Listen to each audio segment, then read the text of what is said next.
look at building a optimized game asset from a high poly model. We're going to start completely from scratch. We're going to cover all of the modeling part, all of the texturing, and we're going to bake it out and make it game engine ready. I'm going to work from this bit of reference I've got. So quite a simple sort of zombie survival horror type prop, but there's loads of cool little details in here, and I've done no prep at all other than getting this image. So I really don't know how it's going to go. We're going to end up with something cool. Like, I'm confident we can model this, but I want to show you all the steps that I would go through. And I'm still going to make it so that you can follow along, and I'm going to talk through all the steps. But yeah, it's going to be a bit less, maybe a bit less polished, and there might be some going back. They might be saving different versions out and loading them up, but let's see what happens. I'm going to try and do this. Maybe we'll get this all done and recorded in a day as well, so you get like a real indication of like how long it takes. But I think this should be an interesting one, so let's get into it. So in most of my other videos, we work from blueprints, and I use this technique that I've kind of refined for myself, where I build the outlines of the object and then fill in the quads. And we'll do something similar, but we don't really have the luxury of, I mean, we don't have blueprints for this. I could make them, and you could work on top of them, but then it's the same as all my other courses, and I want to try and do this differently. So what we'll do is we'll do like a low poly block out so we can get the shape. I mean, there's nothing too complicated. Let's increase it. It's control and space, by the way, if you ever want to make a window go full screen. There's nothing particularly complicated about these shapes, but then it's all molded from one piece of plastic. So we can't just have like geometry crashing into each other. We've got this cutout, which again is on a flat surface, but let's try and build this properly. So what we'll do is we'll start by roughing out the shapes, get the proportions right, and then I will build my guidelines on top of that. Well, that's the plan anyway. So let's get rid of our camera and our light for now. Oh, got my keyboard slightly out of position, so I'm immediately getting all on keys. Okay, and let's go into our render setup, and let's just change the turn on ray tracing, and we'll just turn off these so things look a little bit nicer to work on. And we're going to actually start with our default cube, I think. So we're just going to scale. So we'll just start by like tweaking the dimensions. And remember that this is literally just our rough out. So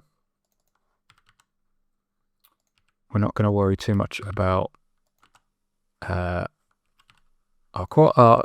quads or like good modeling. We're just trying to get something that looks like the shape correct. So do a combination like scaling, pulling out faces to get, so that's kind of, it needs to be a little bit wider. So we'll just scale out a bit on the Y. And then let's put a loop cut in here, and then let's bevel it out. In fact, before we do that, let's round these edges. As I say, I know it's only a block out, so it's not super important, but and before we do our bevel, let's apply the scale. So, oh dear. Let's try applying the scale, and then our bevel will actually be even. So we'll do something like this. Okay, so, and again, it might not match exactly the reference. This is what the block out stage is for. So I'll just put a loop cut in here, and then because we've got n-gons now, let's just join these up again with the J key.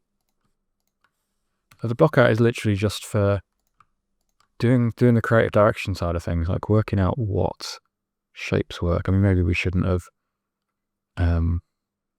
beveled those edges at this point, but we can work with this. So something like that, I think. And then let's turn these into quads just because it's going to make our life easier. Having said that, we're not going to do quads, it's just a block out. I'm already ignoring my own advice. So I'm just selecting these vertices and hitting J, turn these into quads. And then let's extrude these up to start with.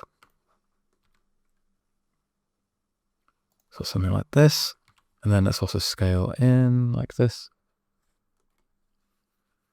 So I'm just kind of working this out as I go.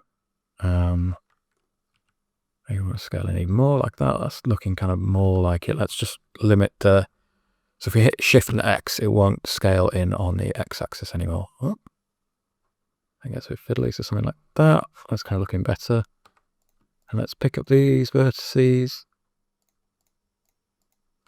and scale on the X, so we get more of this slope. And then I'm just going to work out how I'm going to do this, because I kind of already modeled this weirdly. Let's delete these faces and delete these faces. And then if we join these up as a quad, and let's put another loop cut in here and one in here, so Control and R, and then we'll just bring these in. Whoop. Let's make sure it's this. I mean, I'm accidentally making quite good topology here, but that wasn't the plan. This was supposed to be a very quick rough out, but as I say, I want to kind of be transparent about like how I would work on this. So let's just pull these in a bit more. I'm going to mirror this in a second. So let's mirror it now. So you know, so we haven't worried about that size. We put a loop cut in there, select all of these vertices and delete. And then we'll add in a mirror modifier, turn on clipping. Okay, so we're getting somewhere. I think we're kind of getting the basic shape. And this will be more rounded. Again, we're just blocking out, but... So how do I want to round this neatly? Let's select both of these. And if we change our proportional editing to, let's go sphere. Then I hit G, and let's reduce the size of this. And then we can just pull up like that. There we go. So we've got more of that rounded top. It's looking nice. And I think I'm just going to slide these in a little bit.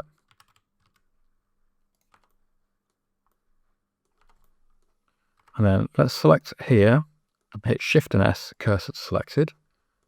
And we'll make our circle. And let's just reduce the count to, let's go 12. Rotate it on the side.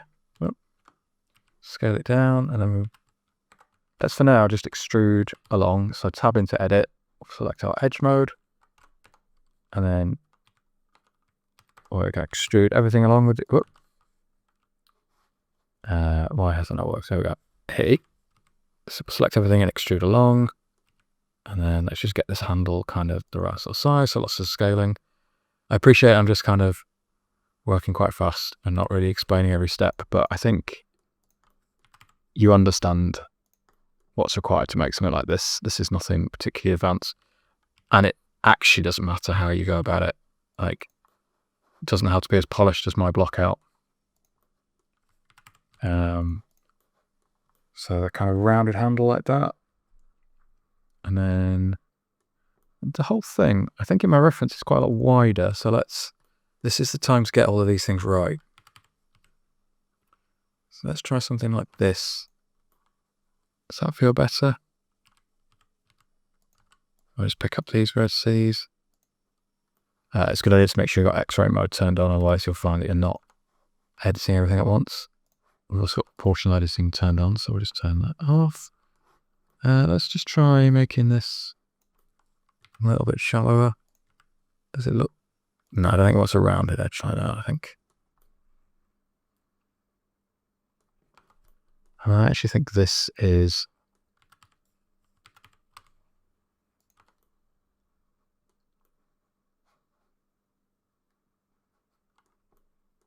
just a lot of tweaking.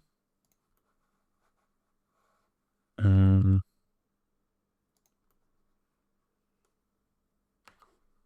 I'm probably overthinking it now, but there we go. I think that's the proportion that I want. Maybe somewhere in between those two.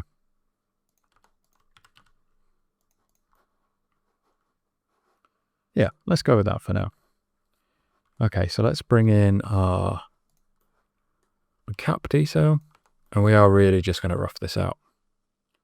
So I'm making another circle. I know that I could start with a cylinder, but for some reason, I've always preferred the flexibility of starting with a circle. So let's line up something like this. And then hit A, select everything. Whoop, let's get our edge selected. A to select everything, E to extrude. And then if we tap Z twice, and we'll extrude along that axis. So let's just get the proportion in. So something like this. I think we're looking a little bit big. So we'll hit everything in scale and then move back on the Z axis. So Z twice. And let's just carry on extruding up like that. Don't think it's not looking quite right at the moment. So we're just going to keep tweaking. I think maybe that size is right. It just needs to be longer now. So something like that. Let's just extrude one more time. Give it a little cap. Extrude again. And then we'll merge at the center. Okay, nice. You have to be a bit brutal and a bit honest here. Like, I still don't love this cap proportion. So let's just, maybe it's a bit bigger, but we'll try putting in some details and just see if that helps a little bit and convince me that it's right. So turn off X-ray and select, edge ring. Then we'll extrude faces along normal and we'll pull that in. That's made a difference. That's kind of just made it feel, yeah, I think that's right now. So what should we do next? Let's look at these shapes here. We're going to mark this part out. That was going to be important, but we'll build that as one of our outlines shortly. So let's just bring in some really simple primitives to represent bullets. And this is like a bit of rebar, like just a bit of metal posts. That's actually quite interesting to model. So we will actually start with a cylinder for this and just scale it down. And actually what might be useful at this point is if we switch to this view and we choose, where is it? If we choose random for the object color, then we can clearly see everything independently as we're working. So let's just scale this down a little bit, something like that. It's kind of looking right. And then let's make a circle. I'll scale it down. And let's just quickly make a bullet shape. So just tabbed into edit.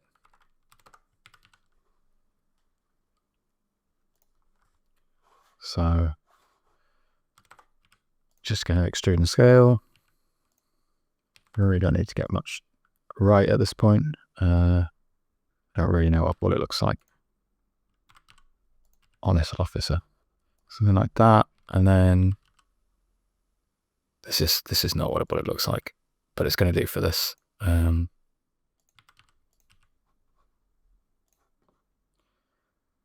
what have I done here that looks weird? Because maybe something more like that. That's going to do for this, I think. You could tell that's a bullet. Again, we will go back to our reference to get these looking much better. Just merge at center. Oh, okay. Let's undo all of this. Which is good because that wasn't looking great anyway, to be honest. So let's just have another crack at this. So we'll delete these edges that made too wrong a mistake.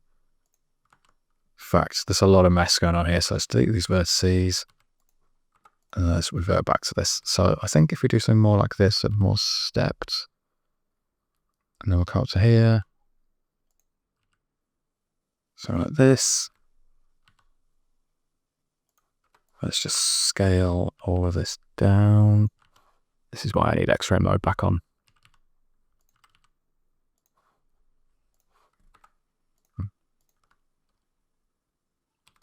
And then scale up like this. Yeah.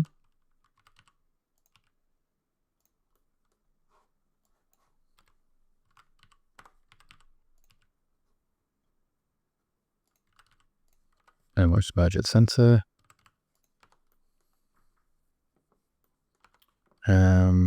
Let's just try and get to the bottom of what is not looking right on this. X-ray mode again. And again, I'm already breaking all my rules because I'm getting too fixated on making this look good. And all it needs to do for now is just represent the space on the side.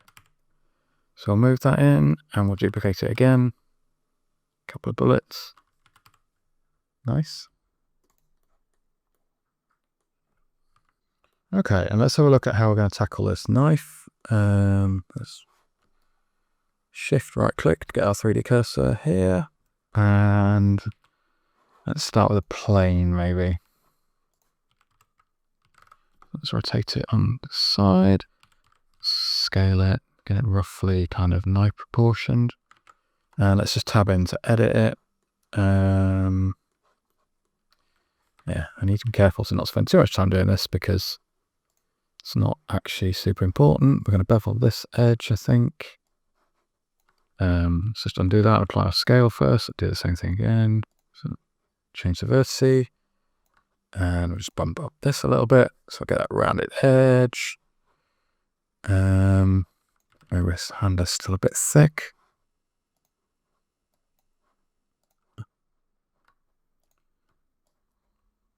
Something like this.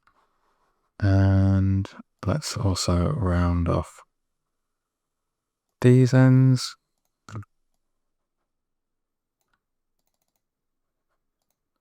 Something like that. And then I don't really know. You'll be pleased to hear I don't know anything about knives. So let's just hit J to square those off so we can put a loop cut in here. And I'm just going to quickly put in some loop cuts just so I can get this kind of. So I think we have like a little dip here. We actually need to move this whole lot along. Something like this, and then it looks like there's something here that does the same kind of thing. So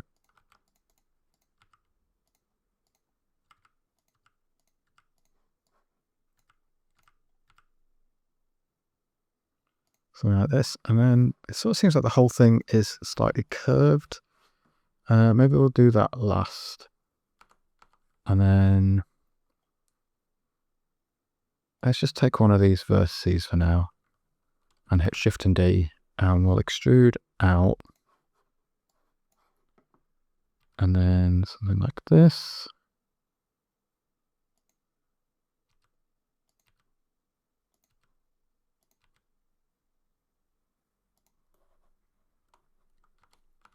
And then let's hit L to separate this part, hit P. So I skipped through those steps. So L selects all of that part, and then P, separate by selection. So now I've got two parts, and we'll just close this off. And then let's just quickly quad this off. Because it's off. Oh, that was already a quad. I didn't need to do that. And then we will extrude. So tab into edit this, extrude this back. Get something like this. Put our knife here.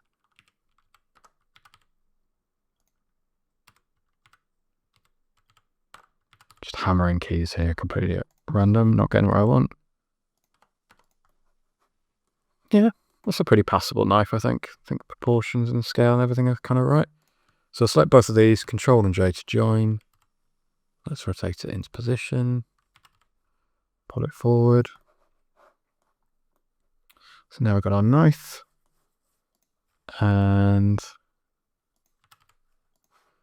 okay, so let's make like this little detail to hold these parts in. Should be nice and simple. The way we're going to do that is we're going to put a loop cut in here. And then we're going to hit P separate selection. So we've got this. And let's also put a loop cut in here, kind of roughly in place. And again, I'll hit P separate selection. And then let's hit Control and J to join these two together. So we've got these two. Let's select this part, Shift and D to move over. Let's get it kind of in place. And then we'll hit L to select both of these, E to extrude. And then we'll pull down on the Y-axis. Something like this. And if we hit A to select everything, and then we use our shrink fatten tool and just drag this out slightly. Let's not worry too much about this other one at the moment. So I'll move these up into position. And then let's select this one, put it back roughly in place. Might just scale out a little bit.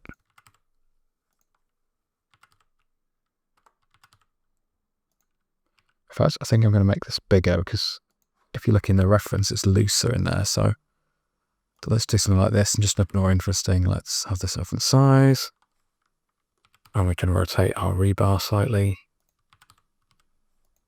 So it feels a bit looser in there. And then let's select these three.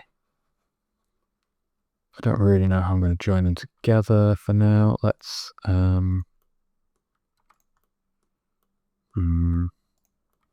let's just extrude this face along.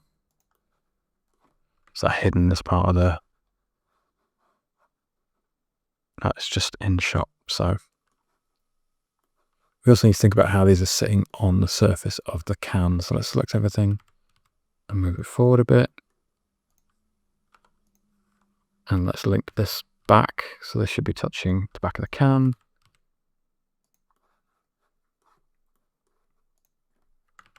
So let's just look at how we're looking on this. Go into X-ray mode and pick up this edge.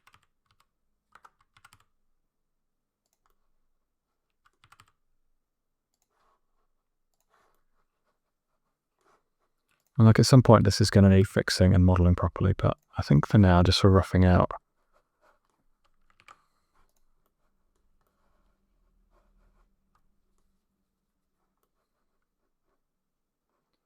and we're going to assume that this is held in place by this rope.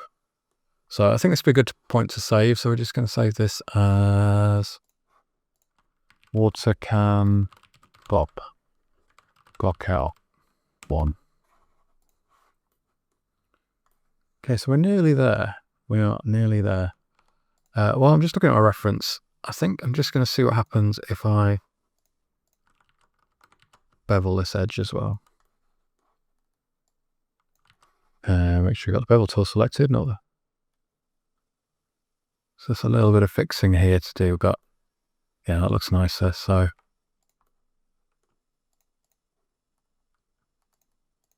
select all of these vertices, and we'll do the same on these.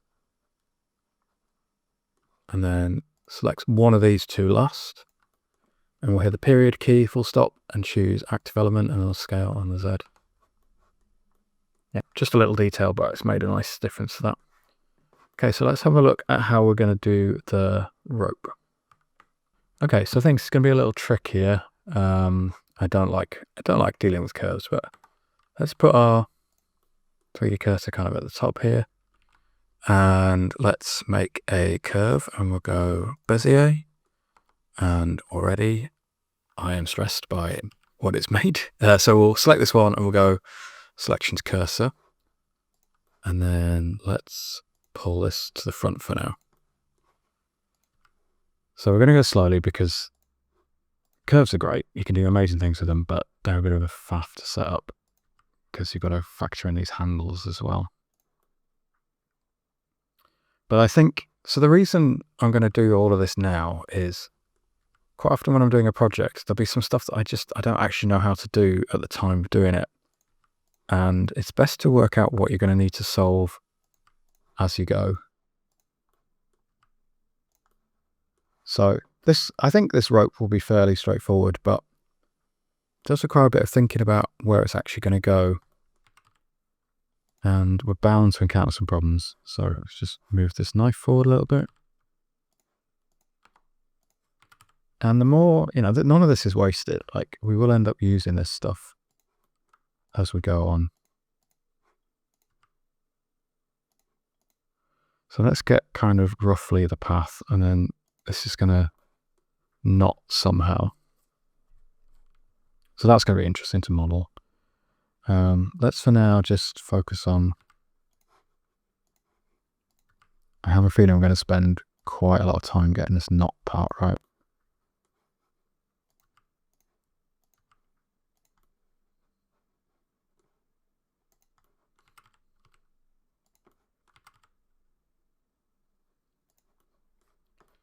So let's get this kind of roughly into place. So we want this over the top of the rebar, I think.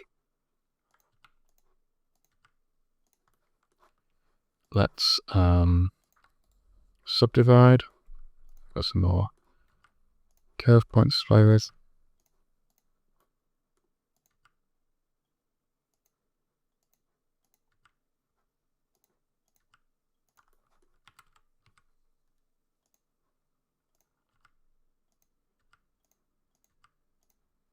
Man, I hate curves. It's so fiddly. So somehow we want this to go behind here. There we go.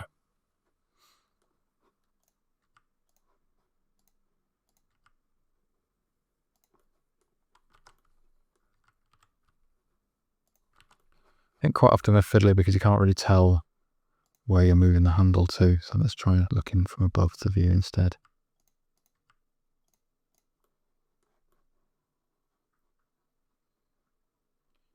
Okay, and then we still want this in front, so let's subdivide again.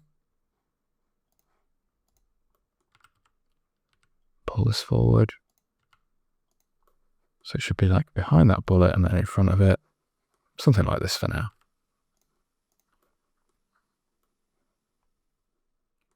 Let's go to the top view, see if that helps us work this out.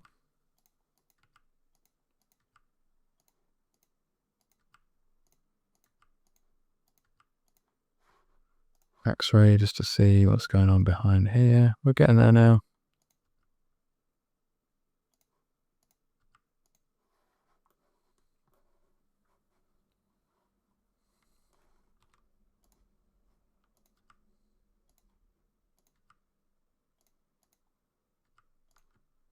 And then let's just hit F to join these up. So we've got one loop of rope.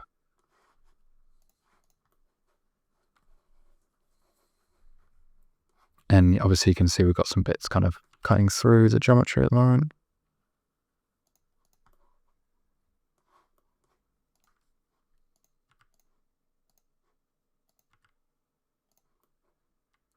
And let's just go to our data section. And let's just give this some depth. So we want to bevel, so we get something like this. That should give us more of an idea where things are cutting through.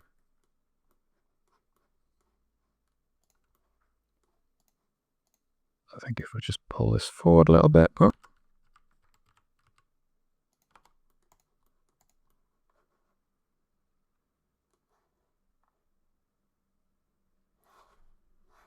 Okay, and then let's duplicate this. So Shift and D to duplicate. And then we can start offsetting some parts.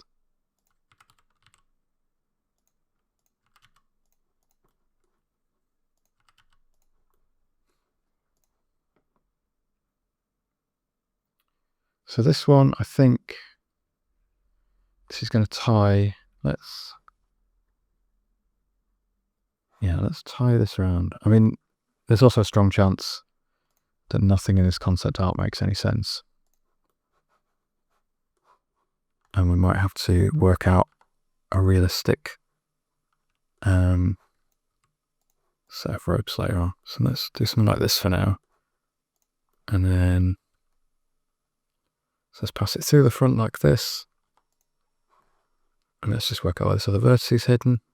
Is there a way of breaking this edge? I don't know if there is. Oh, toggle cyclic, there we go.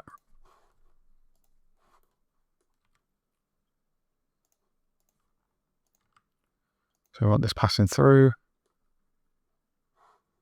And then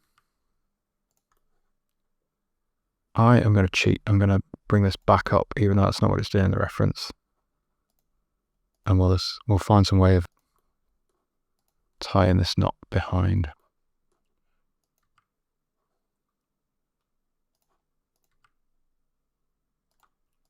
Let's subdivide to give ourselves another curve point.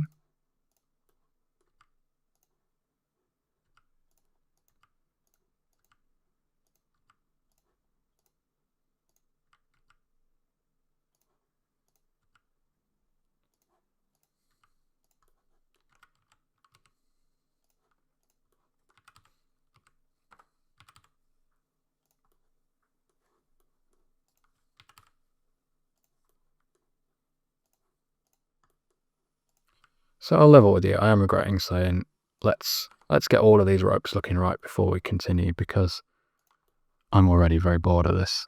And I do think we're at a point where we can kind of see how it's going to work. So let's at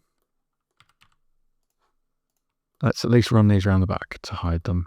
And we'll assume that they're going to do some kind of elaborate knot around here.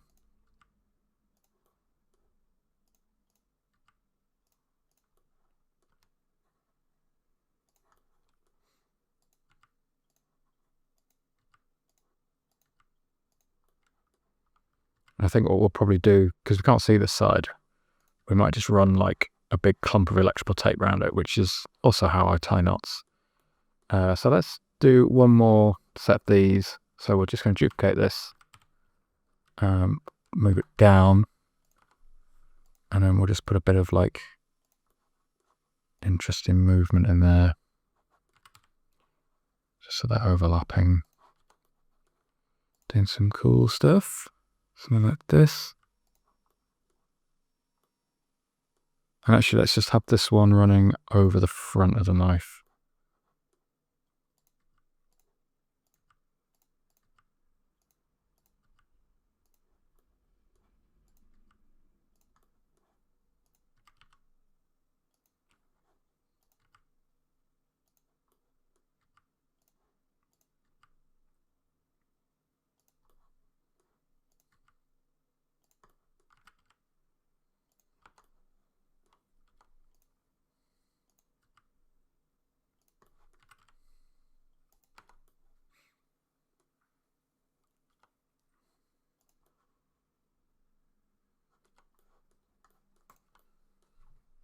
Cool. I think we're kind of there with this block out.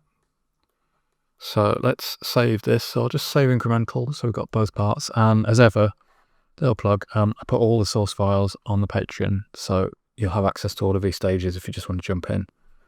But I think maybe the one last thing we'll do is we'll quickly do this little bit of wire ring. So let's select this edge, Shift and D, P-bar selection. And then let's slide it up and we'll just scale it out slightly. And then if we go to Object, Convert to Curve, tab into Edit, right click, and we will do Set Handle Type to Automatic. Set Spline Type to Bezier. And then if we right click, we might need to do Automatic. There we go. So now we've got a more rounded edge, and we will just do our depth on this. Something like this.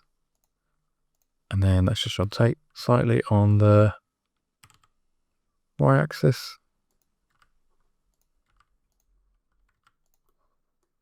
We're just going to duplicate a few of these. And again, we're just kind of giving the impression of it for now. So it's almost like a reminder that we have to do these parts. Let's do one more bit.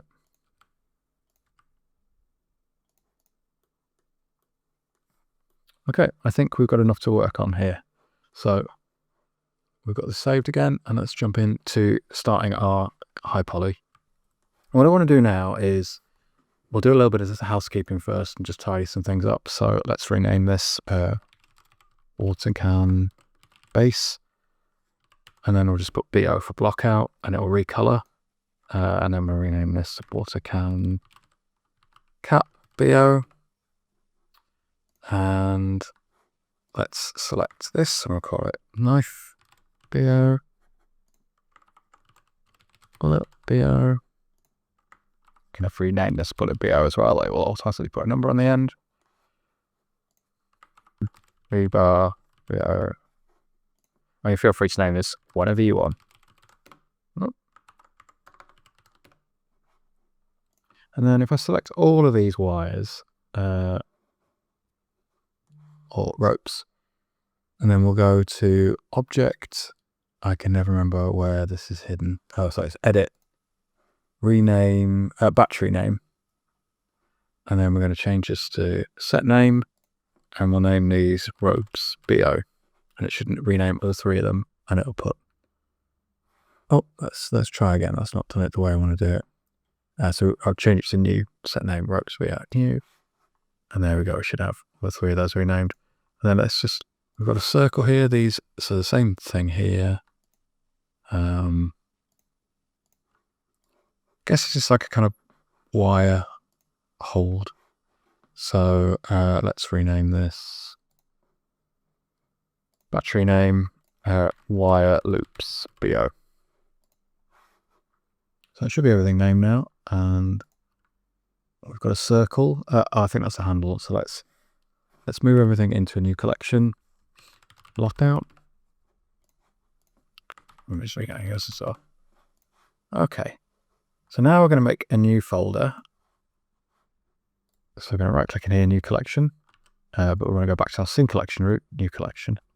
And I will rename this High Collie. And then what I want to do in here is we're going to make a, let's start on this with a plane. And if we select our block here, Shift S, cursor selected, and then Shift S, selection to cursor, we should put our plane in the center here. So let's kind of get it roughly to the proportions of our can again.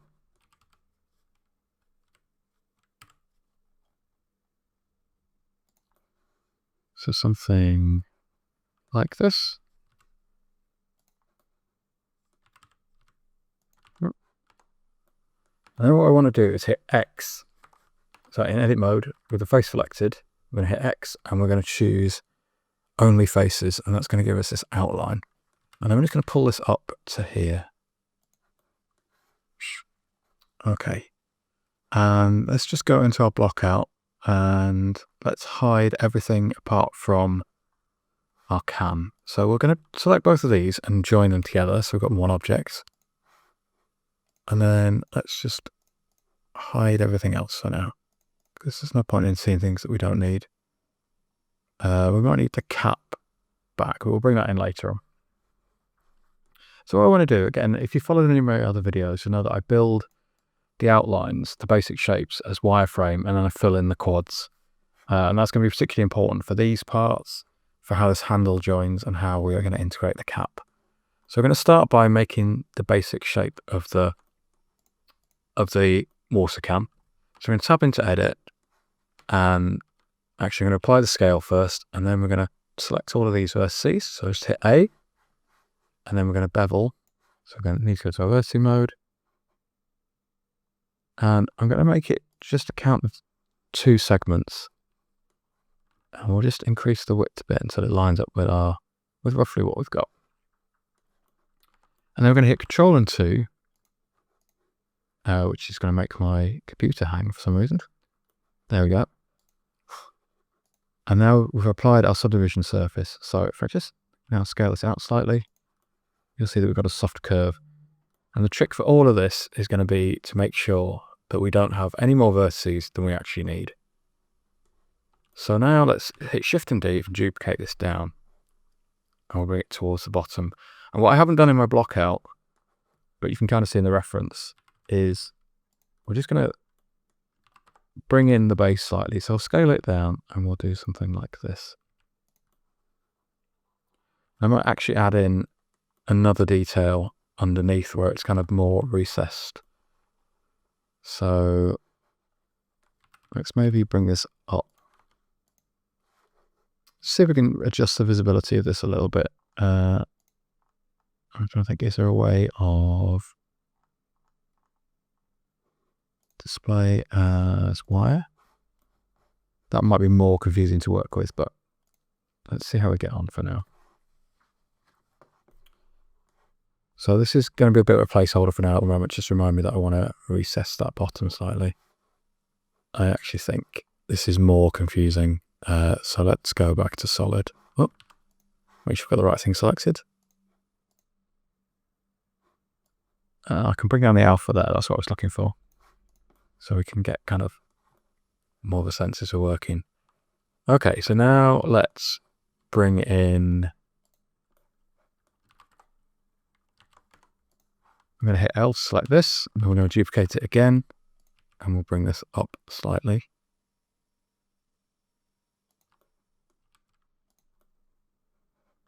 I'm just going to go at that. It seems like it's scaled really. I think that is because I have active element selected yet. So I'll scale on the bounding box center instead. There we go.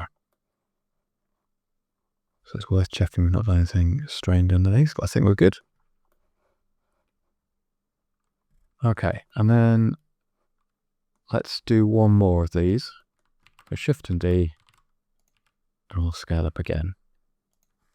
what I want to do now is put a loop cut in here. And we'll do half the mesh for now.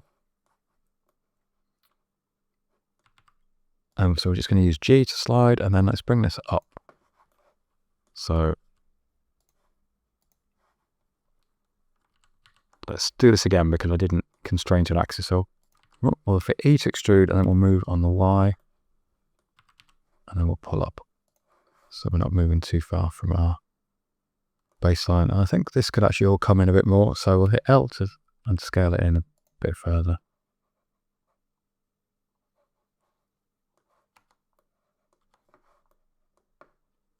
Okay, so let's get this into position here. So I'm just using the G to move on the Z and the Y. And I think we can still, even more so, we can scale this in. Just move it. Sorry, I'm doing this in a bit of a fiddly way. Let's just hide our block out for now.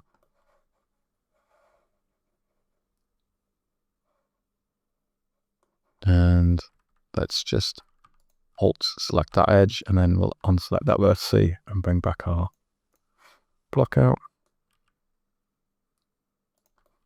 So we'll scale this. And then maybe we'll just scale in on the Y side so we get close to that edge. Okay, let's go with that for now. And let's work out the best view for this. Go to X-ray mode. And let's add in enough points to get our curve, and then we will continue to here for now. So I've got this shape in. And I think at this point, what might be a good idea is to, because of how the shape is made, we really don't need to do everything from scratch. So I should have put these in at the start already, but if we hit Control and R, just do all of these and make loop cut points. So we should have one more in the middle here. Oh. Okay, that's interesting. Why does that not want to? Oh, because we've already got one. Okay, so we're just going to check that. So this one here, because we put a cut in here now, it's out of place, but we can fix that. So we'll select this one and then shift click here, then hit the full stop key, active element, and we'll scale on the X-axis to 0, and it should snap into place. Okay, so now we're going to delete these vertices. So we should just have half of our can. Yeah, it's going to cause some problems around the back, but that's okay because we are going to mirror on that axis as well. So let's add our mirror in. I'll turn on clipping, and I want this above my subdivision surface. Okay, so far so good. And then we're just going to put our cuts in here as well.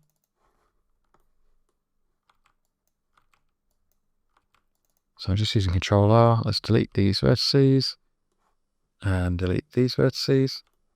And then we should, in our mirror, also be able to turn on the Y.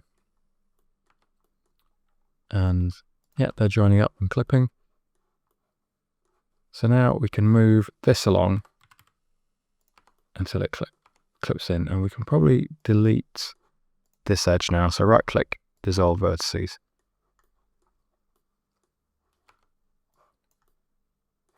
And let's just have a look at how. So we did have a slight taper on here. So we can bring that back in again, I think. And then let's take this edge here and we'll run it along here. And we'll give ourselves just a little curve there. And then we'll run it down to here. And I'm just going to hit L. I'm still kind of messing about with this. Not super happy with how this looks. So I think if we select these, I will extrude out. And then this is looking. Okay, we'll leave these for now. So let's select these two and merge at last.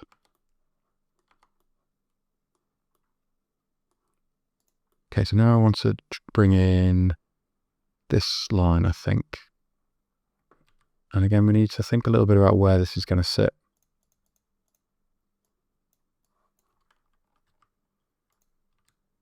So let's do something like this for now.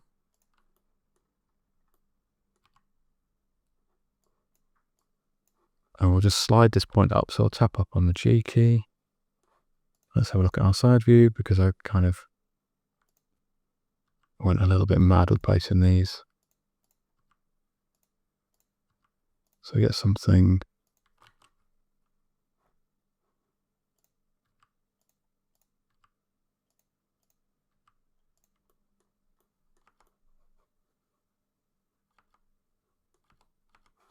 Let's just turn our block out for now. So we can see we're getting the kind of basic shape there.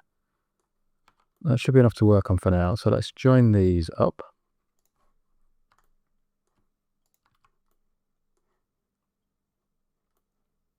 And let's join these up for now.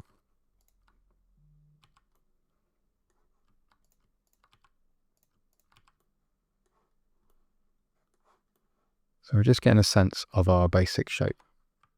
Okay, so let's carry on filling in our shape. So we're just going to run a line straight across here. And then let's bring in a circle for our handle. So let's snap our cursor to here for now. And then we'll probably tab out for now. No, let's stay in edit mode. So we'll hit Shift and A and we'll go circle. And I'm going to set this to 8 because you'll notice, let's actually do this away from being in the object mode. So I'll try again. So let's make a circle and we'll keep it at 8 and we'll scale it down. So as I was saying before, I want to work with as fewer objects as possible, vertices as possible. Let's just bring in our base block out again. I'll work out where this circle needs to sit, how big it is. And I keep scaling it down.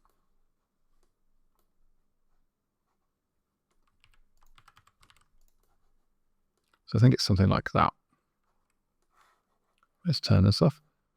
And now if I hit Control and J, we might just need to delete these vertices to make things easy. Because remember, we're mirroring in all these directions.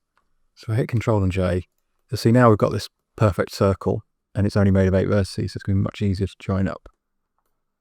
So that was simple enough.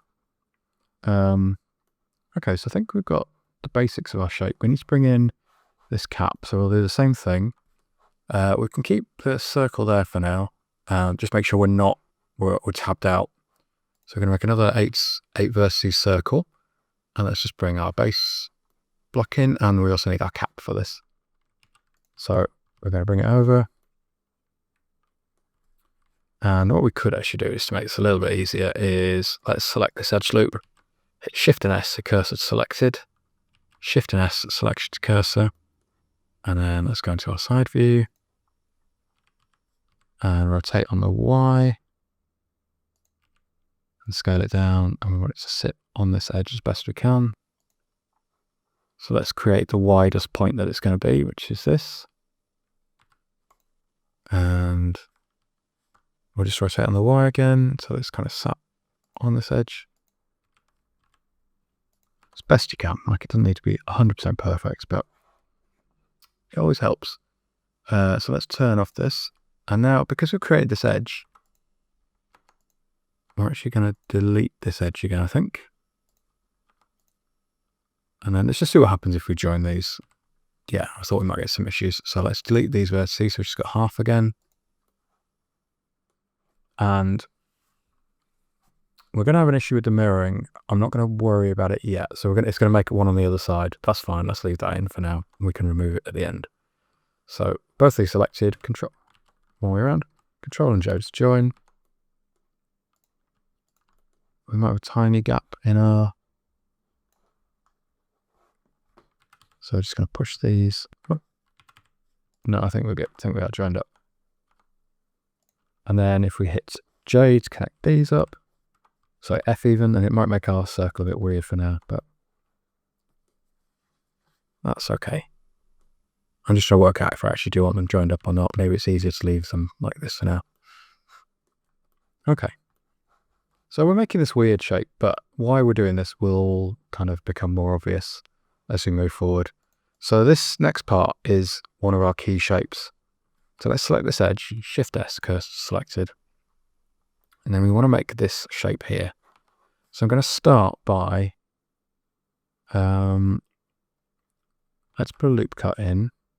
Why can't I see my loop cut? Is it because it's right in the center of, yeah. So put a loop cut in, and then we're going to bevel that vertice. So sorry, I just kind of skipped a few steps there. I went a bit fast. So we put a loop cut in. There's our bevel. Make sure we've got the bevel mode selected. And we change the vertice, and we're going to pull it. So it's making this top part. So we need to kind of work out how big that needs to be in proportion to the rest of the can. So maybe something like this. It's not huge. Let's go with this for now. And then we might just briefly need to turn off clipping because otherwise our object's going to be constrained. And we're going to extrude on the x-axis. And it's going to make a face, which I don't want right now. So we're going to select that face, hit X, and then delete only faces. Don't worry about this kind of smoothing at the moment. So now let's, having said I don't want that face, I might actually undo that and bring it back. And we'll hit I to inset. So we'll make this other part. And then we'll need to delete this face. And then tap G twice, hold down the Alt key and snap it back in. And now let's select both of these, delete only faces. And then I also want to delete these edges for now. So I'll hit X, edges.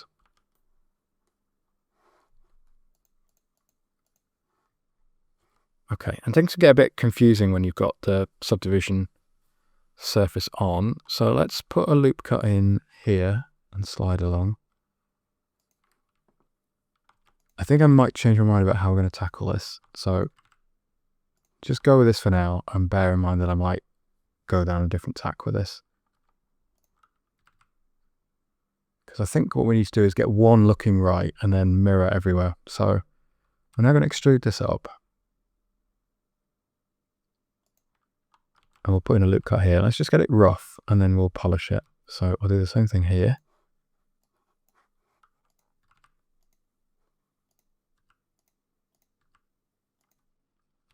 And then let's just select both of these and use F to join them together. And then we'll put another cap in. And we're just going to tweak this until we get the shape that we want. So we'll put some more loop cuts in on and slide with the G key. So there we go. We've kind of got that shape. Let's delete this vertice now. And then, actually I don't mind that shape, but so we'll put another loop cut here. And this seems kind of weird at the moment to put all these loop cuts in, but that's really going to help us understand our edges and define them later on. So it's worth doing now, to be honest. So we've got the bulk of that shape that we want. So I think the sensible thing to do now would be, let's select all of these.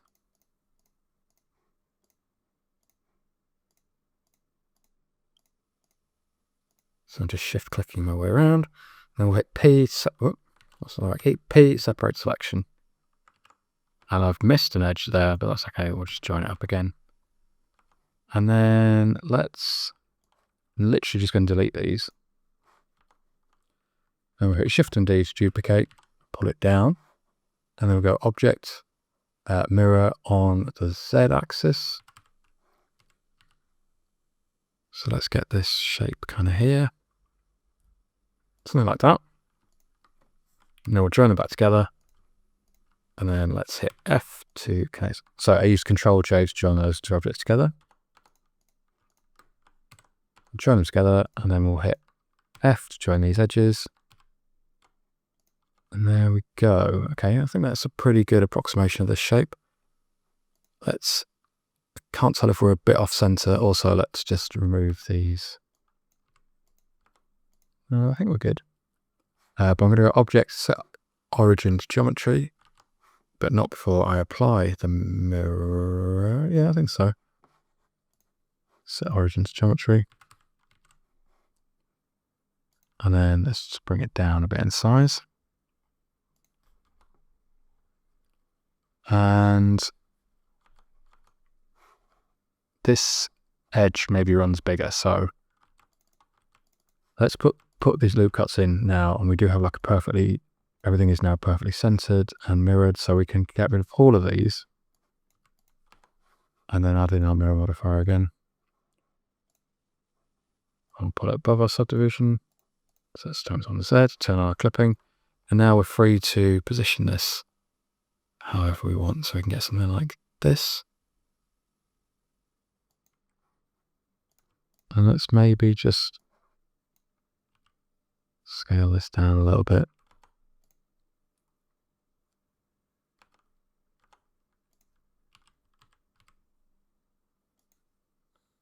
So, let's not lose our minds getting this looking right, and also let's scale everything on the Z-axis, on the Y-axis even, and bring it back in. So we just got a loose little section there. In fact, let's pull this back a little bit and we'll combine our sections. So we now know, I know we're going through a lot of steps here. These are the processes that I would go through whilst working it out myself. So let's keep our Z, but turn off our X, and then apply that, because we're then going to merge this with this. Control and J, and you'll see that it's replicated on both sides. But then I want to ping this back onto these edges. So let's start by just trying to work out the best way of doing this. We want to line up perfectly. So let's just select one of these vertices, Shift and S. No, let's hit L. We'll just make sure we're selecting all of these. And then full stop, active element. And I'm going to hit S to scale on the Y-axis and type in 0. So we're now pinned back on that face. And we're actually going to merge these here. So these are the original loop cuts that we made. Looks like we've got some extra edges going on. So let's just hit A to select everything. M, merge by distance. That's going to remove all the overlapping ones. Turns out we had quite a few. And then we'll merge at last. There we go. So we just want to make sure that we're merging with the new shape that we've made, not the old one.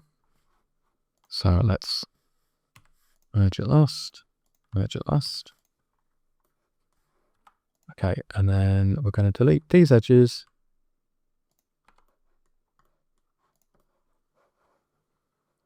So there we go, we've kind of blocked out almost all the difficult shapes we've got. Let's just run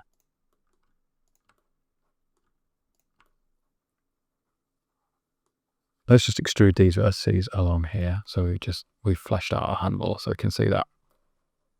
Plus, okay, I think now is a good time to save this as, so we're going to name this watercan prop wireframe. And then hit save as. Okay, so we've done a lot of the difficult stuff now. So now we're just going to start using this technique to quad off our faces and build good flowing topology that will subdivide. And because we've already got our subdivision modifier on, we've got a good understanding of how our curves are going to look. So, trick to this is you select 4 vertices and then hit the F key, and then you've got a face. I'm just going to turn off transparency because we don't need it. So once you've got one quad in, you can actually select next 2 vertices, and it's failed there. So that was a bad example, but we can quad off this part using the F key again. So I'll do the same thing here. Select these 2, hit F, and we should be able to continue. No, we've got the same issue there, so we will ignore that. Let's make a quad here. Perfect. And we'll turn on Shade Auto Smooth. So seeing that we've got a nice curve there. I think it's going to look a bit crunchy in places until we get everything done, but it's a good starting point. So we know that we're going to need a loop cut in here. So we're just going to hit Control and R, and then we can make another quad. And the reason for using this method, it will kind of make more sense as we go. But it does enable us to quickly add in edges exactly where we need them rather than cutting parts out. And I found so many times I would start from a cube and get really lost in the process and end up with loads of edges and lumps and bumps. And this seems to be the best way for me to continue making smooth shapes. So we're going to extrude this edge on the Y, and the clipping should kick in and it should hit the center. So we can now hit F and make a quad there. And then let's tackle this area here. Let's start with some difficult stuff. So we'll hit F to make a quad there. And then we need to find a way to bring this edge out. Now, because it's a flat surface, I think we can get away with going corner to corner like this. Okay. And then let's have a look at the top as well. So we'll do exactly the same. We've already got a quad there, and we can make another quad there. So we're always just looking for 4 vertices that we can join together. And we've also got another one here, so we could connect this to this one. Make sure you got a quad. And then to turn this at the moment, this is a triangle, which we don't want. But if we just got another loop cut in there, Control and R, it's become a quad. And we'll no doubt use that edge later on. So put that in for now. And again, we're not going to worry too much about how crunchy things are getting here. But we are going to put a loop cut in here just to tighten this edge up. And I think actually we should tighten this bottom part too, but we will add that in, I think, once we've filled in the rest of this. And we're actually going to tackle this part last, because we need to apply our mirror modifier and put the cap on one side. So now let's actually delete these edges that we've made, because they're confusing things. So we'll delete those edges and we'll select these, and we're going to extrude, and let's just extrude all the way to center. Our clipping will apply again, and then if we put a loop cut in, we can tighten that back up again. And we're also just going to have a look at how it's sat on the outside. So let's turn off our subdivision surface for a second. You can see it's not perfect around the edge. So what I'm going to do is I'm going to use the knife tool, which is on the, I can never find it because I'm so used to the shortcut. It's got a weird icon, it's that one. So you can either click here or hit the K key, and then we're just going to work around and kind of roughly put in an edge loop. So we're actually going to go to this edge here, and then just our view. And we'll hit enter to deploy it. And then if we go into our vertex mode, let's merge this at the last, and merge it last. So we've gone back to making quads, and we can just slide these along a little bit to make it more even. And if we turn on our subdivision surface, we've got a much smoother edge. And depending on how, kind of like, if you look at the reference, it's actually quite soft, the transition, so we could soften it up a little bit. Likewise, we could slide these out slightly using the G key, just to soften that edge up. So it's up to you how molded you want that to feel. So that's kind of more of a natural plastic look. Okay, so we've already ticked off quite a big, challenging part of this. What I want to do now is we're going to put a massive quad from top to bottom here, so these 4. And then we'll join these up as well.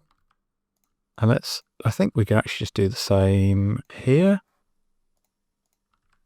and here. And you'll notice that the mirror modifier is applying everywhere, which is great. So we're already starting to fill in some nice geometry here. Now, before we go any further with this is going to be the next part that we fill in, but I want to put our supporting edges in now. So, to show you what I mean, let's select all of these edges. We're going to hit E to extrude and S to scale. And we've got active element on at the moment, so I'll change it to bounding box with the full stop key. Whoop. So E to extrude and then S to scale, and we're just going to put an edge in like that. So we've already tightened up that inside. And we might decide that that's actually softened our edges up more than we want. So let's just slide this edge in a bit and do the same here. It's a bit weird at the moment. Let's leave that for now and we'll tackle that corner shortly. So we're going to do the same thing now on the outside. I'm going to hit E to extrude and S to scale out.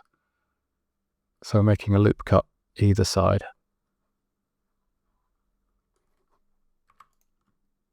And then if we select all of these, we can now extrude out just a little bit. In fact, no, we're not going to extrude out because we're going to recess. So we'll leave these in place for now. So let's now quad these off. So quad here, and then put a loop cut in the center. That's going to give us another quad, and then just slide this up. So loop cut and slide up, loop cut and slide down. And we've got ourselves a nice bunch of quads here.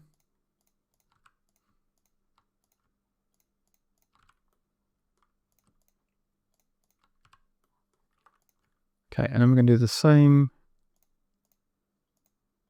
with all of these edges. So we could just actually hit Control and follow the path. So we get something like that. And then we're going to hit E to extrude and S to scale. But I think I'm going to use the 3D cursor, which is in the center here. So if we use 3D cursor instead, key to extrude, S to scale. It's not really giving me what I want. We might tackle this a bit differently then. Okay, so this is problem solving as we go. So I'm going to delete these for now. So I'll delete these faces. And let's quad off these insides. So we're just looking for where we can create quads. Oh, the wrong button. So we've got a nice big quad here. We've got something here. And then if we put a loop cut in here, I'm actually just going to fix this because it seems to have got a little bit squished. We can fix as we go. So we put a loop cut in here, that turns this into a quad. Got 4 vertices there. Let's just check our shape's looking okay. Yeah, it's looking okay. So now that leaves us another quad here. And that also gives us a really nice flow here. This is flowing the right way. So let's carry on with this. Let's quad off this one again first. Let's do the same process. And again, we'll just fix that edge and show how that got out of line. Let's put a quad in first before we put that loop cut. And that can run all the way along here and then into this.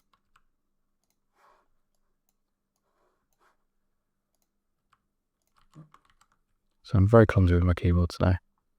Just check that our shape's looking right. And then that gives us a quad here again. And another one here. And then we could just quad those off. Okay, so now what we should be able to do, and this might go horribly wrong, is we'll push the 3 keys, go to face select, and we'll select all of these.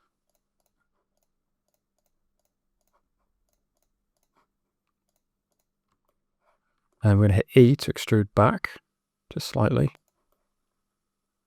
And then we're going to hit I to inset as well. So we're going to give ourselves a... And we've got a slight issue here. I must have missed... either missing a face or something isn't... So yeah, this edge isn't connected here for some reason. So we're going to delete this face. I think I must not have selected all 4 like that. There we go. It's properly selected now. So we'll do the same steps again. Yours might not have done that. Select these faces and these. And then again, we'll just push back slightly. Something like that. I to inset to give ourselves a holding edge. And then we'll delete these. This is because of our mirror modifier. So we'll delete these.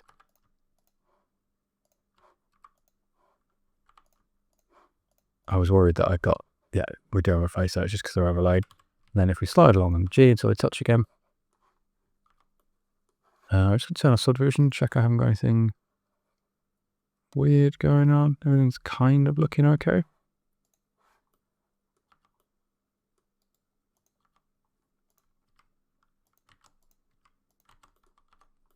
Looks a little bit chunky here. I don't know. We'll come back to that. That shouldn't be looking like that. And now all we need to do is start quadding off these sections. So we're going to look for any faces that we can join easily. And conveniently, we've got like a bonus edge here that helps take care of this. I don't like to have anything too tight together if I don't need to, so we can start sliding things along. Just tapping the G key twice. And we need it to stay tight here, but we're okay everywhere else, I think. So we'll call that in for now, and then let's just look at some logical places. So this side is completely flat. So it really doesn't matter how many edges we put in, as many as we need to neatly resolve these sections. So we'll start with a couple of cuts, and we'll just anchor in these two. And then let's put one in here. So we might as well just have as many running around the side as we need, because it's really not going to add any issues with our geometry. So just be careful with this because we've extruded it already. It's a little bit hard to see. Now you can see we've got a seam here, which we shouldn't have with our subdivision. And so what we're going to do to check that is we're going to turn on face orientation. So it's a little bit of a confusing idea, but a polygon in Blender is one-dimensional. Well, it's not, but it doesn't have depth on both sides. So where we're seeing our green shading, that's facing the right way, and all of these are flipped. So where we've got this seam, it's because Blender can't smooth things that are facing in the opposite direction. So all we're going to do is select everything, hit Alt, so hit A, and then hit Alt and N, and we're going to choose Recalculate Outside. And now, so it's fixed that issue that we had there, and it's fixed the smoothing here. So I always work with this turned on once I remember to do it, because whenever I have any issues, it's because this face is flipped. So we're just going to carry on putting in our loop cuts where we need them. And again, it doesn't need to be super precise for this. And then we can just quad these down. So slide that a little bit if you're worried, but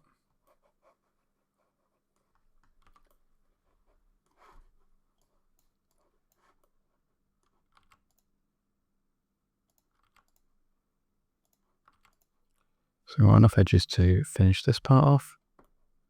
Again, I've made this harder for myself with this angle. So a sensible thing would have been not to extrude, but I wanted to show you the process. Let's just quad that in. So we're getting there. Let's work out how we're going to resolve this top part. So I don't really want to make too many extra edges up here yet. So let's put in 2 loop cuts here. And then we're going to use the G key to slide them roughly to where we want. Something like that. And we could just run another edge cut in here, actually, I think. So you would want to watch having angles like this on something that was curved, but if it's a completely flat surface, it really doesn't make any difference. So let's put 1 loop cut in, because I think we're going to need that a bit higher up, and then that gives us 1 quad here. Oh. Nope, that's no good. And 1 quad there. Something is not right. I think I've joined into the wrong points. I should turn off subdivision and double check. Yeah, I've got 2 vertices selected there. So let's do that.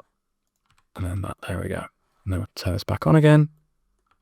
So all we have left is we've got a triangle here, which we could resolve into a quad by putting another edge there.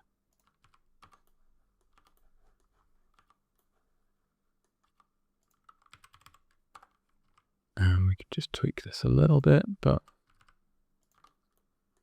and if it's looking a little bit soft, so we're going to cut an edge loop all the way around here as well. That's going to help resolve that, but we can't do that until we put our quads in.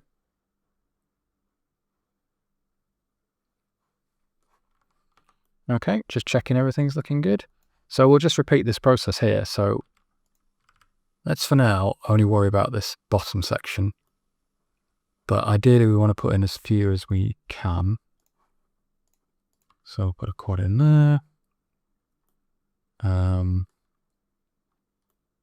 I'm just trying to look at how we resolved it before. So now we have this quad in. We've got a license to put in. Oh, just slide these with G.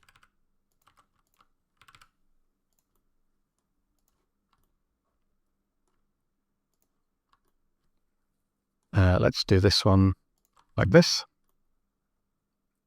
I think we're going to have to put another loop cut in here. So loop cut in there, loop cut here, turn this into a quad.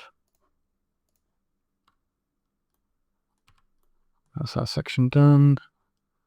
And then how we resolve these. So we can make a quad. I mean, let's put one in here because this is going to be flat, so it shouldn't be a big issue for us. So yeah, I think we just need 2 more loop cuts and then we can slide. So you can see that's flipped for some reason. I think if I joined them up in, oh, partly because I selected the wrong face. So let's try again. There we go.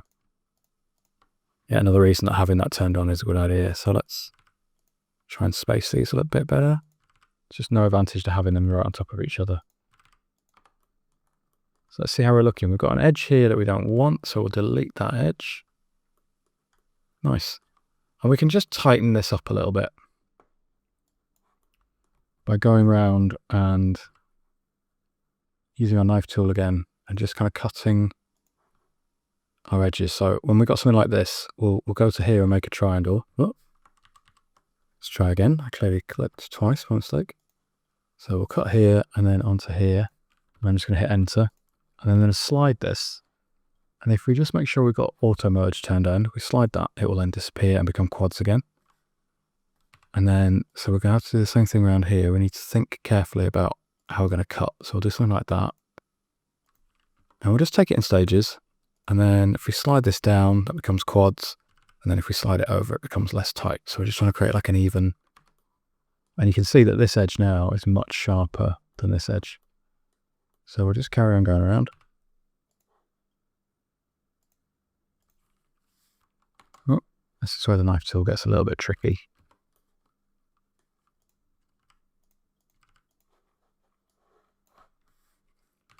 Let's just carry on up. And again, it's not perfectly spaced, but we can just slide vertices as we go to, and the closer it is to the edge, the tighter that curve becomes. We're nearly there. So we've got the same issue here, so we'll go past, and we'll just carry on for now, and then we'll fix in a second. Something like that. And then let's just slide this over like that, and then up a little bit so it's not quite so tight. Nice. So that's that detail cut in. Okay, so let's carry on filling in the quads, and it should be fairly straightforward underneath. So we'll fill in these parts. And let's put this quad in here, like this. And then we can put in the correct number of loop cuts with the mouse wheel. Something like that. And then we'll just join these up. And things are looking a little bit pinched here at the moment. Don't know if we've got... We'll have a look at that, see if it resolves itself when we filled in the rest of our quads. And I think I'm going to select all of this edge. And we'll just put a little extrude up. Make sure we've got all of these selected, not this edge. So we're going to hit U to extrude on this edge. And then let's use bounding box center, and we'll just scale in again slightly. And then let's work out how we're going to cap this off. Still got some problematic parts here. I wonder if we've got some unmerged vertices, but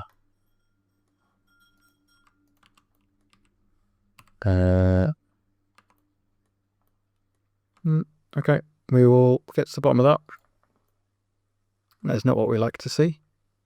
Okay, so let's start by, let's run this edge all the way to the center, and it should clip into place. So then we can run a face here, and then let's make this into one big quad here. So we'll do this. Sorry, my dog is eating his dinner. That's what the chiming noise in the background is, if you can hear that. And then we'll put a bunch loop cuts in here. And I need one more in here. Oop. Make sure we're selecting the right vertices. So we get that, and we get a nice little like indent into the base. So what is going on here? Put another loop cut in, that seems to smooth that out. So let's have that like that. Yeah, I think this base part is looking pretty nice now. So let's start filling in these handles, but with the understanding that we're going to have to apply our mirror at some point soon. So let's tackle the top part, because that looks fairly... This is probably going to be the most tricky part, because if I continue this curve line over... So let's start by taking these into a quad. So always just looking for things that we can already kind of resolve. And then we know we've got a vertex in here, and we're likely to need one here. So let's loop cut in one here, and that gives us a quad. And then we've got 1, 2 here, and 1, 2 here. They're kind of mirrored. And then let's put one in here and run another loop cut down. So we're just always working out where we can make quads and the smallest amount of loop cuts required. Let's fill in this part. And then these should run to here. So we'll put 2 more loop cuts in, and we might want to follow this curve a bit better. But let's put our quads in and then we can reshape. So quad, quad, and a quad. And then let's put these in.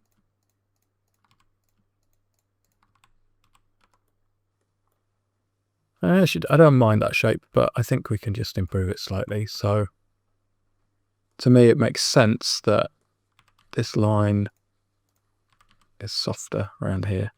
It's not such a sharp drop off. So we're just going to gradually just mold this shape so it's got more of a curve. And this is why it's good to work with as fewer vertices as possible. And we get like a more natural curve to that. And maybe we could slide these along a little bit so that our flow is better. And then I feel like this edge here is crying out for a hard edge, which might cause us some problems now because we've created everything else. So let's see what happens if we put a loop cut in. So we definitely want to tighten that up, maybe not quite as much as we have. So maybe like a loop cut there. And then we're definitely going to need to run an edge around as well because we've got some pretty gnarly pinching going on.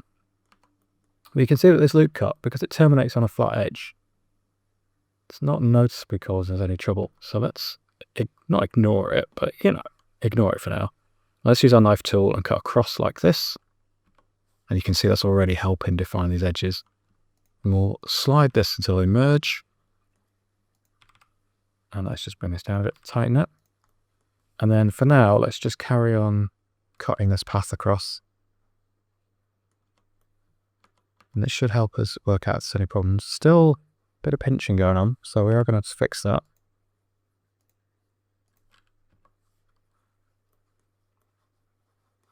But I think that might be a problem best solved once we've added in all our other edges, because again, these things have a habit of resolving themselves. I think it's because there's nothing defined. In fact, I know it's because there's nothing defining this edge.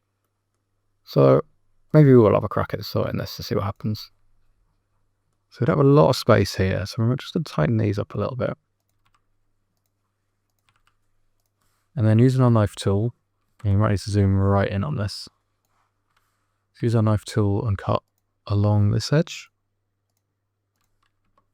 And you can see that's already sharpening that up nicely. Then we're going to run this all the way down. And then we'll cut across here.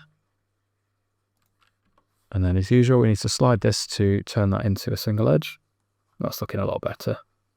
Still not maybe perfect, but we're in the right ballpark. And certainly from the distance we're going to be viewing this. Okay, I think this is a good point to save, and then we will tackle the spout part.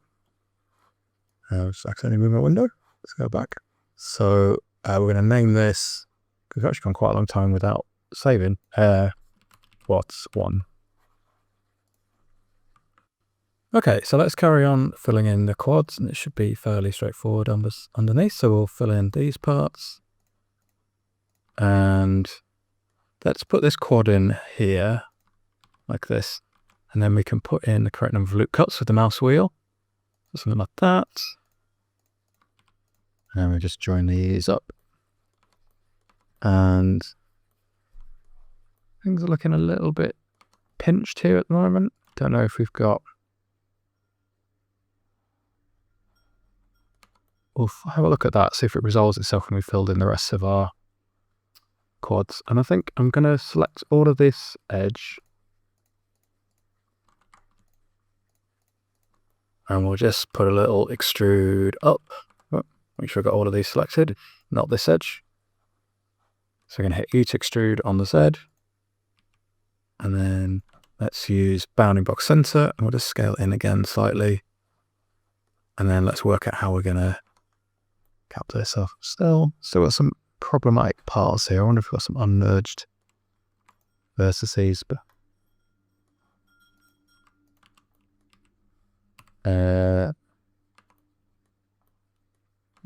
okay, we will get to the bottom of that.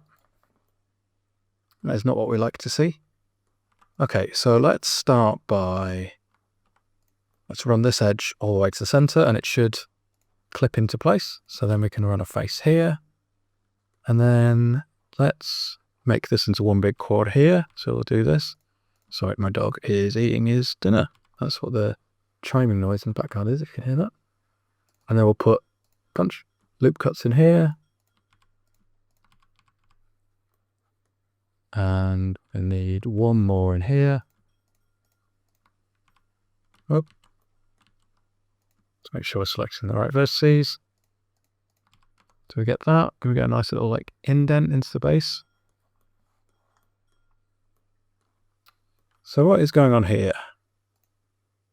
Put another loop cut in, that seems to smooth that out. So let's have that like that. Yeah, I think this base part is looking pretty nice now.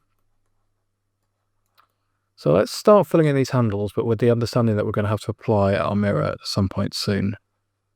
So let's tackle the top part, because that looks fairly...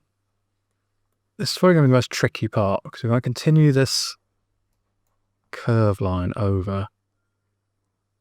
So let's start by taking these into a quad. So always just looking for things that we can already kind of resolve. And then we know we've got a vertex in here, and we're likely to need one here. So let's loop cut in one here, and that gives us a quad. And then we've got 1, 2 here, and 1, 2 here. They're kind of mirrored. And then let's put one in here and run another loop cut down. So we're just always working out where we can make quads and the smallest amount of loop cuts required. So let's fill in this part. And then these should run to here. So we'll put 2 more loop cuts in, and we might want to follow this curve a bit better. But let's put our quads in, and then we can reshape. So quad, quad, and a quad. And then let's put these in.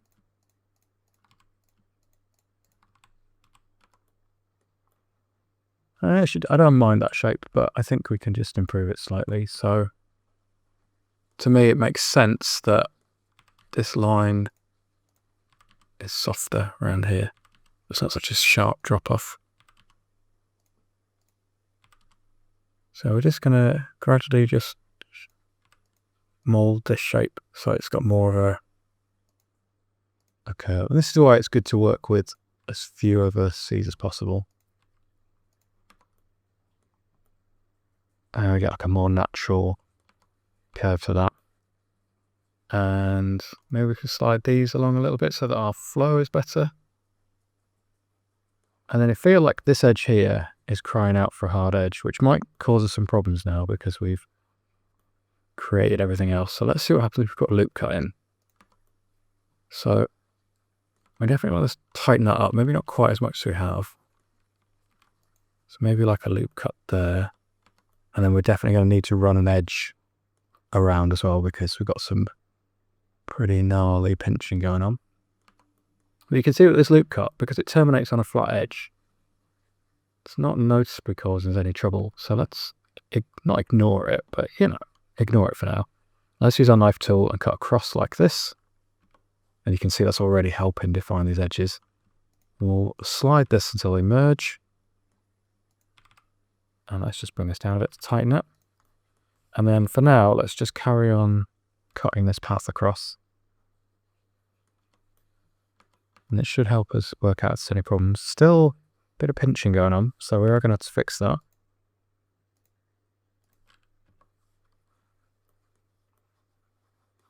But I think that might be a problem best solved once we've added in all our other edges, because again, these things have a habit of resolving themselves. I think it's because there's nothing defined. In fact, I know it's because there's nothing defining this edge. So maybe we will have a crack at sorting this to see what happens. So we don't have a lot of space here, so I'm just going to tighten these up a little bit. And then using our knife tool, and we might need to zoom right in on this. Let's use our knife tool and cut along this edge. And you can see that's already sharpening that up nicely. And I'm going to run this all the way down.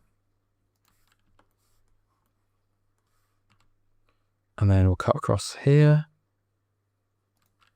And then as usual, we need to slide this to turn that into a single edge. That's looking a lot better. Still not maybe perfect, but we're in the right ballpark. And certainly from the distance we're going to be viewing this. Okay, I think this is a good point to save, and then we will tackle the spout part. I'll just accidentally move my window. Let's go back. So we're going to name this, because we've actually gone quite a long time without saving, what's one. Okay, so nothing too difficult here, but before we apply our mirror, I just want to see, yeah, I don't really like how this is flowing. So it's going to turn off subdivision. And this is kind of the problem with my method, is that as we put loop cuts in, especially if there's not surfaces to anchor them to, they can end up not following the geometry. So let's pull these out, and because we've got our mirror, we're only going to have to do this on one part. So we're going to pull these out and kind of be aware that this part of the design is tapering a bit. So we just want smoother lines, something more like this. And we can just kind of keep tweaking until... So let's bring this up as well, because you don't want to do this after you've applied it. So let's put our subdivision back on. That's already looking better. Yeah. Yep, that's going to do for us. So now we're going to apply our mirror modifier. And then let's just check what I think the cap's on this part. Yeah. So click on here, L selects all of it, X to delete the vertices. And let's start by filling this in. So let's go quad here. Loop cut in the middle, Control R. And we'll quad all of this in.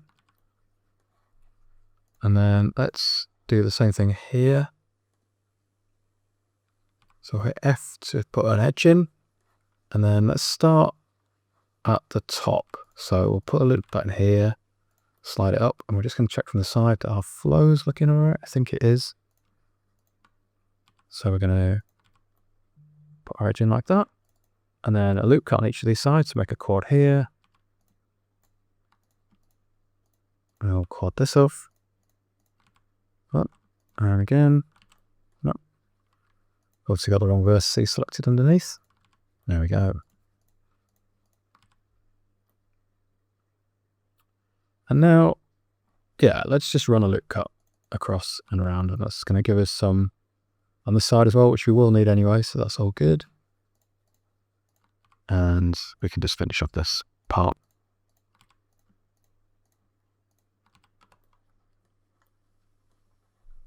Cool. So let's look at the other side, and now we've already got quite a few of our anchor points in, so we'll quad these in, and we'll quad this. And this one, and then we're going to need a loop cut in the bottom. And if you hit, I can remember the shortcut here, if you hit E and then F, it will adhere to this edge here, so it's straightened out that edge for us. So we'll quad that off, and then we've got a quad here. Let's just hit F for now to put an edge in.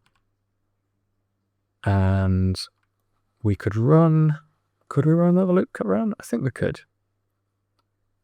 So let's loop cut here and loop cut here. And I think we're going to have to do some cleanup on this side. Yeah, we will. That's okay. We'll do that manually. Let's get this faced off first.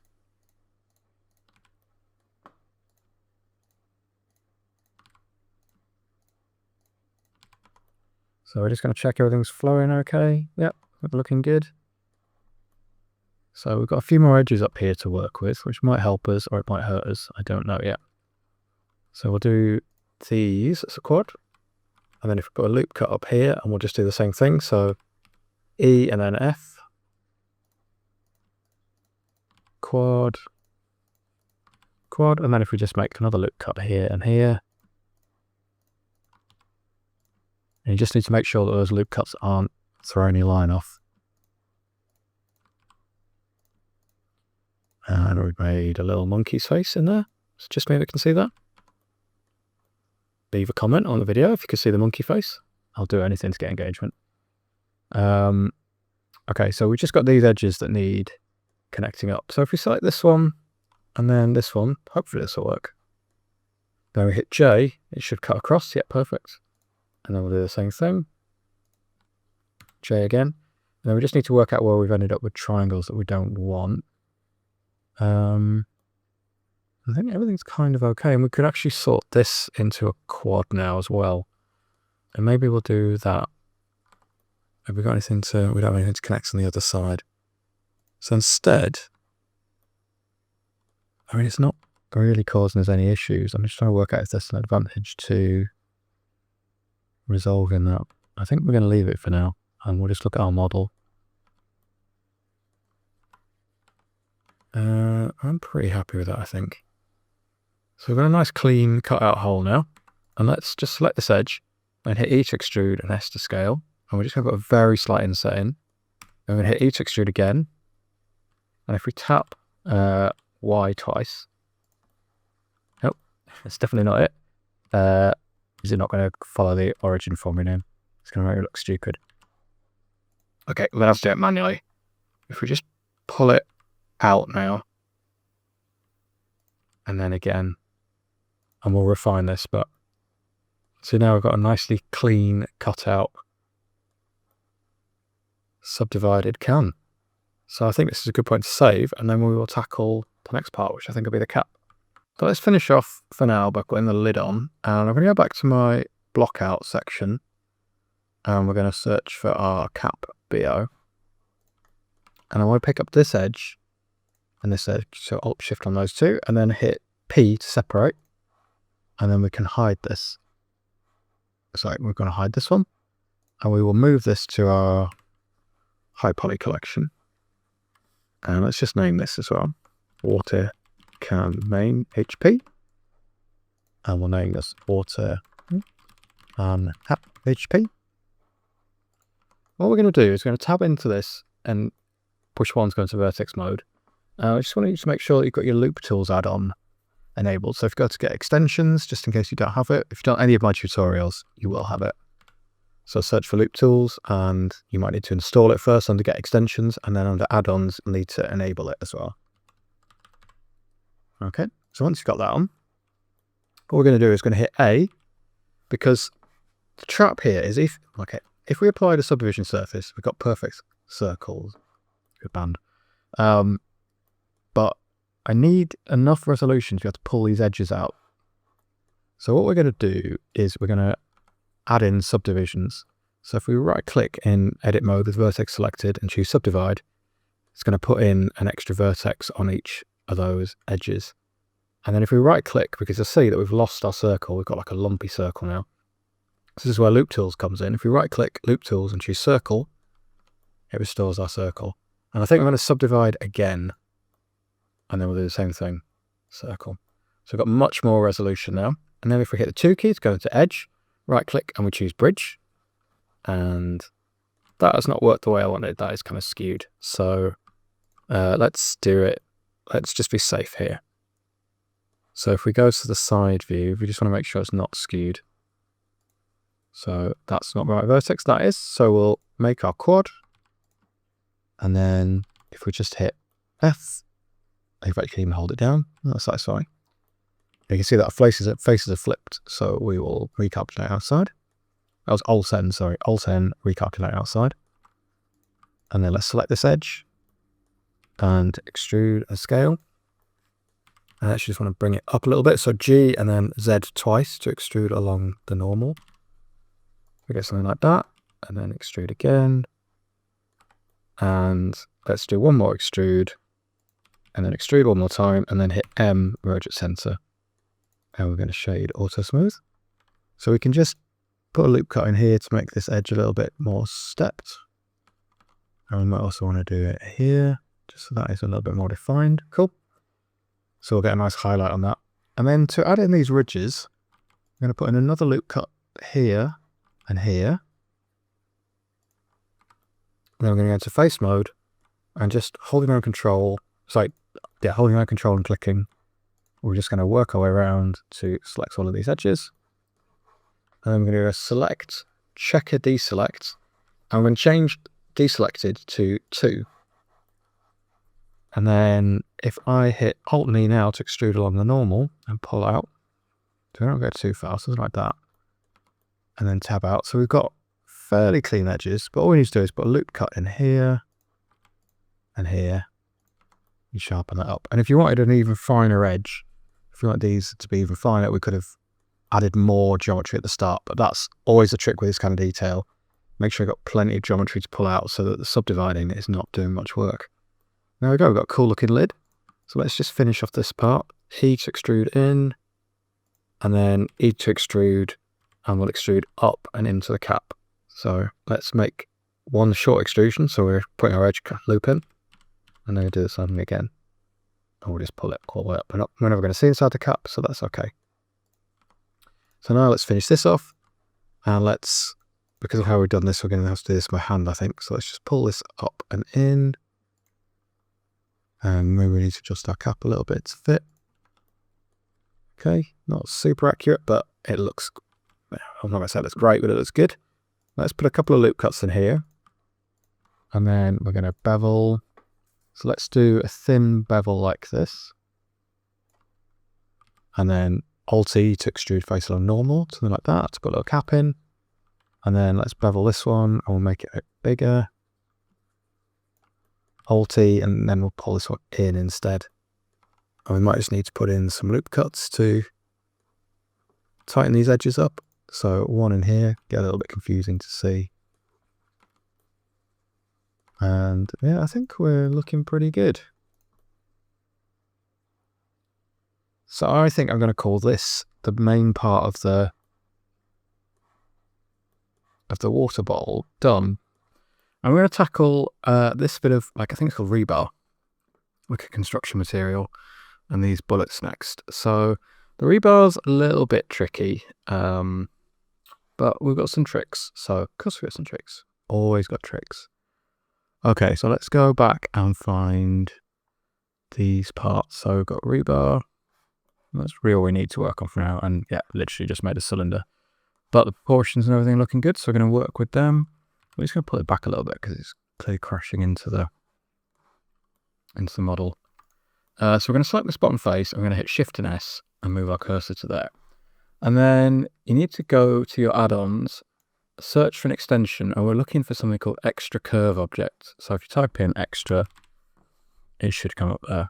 I'm just going to install my update for my meshes whilst I'm here. There you go. Real-time updating. That's exciting. And then go to your add-ons and just check that it's enabled in there as well. So we're going to need that because what we're going to use is spiral to make this shape. So we're going to hit Shift and A, and we're going to go to Curve, and then we should have this spiral section here. We're going to choose Archimedean. And we're going to bring our radius to kind of roughly the size of this circle, so something like that. And then we're going to set our height. So the height is the height of one step. And actually what we're going to do is we're going to double, because you'll notice that it's not a full spiral, it's like alternating patterns. So let's go with something like, let's do this again then. Spirals, Archimedean. Fortunately it saves the values that you already had in. So that's good. I'm just going to bump my radius up a little bit. And it's the height. I think I want the height to be Let's try something like 0 point just before 5. And then we're going to up the turns until it comes out the top. So kind of roughly like that. We can scale up and down as we need to. I'm just going to reduce the steps. So again, this is going to be like making a circle. So you see we've got this gap here. And we're going to apply a subsurface. And we want a small enough gap that our subsurface isn't straining too much, but also don't want more vertices than we need. So let's try 12. That feels about right. Hopefully we won't have to go back and change that. So now we're going to go to Object and convert this to a mesh so we can actually edit it because it's a curve at the moment. And if we apply our subsurface, you'll see that everything is nice and smooth. Let's just turn that off for now. So we're going to tab into Edit, and then we're going to select this edge, and we're going to pull up on the Z-axis. So D to extrude, and then Z to, and we're just going to run it up until it's sat on top of the other edge. So as close as you can get it. And then we're going to tab in, hit A to select everything, M to merge by distance, and you can see that because I've got it set low enough, it's removed 470 vertices. We're then going to select everything, all the faces, hit Alt and N and flip, because my faces are inverted. If you're not seeing that red, pull down from here and choose face orientation. So next thing I want to do is select this vertice and then Control even. Nope. It's Control Shift, so yeah. So we're going to keep working all the way around. Oh, that's right. And we're going to select this one last again. Hit the full stop key and choose Active Element.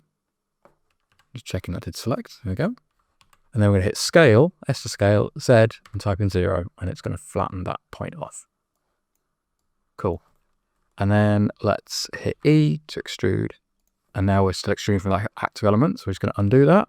Hit the full stop key and choose Boundary Box Center. And then we will do our extrude again. So pull this up very slightly. E to extrude again. And then let's do one more extrude. And actually looking at the reference, it kind of dips in, so we might as well do a little bit of that now. So I'm going to pull this down. And then let's just merge at the center. And if we turn on our subdivision, we're pretty good. We've got like a little wrinkle here. We might fix that, but also if we look at the reference, like it's very organic and kind of crunchy. So maybe we'll just scale this out a little bit to give more of that edge. There we go. So now we're going to do the same thing on the bottom. We can't mirror because of how our spiral works. So let's start from the end point here. And we're going to finish here this time. And I've accidentally selected a load of vertices I don't want. So I'm just going to hold down Control and drag around those. And then I'm going to hit Shift to set this one again. Full stop to go to Active Element. Scale on the Z, 0. And if you've got your Merge Vertices on, it's automatic going to remove that. So all good. And then we're just going to do the same process. So let's just change to Bounding Box before we forget. E to extrude, S to scale. Pull it up slightly, E to extrude. And then let's start pulling it down again. So again, this is like a rough bit of metal, so we can be a little bit kind of not too well at being super accurate, and I'll just merge at the center. Okay, so that's the easy part done, kind of. Now what I want to do is select this edge. So we're going to Alt-Shift, choose this edge. And we're going to go to our bevel tool. Mine's already selected. And we're just going to pull out a bevel to make these ridges. So something like this. And then this is where it starts to get complicated. So let's go to our side view. And I honestly don't know how this is going to go. We're finding out together. So we're going to pull out our view to here. And then we're going to Control Shift and drag down. And actually I want to be in X-ray mode. So we'll Control Shift and drag down like that. And still got some vertices selected that I don't want. So we'll go on to edit those. And what's happened here? Oh, okay, I know why that's happened. So let's go into our edge select mode instead. And we'll just drag down with the Control key and just select these.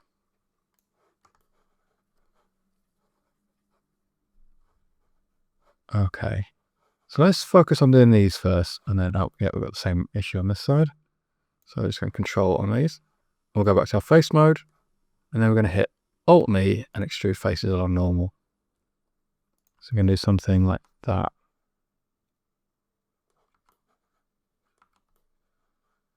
Okay. And I'm looking now, we're not super scaled with the reference. Maybe we'll fix that. We will fix that. I'll work out how, but let's carry on for now. So we've got this edge, and then we're going to do the same thing. And this might be where it gets more fiddly. I'm wondering if we're just best to do this manually. So we're just going to Control Shift our way down. So hitting Shift and then Control Shift. And we're just selecting alt name patterns. And once you get locked into view, you can do this pretty quickly. This is why sometimes it's best just to deal with it. Just get on with it, and rather than trying to find like a clever hack to do it, because there is definitely a more efficient way of doing this, but I might spend even 45 seconds trying to work it out. I could have just selected everything in that time.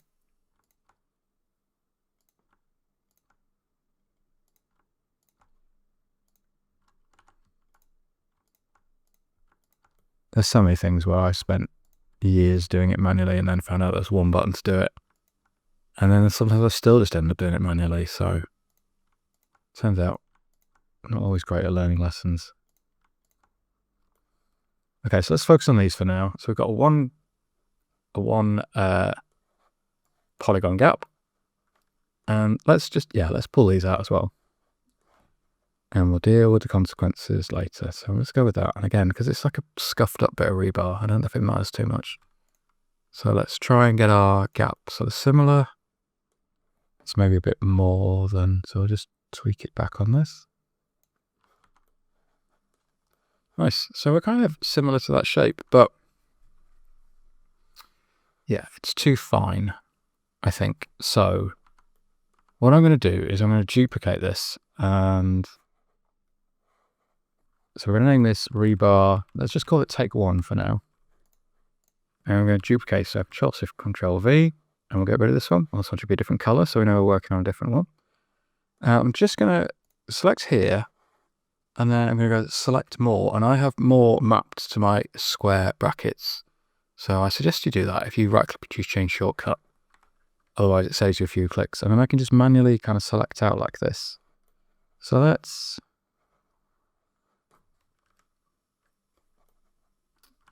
select this far for now. I'm going to hit P, separate selection. And then I'm going to delete all of this bottom part. So I'm just kind of picking I think this is going to be a disaster, you know. But it's good to find out, isn't it? So let's select this and then drag. So just making sure we only got the other rebar object selected. So after selecting this part, I think I'm actually just going to delete it because I don't think we're going to be able to use it. So let's put our 3D cursor at the top by selecting our vertice and choose cursor selected. And then we're going to hit Shift and S. No, we're going to hit full stop and we're going to choose 3D cursor. And then we're going to scale down from there until we get something that's kind of something like this. And let's go back to our reference. Okay, so we want to be kind of ending here-ish. So let's go into our X-ray mode and delete the vertices where we don't want them. Oh, we've gone a little bit too early, so let's pull it down from here.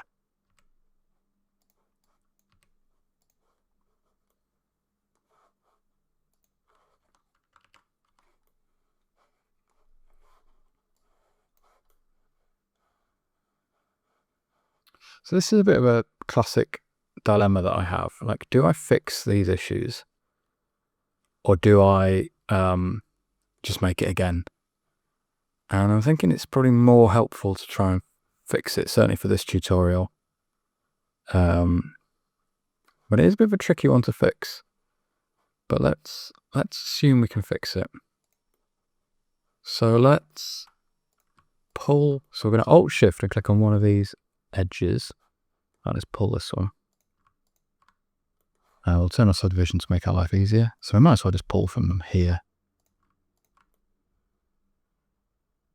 because we have basically a full circle there. What I need to do is reconstruct this circle at the bottom. And actually, no, let's not do it this way, because we're just making our own life hard. So Shift-A, mesh circle. We're going to make this 12 vertices because we know that we did that for our spiral. Let's just pull this down until we get, let's change our bounding box now. So we want something that is the radius of this part.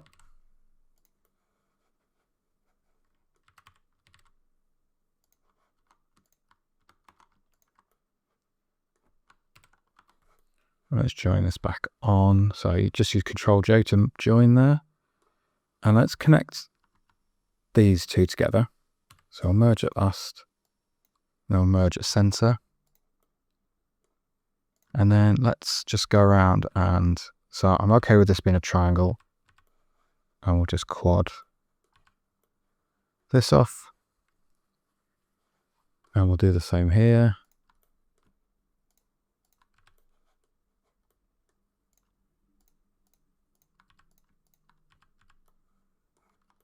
Okay, so we've rebuilt most of this.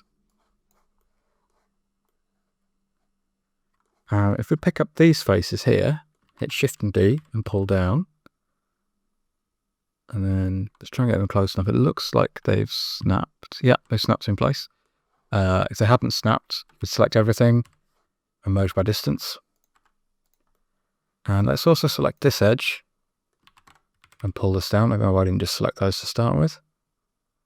And again, they snapped into place, and now I can quad this.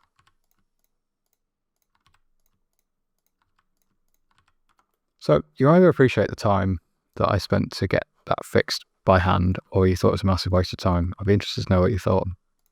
And now let's make our... Let's just give ourselves a little bit more space, actually. Let's just pull this up a little bit. And then we'll make our edge like this.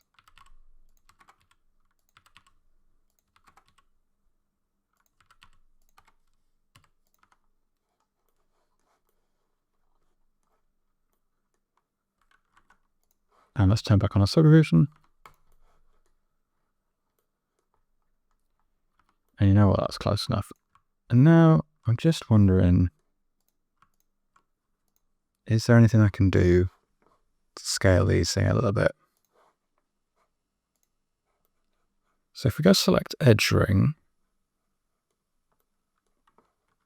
I think I just want to sharpen this up a little bit. So we'll put a cut there, and then we'll scale out on the bounding box, I think. So hit S, and then we'll hit Shift and Z to constrain, and we'll pull out like that. Do I like this? I'm putting a loop cuts like this. Just trying to give it a little bit more of a sharp edge. I think that's better. And so we're going to do the same with this one. And we just need to not run all the way up to the top here like this.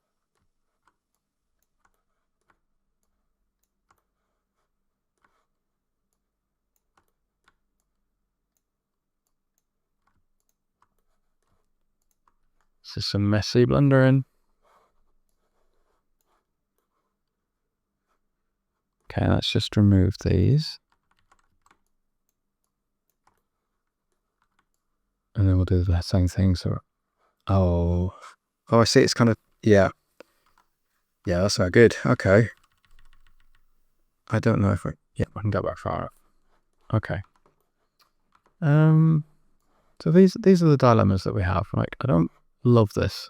Maybe let's just put a loop cut in here and just sharpen that edge. Yeah, I think that's better. This one doesn't want to slide because it's running all the way to the top. So to do that, we're just going to select these and hit H to hide it. And we're going to do the same at the bottom. We'll hit H to hide it. And then we can put a loop cut in and we can slide now. Okay. Yeah, I think that's better. It's not it's not perfect against the reference, I would just hit Alt-H to unhide things. There's some really messy geometry here that we could fix in part by merging and sliding. But what I want to do is we'll make a judgment call when everything else is modeled, if we still hate it, basically. Hate's a strong word, isn't it? Like, I think it's an interesting enough shape. So let's go back to our, look at me making excuses already. Let's go down to here, hit Shift and S, cursor to selected, so that we're now rotating about the 3D cursor. And let's just try and line it up with our reference or something like this. And then currently we rotated on the X as well.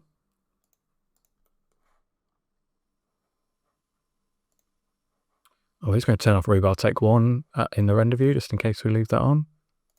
So let's see how we're looking. Yeah, I think for now that's absolutely fine. You get the idea of what it's supposed to be. We can put some texture on it. I might just, for a little bit of interest, you see it's a bit more curved at the top. So let's select this point and we'll use our, let's go with pseudo then. So we use proportional edit and I want it set quite small. So we're going to hit G and Z, and then we're going to use our mouse wheel to just increase. I can't actually see my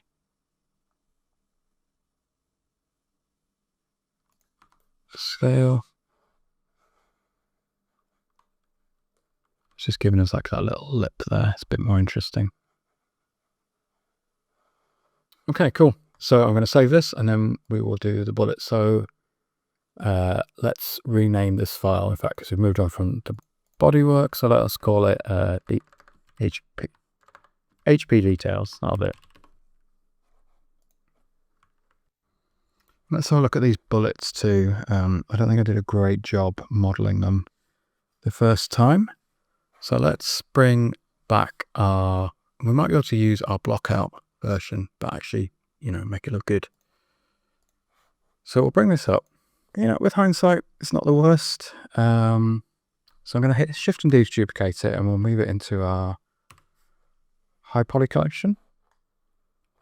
And we'll rename this bullet high poly. We'll also rename this rebar high poly. We'll keep our take 1 for now. Okay, so let's just see what is standing out as not being the right shape. So I think here we're pretty good. Don't know if this casing needs to go up more. So we'll select these edges and we'll pull up. That already looks better, I think. And then this part, let's bring this down a bit. We've also got proportional editing on, so we'll just watch out for that. And we'll move this up. So this is this part. I think I want this less tapered in now. Let's just change this to bounding box center as well. Something more like this. Then that also means that this needs to scale out more. Okay, we're getting in the zone now, I think. And then it's more this tip here is not a good shape. So something like this maybe. And let's put in another loop cut. So it's more that it's like rounded towards the top. I think that's a better shape. Let's apply some subsurf and see where we get to. So Command 2, when things go weird and rubbish and wobbly. So let's start putting in loop cuts to tighten up our edges. So I'll start with these ones.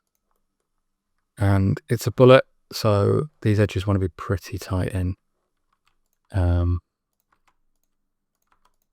we'll just right click shade off to smooth as well. So this is tight. I think this one is more kind of naturally curved, but there's still like a little highlight there. So you can see it's a sharp edge. This is sharp. So I'll keep that nice and tight. And then it looks like here, so this also wants to be tight, but I actually think we've got like a beveled edge to it here. So we'll put a loop cut a little bit higher up and then we'll just bring it in slightly and then we will sharpen both of these edges as well. So now we get that kind of tapered look. And then I still don't think I've quite got the top of this bullet right. Let's go into X-ray mode. Is it more kind of, see now everything is very pointed, so I'm guessing this is not in the right position.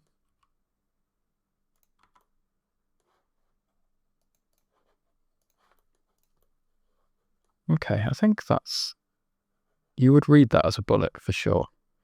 I'm just going to put some like grooves in as well to make this a bit more interesting. So I'll put one here, and again, I know nothing about munitions, so it might be that these are, you definitely wouldn't have any kind of grooves in there, but we're going to bevel this edge, and then we're going to hit Alt-N-E and extrude face on normal, and we're just going to pull in slightly, and then again we could just bevel these edges, but it really is just quick just to quickly put in some loop cuts, sharpen that up.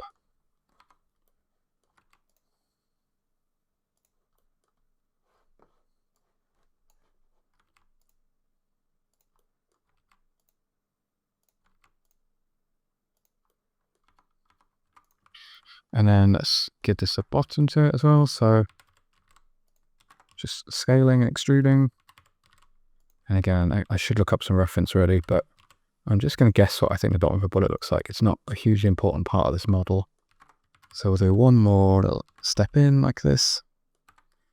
And then let's merge at the center. And this is absolutely a time that you could come up with, you know, your own exciting design for the bottom of a bullet. I think we're looking good. I think I'm happy with that. So let's come out of this mode, and we can hide our first low poly. And where's our other one? So we're just going to hit Shift and B and duplicate this and overlay it. So making some good progress bringing in our details now. So let's carry on with some easy wins, as they say in marketing. Let's take this wire loop. So at the moment this is a curve, and I think we can carry on working with that really. So let's for now turn off our depth, so it just goes back to being a single wire. And then let's see what happens if we select one vertex and choose proportional editing and change it to random. And then if we scale up our wheel, I don't think that's quite the effect. Like we can kind of drag some bits around. And I think the problem is I've got too much smoothing on. So let's set the handle type to vector. And let's try again. So we're just trying to make this a little bit janky. So I'm just going to randomly pull in vertices around.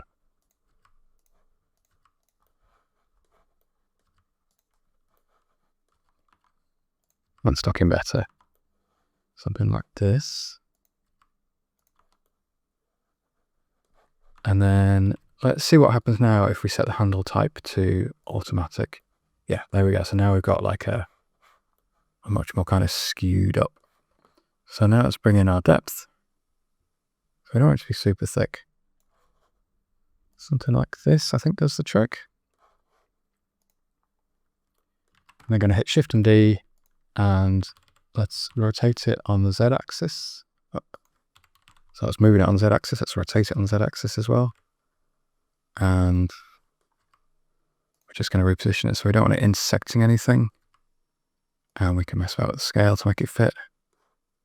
We can also just pull out any vertices where it's intersecting. Don't forget we've got proportional editing on at the moment.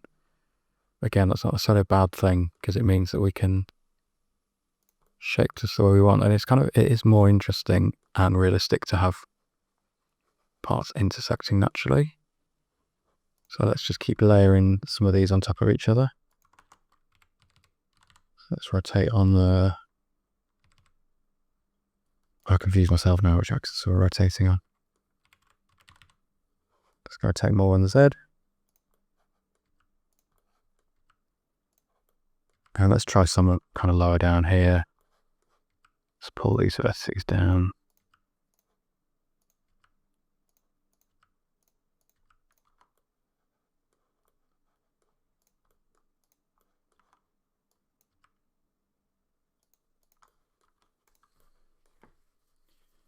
Cool. I think we're looking pretty good there. Something like that. Just checking there's no weird intersections. Nice. Okay, so we're going to save here and then we're going to move on to doing the knife. So let's continue. This is where we got to previously, and I'm going to jump in and we're going to make the knife now. So let's bring back our block out, and we've got foot normals, which don't matter for the block out. Let's recalculate outside just to be safe. And then I'm going to hit Shift and D and duplicate this, and we'll move it into our scene collection. So let's turn off our block out again now. And let's also turn off our high poly. So we're just dealing with the knife. And I'm just going to rotate this so it's pretty straight, because we're just going to use this as a bit of a shape reference, and then we're going to build a new knife from scratch. So again, I don't know how accurate this is. There's probably some bits of this knife that don't make sense, but there's some interesting shapes in here and some little cutouts and things that are worth getting in at the start. And again, if you followed any of my tutorials, you'll know that my method to do this is to build all of the shapes, all of the outlines. I'm going to build the shape of the knife and all of these cuts and insets in a wireframe first, and then we'll fill in our quads. And again, it's maybe a slower way of working, but I find it makes it a lot kind of smoother for getting the final shape and bringing in all the details that you want, rather than trying to hack them into a already dense mesh. I find that's a one-way ticket to getting lumps and bumps, which we don't want. So I'm just going to put my 3D cursor somewhere down here, and we're going to add in a single vert. And I just want to turn off proportional editing because I've still got that on. So let's just start by kind of roughing out the shape. So again, we've made like a decent attempt at it, but this is a chance to kind of come up with the knife shape that you want. And we're going to take our time with this, because the more time we put in at this stage, the better the final results. I'm just going to hit Command and F2 or Control and F2, depending on what system you're using, so that we apply a subsurf modifier. And let's just start roughing in our shape. And if we put a vertex far apart, you can see it smooths out our curve, which is kind of what we want for here. We might want to tighten this edge up a bit later. So here it's much more a stepped edge. So if we just put a short step in there, and also if we hit Control and R subdivide, we get like a much more pointed edge. So we might point in even more. That's just a little audio cue to remind you that you can come and hang out on the Discord. So let's carry on our shape. So we've got something like this. I might put a very slight bend in it. It looks like the reference has a little bend in the knife. So let's try doing something like that. Very subtle, might be too subtle, but... So this is what I mean about just taking your time getting this shape right, because the more time we spend here, the less time we have to spend fixing later on. And then again, we've got quite a tight curve here. And all of this can be kind of corrected, but... yeah, this is where you get to be a designer as well. So let's tackle from this end, and I think I already want to tighten this up. This is another key principle of 3D design. Like, we have this reference. It's up to us how much we actually want to follow it. Like, I think it's good practice to try and make something close to the reference for your own modeling skills, because sometimes it's really tempting to just go, oh, I can't do that, so let's leave that out of the design. So I don't recommend doing that, but at the same time, I'm just going to merge these at the end here, so merge at last. I don't recommend being an absolute slave to something, because, you know, maybe somebody's already working from the same reference as you, and it's honestly good to just kind of bring your own creative idea, because that's the point, right? Like, 3D it's infinite. Like, it's one of the things I love most about it, is you can have an idea, and you can just go ahead and do it. Okay, so we've got a bit of a subtle curve in there, but you might notice I've forgotten to put in my section here. So let's delete this edge. And then we're just going to put in another little curve here. Something like this. And again, we're going to need to tighten these edges up, so just going to put a loop cut in.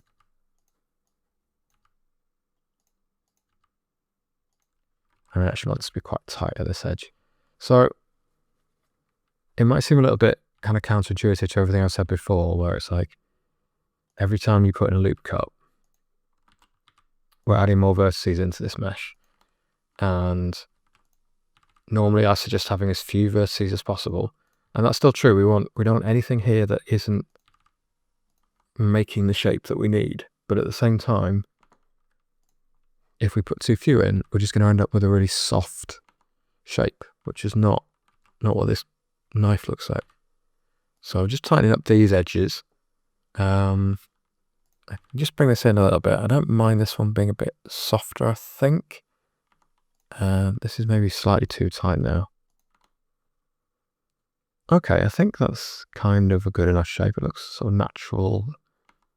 And then, so we've also got this section here, which is coming out from this dip, I would say, around here. So let's cut another edge in here. Then we'll select both of these with the F key to make a face, and then let's just put our curve in. And we're definitely going to end up bringing in more vertices because we've got a lot to hone there.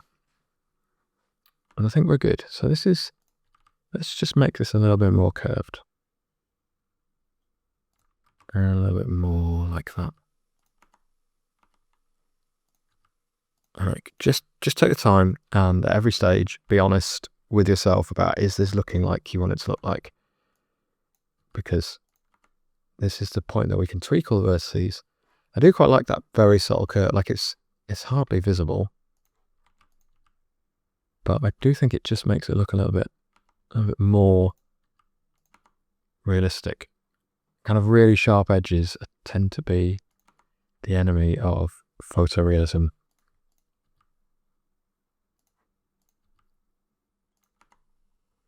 Okay, we're going to start messing about with it. So what we need to do now is bring in these circle points. Circle points, just circles. So we'll hit Shift and A, Mesh, Circle. We want to make sure we're not in edit mode, that we've tabbed out of that. We're going to set this to 5 sides, 5 vertices even, and let's rotate on the X-axis and scale down. And so we're going to bring this to here. So this is a bigger one, something like that maybe. And then let's bring in this one here. So I've got a small one here. And I think for just the design language looking good, we should keep these pretty consistent. So I'll have these 3 in the same size and one up at the top here. So then we're going to hit Control and J to join those. And then we'll actually just select this body as well. And there you can see it's smoothed all of these over. Great. So let's just put in a save point here. So the next thing I want to do is I want to make sure that all of these edges have a supporting path all the way around them. And that means that we can then run a beveled edge or a sharpened edge all the way around. And again, we don't have this problem of things like crossing over or routing the wrong way. Hopefully this is an idea that will make more sense as we get into it. But let's start by taking each of these circles. So just using loop select, so Alt Shift on one of these edges, and we're going to hit E to extrude and S to scale. We're not going to worry about flipped faces at the moment, and we're just going to give like a little bit of geometry around the edge. So you can already see we've kind of fenced this off. And this will be really important as we go forward. So we're just going to worry about the handle for now. We'll tackle the knife blade next. But I think it's once we've got the principle for one, then the others will make more sense. So now we need to do the same thing on these edges. So we'll leave this one, and let's just Shift select these edges as we go around. We'll get to here to start with. Then we're just going to hit E to extrude, and we're just going to pull it down. So we give ourselves something like this. And then let's ignore this edge for now. Let's pull this one out. So I'll hit E to extrude. And then I'm going to select these two and hit the F key. And then we're going to put a loop cut in with Control and R and bring this up here. And then now we can quad these off. So you can see what I mean. We're building like this path that runs all the way around like an island. So let's do the same thing here. So we should be good with these. We'll pull this up. Again, don't worry about the flipped faces yet. And then do the same thing. So I'll hit F there to connect those two. Sorry about the dialog box popping up. And loop cut in, and then we will just quad these off.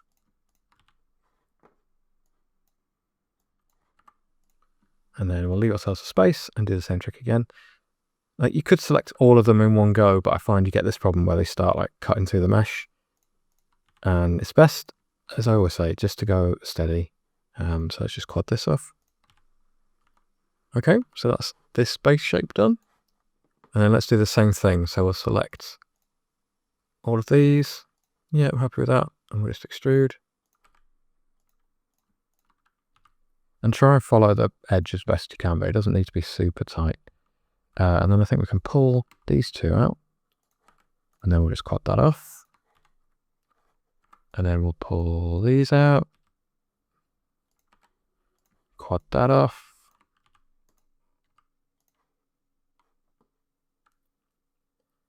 And then let's see how we're going to do this. I think we're just going to connect these two together with the F key. Pull this over like this.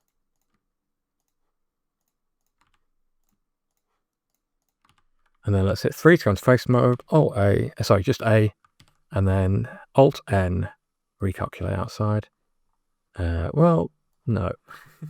That's okay, we're going to do this manually now. So we'll just hit L, select this one because it's flipped to all circles correctly. And hit Alt N and flip. Okay. So now what we need to do is join each of these sections up into quads.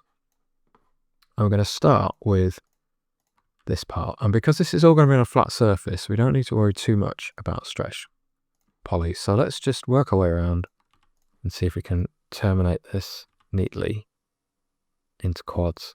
You don't want anything too crazy stretched, but I think we're good so far. So that's probably the limit with this. Let's do the same thing here and here. And then we can make a quad of those 4, a quad of these 4. And then let's put a loop cut in to help us terminate that edge. And we just need to keep an eye on what's happened there. So do we like that edge? I actually don't mind it. We might just need to tweak this one a little bit. Yeah, I think that looks okay. So we do that, so we're okay with that edge terminating like that, and then we could turn this into a quad. And then we have another edge here. So what we could actually do is, rather than this terminating here, we could cut through like this. Let's do that and then just dissolve this edge.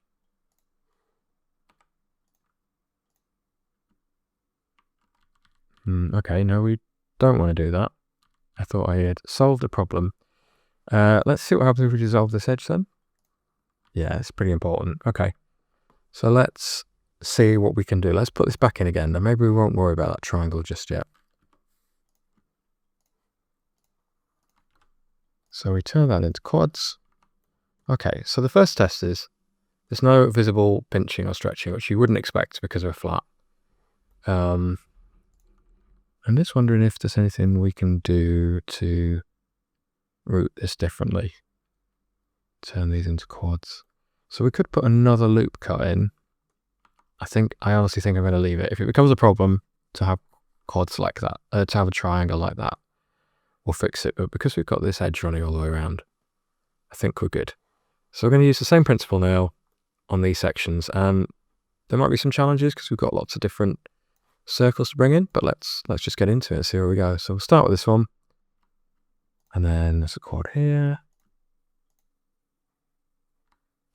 Let's do this one.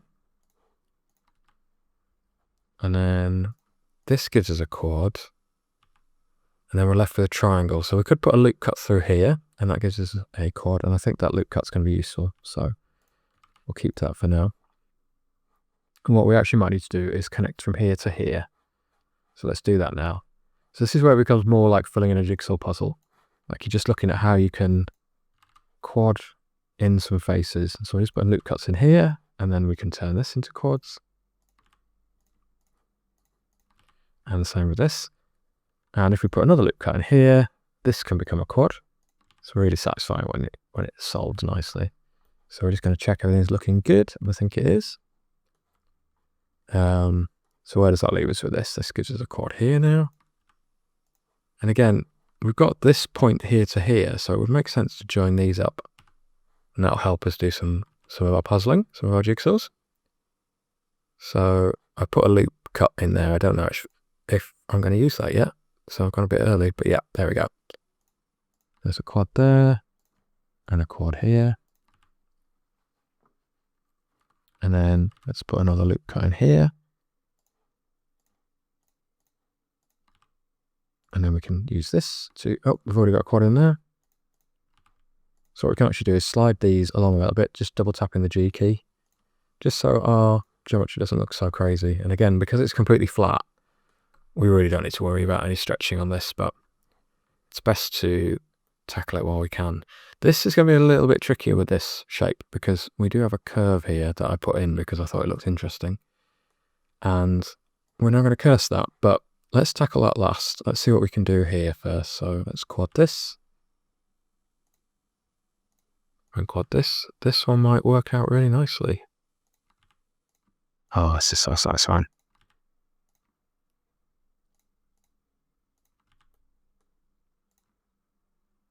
Okay, so we've got another quad here. And then this is looking like a quad to me. Yep. And then we're just going to put in, let's do 3 loop cuts now and just slide them along. So I'll just use my mouse wheel to dial in a couple more. And I'm just tapping the G key to slide.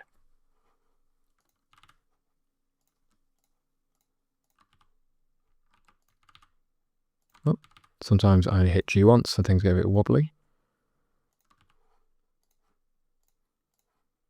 Okay, so there we go. We've got this part looking good. And so now we need to work out how we're going to resolve all of these. So let's slide these over a bit to give ourselves some closer points. I'm just hesitating because we are going to need to put some more loop cuts in here. But when we do that, we're going to alter our curve. So it's going to be the last bit we do, basically.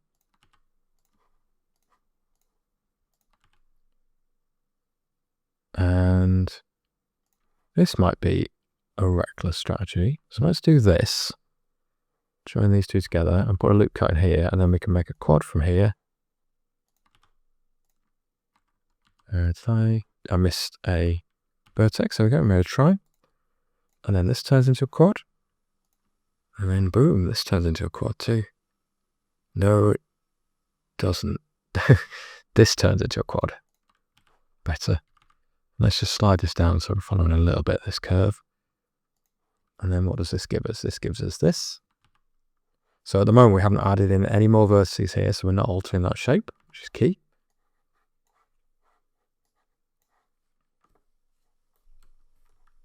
And okay, let's go to this, make sure we're looking at this flat. And let's put in 2 loop cuts. And you can see that this has straightened this edge more than I would like. So we're just going to adjust this curve a bit.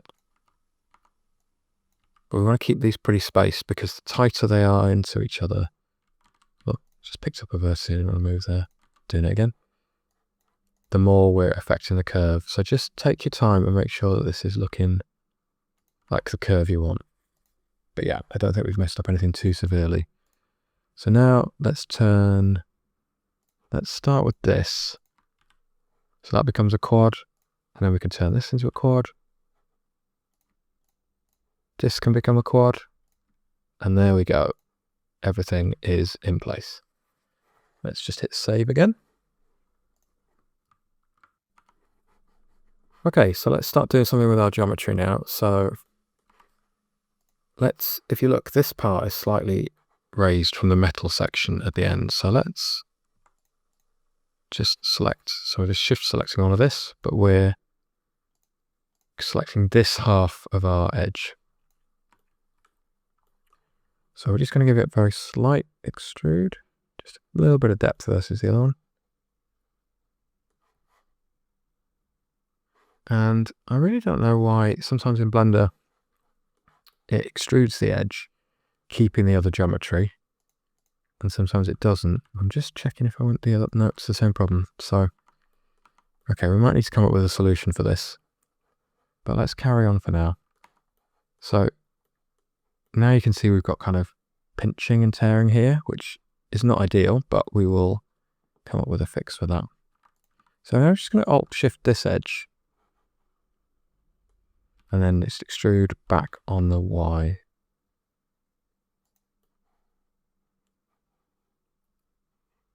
Okay. And let's look at now what we can tighten up to just kind of improve this shape. So if I put a loop cut in here,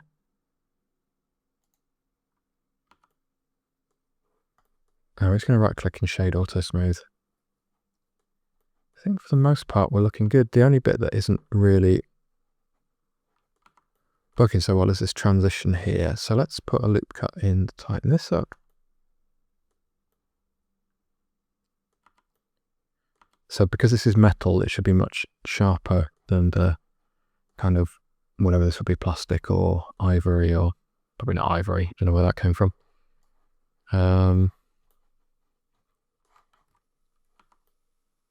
Okay, so let's have a look at this little section here and see what we can do to resolve this issue. So I think if we put a cut in here, and then it's just correct that corner, I should sharpen that up. And then we'll do the same thing here.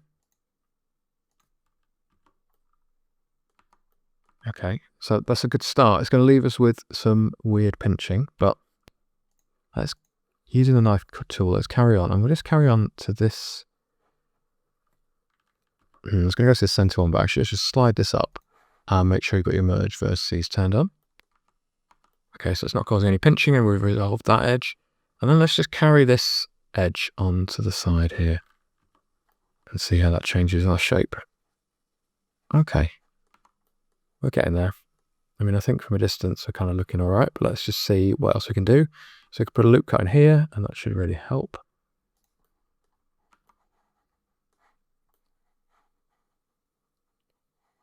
Okay, by the time we're viewing this at scale, we're really not seeing any issues, but let's just see if there's anything we can do. This is a tricky shape to resolve, so let's just turn off our subdivision and check that I'm not doing anything daft. I usually am.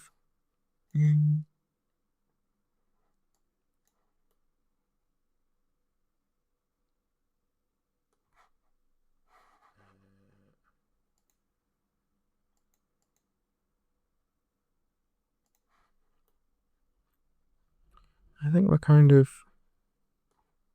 I think maybe we're as good as we're going to get for this transition. Like it has to transition somehow. We could also just put a loop cut in here to just help with that. Although I don't want it too sharp. So maybe we'll put something like here.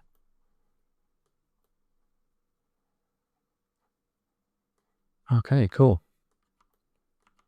And then I just also want to extrude this back. So I'm just going to extrude back on the Y. I might go a little bit further actually.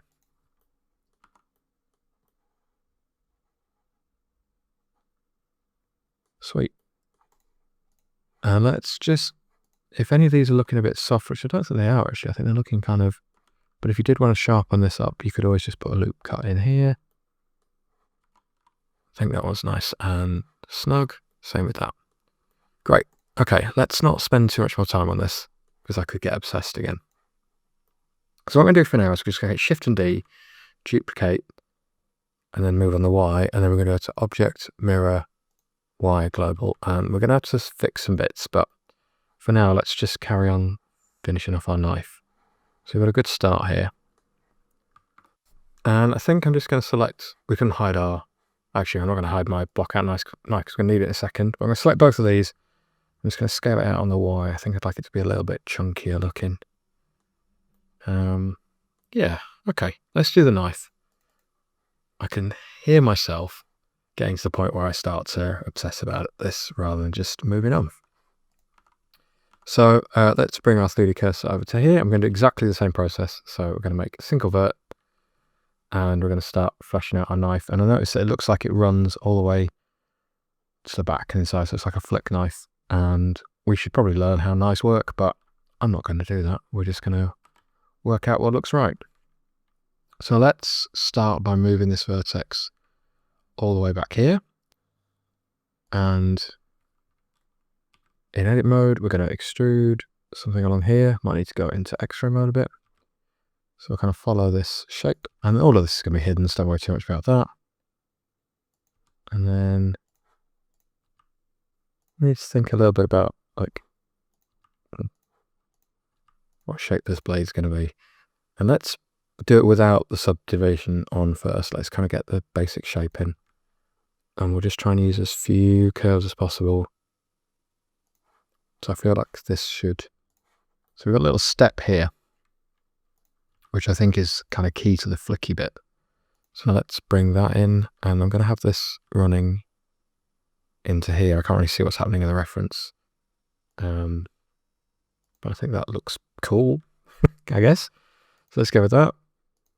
And let's just hit F to close this off for now. Whoop.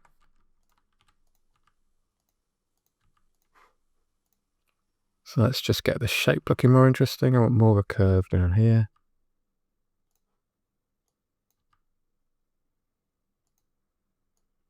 And let's have that kind of curve more.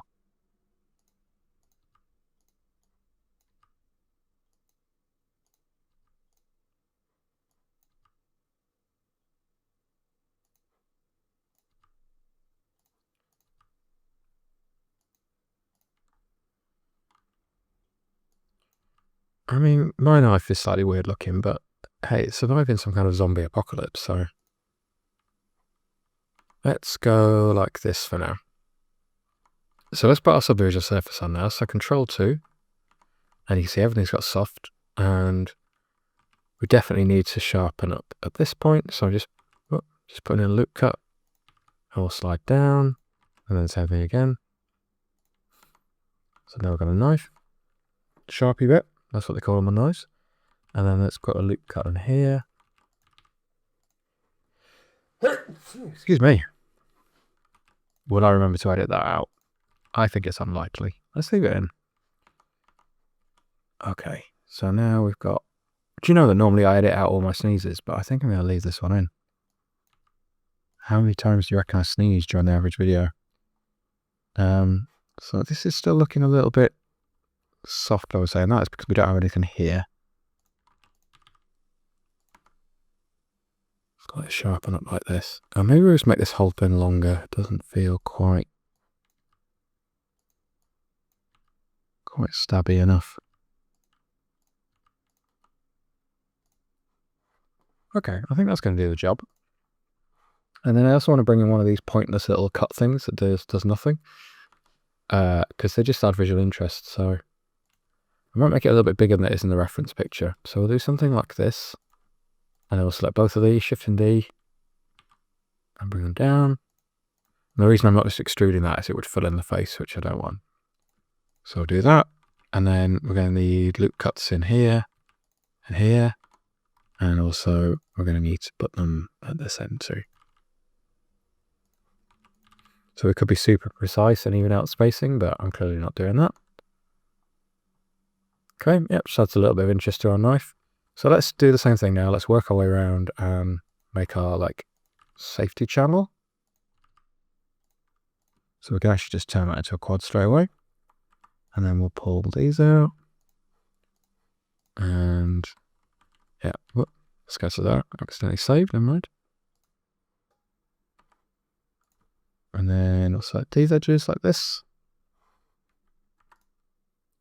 And then let's actually can I be bothered to put in a... Doesn't really matter if it's curved. Let's just extrude this edge for now and just slide these in. I think we are going to put some more loop cuts in, but let's just do this for now.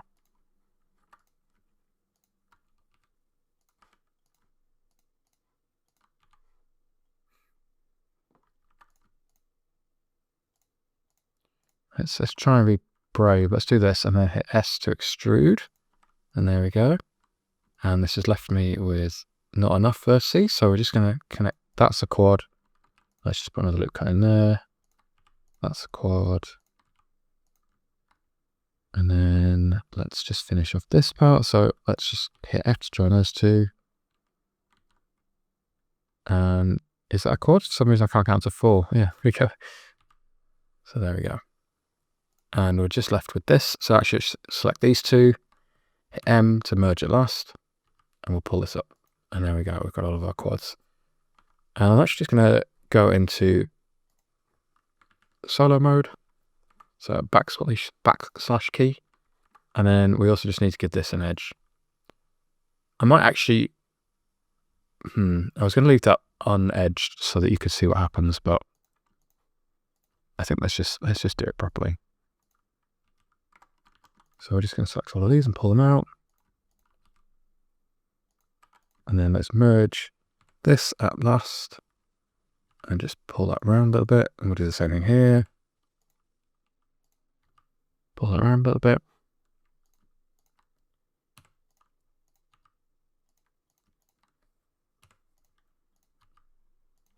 So great, we've got all the geometry in the way we're going to need. We're just going to hit everything, A to select everything, Alt-N, recalculate outside.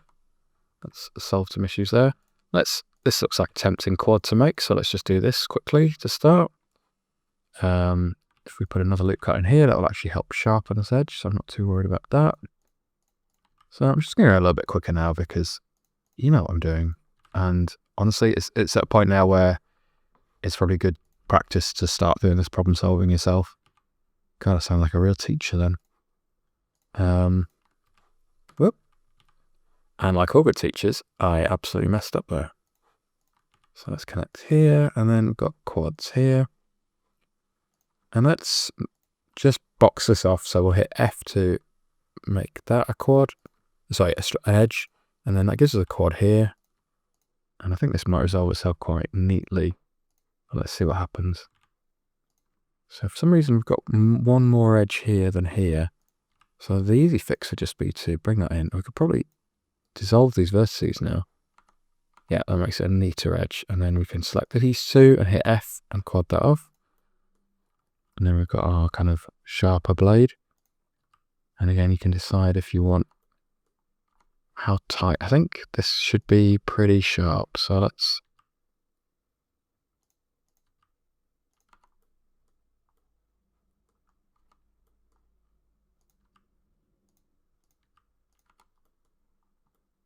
Yeah, there we go. And these are all hidden, so we're not going to worry too much about these. Let's bring in a big quad here. And we'll just tap along like this. And then we've actually only got a couple more to resolve. So we could put a loop cut in here, which definitely doesn't hurt. So we'll do that. And one more loop cut in here. And we'll work out if we've messed up the shape, but I don't think we have too badly. And then how do we resolve this? So this gives us one quad. So we could actually slide these along now and turn that into a quad. Something was not happy about that. We've got something in here that is not looking good, is this. So let's do that again because that was fine. I've ended up with an extra face here, so I'm going to hit... It's actually because of this edge here. So we'll dissolve this edge and that'll do nothing. We'll delete that edge. So yeah, I've clearly connected a quad incorrectly. So there we go. And we've just got some rogue edge here. I'm hoping that none of that happened to you. Great. So now we're just going to hit A to select everything, E to extrude. In fact, before we do that, because I got a bit rogue with my positioning of vertices, let's just hit S to scale on the Y and type 0 to make sure everything's straight. M to merge by distance. And now we can extrude. And recalculate the outside. And I'm just going to put in a loop cut here and here because it's a blade, so it should be sharp. And we'll do the same on the inside.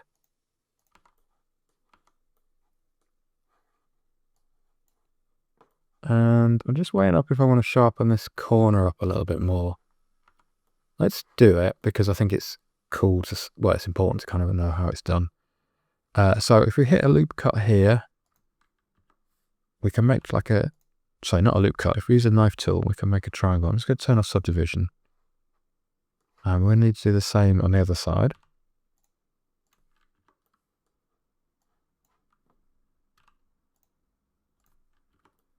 And then if we select these two and hit J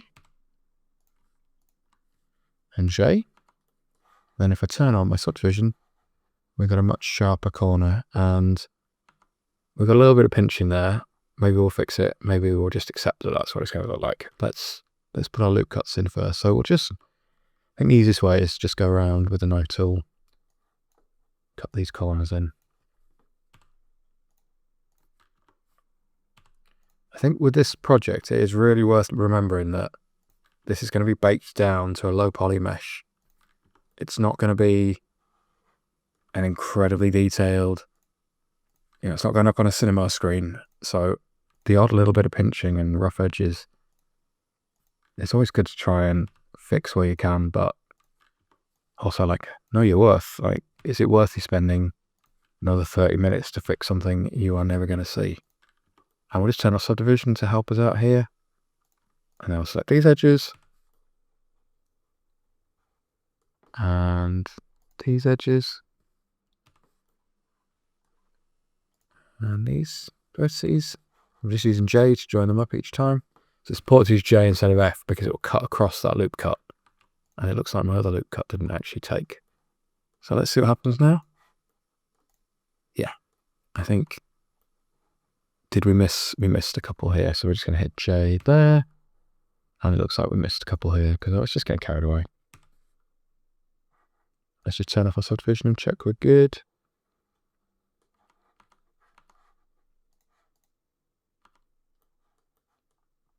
Yeah, I think by the time we're viewing a knife like this, we're absolutely fine. So let's come out of solo mode and have a look at how this sits in our blade now, in our knife body, sorry. So let's bring it into the center like this. Nice. Okay, I think we can finally get rid of our block out. So I'll just delete this. And let's hit save, and then we will finish off the last little details. Okay, so let's finish off with some easy bits. I don't think it's going to be a huge problem, but we could kind of do with not having an exposed edge here. So I think the easiest way is going to be to Alt-Shift this edge, hit the full stop key and make sure I'm bounding box center and just hit S to scale.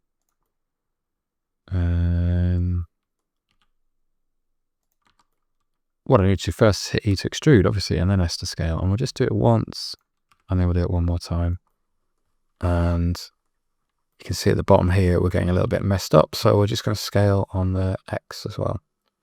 And we're really not going to worry too much about that because you're never going to see it. But let's just put a loop cut in here as well. Okay, part one done. And let's just select this, educate it over.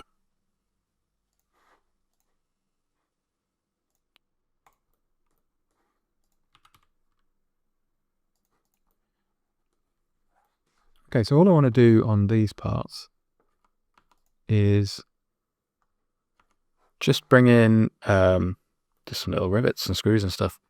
So let's just make our life easy and let's select this. So just as I said, Shift and D, P by selection.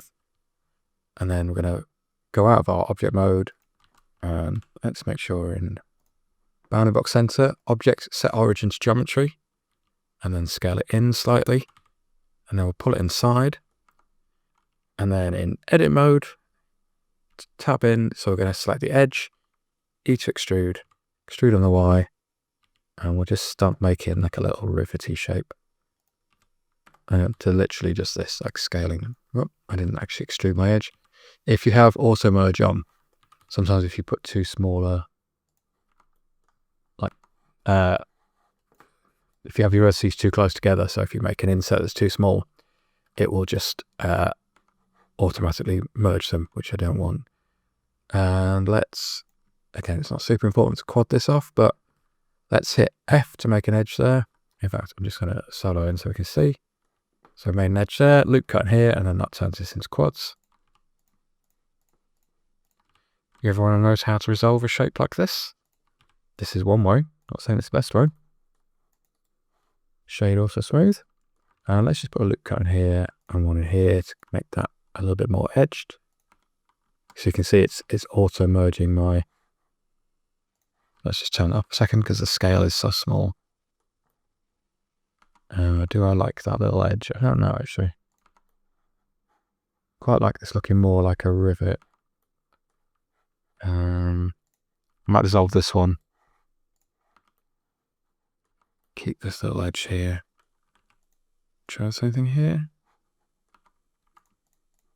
So it's all about just putting in some little interesting details where you can.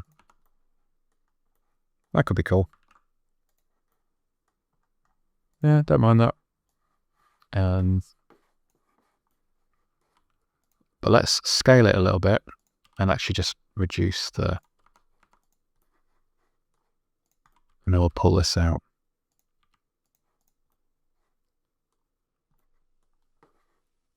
Okay, so let's go into our front view and duplicate these.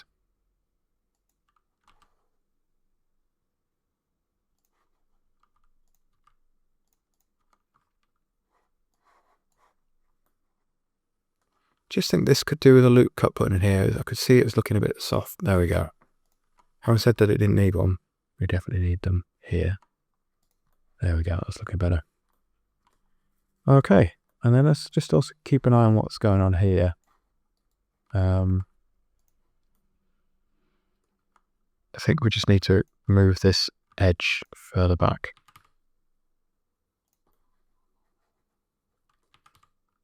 So let's not worry too much about the impossibility of how these would fit together at the moment. This might become more of an issue when we do our high poly.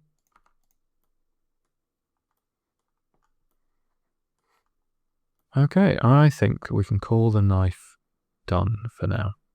So let's go out of, we're not in center mode anymore. Let's bring back our high poly and let's select all of these objects. I'm going to name them in a second, but let's bring it into position. And let's just bring in our block out for a second to get a sense of where we had the knife.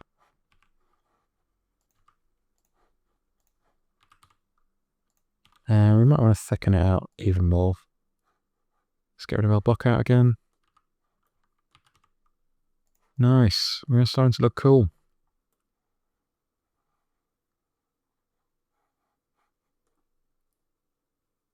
Sweet. Okay, I think we're going to save this and then we will tackle our, I just noticed we've lost our little, that's because they're in the block out collection. So we're just going to take our, sorry, I'm just doing a bit of housekeeping as we're going out. So let's just make sure we're selecting our newer wobbly wiry bits. I'm going to move those into the high poly. Let's just turn off our block out again. And whilst we're here, I'm just going to see if I can, no, I think they're okay for now. Actually, we might do some correction later on. Okay, so this is where we're at. We're looking pretty good. So the next thing to do is these ropes, which might not be the most fun, and the holster, and then we're ready to start texturing and doing all of the game asset stuff. So we're nearly there with this. What I want to do before, just gonna let Blender catch up there. Before we get into the ropes and this kind of like holster detail, is I'm just going to bump into viewport shading, and I've got EV on, I've got my ray tracing turned on, so I can see my shadows better. But I think we'll just put some placeholder materials on just to give us something a little bit more interesting to look at. So let's get something kind of together for the, these are literally just placeholders. We'll call watercan base blue. Let's see the cap black. Let's make a metal for a bullet. So I'm going to select both of these and we'll only see the material working on one. We'll put the metallic up and we'll bring the roughness down. And I think we want a much less saturated color. I mean, at this stage, it really doesn't matter. Both selective, hit Control and L, link materials. And actually, let's put that on here as well. Something like that. I might go a little bit darker with this, just for now. And let's color our rebar. So full metallic. And let's make it darker gray. It looks like we've got a high poly overlay in as well. So our low poly, so we're just going to I think we've got 2 rebars, so let's turn off our first one. I'm going to stick with this one for now. And then we're going to use this on the knife blade as well. Why didn't that apply? Let's try again. There we go. I think we can make this rougher. Drop our roughness. And then we're going to do 2 materials on here, I think. So make our new material. And we'll call this like, let's make this the handle for the black. So everything's going to apply. We'll go full black.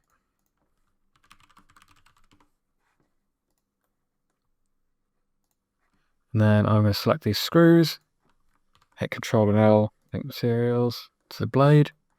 We put that metal on, and then let's just see how much of this we can pick up. So I might need to go in solo mode. I'm just turning back my shading.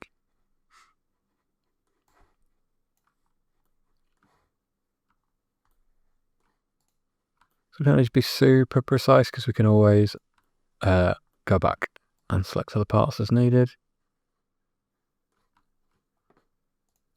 But obviously it saves us doing it multiple times. I think I want to pick up this edge.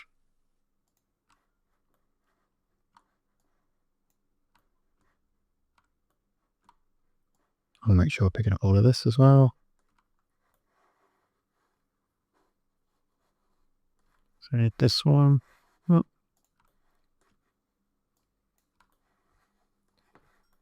Okay, and let's make, sorry, I'm getting myself confused here. Let's add a plus in, and we can choose in our chrome material, which we haven't labeled. So let's assign that. And if we go back to shaded mode, should be able to see that now. Let's call it steel, maybe. Maybe it's more steel than chrome. Cool. And we're just going to delete this for the 50th time. I will just bring this over and mirror on the y-axis. Nice. Okay, and let's just bring these bullets in. I can see they're kind of sitting into the can. And I think we're gonna increase these. I'm gonna do this now. So just duplicated them. And then let's rotate these a bit around the Z-axis. So we might need to do some fixing later on, but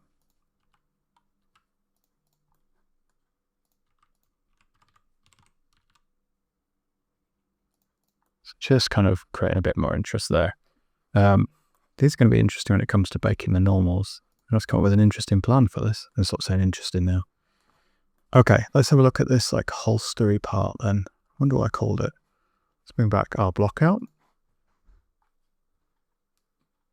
Turns out I called it holster. So let's hit Shift and D to duplicate it, and we'll move it into our scene collection again, and then turn off our block out. So let's just start by seeing how this looks for. So let's just tweak the position of some objects to make them sit back inside here and check that we're looking right. I think that's looking pretty good.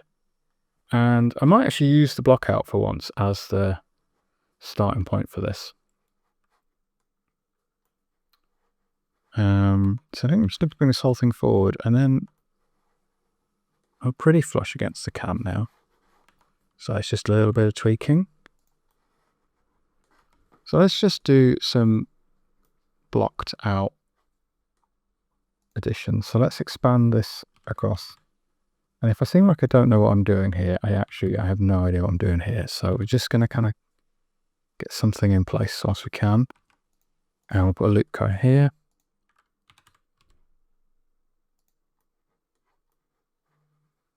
And I might just move this over a little bit. Yeah, something like that. It's looking good. And then we'll take this one and we can do the same thing. And obviously this is way too thick at the moment, but we will find a way to fix that. For now, it's just to get the main shape in place. So I kind of sense that it's somehow attached to the side of this. I'm going to just tap. In fact, let's select these vertices with the 1 key. And then Nope, still don't want to do that. So let's just select the font and slide. Sometimes it gets a bit finicky about which axis it's going on. Okay, not a bad start. So now let's go into edit this. And let's start by removing these faces. And again, I'm just going to kind of suss this out as I go. So we'll hit F to make these back in again. And we'll put a loop cut in here and slide along. So I just want to make this much thinner without losing the shape that we've got there. And then let's delete this edge and this edge. And then let's also delete this face. And then if we select these quads, finish this shape back off again.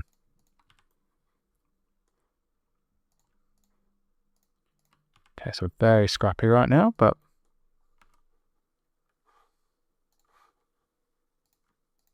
and let's just select these and pull these out a little bit.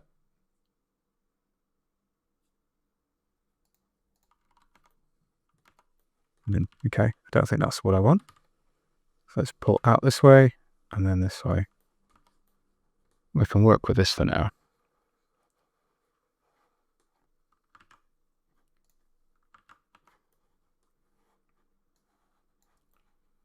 Okay, now we know that this needs to be flatter against the base of the cam.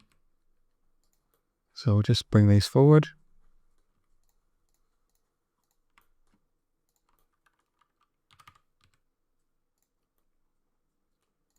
So I don't mind this being a little bit kind of bumpy and ripply because there would be. Let's just pull everything forward again.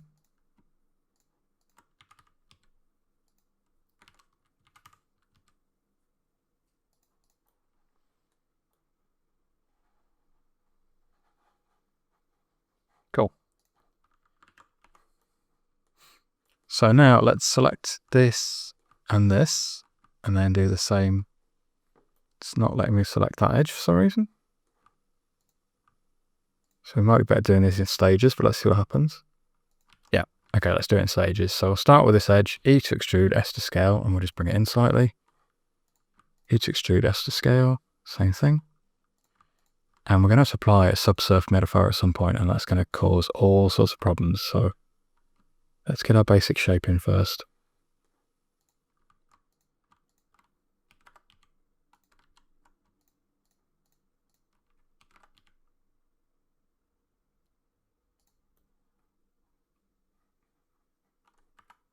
Okay, and then let's select this. And this. I'm going to right click, Loop Tools, Bridge, and Absolute Carnage. So that's just something is not right here. I'm going to select everything at once. A to select everything, M to merge by distance. Let's remove some vertices. Yeah, there's obviously some vertex issues there.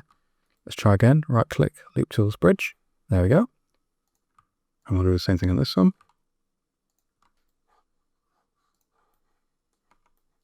Nice.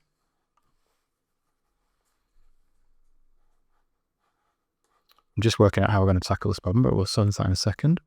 Let's select this and this, and it might be an idea to...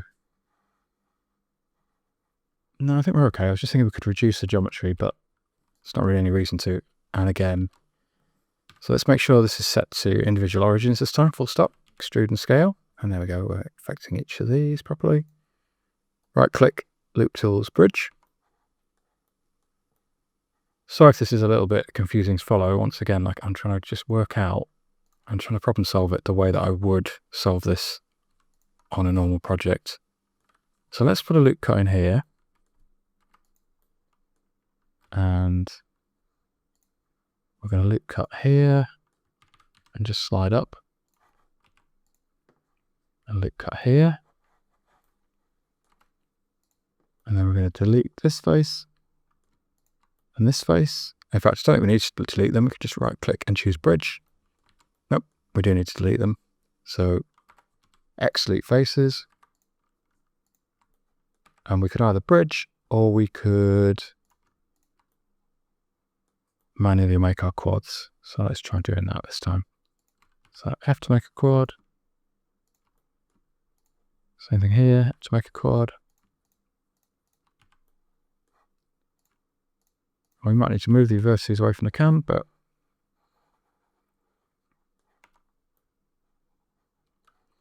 and let's just do the same thing here. So make 2 loop cuts, delete our faces, and then we'll make a quad between each of these.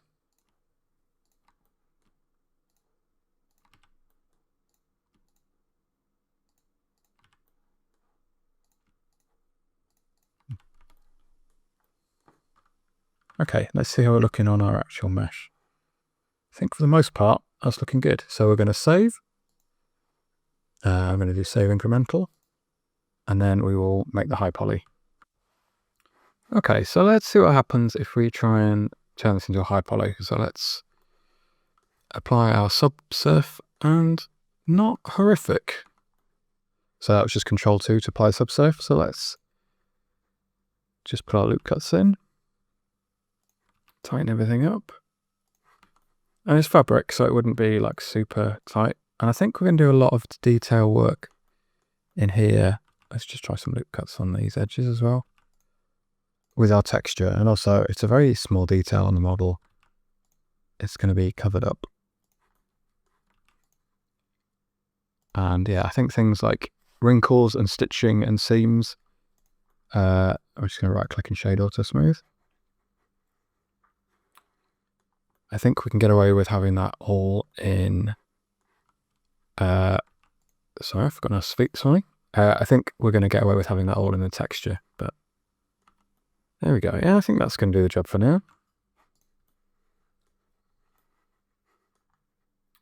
So let's apply a new material to here. Go something like this.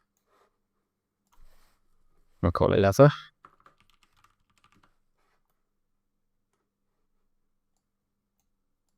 Nice, we're coming together here. So all this leaves us left to finish are the ropes. So let's have a look at how we're going to tackle this. So let's select everything that we have in the block out.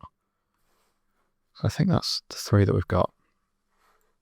And we're going to hit Shift and D to duplicate, Escape to leave in place, and then we're going to hit M to move to our scene collection. And then let's hide our block out folder. And also, it's just a good idea to look through our high poly and just check to see if we've got anything that needs moving into place. So this is now high poly. We should rename this, and we'll move to our high poly collection. And then we're going to select these 4, or 7 apparently. And we're going to go to edit, rename, batch rename, sorry. And we're going to choose set name, new, and then we're going to call this wire loop HP. And it should rename everything. Yeah, there we go. So because of how we positioned our mesh, some of these things don't line up perfectly now. So we're just going to start roughing things into place. So we know that we want this to pass through our knife in some shape. Let's actually hide these other ones for now. Let's focus on one at a time. I think this is going to be a little bit annoying, if I'm honest. So we want to keep that invisible. We're down this one.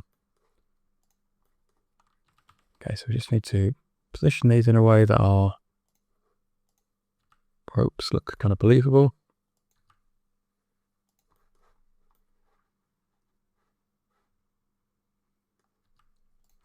So something not quite right with our knife here. What's happened here? We're turned off. Got like the back face. Oh, accidentally turned. There we go. So we also need to name our knife, but we'll come back to that. So let's make our ropes a little bit thinner. So we'll just adjust this a little bit.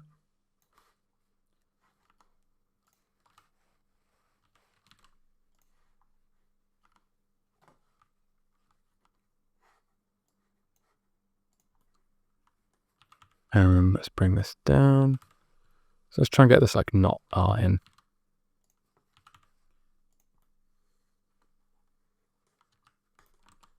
So what we could do I was thinking there might be a way to make this easier, but I think we just have to do it the old-fashioned way and make sure that we're lined up on every view.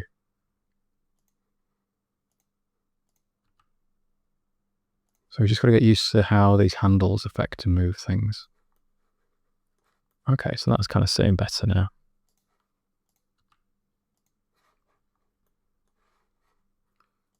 So we know that we want these going over the top, but they also can't intersect anywhere. And so the problem that we've got is that we don't have enough handles in for quite a lot of these. So if we pull this handle up and away, and maybe if we select these 2 points here, so these two, see this is already where it gets confusing. No, so this one here needs to come forward. And then on this one, we just need some more subdivision. So I'll select both of these, right click, subdivide, and that gives us another point. And we can pull this forward.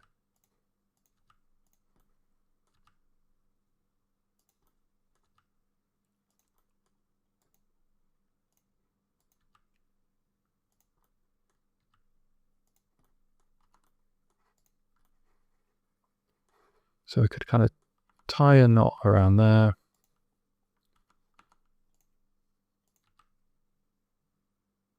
So something like that. It kind of looks natural. And let's go to the top view and work out. So this is probably every time we move one handle, something else moves.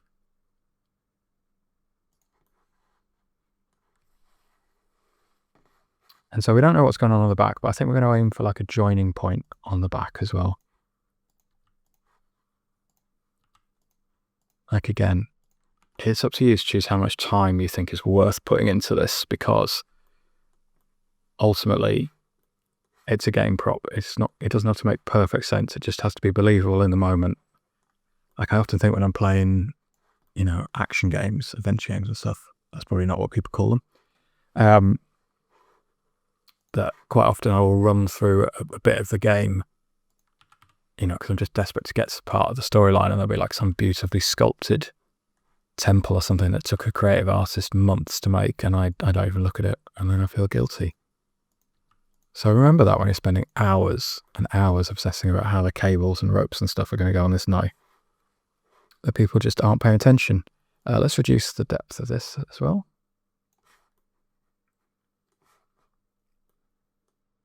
So I don't really know what's going on here. I don't know how much this concept makes sense there, but I know that we want, like, it might almost look better if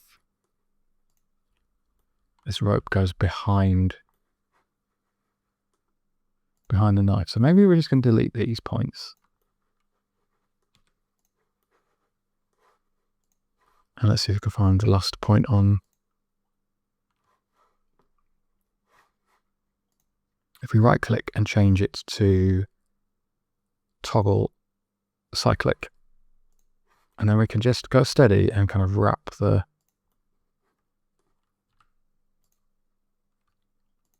so I'm just using E to extrude, and you'll see that we have problems with the handles, but as we go, this is why you just need to take it steady.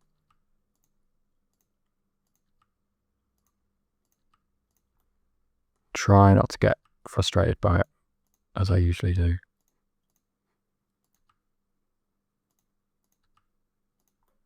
Because it will eventually come good.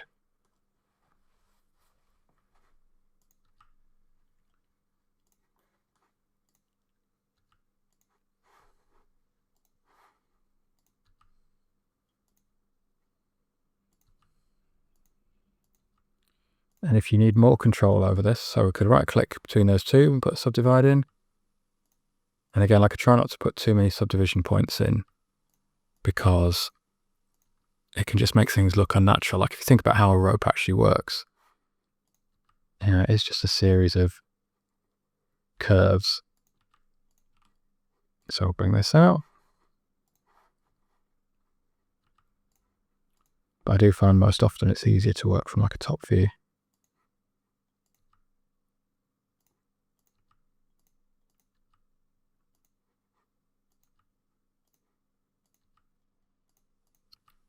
So maybe something like this. And then we're just checking how we're looking in the other views. So I would say that this at the moment looks a bit slack. So let's pull this forward. Like you want the impression that it could hold that knife in place. And at the moment it doesn't really feel like it could do that.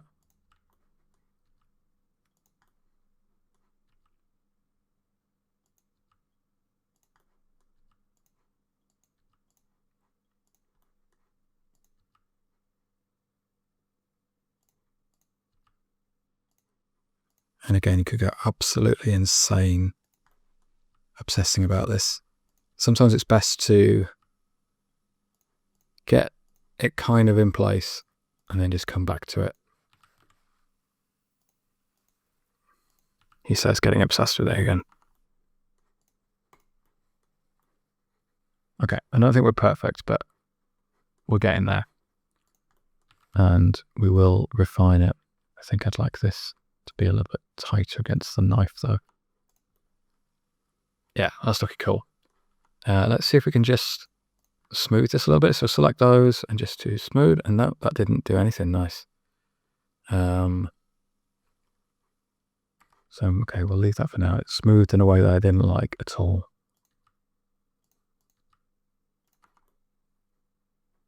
Okay, let's keep moving. So we're going to run this behind the first bullet and then in front of the other. So we'll think we'll go onto our top view. And we might need to bump into X-ray mode.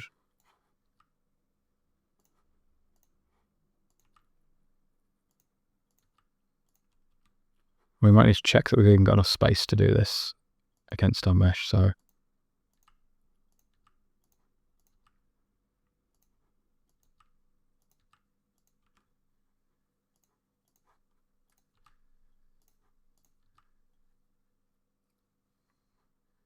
maybe I want this in front actually.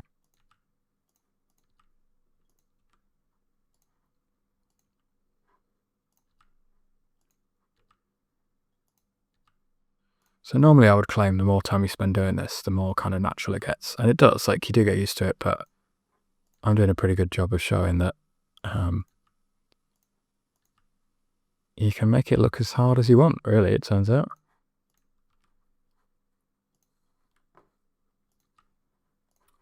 But I do think, like anything else in Blender, the trick is to focus on getting one direction looking right, and then worry about how it's going to work in the other ones. So yeah, so at the moment that's cutting to the back of the mesh, and we are slightly there. And then let's bring in a little bit of uppy downy motion.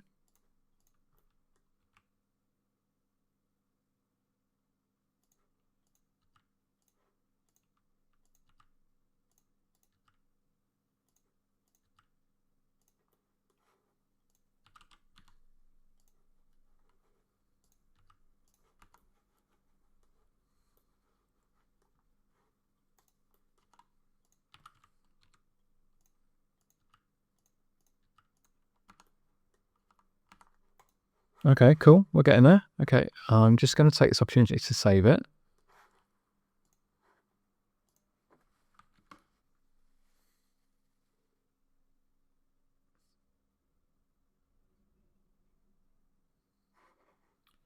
Okay, so let's just put a little bit more movement into this. So I've got this one wrapping around and going up. Let's hit Shift and D to duplicate again. We'll bring this down and we will just move some stuff around so we've got a little bit more like interplay. And maybe this one can go in front of the... So let's just right click and dissolve that vertex. And we'll have this one kind of passing in front.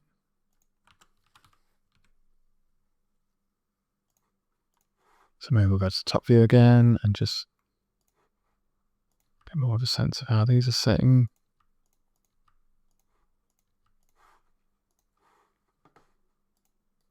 Let's dissolve this vertex again as well. So we just got like a smoother set of curves. And maybe this can go above this other wire, rope even.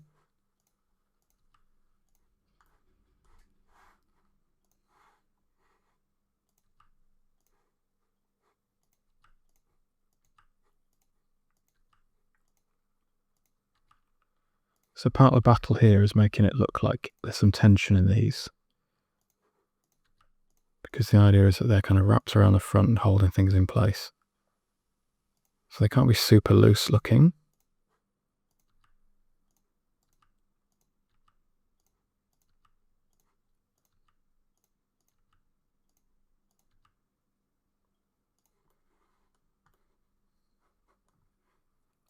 So I'd say at the moment this is still too far away. Maybe this one's come up a little bit.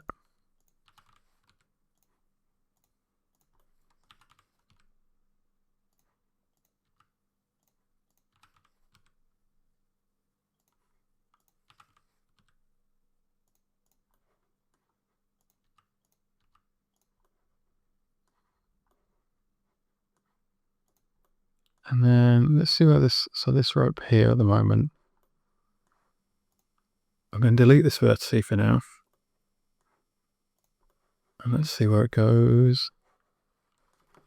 So it's this point here.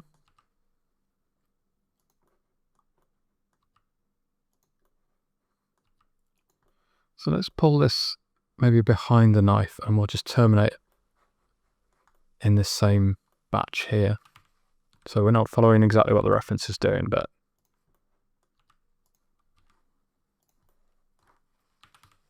and we're just going to use like a little bit of tape to get around the fact that we might need to tie a knot, which I don't want to do in 3D. I really don't want to do that.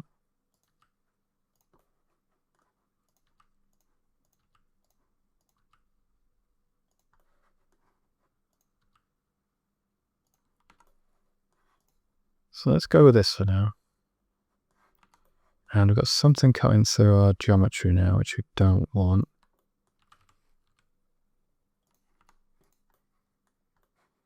Okay, cool. This is looking pretty nice. And then I think on the back, we're just going to do the same thing. We're going to essentially group all of these into some kind of knot shape.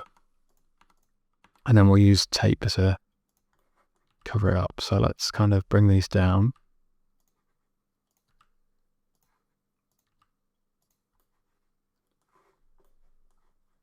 And we've got this one on top as well.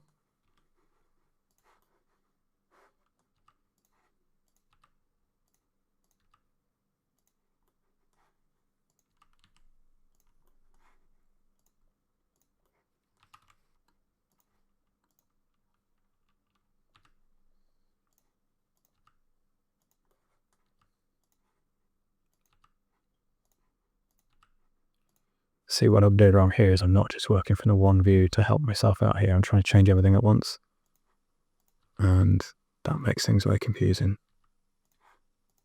So it really helps to limit yourself to work in one view. And maybe we'll just make a little bit of a loop hanging down here so it's a little bit more interesting.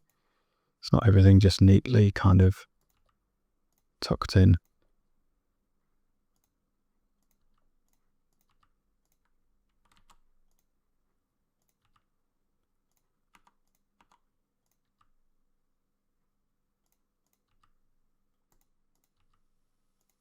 We might do the same thing here. So we'll bring this in, and then we've decided this is where our ropes are going to terminate.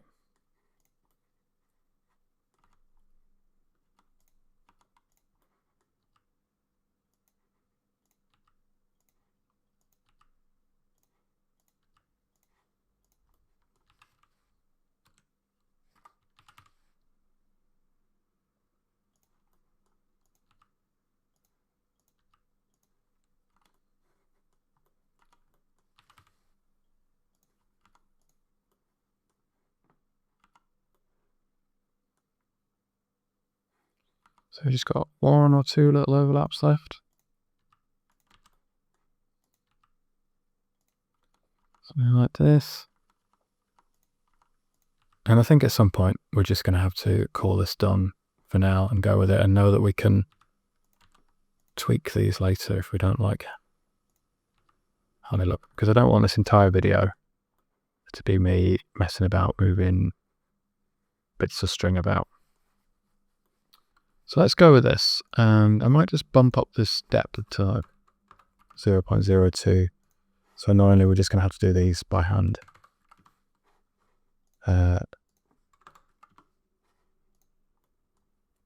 I don't actually mind having like a little bit of variation in the size. Maybe it's quite cool having some thicker and thinner ones.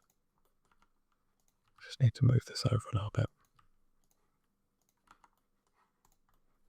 Okay, cool. Let's call this done for now.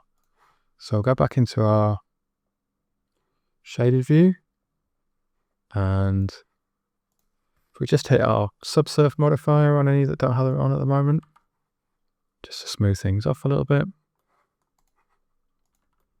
Obviously this now needs moving out slightly.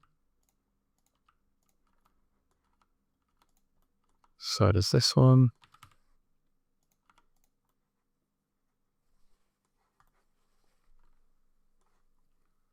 Let's just make a couple of rope colors, just slight variations. So let's make this like a slightly off grey. And let's apply it to this one. And then let's take this rope and hit new, and we'll apply our rope material, and then use this double pages thing to create a new material. And we'll make this, maybe we'll bring in like a little bit of brown into the mix, and like that. Just subtle. And again, these are just placeholders for now, so. And that's already got material on it. Maybe we'll make this rope too as well.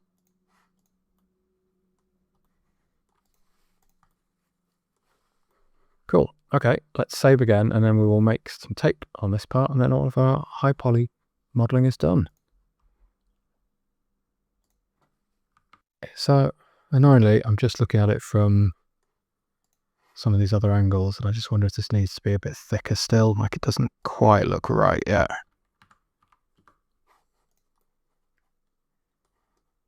Like, these are ropes, not wires, so maybe they just need to be a little bit thicker. Strike 2-2 there. And obviously we just need to be mindful of any intersections we've got as a result of that.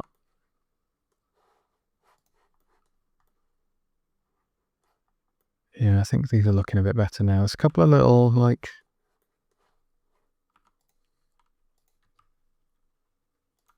you really do have to be careful that if you change one thing, it can change everything. So we definitely don't want that passing through the blade. Let's just undo what we've done there.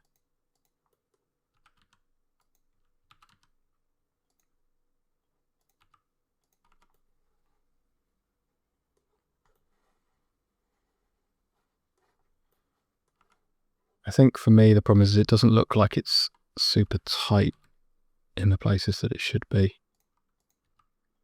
Just kind of throwing off the illusion a little bit.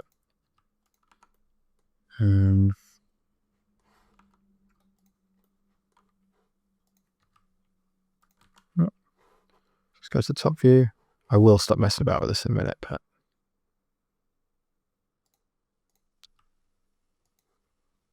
you definitely do need to fix things when you can before it's too late. So let's put a loop cut in between these two. So not loop cut, we're going to subdivide, right click subdivide, just to give us another little edge to work with.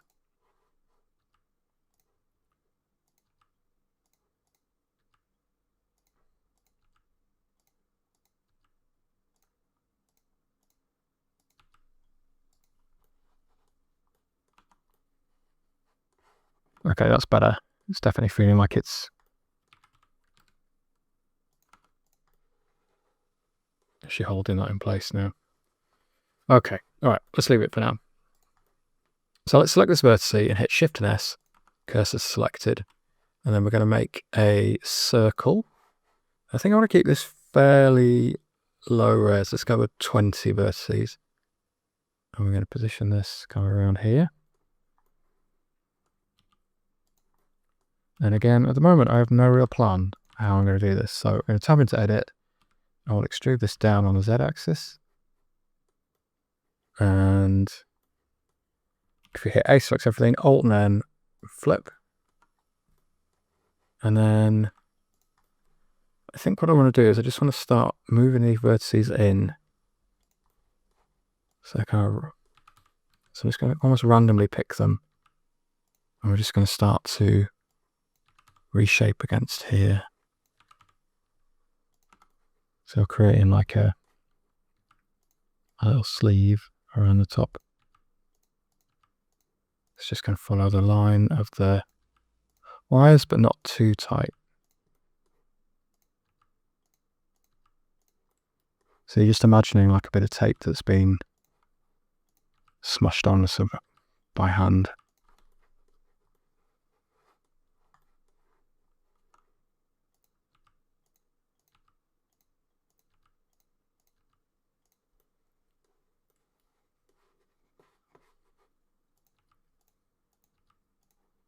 So let's get the top half looking right. And again, maybe this is easier to do from the top view. And if we go into X-ray mode, so I think that's looking pretty good. So let's do the bottom half.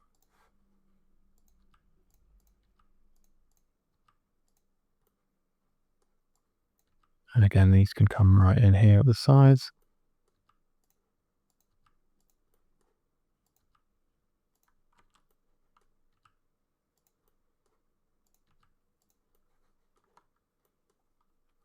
And let's apply our subsurf. So this top is looking really far out at the moment. Let's just bring these back in again. What we do is have to be mindful of any. So we could put another loop cut in here if we're crunching in too much.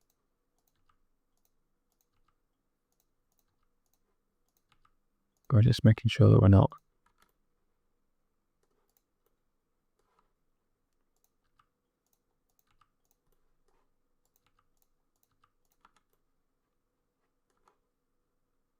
Well, let's just go into X-ray mode and select these back vertices.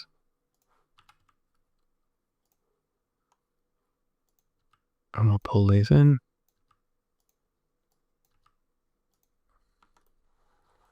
We're just making sure we haven't got any intersections anywhere, so we've got some of the back here.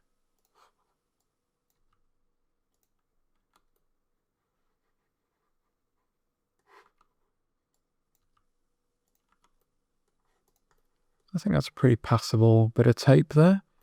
And we could just add in another few loop cuts and just maybe like scale a little bit in and out. So just slightly maybe out here, just to give it like a little bit of a bumpy feel. Yeah, I think that's looking pretty good. Let's move our 3D cursor out of the way. Cool. And let's just make a quick material for it. So we'll go for something grey and metallic-y, but not fully, something like that. That's kind of quite good electrical tape.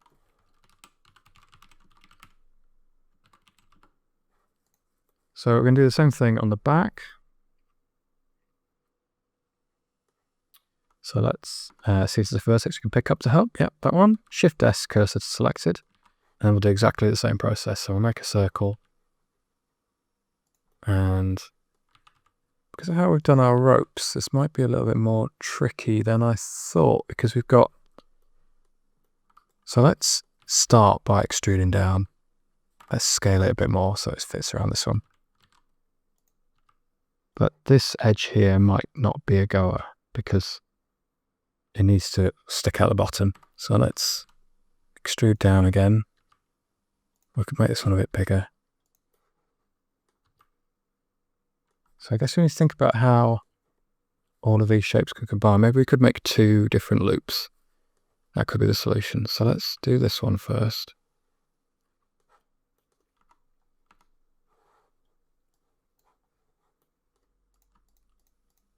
And same technique. So we're just going to pick these up and roughly move them. We really don't have to be precise. Just think about, it's almost like the rougher the better.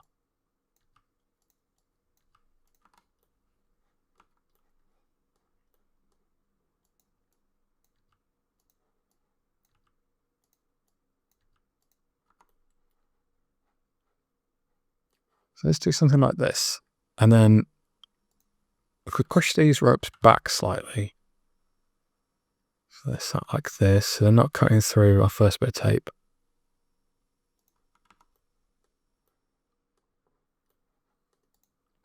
Okay, let's apply our subsurf and let's put another couple of loop cuts in. And we'll scale this bottom one down. I've got X-ray enabled.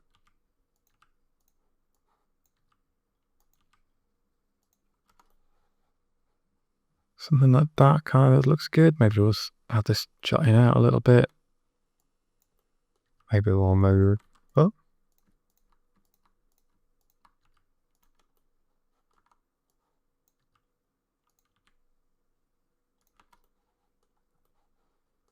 Something like that.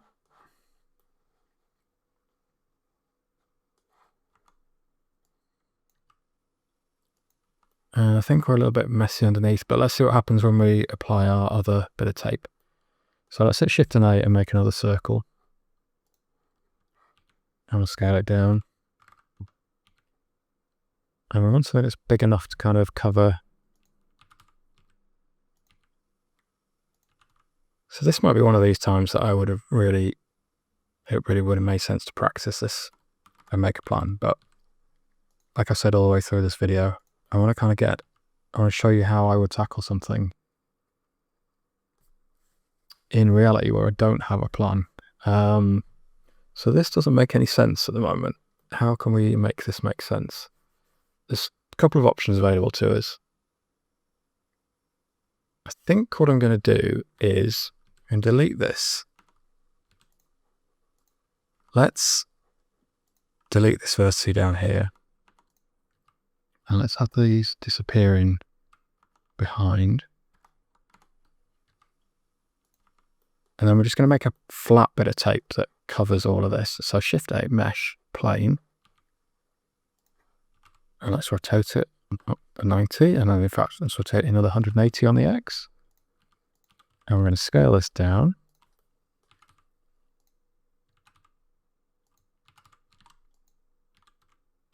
And let's get something into place like this. And then we're just going to start by roughly extruding these edges.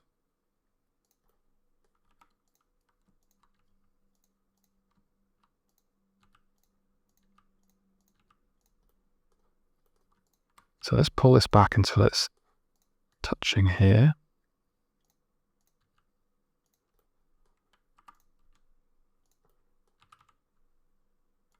Extrude out like that. Okay, good start. And then we'll do the same thing on here.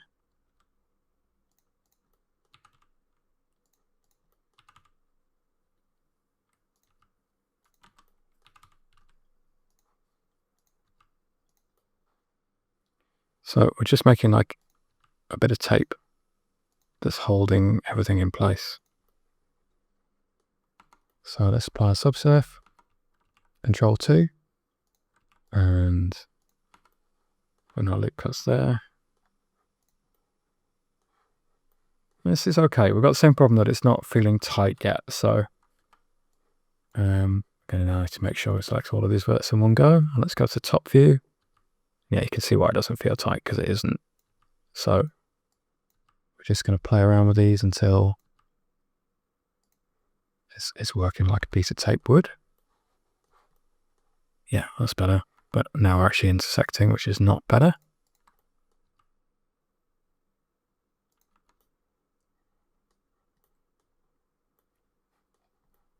Something like that.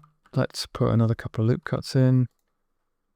And what I'm going to do is I'm going to choose the proportional editing mode, and I'm going to choose random. And then I'm just going to give it a little bit of movement. So we'll just scale this down a little bit. And I might want to do it at some other points. Just so the tape doesn't feel like super smooth. Okay, and let's select these and then select this tape at the front. Control L, link materials. And we could maybe just visually make this a bit more interesting by making this a different shade. So let's duplicate that, and maybe we'll make this like a darker one. I might just pull this up a little bit so you can see it kind of tucked behind there. That's a little bit more interesting. What we also need to do is apply a solidify modifier to this. So let's go to our modifiers, because you can see at the moment it's red on one side and it's actually only one polygon thin and one-sided. So if we put our solidify modifier on and keep it on the default, it's now double-sided. So do the same thing here. And we've just got a little issue to fix here. Just pull this all a bit over. And same thing on here. And what I might do, just out of a bit of interest here, is we could use the knife tool, just kind of cut a little shape out. Let's do something else down here. I mean, this is very sloppy modeling, but I really don't think for this it matters so much.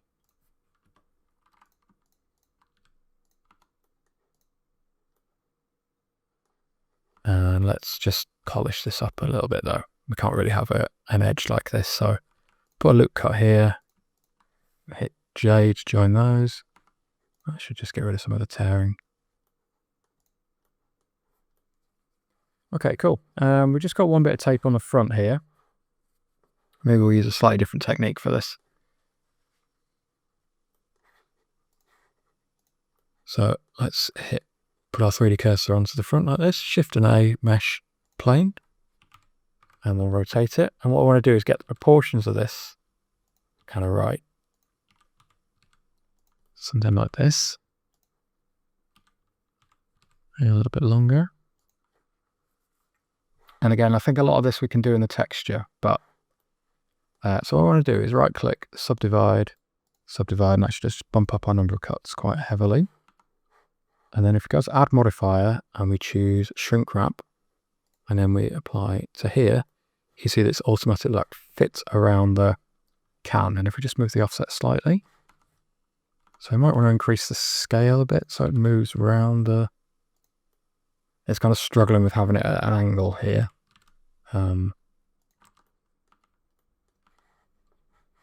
I don't think any of these other options are going to help us really.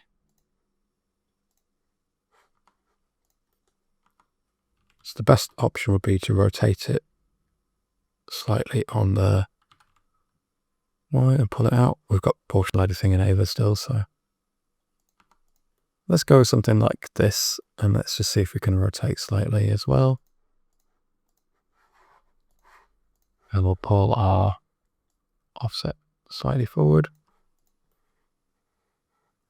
Nice. Let's apply our material. Oh, electrical tape. Shade also smooth. And then I'm actually going to apply the shrink wrap.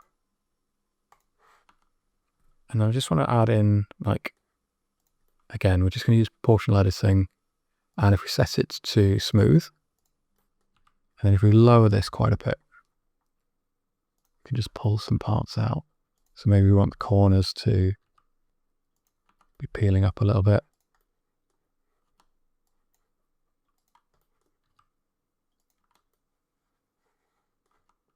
And we can just dip some parts in and out.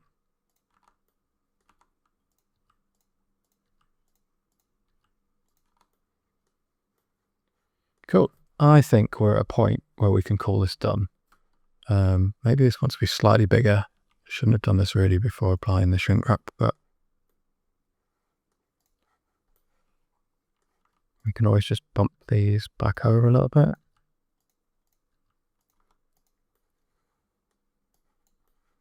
And again, once we bake our normals down, let's just apply our solidify modifier as well. And we can put our subsurf on. There we go, we're just getting some interesting little wrinkles. Might just carry on adding some little bits of noise here and there. Yeah, that's better, that's a bit more interesting. Okay, so let's just copy our modifier to finish it off. Okay, so just when I thought we were done, I've noticed one more little set of details, which is this tape up at the top. And we're going to tackle this in the same way, I think. So, well, kind of the same way. I've already changed your mind. So let's select the cap, and let's select one of these edge loops here. Put Shift and D to duplicate, P to separate by selection, and then we'll change that into object mode. And then if we use the G key to slide down on the Z axis, so hit Z twice, let's just go to that again. G, Z twice, so we're on the right orientation. Then S to scale. And I'm actually going to just set my origin, it's in the wrong place at the moment, so set origin to geometry, and then we'll scale again. So we're going to make this bit of tape. And we're now going to extrude down on the Z axis again, so we'll tap Z twice. And we'll maybe make something like that. And then if we subdivide again, so let's make some loop cuts in here like this, so maybe like 4. And then let's use our shrink wrap modifier again. And we will use the cap this time. And it should kind of follow the cap grooves a little bit. And now let's just offset this. I'm also just going to change the color for now to our electrical tape. And let's just offset our shrink wrap a little bit. Something like that. And then we're going to start just messing about with the shape. Oh, we've got some flipped faces as well, I think. So let's apply our shrink wrap now. And why has that done that? Let's move our shrink wrap above our sub D and then pull it out further. Maybe that's going to fix our problem. And then we'll apply it. Yeah.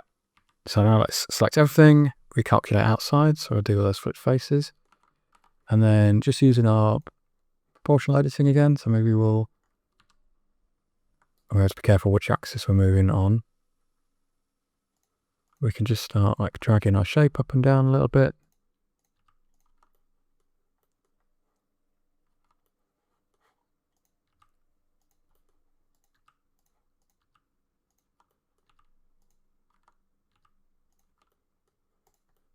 So we get something a bit more interesting like this. And then if we use smaller edits, we can just pull parts away a little bit. Drag them down. So we're just creating that more interesting shape. So yeah, just take your time with this, create something a little bit more natural looking, more like tape. Well, I think this is looking pretty nice.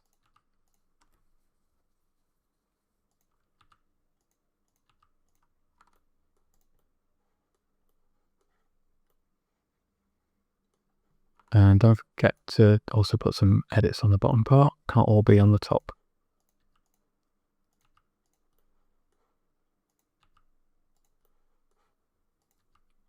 We're just picking parts at random. I think I'm happy with that. And then let's do this top part. So we've got this one long bit of tape that comes all the way down the front. So let's snap our cursor to here. And we'll make a plane again. And let's kind of orientate it with the top. Roughly. Pull it out slightly. Then we'll just select these two edges, scale on the Y. Oh, so got proportional editing enabled. Still doesn't want to scale on the Y for some reason. So let's just select one edge and move in like this.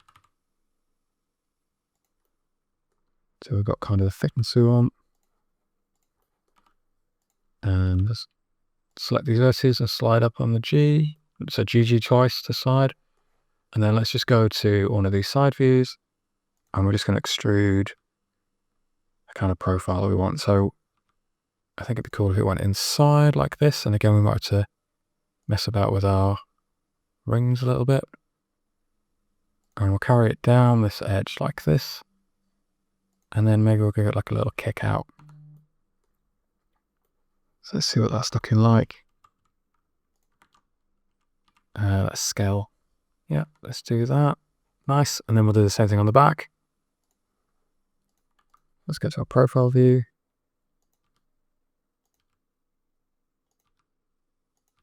And I'm just going to run this down to maybe like here. Actually, I think we do need it to, even though it doesn't do it in the reference, I think it needs to go up like that because that's how tape works. I am smart. I understand how tape works. And let's apply our subsurf. And we just pull these up a little bit.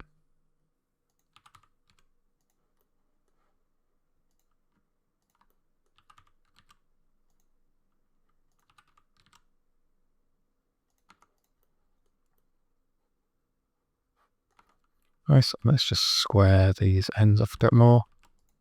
So I'll put edge loops in.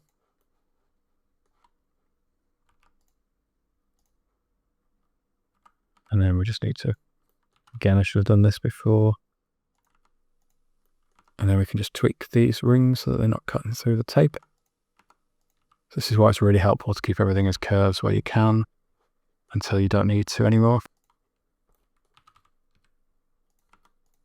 It just means we can easily tweak shapes very quickly.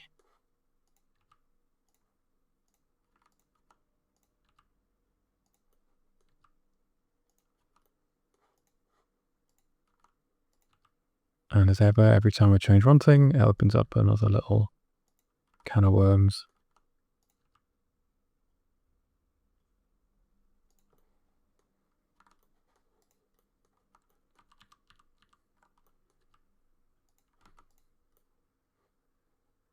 Okay, so we kind of got the tape. Yeah, maybe we want this one to go behind the tape. And this one definitely needs to be in front of the tape. How many times I'm going to say the word tape in one video?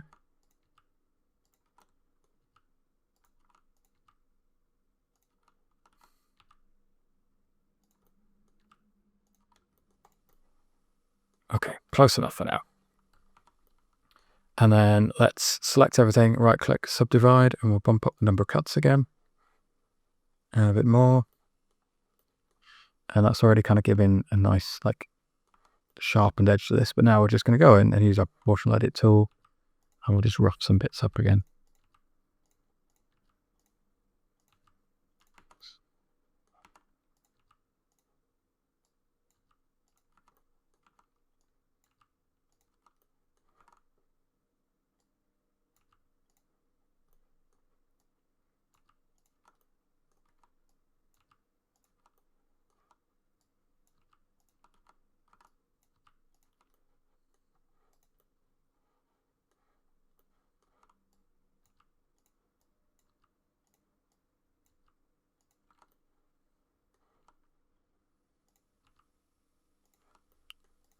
It's maybe a little bit much. And you can also just reduce your radius. So if you just wanted like a little tail like that, just work with some very low radius stuff. Cool. Okay, let's apply our material again. And then I think we've just got one more slice. I think I'll try to work out if there's a clever way. Actually, I'm just going to tweak these in a little bit as well. I think these look a bit uniform and neat at the moment. And they could also do with kind of coming in a bit closer to the cap. We're going to need our solidify modifier on this as well. So let's apply that.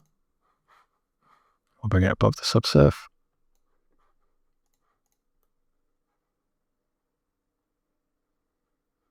And we need this on this as well. So if we just select this one and then this one, Control L, copy modifiers. And do I need to make this from scratch? Let's just see what happened if we rotate this on the Z axis.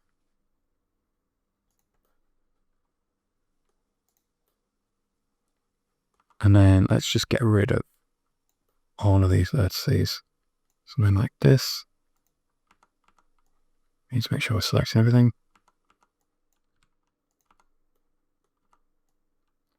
I quite like having this scruffy edge here like this. It's kind of cool. We just need to make sure this is touching the... Yeah, I think if we can just reposition some vertices so they make sense, we can get away with reusing this geometry. We'll just use X-ray mode.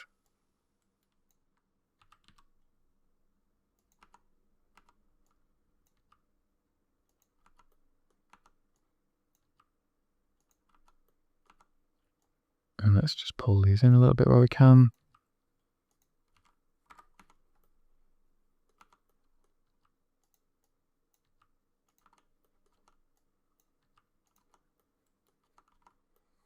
Making sure I've got no intersecting geometry.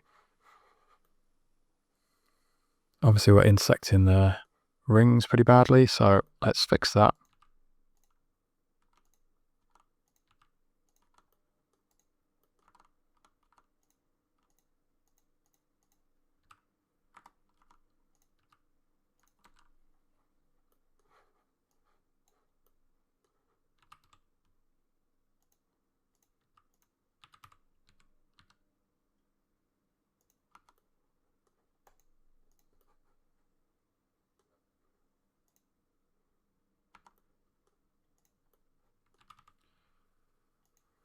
Okay, that's that side done.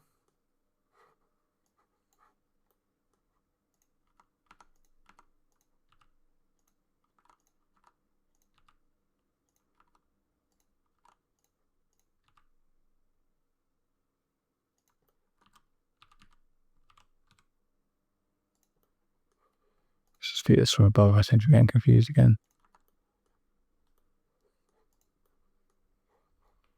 And we've just got these ones to pull out.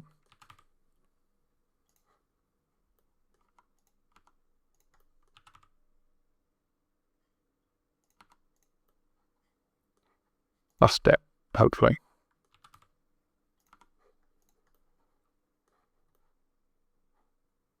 Okay, I think we're good. I think we've created everything we need for our scene. So the last thing we're going to do is... No, this is the last thing we're going to do. I don't think we've got anything else to add in. Maybe these bullets are a little bit big based on the reference. So I'm just going to select individual origins and just scale them down a bit. That's probably better. Yeah. Okay, let's call this done. So we're going to save. If you followed any of my other tutorials, you'll know that before I get into the texturing, I like to do a full UV unwrap. And hopefully we can save a bit of time doing the unwrap on this point. And then when we optimize our model for the low poly bake, a lot of that should transfer over. And I also know that this is really not people's favorite kind of topic to get into, but it's important. Like, it is going to separate you as an artist. It's really important for low poly game asset type work. It's absolutely essential to know how to lay out UVs. And it's really not going to be that painful, which I say in every single one of my videos, but I'm confident that for this, it's not going to be difficult at all. So let's start with the main water can. And what we're going to do is we're going to make a new material. So we're going to remove this and hit new, and then we're going to, where it says base color, we're going to introduce an image texture, and then we're going to hit new, and we're going to type in 4096 for both of these. And we'll call it UV checker. And let's use a UV grid for this. So you'll see that at the moment, everything generates gray, and that's because our UV map doesn't know how to unwrap. So we're going to work out where we're going to cut seams. If you've never done UV unwrapping before, you need to think of this as, how do we break this 3D shape down into 2D shapes that we can lay out on a flat surface? So if we go into our UV editor and we load up our UV checker image. So at the moment, this is what should be displayed. Just tap into our view, interior view. This is what should be displayed, but it doesn't know how to unwrap it. So let's see where the problem areas are. So if we look at this edge, you've got a cylinder that runs all the way around, and it has no information about how you break that. And then it's also joined to all of these parts. So basically, Blender has no chance. And if we start by hitting A, select everything, and then U, and choose Unwrap Angle Base, it's going to give it a go, but yeah, this is not what we want at all in any way. So the way I like to tackle this is to start looking at really obvious seams that we can break off and just take it in stages. So the first thing I know is I definitely want to separate this part. So I'm just going to Alt-Shift select this edge and mark seam. And then same here. So it's this edge here that we want. And mark seam. And sometimes it's easier to turn off subdivision. So I'm not turning it off for now. And then let's just keep unwrapping in stages so we can see the process. So now this, I think, is our cylinder part here. And then this is our some version of our can. Let's not worry too much about that yet. So I'm going to put a seam here.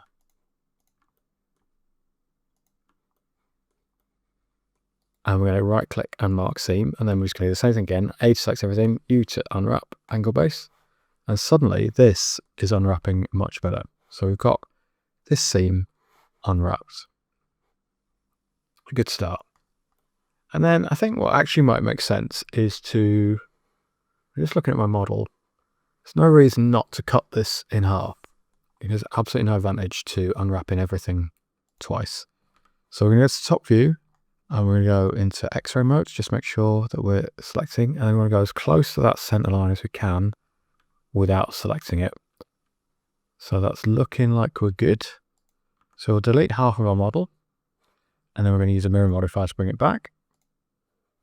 And we're going to mirror on the y-axis and turn on our clipping and just check that everything is looking correct, which I think it is. And if we just turn, if we bring this above our subdivision, turn on, it should all divide neatly. Yeah, perfect. So now we only have to do this once. So let's cut this section out as well, because we know this is going to be a problem.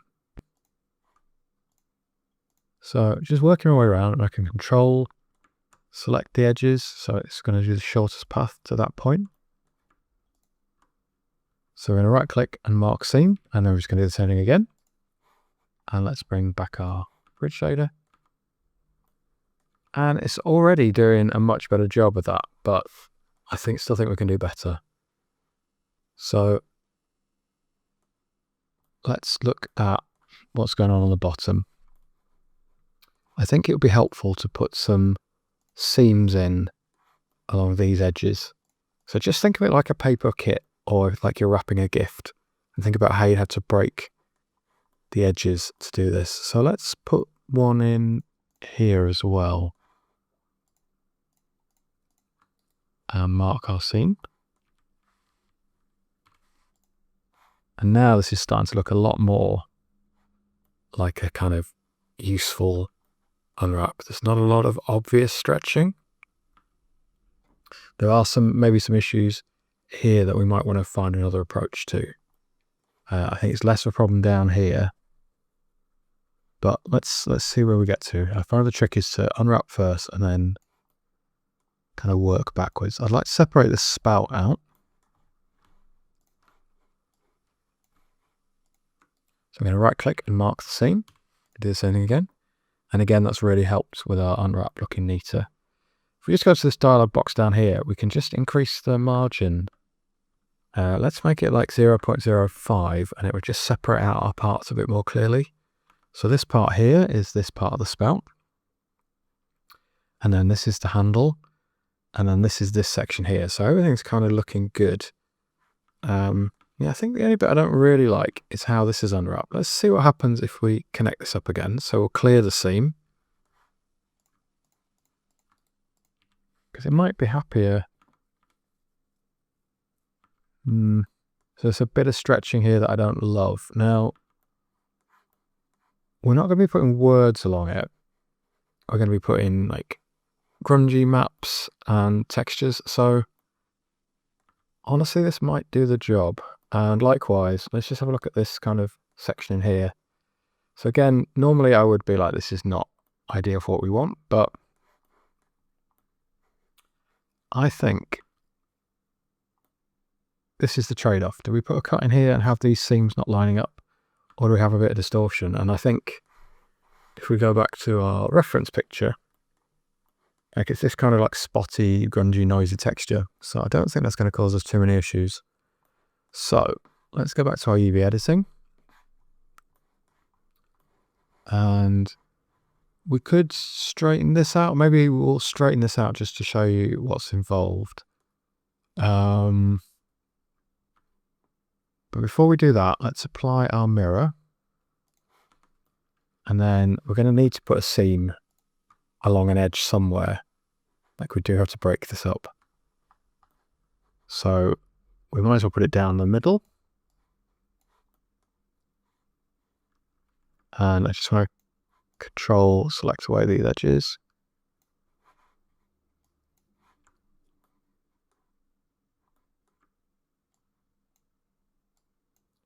So we get this, and let's mark our seam again. And that's going to run all the way down the spout, but that's okay. So now let's unwrap again, and let's see what issues we've got. So yeah, everything kind of looks okay. And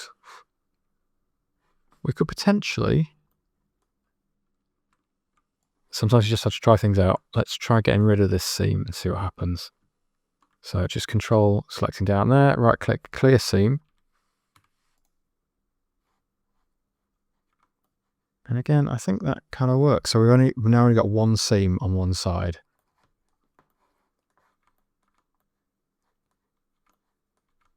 So yeah, I don't love this, but I think we can live with it. So yeah, this is where we have to make some decisions really. We could either have that seam back in and have a more relaxed kind of unwrap, but yeah, there's less distortion, but I don't like that seam. So I don't like having that gap there on both sides. I think it will make our textures look weirder. So let's clear the seam, and I'm going to go with this, I think. And we'll just turn on our subdivision and check nothing weird's happened. And yeah, for the most part, I think this is going to work exactly as we need. So that is one off our list. Let's do the bullet. It's going to be nice and simple. So let's apply our, did I name my material? I did not. Let's rename this UV checker now.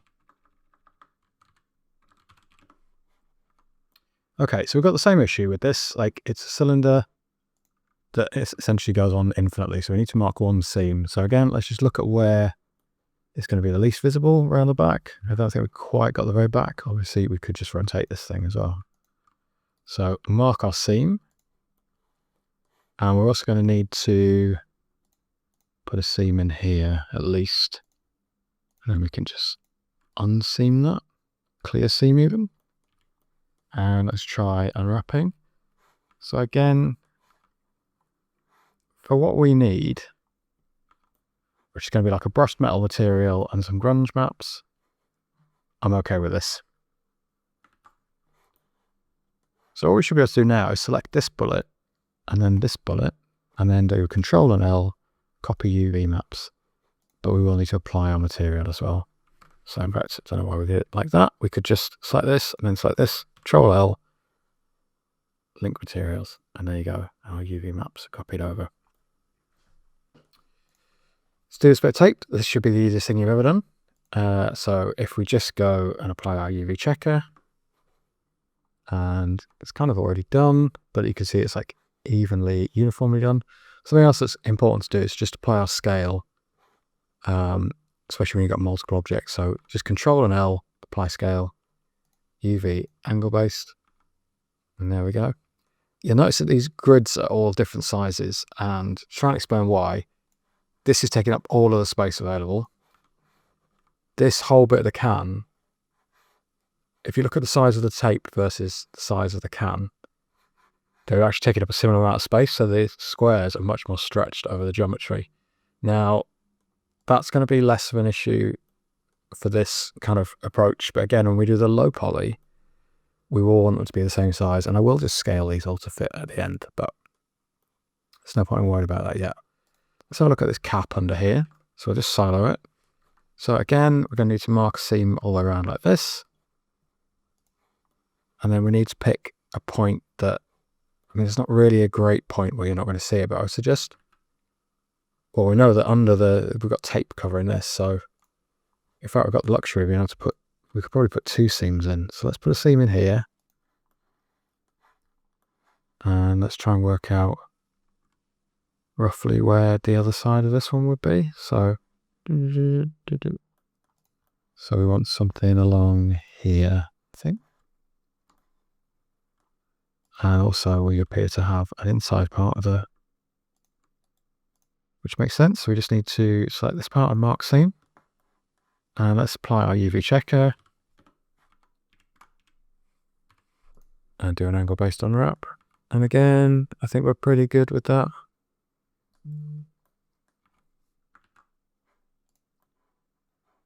Like I said before, if we were applying like a really detailed, intricate design or a pattern, or we were using words, we'd need something that really followed this well. But because we're essentially going to use procedural dirt and grunge textures, it's much less important.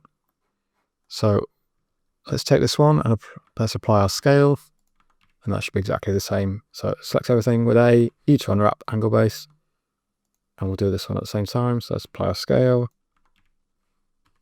angle based, and then we'll link our materials at the end. And there we go, that's the tape done. We've got this one on the side too. Don't forget that this is currently an infinite loop, so we need to mark a seam.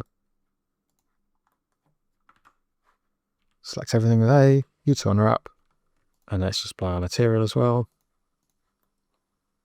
Nice. I don't know why I find this always so satisfying to see everything unwrapped like this, but it always is. Now let's look at this rebar. We also need to just shade or to smooth on that.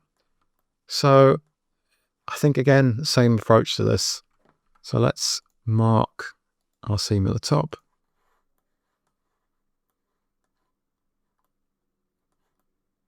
Oh, camera's been a bit weird. And that's because of how I've modeled this kind of crudely. We need to work out what we're going to cut. So maybe we'll take up this seam here for this one. So yeah, Alt Shift, and then we'll need to like pick a path around here. Looks like we've got some extra geometry there. Let's just see if there's any cleanup we need to do. So let's delete that. Oh, no, it turns out that's important, but we could merge this here and here, just clean that up a bit. Okay, and then we need to run a seam somewhere. So maybe we'll pick, let's see if this will let me go all the way down. So I'm just using Control to do the shortest path. And we'll mark a seam, and then angle based. And things look a bit wibbly, but I'm just going to apply the scale. I think that'll make any difference. Nope. Let's put our UV checker material on.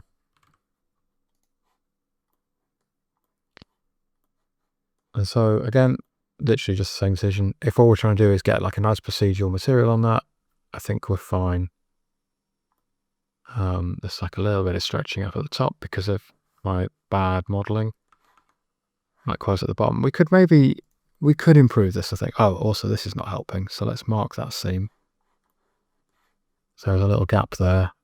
Let's try again. That will fix quite a few issues, I think. There we go. That's looking much better.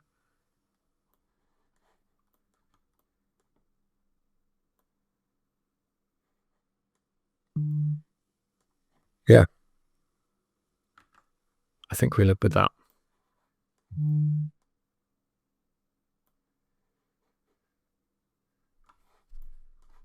Okay. So I'm not really following any particular order to doing these. I'm just seeing them come up. This one. Let's look at where's around the back. Yeah. Could probably even go one further over. Mark seam. So we'll unwrap angle based. And let's apply our UV checker material.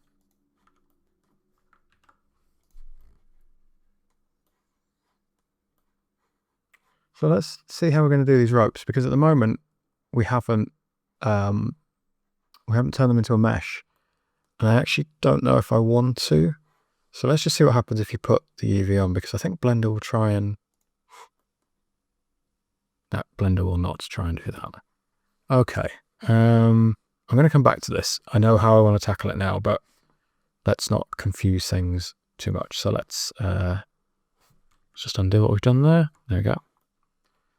Let's do the knife. So we'll select this and this. Oh, we've got our little bolts in there as well, haven't we?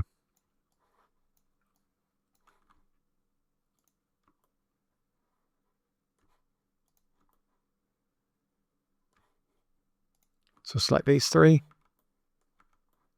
Okay. So this should be pretty straightforward. We've got a big flat surface to deal with. It might be easier if we turn our subdivision for now. So what we could try doing, let's use this technique. So we're going to select sharp edges, and Blender will look through anything that's above 30 degrees and mark that as sharp.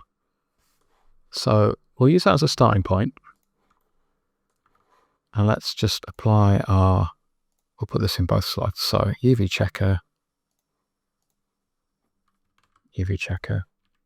and then with just this selected, let's unwrap it. So this has worked nicely for these front and side parts. I'm happy with that. I think for this, I understand why it's gone a little bit cautious. There's not really any reason to break all of these parts off. So let's clear the seam. What I want basically is I want as many parts connected to each other as I can without it distorting. And the reason for that is that it just means that when we have information that flows between parts, there's just seems something that I want to fix here. So let's just delete these faces. I do not know what's going on here. We've just got this massive geometry going on that we don't want there. Let's just pick the... I'm guessing it's something to do with when I scale the inside face. Yeah, okay. So I've been a little bit scruffy here. This would be a good time to fix it. We're dealing with such a small part that it's not the end of the world, but... So I think I'm probably just best deleting all of this.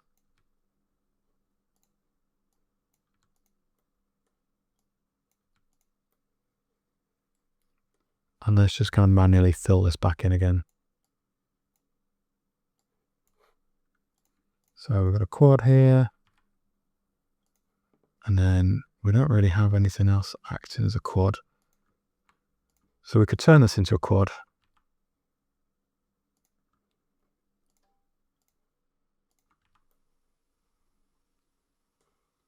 We're just trying to work out how to quickly fix this without us losing our minds. Yours might not look like this. I'm just making quads where I can, to be honest. There we go. And let's clear that seam. So we might have the same problem on this face here. It's a bit annoying. I should have spotted this before. I don't seem to make quite such a mess of this though. So let's delete these faces and these vertices. And then we'll just work out a way to fill these back in again. So something like this. I know it's not a quad, but do we need something? Let's put a little cut from here to here. This is super hacky. We should absolutely not be fixing this problem like this, but this is part of the mesh that you're not going to see. It's just important to clean up that edge. Okay, so we're going to unwrap again. Sorry for the distraction. Everything's looking okay. So I just want to carry on and remove these edges, these seams where I can. So right click, clear seam.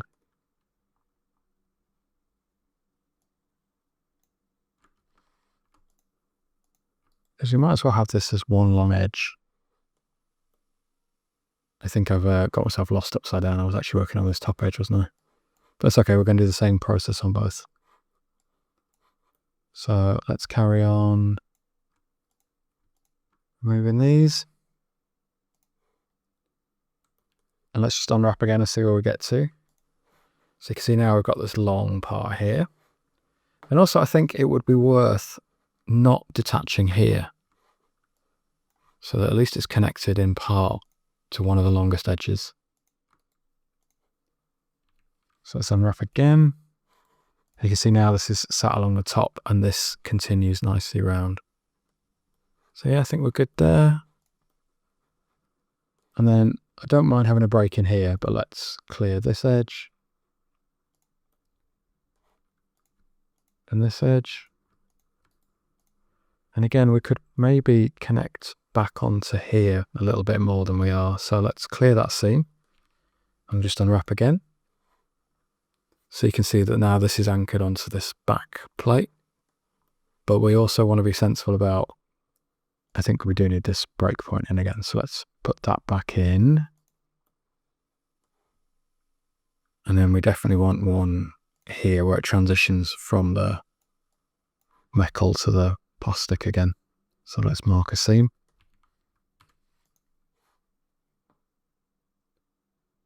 So we're doing a pretty good job of breaking everything up. Let's clear this edge.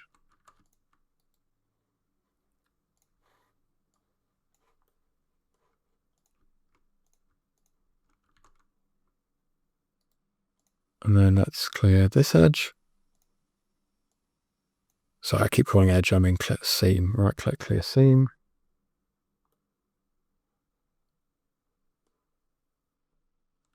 And let's see where we're at. So I think this is pretty good. We've got all of these little tiny pieces, which I think are the insides of these cylinders, which is broken off into individual parts. So we don't really need to do that. So we're going to select both of these, select loops, edge rings, right click, clear seam, and then we're just going to put one back in again.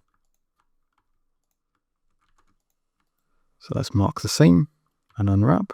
And you can see now we've reduced the number of tiny squares. So we just need to do this on all three. So that's the trade-off with using that sharp edges tool. Sometimes it can just select a bunch of stuff that you didn't need. Edge rings, clear seam, and then we'll just right click, mark seam, and we'll do, oh, we've got this big hole here to do as well.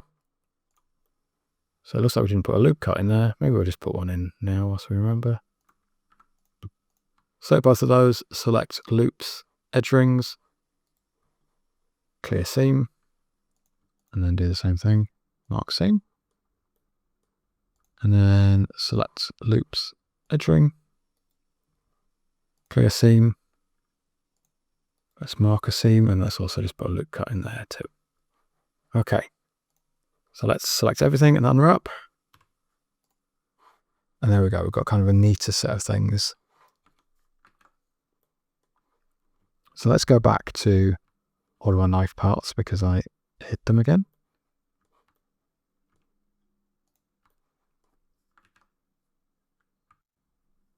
So let's just turn back on our subdivision surface.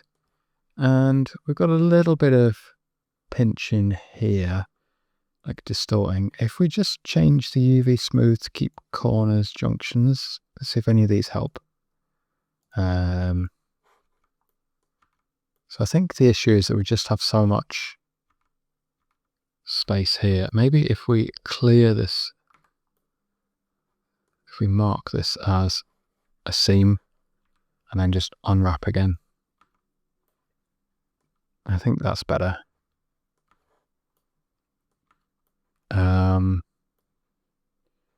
Yeah, I think we can live with this for now. It's not perfect, but I'm happy with that for now. Let's have a look at our blade. So maybe let's try select sharp edges again, see where we get to. And we could bump up this number a little bit. So if we make it more like 80, so it's just picking up the 90 degrees. So it's just picking up these edges. Yeah, let's do that. Mark seam, and let's do an unwrap and see what happens. So that's actually looking pretty good. We can apply our UV checker.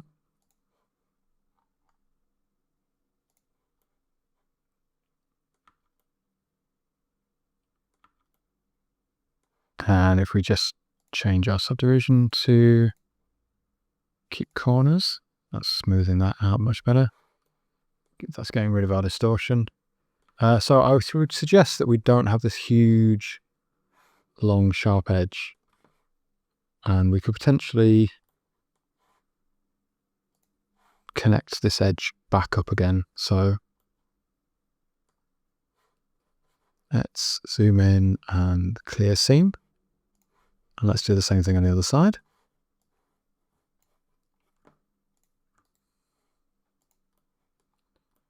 And then let's just, we know this section's hidden anyway. So we've got a seam there. Yes.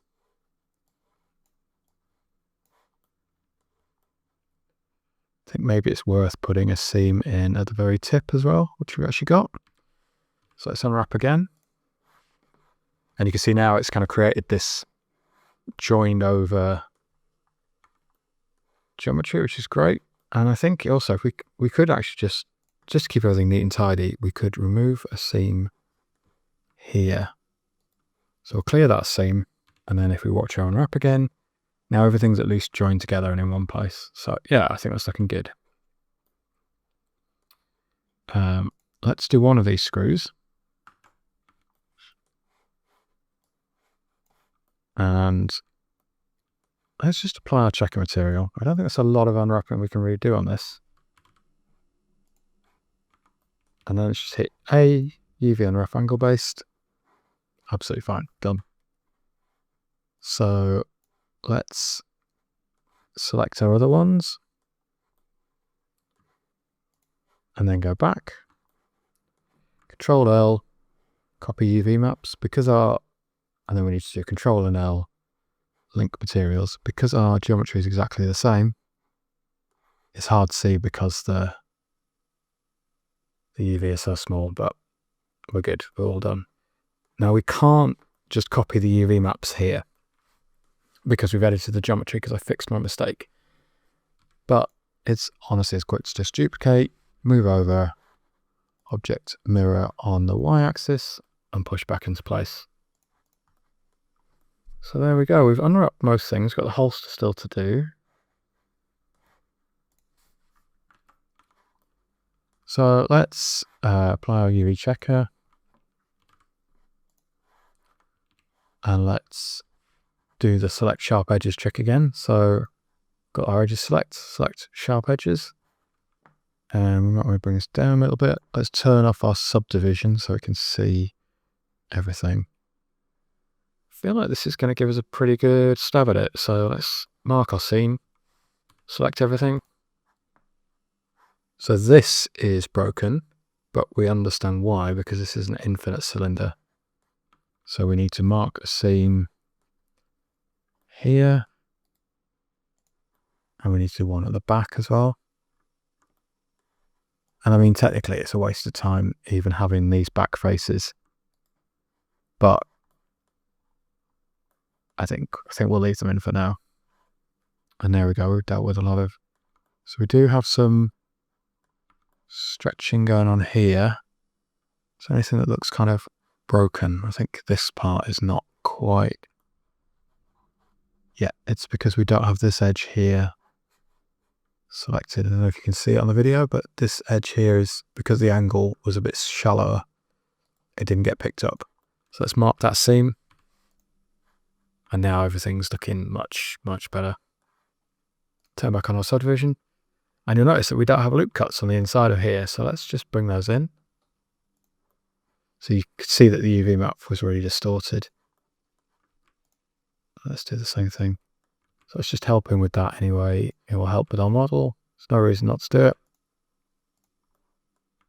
We could just do another UV unwrap just to make sure everything's correct. Why do I find it so satisfying to see our grid like this? So what I want to do is take these objects here and I want to duplicate them. So I can already see we've got a couple of errors. So we just need to fix that before we duplicate them. So let's, and yeah, that's another one.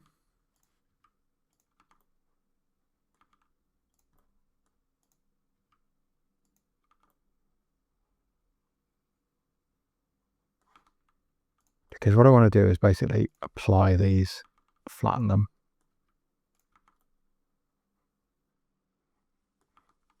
I made so many mistakes.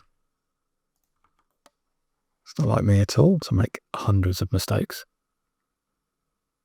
Something like that, I think. I feel like every time I fix one, another one shows up. I'm also going to turn off that portion editing, that's not helping. Have you gone insane yet?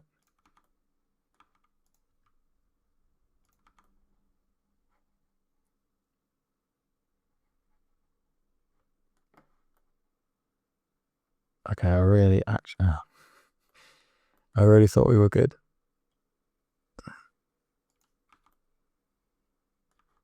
And then look, this one's come out of nowhere. Or has it? Is it just, no, it's definitely not the way there. I mean, what I could have done to make my life easier is just have a lot less of these, but here we are. And if you ever don't want to go through all this extreme pain and you just want my files, just jump on the Patreon and you can pick them up from the $5 a month tier. Okay, so let's hit M and move to a new collection. And we're going to call these master objects. Because I want to keep these as curves so that we can edit them later. I'm going to hit Shift and D to duplicate, escape to keep in place. And then we're going to get rid of our, well, let's move them back to our high poly. That's a weird way of doing it, but, and then we could turn off our master objects. And then I'm just going to select one and go to Object, Convert to Mesh. And that's going to apply our curve. And now it's a polygon again. And let's not too worry about a little bit of crushing going on. So I think we can get away with not using our subsurface modifier on this. So we're just going to right click and shade smooth. And then let's just solo this so we can see how we're going to tackle one.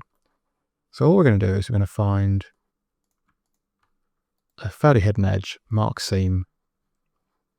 And then we also need some kind of loop cut in here. And that's probably all there is needed to unwrap it. So we get this long wiggly tube. And let's apply our UV checker. Looking nice. So that's the first one done. And we're just going to repeat the same process across all of these. So Object, Convert to Curve. No. Object, Convert to Mesh. There we go.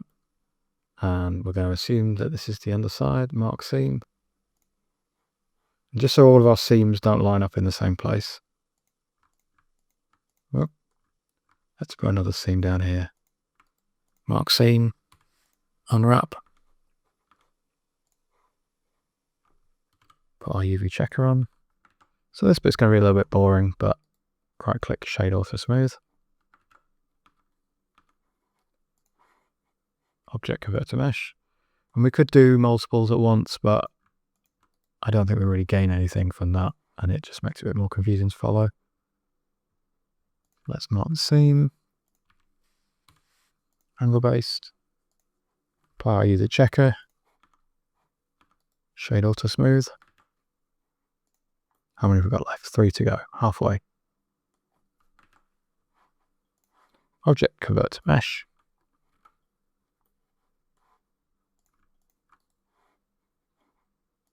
Mark seam. Mark seam. Angle based. I'm just saying words now. Shade auto smooth.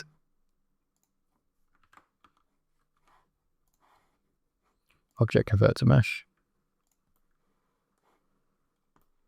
If you think listening to me talking for hours on end is bad, imagine what it's like for me to have to edit all of this. Yeah, I mean, it's amazing to believe that some of this is edited as well, but this is the stuff I choose to leave in. I think one day I will go insane from just talking to myself for hours, but I'd like to finish this tutorial before my head falls off.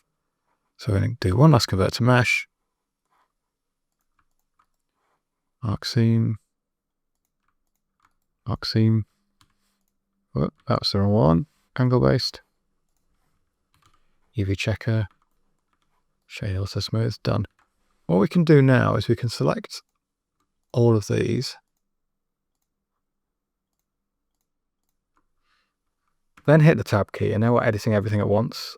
Hit A to make sure I've got everything selected. UV Unwrap.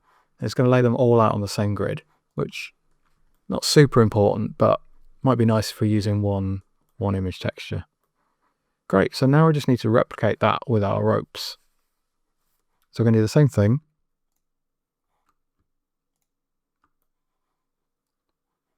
And is that all of them? I thought we had more than that, but I will stand corrected. So let's duplicate and move to a new, move to our master objects collection. And then those should disappear, but we'll just check that they're in there. Yep, so we've got our ropes in there as well. That was a better way of doing what I just did before. And let's start with this one. So let's solo it. And just check we haven't got anything too massively intersecting. I think we're okay. I think we can get away with that. So we're going to go Object, Convert to Mesh. And it's going to be a super high density mesh, but I'm not too worried for this. So we just need to run a seam. Let's select one edge, mark seam. And it looks like, yeah, that carries all the way down. And we could unwrap it all like this. We're going to end up with a very long bit of rope. It might be a good idea to break it up in some places. So let's think about where we might get away with having a join. So we could definitely break it on this corner.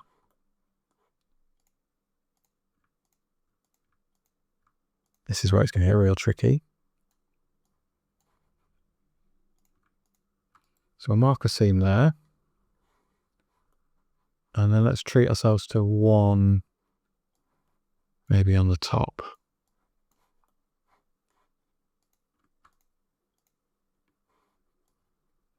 In fact, we'll do it on both of these. So mark seam, mark seam. Then we should have, yeah, some finer lengths of rope.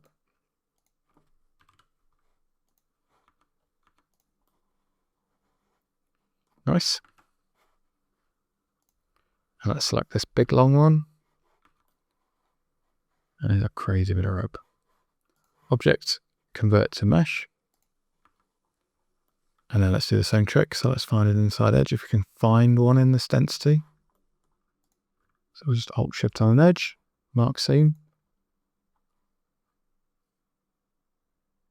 Blender is, oh, I thought it crashed, but I just zoomed in too much.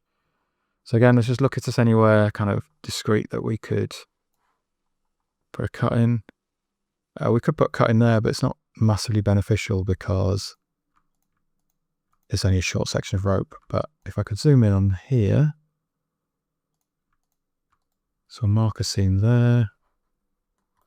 Let's hide one here. And we could also hide one here.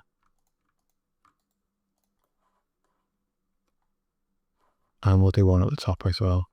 Just helps to not have huge amounts of geometry. Like if it's a very long piece, you have to remember it's using one image. So it just gives you less pixel information to work with. Let's try again. I'll apply our UV checker.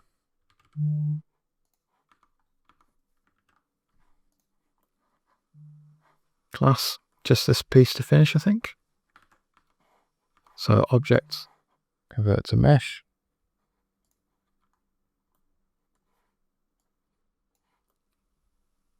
And it looks like I haven't applied a subsurf on this. That's where I was going wrong on the previous. I'd already got my subsurf modifier. It's not going to cause an issue, but it just makes our geometry a lot denser. And let's hide one in here. This is a shorter length of rope, so I'm not as worried, but let's put one here maybe. And let's unwrap. Nice. And we will apply our UV checker. And now let's put our subsurf on. There we go. That's everything unwrapped. So the reason I'm not too worried about the fact that we applied the subsurf on these is we do have our master if we need to change anything. And we're obviously going to bake all of this down to low poly anyway. So, nice. So normally what I would do at this point, and we will do when we make our low poly, is that I would optimize this for our texel density. So I'd make all of the squares much more universally scaled. But we're going to mess about with things with our textures. So I'm going to leave it for now. And I think we can call this part of the video done. We're making some good progress here. We've got everything unwrapped. And we're ready to start texturing, which is the way more fun part. Before we get into all of that, little favour to ask. If you could hit that subscribe button, that would really help out. We're on a bit of a roll at the moment with the channel. I would love to get to 5,000 subscribers by my birthday, June 21st. So yeah, let's see if we can do that. That'd be great. Okay, so a lot of people, myself included, don't use Blender for everything. Quite often I'll jump into Substance Painter or Marmoset because they're just very optimized tools for texturing and baking. But I do want to keep everything firmly in Blender. Like, I believe in open source software. I believe in, free use for education and stuff. And I don't agree with Adobe's pricing strategy on Substance Painter. So I want to keep everything contained within this, and we can get the same results. It's maybe a little bit more fiddly, but it's also a really interesting process. So we're going to use mainly procedural and image textures for the bulk of our work. And if you followed my train tutorial before, you'll know some of the ideas that I use for procedural stuff, and it can be really powerful. We're going to use almost exclusively noise textures. But yeah, this is a lot of talk. Let's get into it. So I did make some placeholder materials, which I've now probably overwritten for the most part with my UV checker. Oh, by the way, if you don't want to do all of these steps, you can grab the source files as ever from my Patreon. But yeah, let's go in and make a new material for our water can body. So water can plus then. And we'll just set a base color of blue, even though we're going to change all of that. Okay, and let's go into our shading tab. And this is always a little bit tricky for me to show on screen because the nose can get pretty tiny. But hopefully you can see everything pretty well. So we're going to start by making a noise texture. And I'm also just going to assume at this point that you've got the Node Wrangler add-on, because I think any version of Blender, any current up-to-date version has got it on. But if not, make sure you've got Node Wrangler installed. It's pretty much essential at this point for Blender work. So we're going to hit Shift and A and bring in a noise texture. And I'm going to assume that you know not a huge amount about shader nodes and texturing for the sake of this tutorial. If you do, apologies, but it's always good to have refreshers on this. So if we just hit Control and Shift to preview that node, you'll see that we've got a basic noise texture, and you can kind of see where we're going with this already, but it's more spread out here and it's more condensed there, and that's because we're not using our UV mapping. So if we just hit Control and T, I'll automatically make our mapping nodes. So you can see it's now running the generator, which we still don't want. If we hook up our UV, our scale is now different, but it's now more uniform.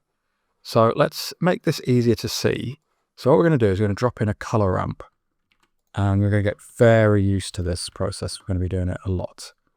So now with our color ramp, if I pull this over slightly,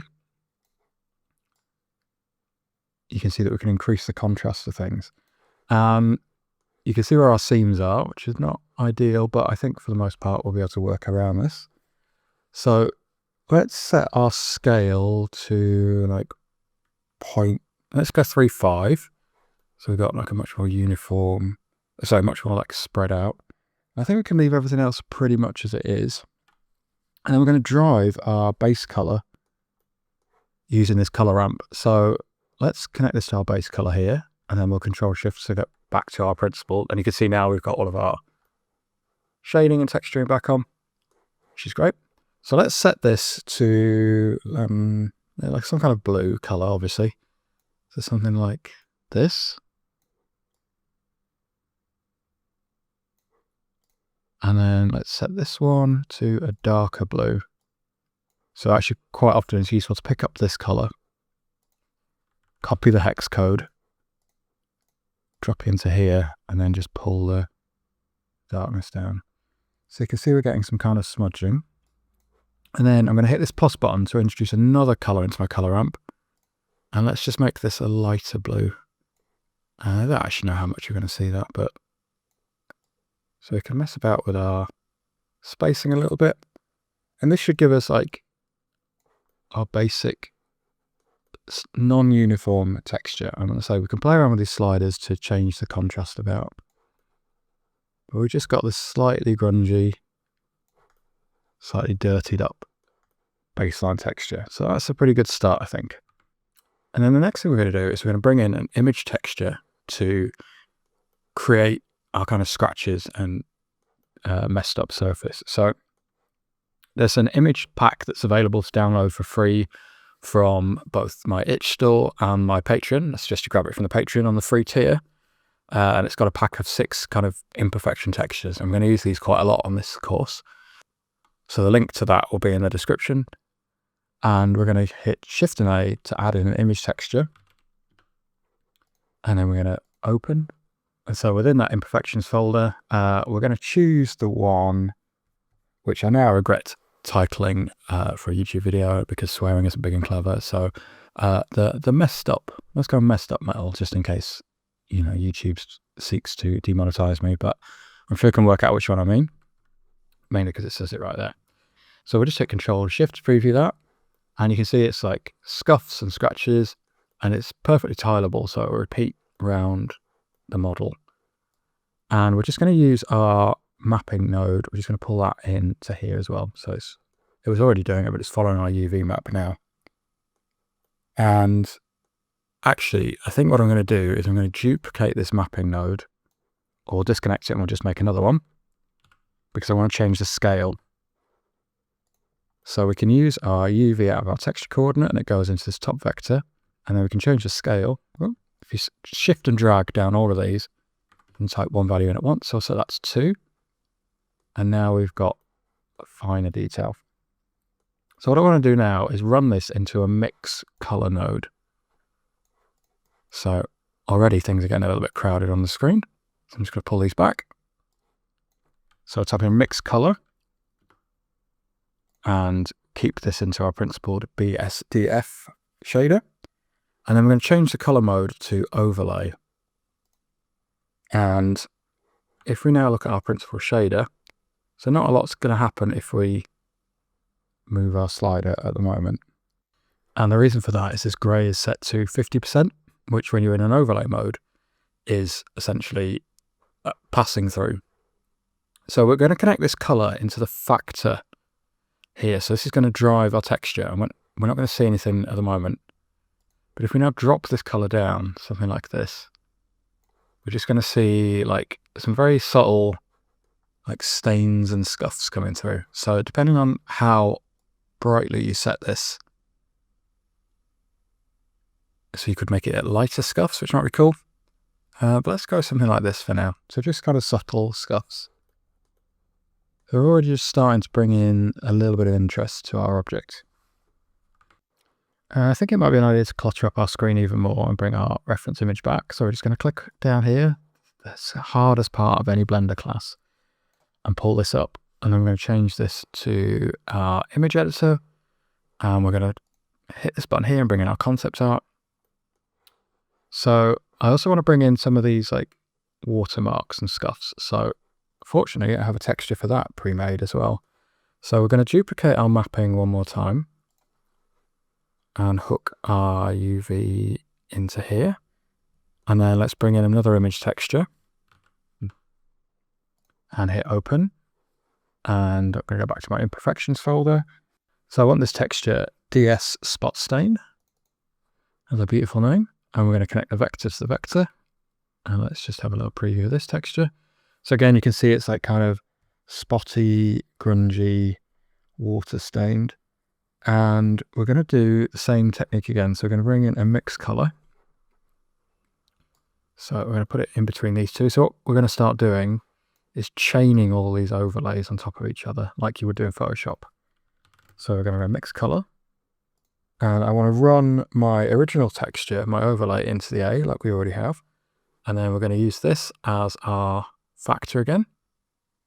And we just want to make sure this is set to mix. And then if we look at our principal BSDF, see at the moment we've got this kind of like, it's this color that we're using. So let's make it more of our blue again. So we could even just sample. Let's use our eyedropper and sample a bit of the blue. And then we could make it darker. Something like this. We're just bringing in our stains a bit more. Yeah. Just subtle. We don't want it to be kind of like overdone. And this, for the most part, is my texturing workflow. I have this library of tileable materials that I've made. It's really easy to make your own tileable materials. If you'd like to see a tutorial on how to do that, leave a comment. And if I get enough, then I will put a little video together, because it really does change how you work, and you can just create much better results very quickly. And this is all Substance Painter does. Like, everything we're doing here in Blender is what happens when you drag a preset material into Substance. So let's bring in one more.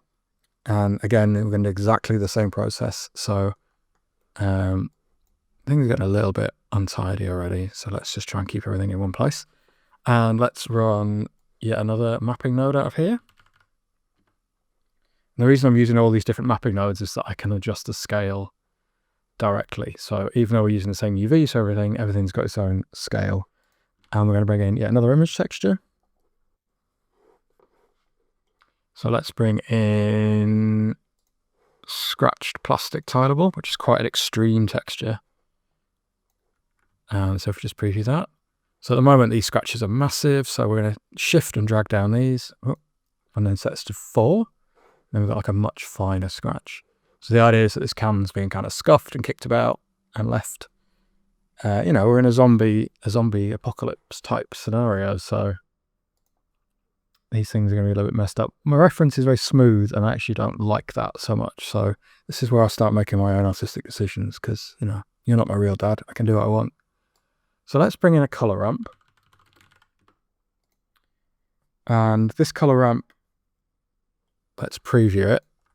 So if we drag this over, we can reduce the contrast dramatically. So I'll do something like this. And then I don't want this to be as strong. So let's make this black. More of a grey. So I just click on that tab, and then we'll bring this up, and we've got something more like this. So you can see now we've massively reduced the contrast and everything. And we can play around with this until we get some softer scratches. And then we're going to use yet another mix color. And we'll plug that in between our mix and our base. And we'll change this to mix as well. And then let's just plug this into our factor as usual and have a look at our material. And now we've got all of these white scratches, which looks pretty cool. But again, I think if we just make this more of a blue, just soften it off a little bit. So there we go. We've got some kind of natural scratches. That's looking loads better. We're really moving in the right direction here. Something I like to do, and this is kind of optional, I like to use a math multiply in here, and then depending on this value here, you can dial up and down the intensity of your scratches. So you can really kind of overbear things, but I'm just going to put a 0.7 multiply on for now. So it's sort of subtle. What I also want to do is use this texture here to drive our bump map, because the scratches would be slightly recessed and cut into the plastic. So if we pull out of our color, I'm going to type in bump, and we're going to connect it to the height, and then connect that to the normal. And it can be a little bit tough to kind of see our map in action. So let's set our distance to, let's try 0.10, and now we've got something kind of much more pronounced. So that might be too much. So I think I'm going to drop my strength down quite a lot. I think you're dealing with very small numbers with bump maps. So maybe something like that. And we could try making the distance negative and see if that works. yeah, so now our scratches are actually kind of sunk into our plastic. Up close, it's maybe a little bit overdone, but you have to remember where we're going to be seeing this prop from, and it's just catching the light in a much more interesting way. So you can play around with these values. There's no right or wrong answers, but these are the ones that kind of sit right for me. And the other thing I want to play around with is the roughness, because plastic kind of gets scuffed up in different places, and maybe it's got oily or it's got worn.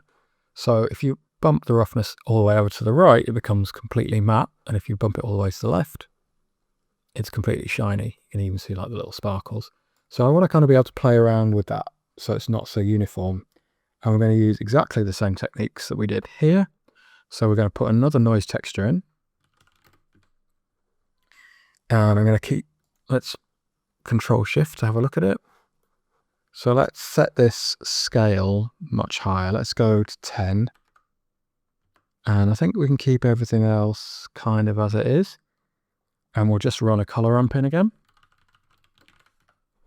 So if we plug this into our roughness map, let's see what we can actually see. So at the moment, it's just having a very subtle effect. So let's just preview our thing. So we should be getting little kind of spots of black, a smoothness. And it is hard to see, but you can see as I move the camera, it's just catching the light there. YouTube might absolutely compress the hell out of this and make it hard to see. But oh, there you go. You can see we've got like these little shiny spots. Especially when we switch to cycles rendering, that's going to look really cool. So yeah, I think we've got a good base for our texture. So let's keep moving forward. I'm thinking maybe my bump map is still too strong. So I might just drop this to like 0.15. There we go. Yeah, I'm happier with that. But again, you see where you're sitting. Something else that we can use at this point, it would not be something that we'll really be able to bake in, but we could also bring up our subsurface. And again, I don't know how much we're going to see this in Eevee. The subsurface, yeah, it's not actually making any change. So we'll ignore that. We'll just put the weight to 1 for now. So subsurface is that effect where the light kind of shines through the plastic. And when we switch to cycles, we'll be able to see it more. But I want to keep everything moving quickly. So I don't want my computer grinding away whilst we're looking at this. Okay, let's carry on with this texture. And so this material's already getting pretty complicated. I'm just going to move this over here. But the way to think about it, just to keep your head kind of around the process, is think of each of these overlay and mix nodes as like a layer in Photoshop. So we're bringing in all of these elements, these images, and we're using these to blend and mix. And again, this is exactly what you'd be doing in Substance Painter. So although Substance Painter has things behind a nice little interface, it's the same idea. So we're just going to keep bringing in more and more textures to add in interest. I don't want to just use image textures. I want to show you how you can do this procedurally as well. So let's bring in a new noise texture. And we'll hit Control Shift and T. So just Control T to connect our nodes up, and we'll run our UV over. So let's Control Shift this. So I want to make like a really concentrated set of noise and grunge. So let's set our scale to something like let's go 1.25, and let's bring in a color ramp.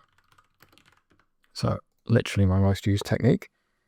And I want to bump these two nodes really close together. So something like this. And then we're going to whack our detail right up. And you can see now we get this kind of much finer noise spot. And let's bring our roughness up as well. And there we go. We're getting something much nicer now. And then our lacunarity. Still don't really know what that means, but I know that it does good things when we play around with this. So let's try like 2.6. So we're getting these spots now. And then I want to turn up my scale as well. So let's shift and drag down these. Let's try them at 5. So now we've got these like little distorted spots. And I don't want it to be pure black. So let's make this more of a grey. And then we're just going to use that with our mix again. So let's connect in, where should we put it in? I think, yeah, after here. So let's connect our mix color up one more time. And I want the result into the B here. And we're going to set this, in fact, we're set with mix, that's great. And then we can just use our factor again to drive this. So let's preview our material, and now we've got these like light spots. In fact, it might be better if we preview from our principled. So I'm just going to make this like a dark blue. And again, you can tweak how much you want it to show through. So maybe something like this. And if we just soften off our grey even more, we're letting less of it through. So again, subtlety is the key. It's just enough to make it seem like it's just picked up a bit of wear and tear along the way. Plus. And now I want to bring in some of these like brown spots. So we're going to just duplicate this whole thing, Shift and D. And let's preview our material. And I want the scale of this to be much lower. So like 0.3. So that's looking kind of nice. So we've got this big spot here. And we could play around with the placement of that, but I'm kind of happy with this, I think. Might just bring my roughness up a little bit more, so it's, yeah, I think we're pretty good. We could play around with distortion, but I don't think we're going to get a lot out of doing that. Maybe just very subtly.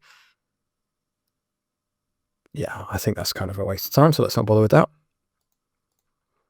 And let's make this darker, so these are going to be much more pronounced, so something more like this. And again, you can play around with, depending on where the sliders are, depends on how much contrast you're getting. So let's do something like this. And then, you know the drill by now, so let's connect another mix color up. And I want this one to go in here. And we're going to connect, again, I want this connecting to the B section. So sometimes you just need to swap these around depending on the result you're looking for. And again, I'm going to drive our factor. And let's go to our principle. So we should have these white spots on it at the moment, which do look kind of cool, but it's not what I'm going for with this. And then we'll bring in this like kind of rusty, dark rusty color. And again, depending on how pronounced you want them to be, you can either play around with the color. I think quite a dark brown works well for us. And then if we just dial up our gray, you can choose how much is kind of shown through on the image.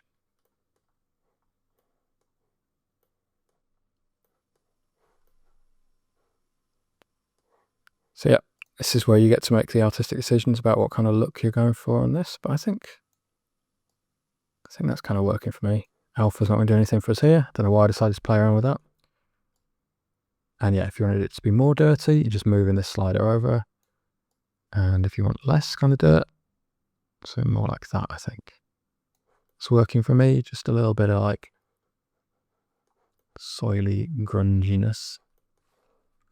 And now we're going to use a forbidden technique, which I don't know why people get upset about this. If you're one of those people that gets upset about it, leave me a comment and tell me why, because, you know, I think all techniques are valid. But we're going to add in an ambient occlusion node. I can already feel people getting angry. And we're going to connect our ambient occlusion, our AO, into a color ramp. Hey-oh. Sorry about that. And let's just pull our sliders together a little bit so we can see what's going on. So I think, like, genuinely the reason that people get upset about this is not how textures really work, but it can help things pop a little bit. So what we're doing, as you can see, is like, if we increase our samples some more, everywhere that would be in shadow and that the sun isn't catching, or whatever light we have in our scene, is darker. So we're just going to use the same kind of idea, and we're just going to darken off bits of our material, because it would get worn and sun damaged and spots and stuff where the sun isn't catching, if that makes sense. So let's go back to our principle, and we're going to drop in another mix color, and I want to connect that up. So I actually want the mix here going into the B, and then we'll just connect our color to the factor as usual. And it's going to take a second to go in. So you can see we've now got these lighter spots. So I'm actually just going to go for a darker blue in those areas.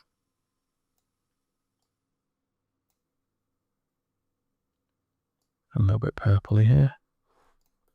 Something like that. And you can just see, like, it's just kind of, so if we just bypass this for a second, all it's doing is just enhancing our shadows and just making our object look stronger. And when it comes to baking our texture map, that is going to help add some details in there. So again, you can play around with this slider. I think you can anyway. Well, we're not seeing much change here. So if we pull it over like that, we get a stronger result. Oh, it's because we've hooked this up to the metallic, not the base color. Whoops. There we go. So this is now a bit strong, I think. So I'm just going to back this off.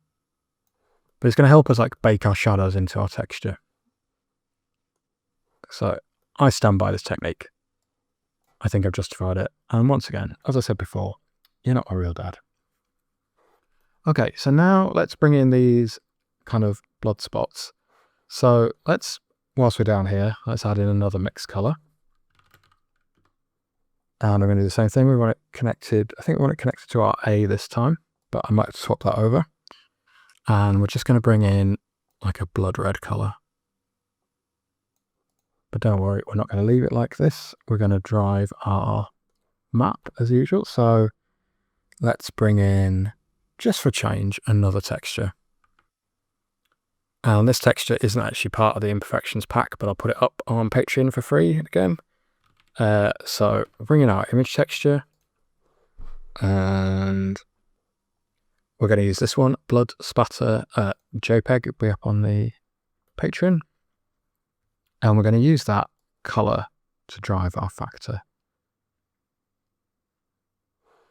So you can see where we're going with this. I'm just going to hook up our usual mapping nodes, just make sure that we're tiling, that we're scaled properly. And again, we can kind of mess about with the scale. So let's bump our scale up to, say, 3. Yeah, that's looking better already. But what I don't want, I mean, this does look cool, but I think it's a bit extreme. So I want to use another mask to drive how much we're actually seeing. So let's put in a multiply node. Yep. So I'm just going to make one here. Apologies if things are getting a little small on screen. I'm just going to zoom in a bit. So I'll use the wrong multiply here. I'm just going to delete this. Let's put our color back in. So we're going to use a mask multiply.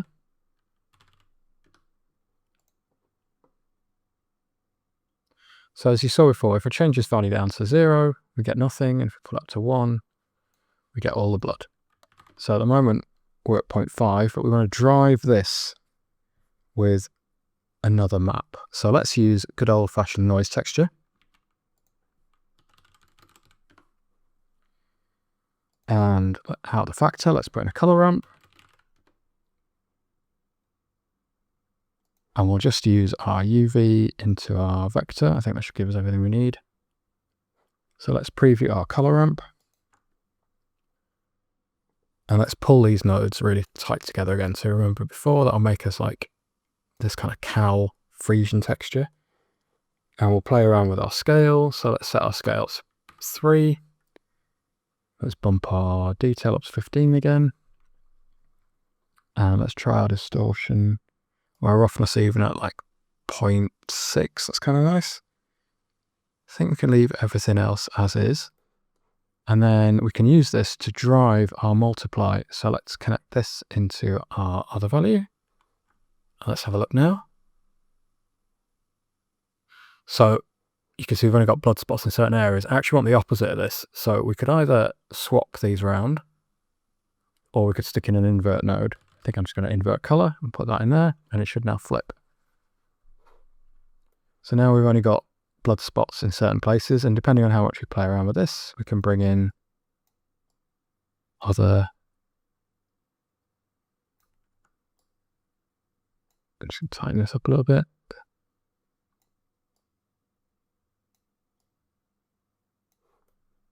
And maybe I'm going to bring my scale. Yeah, let's go with something like that. That for me looks good. So that's 4.2 if you're trying to match my settings exactly. Okay, home site in stretch. Nope, home stretch in site even. What I think would be a good idea before we go too much further is to go back to our layout view and give Blender a chance to catch up. It's just loading all of these textures in. And I think it might be a good idea to actually set up our lighting to kind of get a sense of what our scene actually looks like, so our materials are kind of accurate.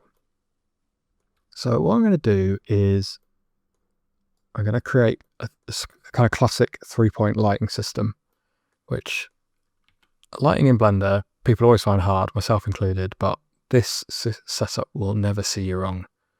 So let's make an area light. And also let's just switch to cycles for now. So go to the render tab, cycles. I'll color down quite a lot. And faster like this. So I'm not sure why my changes are not. So we're going to turn on scene light and scene world. There we go. I had those turned off. So depending on how high we get this affects like our metal lighting in this scene, like our kind of lighting. And we should be using almost exclusive hard scene lighting. I'm just going to face orientation for a minute. So let's rotate this to point in the direction of our cam. And we'll put it something like this.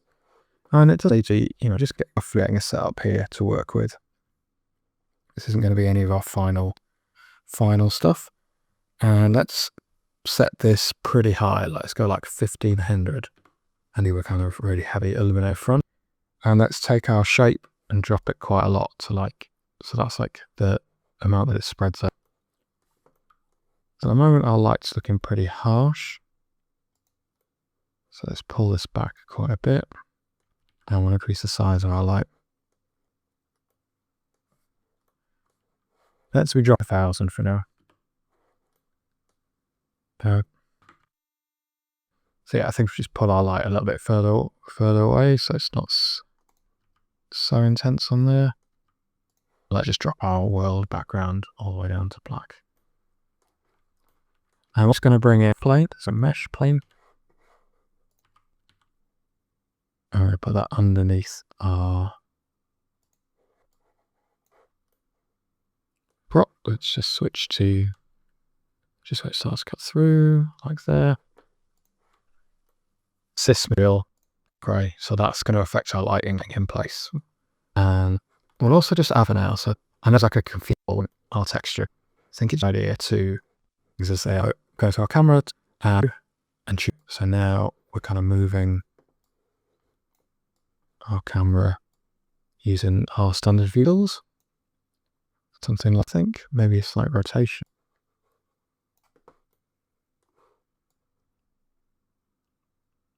Also, the device, the GPU compute, that's why mine's running so slowly, because it's using my ancient processor and not my graphics card. Okay, so that's the first part of our 3-point lighting in. And then we're going to duplicate this light that we've made here. So I'm just going to come out of the camera mode now. And now we're free to move our camera. And if we click back in there, so if we just uncheck camera to view, that should lock our camera in place now pretty much. So we're going to duplicate this. Let's just go to our overhead view, and this is going to be our rim light. So it's going to light from the back. So I'm just kind of alternating between the views, and I think I want this to be a lot less powerful. So let's try something like, let's just go, well, we're already on 1000. Let's try dropping this to like 600. And play around with this. And again, let's try bringing our spread up. And we'll just kind of preview this.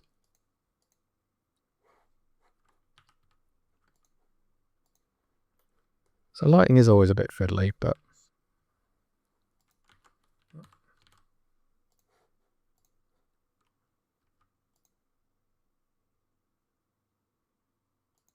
something like that. And then we'll just bring in our third light, which is going to be off to the side, and that's going to fill in our shadows, stop them being so harsh.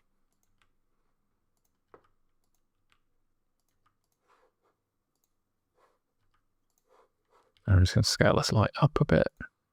So you scale exactly the same way you scale everything else, S to scale. And we're going to have this under much lower power, so maybe like 100. And then a little optional thing, I use this Easy HDRI plugin, which I highly recommend. So we're just going to drop in an HDR into our scene. And just going to take a second. So I'm going to use this Church Stairway 4K one. I cover this in all of my other courses, so I'm not going to kind of go into what's involved. But yeah, if you search for the Easy HDRI plugin, and then you also have a look in Polyhaven for all these brilliant HDR textures. So we're going to create world nodes, and it's now going to light my scene with this lighting, but it's going to be way too strong. So I'm just going to set this to like 0.2. And that's just going to fill in the rest of our lighting. I think even that's too strong. So maybe we'll go like 0.1. And now we've got like a much more useful reference to work from. And even if we go back to our workbench lighting, just need to make sure we're using scene lights, world lights. It's now reflecting. So I think now we've got our HDRI in play. I'm just going to bump up the power of everything a little bit. I think everything's now looking a little bit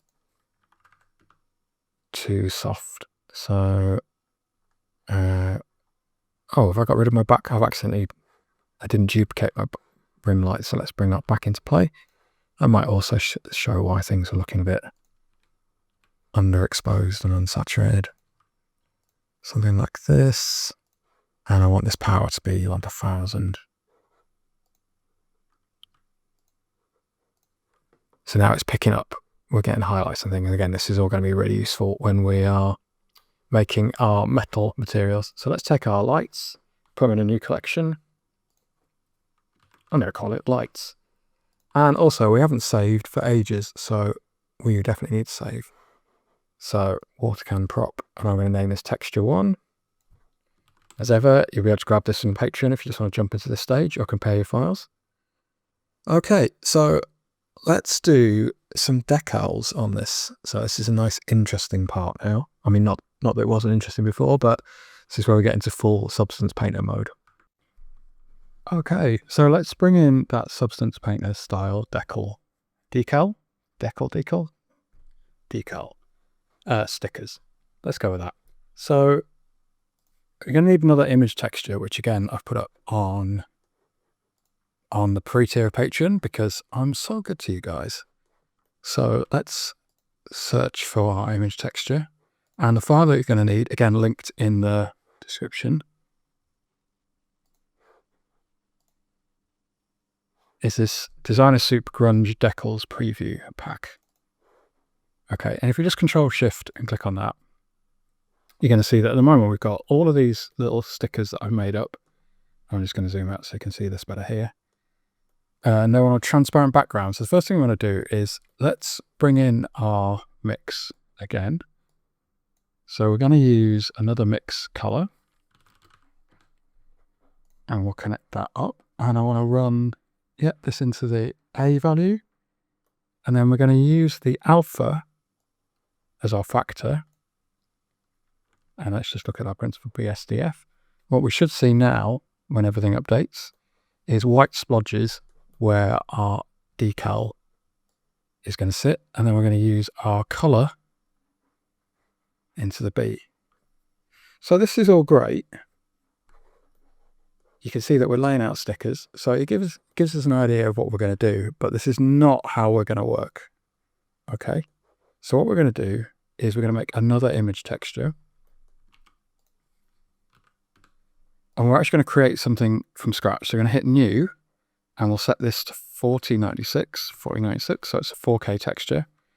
And we'll call this Depel Map. And we want alpha enabled. And on color, we're just going to set the alpha to 0. And you'll see it's now transparent. So that's made our transparent texture. So we'll hit new image. And then we're going to connect this color into our B. and this alpha into our factor. So we should now have essentially nothing, going back to where we were before. So we can delete this. And then let's go to our texture paint tab up here. And I think Blender's just going to take a second to creak into use. And we'll change this to viewport shading.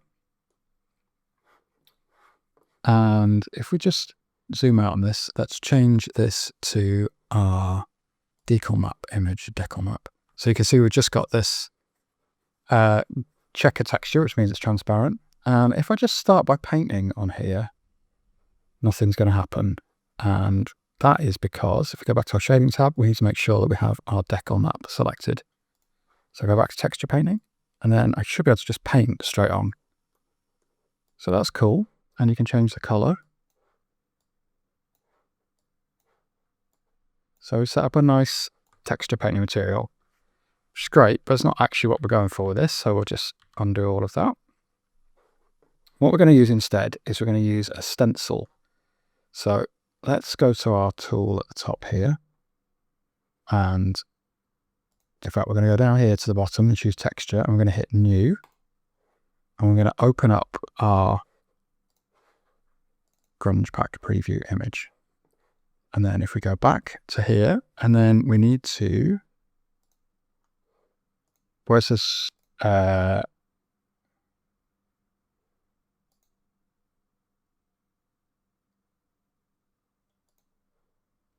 it says texture, we're going to change this to stencil. And you can see at the bottom corner, we have this little kind of ghosted preview. And now if we use the right mouse button, we can drag it into place against our camera.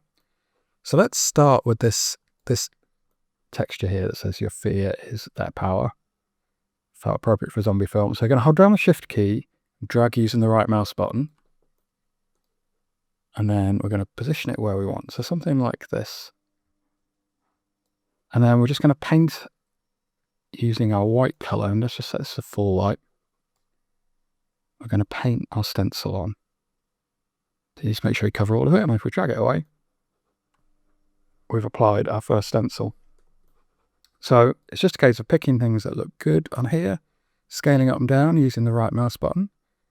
And then you can drag your stencil using, shift and the right mouse button to scale up and down, and then just the right mouse button to drag. So I'm going to bring this in as well.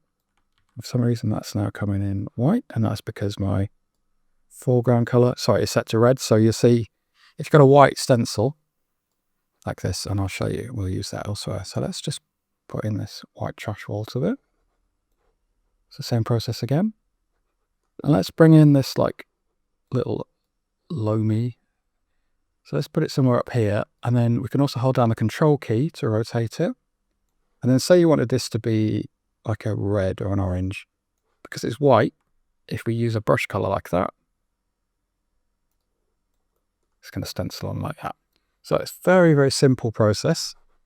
I want to use this US mail sticker.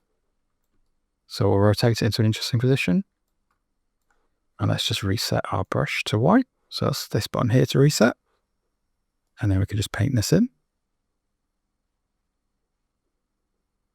And you can see it's overlaying over our blood, which is good. We could change the position in our stack to get a different result, but I think that works. I like these little tape kind of rip marks. I think that would look quite cool underneath our masking tape. So let's just paint one in there. You can see we're just adding like interesting character and imperfections and scuffs and stuff to it as we go. So on this side, maybe let's bring in this. Now there's absolutely no right or wrong here. It's whatever you want to do for your design. But I can bring this as a graffiti tag in. And again, maybe graffiti doesn't make sense, but I like the idea that people that had found this along the way are like leaving their mark on it. So let's put another sticker on the back.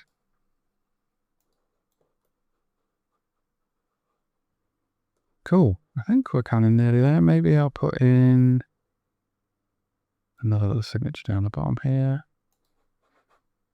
And let's just put one of these little, so we can zoom in. And remember that your sticker will change scale accordingly, and you can change your brush size up and down with the square brackets. Nice. I think we're kind of looking cool with that, but you can go to town. There's also just, a little subtle plug if you want to support the channel. There's a full pack that has over like 120 decals that you can grab from my itch store, link in the description, or you can get by subscribing to the $5 tier on Patreon. Okay, so before we go too far, little gotcha within Blender. So if we look at this image, which is now our decal map, you'll see that it's got a little asterisk next to it, so we need to save it. And I'm just going to save it in my... So I'm just going to water can decal map. So if you don't do that, when you load your file up again, all of this work will have gone, which should be annoying. And I'm also just going to go to external data, automatically pack resources, and that should save any textures within your file as well. So it stops you having to relink stuff. And let's just have a look at this kind of previewed with our lighting on.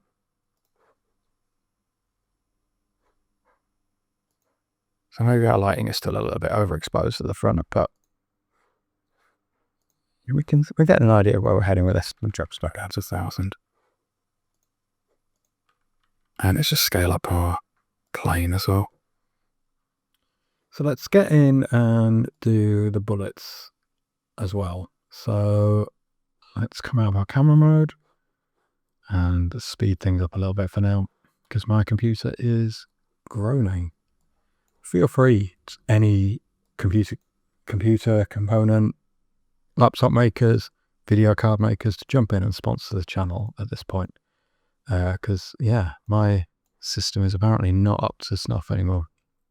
Okay, so let's make a new material for this as well. I don't think we've got... Oh, we have this material. Maybe we can just use this for now. If you don't have that, I don't know why it's make a new material, so we'll just call it bullet metal. And let's link that material to here as well. So Control and L, link materials. And we're going to start by making this material fully metallic. So a bit of a rule of thumb with any metal is that it's either metal or it's not. You shouldn't have like submetal. I will go against this rule sometimes, but anyway, for now we're going with this. And we're going to bump our roughness. So the lower it is, the shinier our bullet is. So I think, these should be pretty shiny. So we'll go with this. And then let's just solo one of our bullets to work on. And so I did that with the / key.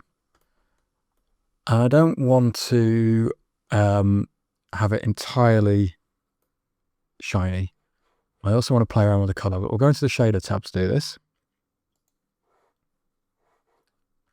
So again, we'll use our / key.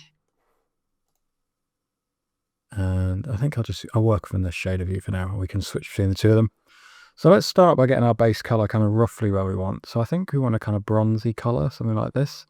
I tend to dial down the saturation of everything to make it look a bit more realistic.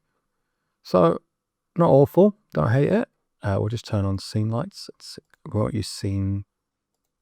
Maybe we will use scene world. Let's just get rid of this from our view though by going down in our render tab, film, transparent. There we go, that's better. I think actually after all of that, I'm just going to turn this off for now, and we'll have this as our scene view, so it's using our lighting.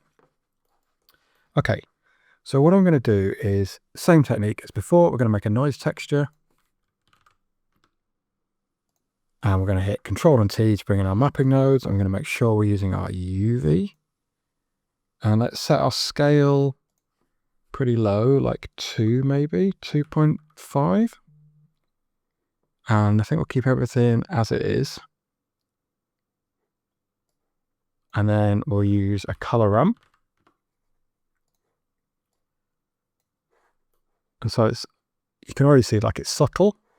If we just turn off our metallic, yeah, there's not a lot going on there at the moment. So let's bump our nodes closer together. So it's already looking a little bit more medieval. And then we just want to put in a couple of shades here. So let's have like a darker brown like this. And then some kind of like yellowy shade. That's maybe too much. Something like this. So already kind of looking more realistic, but again, the trick to any metal is like fine scratches and scuffs, because very little metal is perfectly polished unless it's a mirror. And that's kind of the key to getting different types of metal finish. So let's take our UV out of here and put in another mapping node. And then let's plug this into an image texture, and we're going to use our scratch texture again. So it's in my imperfection folder, and we're going to use, it's actually a scratch plastic texture, but it's going to do the job just fine for us here.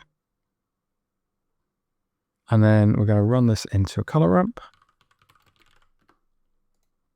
and we're going to run that into a roughness. So to start with, everything's going to be too extreme. So it's way too big scratches and it's way too shiny. So let's start by Control-Shift to preview this, and we'll set our scale something about a 6. So we get like a really fine set of scratches. It's not a perfectly tileable texture, this, but I don't think it matters for here.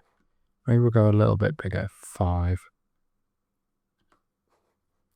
And then let's take our color ramp and we'll do the same trick as we did before. So we're going to reduce the contrast a bit, and we're going to make this more of a mid kind of grey.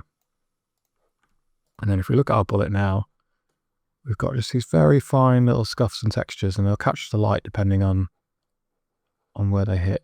So it's a little bit hard for Eevee to show that, but if we go to our render mode, maybe if we just turn, we're not seeing any of our lights in solar mode, so if we go into this mode and then we zoom in, it can take a little second for,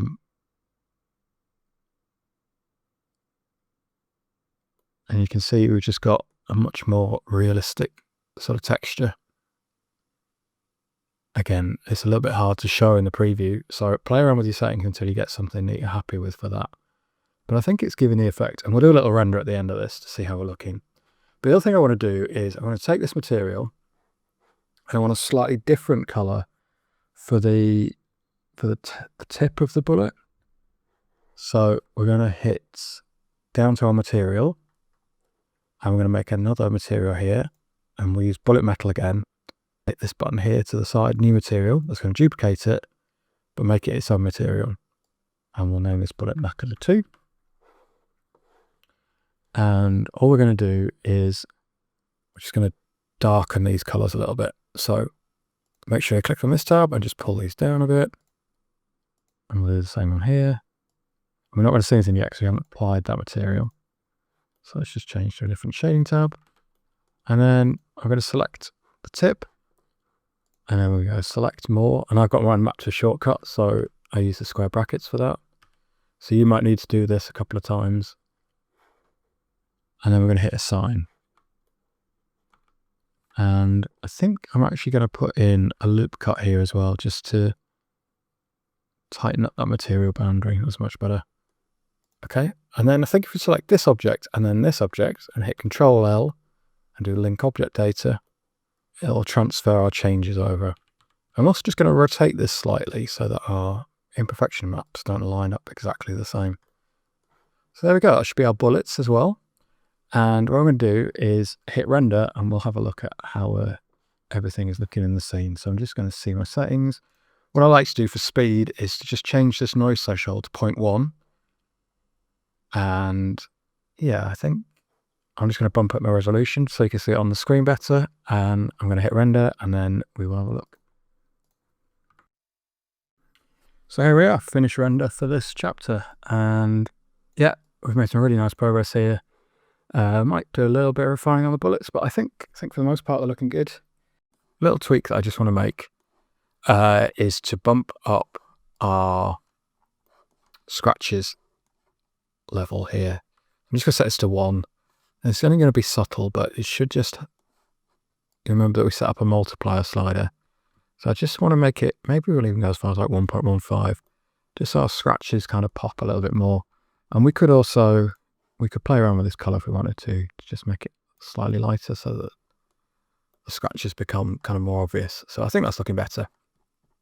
If you are jumping straight in at this lesson, I mean, I would recommend going back and doing just the start of this texturing one, but as ever, the source files are on my Patreon. You can jump on and grab those on the $5 a month tier, and that gives you access to all the source files on all of my courses, so you can jump in at any point. And if you're not subscribed, it'd be great if you could just hit that little button, because we're on the road to 5K now, which is very exciting. And I know I'm still a small YouTube channel in the grand scheme of things, but it means a lot to me to know that people are actually watching and enjoying the content. And I want to be able to keep putting out more. So yeah, hit that button, please. Okay, let's start with an easy one in this. So let's pick up this holster part, and we're going to make like a nice procedural leather texture for it. We're going full leather in this video. So we're going to use, if you think about like how leather is made, it's kind of, well, I mean, it's not made, it's cow skin. So it's going to have that kind of natural skin texture in it. This is tough for me as a vegetarian, but here we go. I've also just noticed that we've got a little bit of stretching here. Not so worried about the ones here, but I'm just going to put a loop cut in here just to tighten this edge up. And I mean, we could eliminate stretching there a little bit, but I think it's going to make a huge difference. What we could also do to offset this kind of distortion here is if we change our subdivision here to keep boundaries and junctions, and that should help out a lot. You can see our checker's looking a lot better already. A little free bonus tip for you there. So as ever, we're going to start with, and let's make this a new material. So I'm just going to duplicate that. I call it leather mat. And then we're going to get rid of our UV checker because we don't want that anymore. And let's start by putting a Voronoi texture in. So Voronoi is another type of noise. And if you Control Shift to preview it, you'll see that it's kind of more cellular. Interesting. So we're just going to hit Control and T using our node wrangler tool to bring our mapping in, and we want to use our UV instead. And as usual, things are super scaled out. So let's set our scale much higher. Let's go like 100 now to start with. And we get these kind of cellular dots.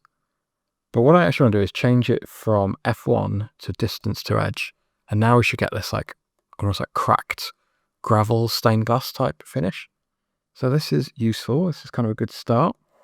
And what we're going to do is put our good friend the color ramp in. And then we're going to push the white really far over. So what we should be left with is basically these lines.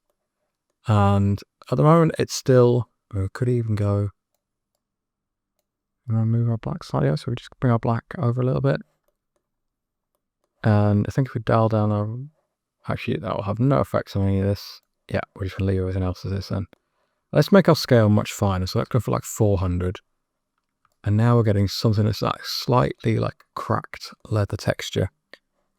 And we're going to take this and we're going to push it into our bump. So let's Control Shift back on our principled BSDF. And we're going to generate a bump.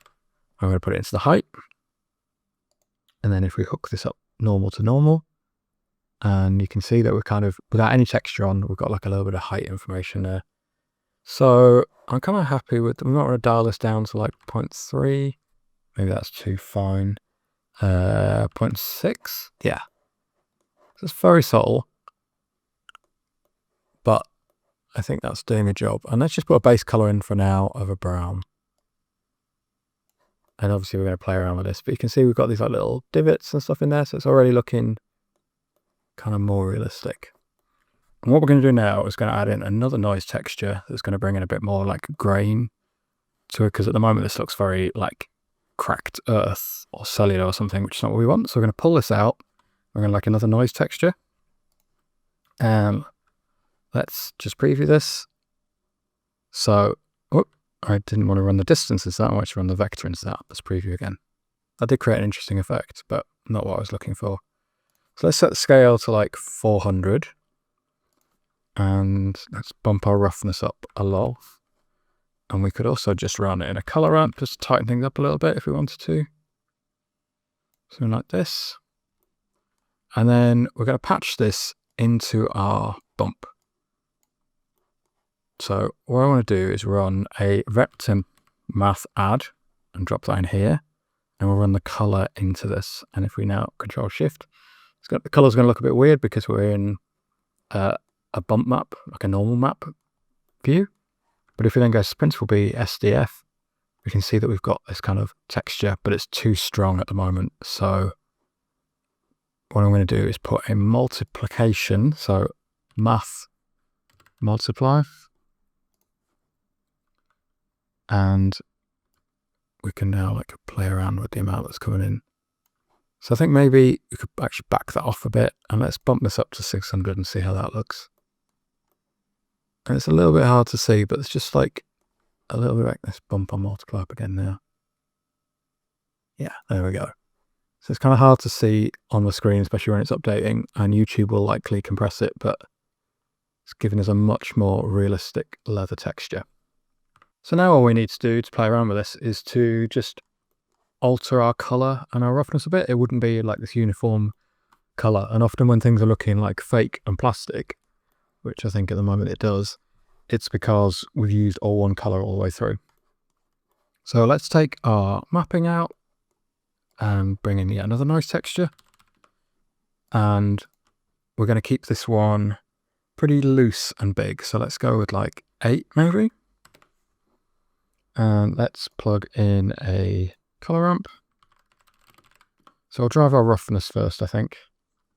So let's just tighten this up a little bit. So remember that fully black is completely smooth and fully white is completely rough, and leather for the most part is actually quite shiny. So let's just go with this for now and see how I look in. But I might maybe want to bump up my detail a bit, make it less sort of rounded, something like that. And then let's just patch this into our roughness over your principal node. And you can, again, it's kind of hard to show on YouTube, but if we darken this color a little bit, there we go. We're sort of picking up the light unevenly now, and it feels much more like, you can especially see it here, and it feels much more like a slightly sort of beaten leathery texture. So let's use the same noise texture, and we'll drive another color ramp. But this time we're actually going to put some colors in it, so that's exciting. And we'll run this into our base color. And let's set this one to like a really dark reddy brown, sort of like this. And we'll make this one a much lighter. Maybe we'll bring a bit more red in, something like this, and we'll just pull this along. Actually, I quite liked it like that. We could maybe darken it off this way. Might just see if we can run our bump distance up a little bit. And we could bring our strength up as well, just to make those cracks kind of stand out more. Or maybe we've gone a little bit far. So this is always just a case of tweaking there, get the result you want. I think I prefer that at like 300, but, and maybe we've made our roughness a little bit too steppy. Don't know, trying to decide. No, I think we had it about right, actually. Okay, let's stop tweaking for now. It's supposed to be kind of grungy and dirty, so I think we're looking good with that. So let's just have a look at it in the context of our cam. And, you know, a lot of these details, unfortunately, are going to get lost when we bake down to our final texture, but it's a good idea to put in everything that we can at this point, I think.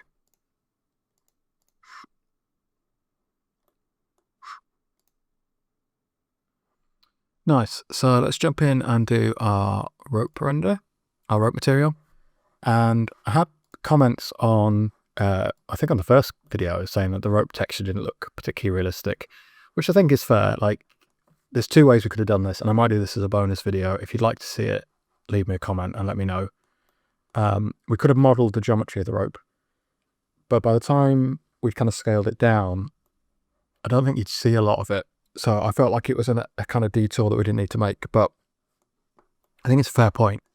I guess another decision that you have to make as a designer is like, how big is the final prop going to be? So say you're in a survival horror game, like, unless it's a hero object you're going to pick up and rotate around, how much detail do you need to include in there? So only you can know that, really. I would imagine that in a game, it's going to be kind of that size. And, you know, even that UV checker texture is giving quite a good impression of it being a rope. So we're going to do something simple for this, but yeah, it might be a Patreon video, it might be a YouTube one, but I'll show you how to do the rope as a high poly to bake. I'll give you that option. But yeah, leave me a comment if that's something you'd like to see.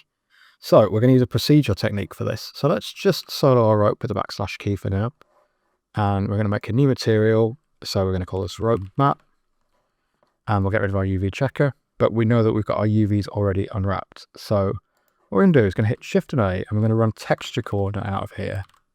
And we're going to use this coordinate to drive our rope. So we're going to take the UV and we're going to run a separate X, Y, Z, because we want to do some maths on the X and the Y to create the rope pattern.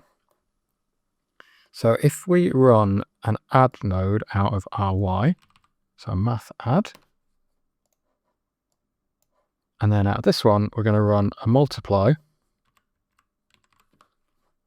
and plug that value back in. And let's just set this to 1 for now and preview our node. So not much to see at the moment, but this will be much more useful when we've plugged it into our wave texture. So I'll leave everything as it is for now. We're definitely going to play around with this multiply value. And let's plug in a wave texture here. And now you can see we've got something closer to that rope effect. And if we tweak this value, you can see that we're kind of slackening or tightening the curls. And if we tweak the scale here, we've got something that looks a lot more like a rope. So we're already off to a good start with this. So now, just to give us a bit more control, don't think we'll actually need this, but it's always useful to have. We've got color ramp in here, and then we'll run our color into our bump height.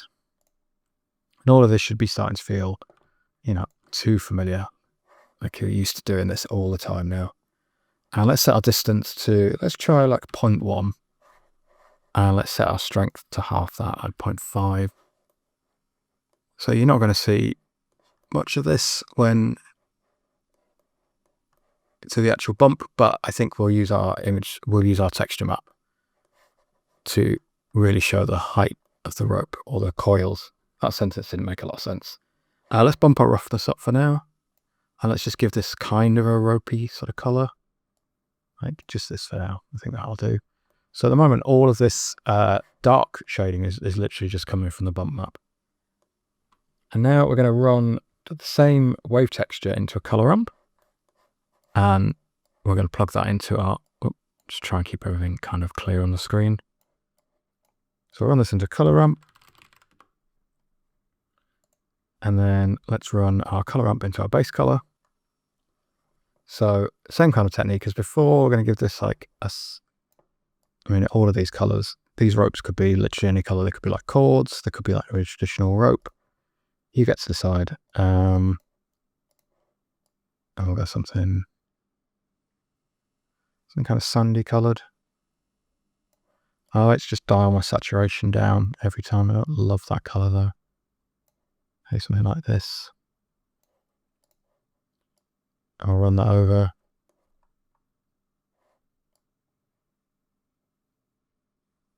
Maybe something like that, so we get more of that rope. Yeah, we're getting there. You can see the bump doing its work. But I would say it's a bit clean at the moment. So let's run another noise texture. This is just always my default move. If I want to make something look a bit rougher, we run a noise texture in. So put the noise texture in there, because also like a rope, yeah, you do get like plastic coated ropes, but it's not perfectly smooth. It's kind of quite rough, and it has different strands like kind of coming off it. So let's set our size on this. Well, let's put a color ramp in as usual so we can see it. And let's set our size pretty low. And our detail to 10. And let's bring our roughness up a bit. You can see there's like little spots, little spits and spots and stuff in there. And let's bump our, whatever that value is, that one. I'm going to learn to say it for the next video. Maybe I'll just if we hit 5,000 subscribers, I'll make a video where I actually learn what it is and how it works. How about that? Instead of just guessing, because I don't think I've ever seen anyone talk about it. Okay, so now let's run I think we want like a mix in here. So let's run a linear light. and we'll keep, let's plug this into the B, and let's go back to our principal shader so we can see what effect this has, and let's run our color from our color ramp into A. And I'm going to remove the factor. Depending on where we go, we're kind of roughing up this material. So maybe something like that. And we can play around with. So you can see we've got this kind of like spotty, distorted texture. And then I think these are maybe a bit bright at the moment. This doesn't feel great right now. So maybe something like this to get it like a bit more stained.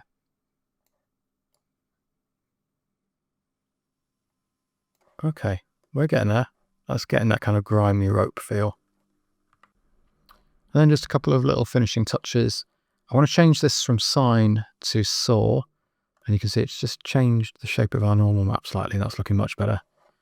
And also, if in our principal shader, let's take our sheen, bump the weight up fully, and then let's have a roughness kind of. Actually, maybe I don't want the weight up that high. I thought that was going to give us a cool effect, but maybe we're better off without. Yeah, I sort of feel like it's looking cool without. So let's scratch that off the list. And we'll bring our roughness down a little bit. We could drive the roughness of the rope using our color ramp. Let's see what that looks like. Yeah, I think that's kind of nice. It's maybe a bit shiny, and technically it's the wrong way around, I think, if we preview our. So what we could do is we could run an invert.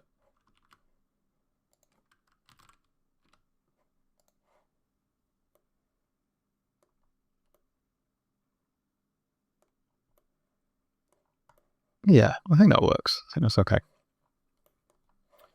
I still think this is maybe a little bit too light, so maybe we'll just lower our inverse so we're sort of halfway between. I know I'm doing a lot of tweaking as I go, but this is, this is what design textures are like. I'm going to bump the scale up on this to 40, and maybe we'll wind this even tight. Maybe not quite that tight, that's too much. Let's see what happens if we keep going. Oh, that's kind of nice. Like a really tightly wound rope.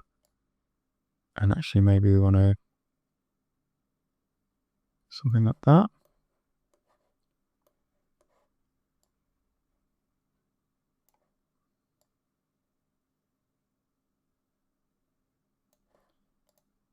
And we could try some different blending modes. I think linear light's the way to go. We could try and multiply. Yeah, none of these are really giving me what I want. So let's go with this for now. So that's the first rope done. Yeah, that's looking nice in the context of our complete render. So let's take another rope. Let's do this one, and we'll link it to this one. So Control and L, link materials. And then we'll do the same with this, but I might tweak the material slightly. So Control and L. And then we're just going to hit this new material button, and we'll make it rope 02. And we'll just play around with this color just very slightly. So we just get a little bit of variation in there. So maybe it's a little bit more green or a bit more blue or something. I don't know what I'm going to go for here. Or make it a bit more gray, kind of something like that.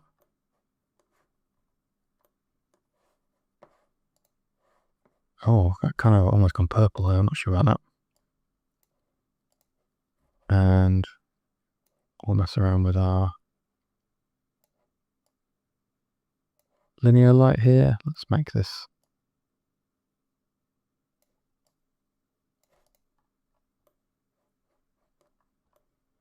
Maybe something like that. Maybe you just want to keep it. In fact, I just made that almost uniform grey, which is not what I wanted.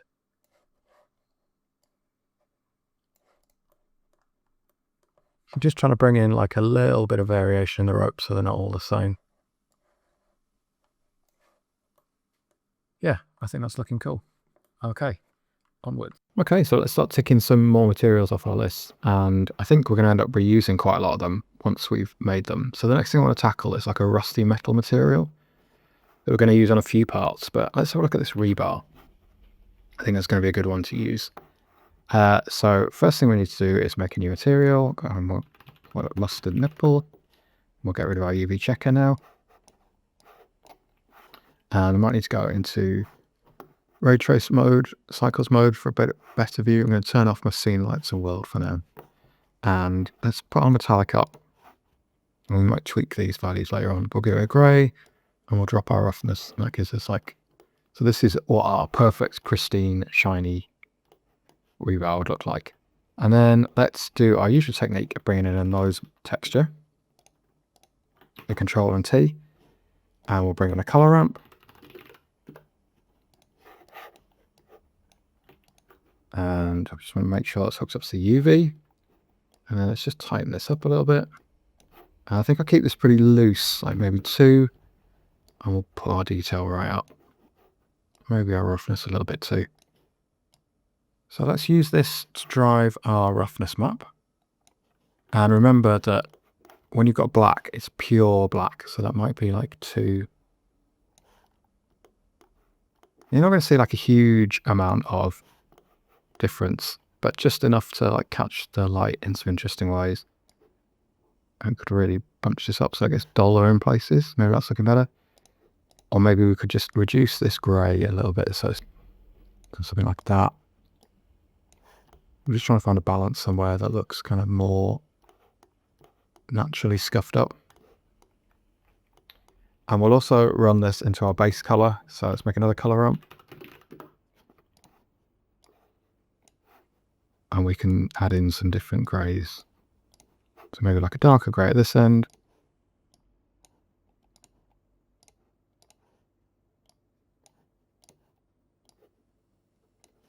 I could try bringing in a blue. I don't know if this is going to really work for us, but yeah, it's quite nice.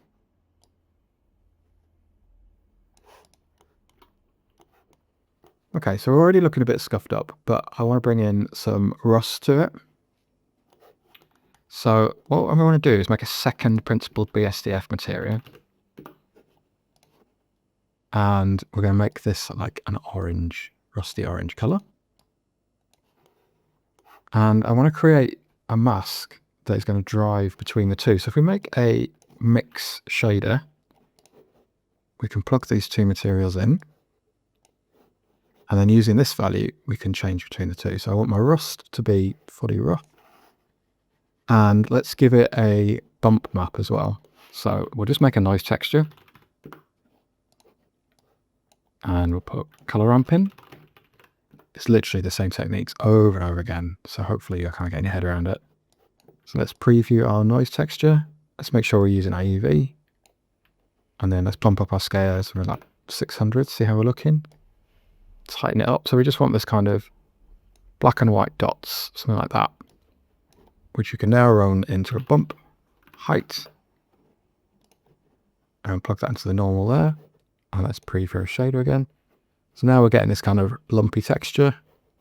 Let's try bumping the distance up. So we get something more like that. It's maybe a bit extreme. Let's try it quite filed. Yeah, I think that works. I think that gives us a bit of a rust feel. And we could also add a little bit of variation in the rust. Maybe this is overkill, but noise texture, color ramp, switch change. Run this into our base. Connect this up to our, let's go from our mapping now. It doesn't actually make any difference, but it's good practice. And then we'll bring back our orange shade. And maybe like a darker one. So we've got like kind of a more, let's just have a look at our color ramp. More like that. Maybe tighten up the variation a little bit. So we've got this darker red spots, it's more oxidized. Yeah, that's looking pretty natural looking. So now I want something interesting to drive between the two. Once again, it's just literally going to be the same technique. So we're going to run another noise texture. So I think I'm getting a little bit small on my screen. I'll try and zoom in again. And let's run our color ramp. And preview it. And we're going to go for something pretty low again, I think. But let's... So the trick here is to put our detail right up. our roughness as well. And then to pinch these pretty tight together so we get like a harder edge mask. So let's try something like this to start with. We're going to plug this into our factor down here. And now we've got these rust spots coming through. So by changing these parameters, we can change the space of this, we can drop the scale. So maybe because this is quite a small piece of metal, we can do something like this, have it kind of creeping in more. So it's up to you to work out where you want it to hit.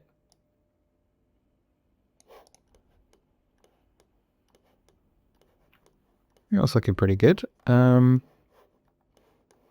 don't know if this is too shiny, so maybe we'll back it off, and I think this whole thing could do with being a little bit duller. I think that works. Let's have a look at let's go back to our finished render. And so I'm just going to rotate this to hide the seam. That's looking nicer. And let's just turn back on our scene lights for scene world. See it with the shadows. Cool. So I think we can reuse this in a few places now. So let's go into our layout view for now. So I've got a better view. Since we're still working on the bullet. It's going to take a second for our textures to come in. And let's select these. And then select this last. Control L, link materials. I should apply them to everything. And then we've got a rusty texture on here as well. And we could maybe tweak this a little bit. So let's go into our shading. And let's duplicate this material. Quite a rusty metal too. And we might just want to maybe let's change, let's go at the soul of this so I can see it better. And again, we'll just turn off our scene lights and roll for now. So we might want to make this more contrasty. So I'm actually changing the wrong variable, that's why things aren't looking like I had in mind. It's this one up here that I want to change. So we might want to make it so that it's more, I'm trying to think which way I want to go on this, more of the original metal showing through. I think so. So pull it this way, it's more metal.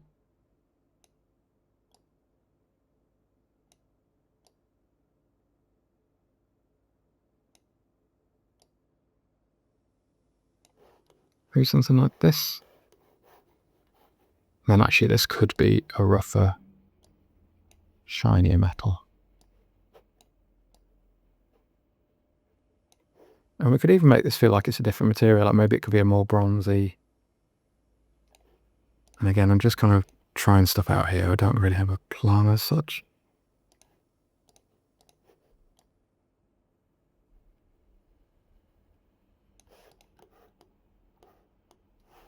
Don't know if I like that or not. I kind of do. Well, but if I disconnect the roughness completely. Yeah, maybe something like that could be nice. Let's try that for now. I just need to right click and shade auto smooth. I've noticed it's quite faceted. So now we just need to apply, and again, it might be quite nice to not have the same metal on everything. So let's do something like this and then select our new material last. Why didn't that work? Look, materials.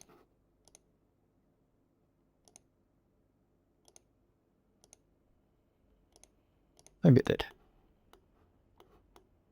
Yeah, there we go. So I've got some cool little variation in there.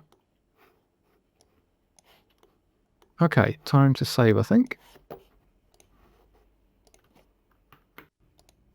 Okay, so I think I've still not managed to rotate that successfully to hide the seam. Oh, I think it's actually the way the edges of the rebar look. That's fine. Okay. So let's have a look at the knife, because I think we're going to reuse quite a lot of what we've already got in place. So I'm just going to select, make sure you select the back one as well. So this is our nice little knife model. I think it's actually some screws in there that I haven't selected as well. Going to speed up my render view because, yeah, so this, it's going to be a little bit tricky to select. Just going to select everything again. What I might do is move this into its own group just to make selection easier again in the future. So I'll make a new collection. We'll just call it knife for now. And there's no way that that will trip me up later on. I also haven't named anything, which is bad practice, but let's just go with this for now. So we've got this part here at the back, which we know is going to be like a rusted metal anyway. So let's drop in our rusty metal now and see how. Oh, that's the wrong material, so it's the second one. Yeah, I think that's looking alright. We could try rusty metal too, see if it gives us a different look. I think I prefer 1 for that.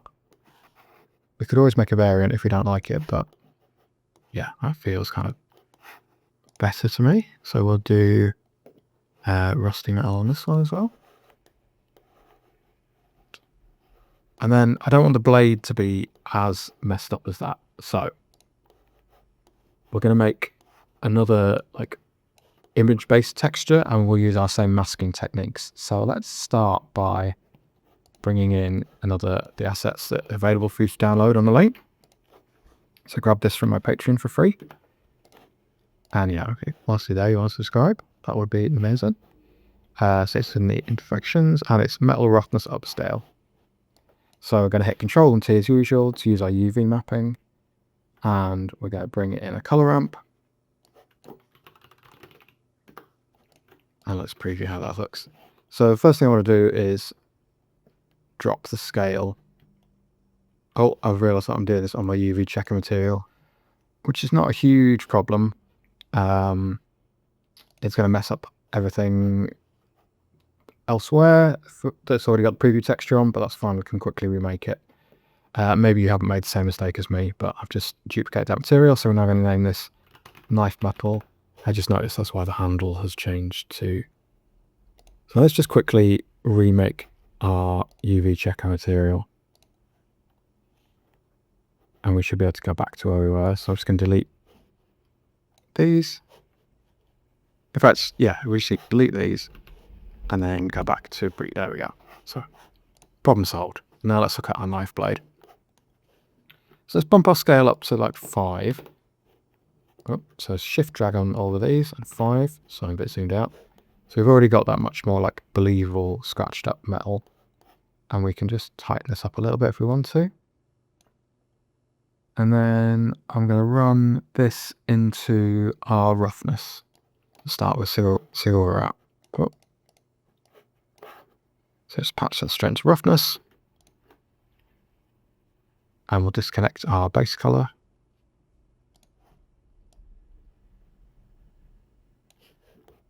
So we're not seeing a huge amount at the moment. Let's just try tightening up our, there we go.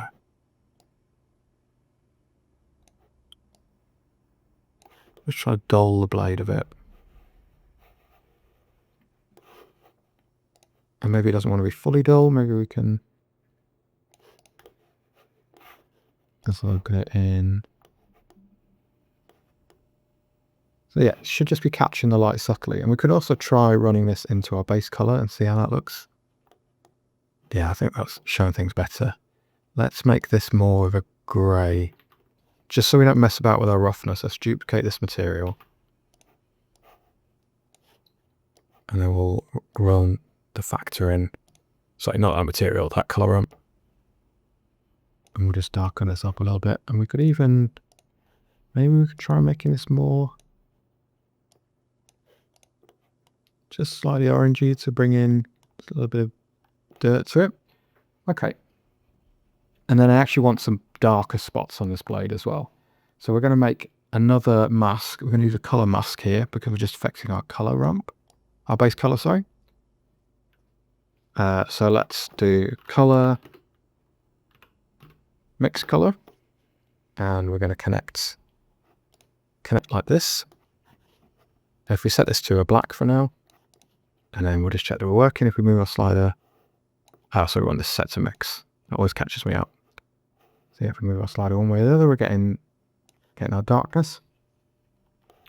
And then just the usual again, so we're going to make another noise texture and another color ramp.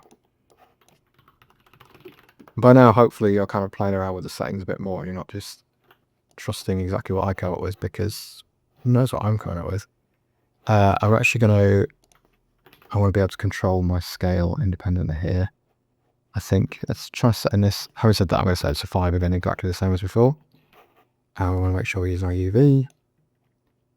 And then let's bring the scale down a little bit and the detail way up so we get more of that organic texture. And then we're just going to create something like this, not super saturated. So let's see how that sits with our factor. So look at my material. Let's bring in these dark spots. Do I like this? I don't know. Let's make this grayer.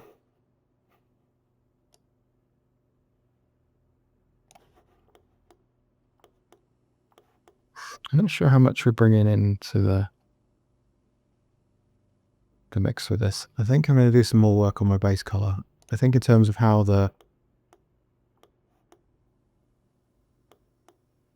maybe we're just going to use this to drive our roughness instead. There's something about it. It does look cool. I quite like it. At certain angles, I quite like it. Sorry, I'm making decisions as I go again. So we're going to duplicate this and we'll drop that in here. And we'll also drive our factor on that. Yeah, that's cool. It's kind of dulling up the edges a bit. Okay, we're getting somewhere. You can see as the blade shifts. But I think I also want to bring in some rust. So once again, we're going to run our UV into a noise texture. And we're going to run that into a color ramp. And we'll set, let's go for like a gray and a rust. So kind of as we did before. Pull that over. We're not going to see anything yet because I'm not previewing the node. So I know this is very zoomed out on your screen and seeing it all. And let's start by pulling these together and let's have a look at what we've got. So our scale. At the moment nothing's really kind of working. So let's bring our scale up and our roughness up and let's pull these much tighter together. So more like this. Let's put our roughness all the way up. Maybe something like that, maybe. Who knows? Let's take this mix again and plug this in the middle and we'll run our factor into that. Maybe that's a bit strong. Let's plug it into the base color and see what it looks like, because it will look completely different when it's applied to the shader.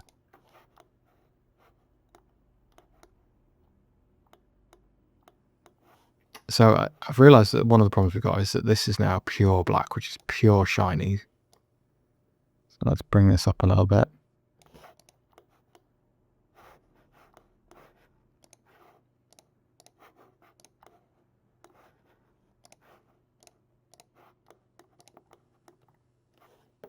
Something not quite sitting right with this for me, and I can't quite work out what it is. Maybe we'll rust up the knife blade a bit, and maybe we will. Let's just keep messing around with our sliders now until we get something that feels right.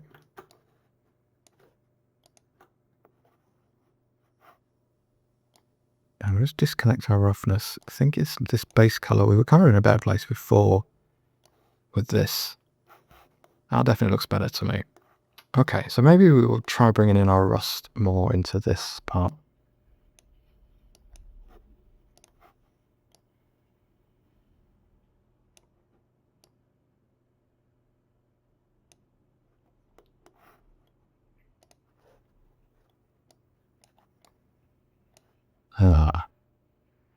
Now we're talking.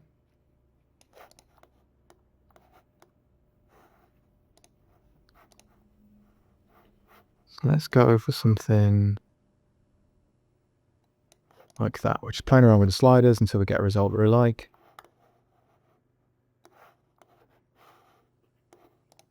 Guess I just need to apply our rusty metal back to this. I'm just checking that we've got enough distance between the two, and I think we have. So maybe I want to make this darker again now. Let's just bring back a bit of that shine. It's just catching the edge there nicely. Yeah, I'm happy with that. Okay. Now let's take our screws and just apply our knife metal to that as well. And so it's only going to apply to one, so you need to hit Control and L and link materials, and then it will apply it to all three. And yeah, I think that works. Maybe we can put one of them, might do better with rusty metal actually. Yeah, again, let's use all the variants that we've got, so we've got a little bit of variety in there. So they don't look quite so uniform. Class. Okay, so for this, so we're just going to make a new material because we've been burned by this before. So we're going to call this knife handle. And this is going to be very straightforward. This is maybe the simplest one we're going to make. He says just before he starts to make it complicated. So let's just put in a black texture. And we want some scratches and scuffs again as usual. So I'm sure there's some material in here. Oh, I don't know why I made a color ramp, but we're going to need that. So let's make an image texture. Then we'll get to our imperfections, and maybe we could go heavy plastic scratch. Honestly, it's up to you, but kind of have a look and see which material is suiting you better. So let's run this into our color ramp, and then we'll hit Control and T and make sure we're using our UVs. Maybe we'll bump our scale up to 2. That's looking kind of cool. I like that already. So let's run that into our roughness and see what we've got. Yeah, so we've got like kind of a stained, scratched feel to it, and I might just bring up this so it's not quite so.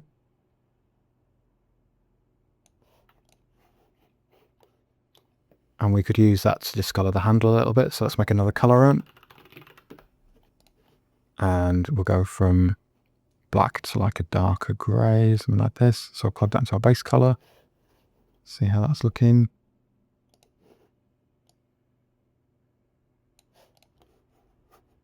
I think our roughness is still quite strong. Maybe it's like a...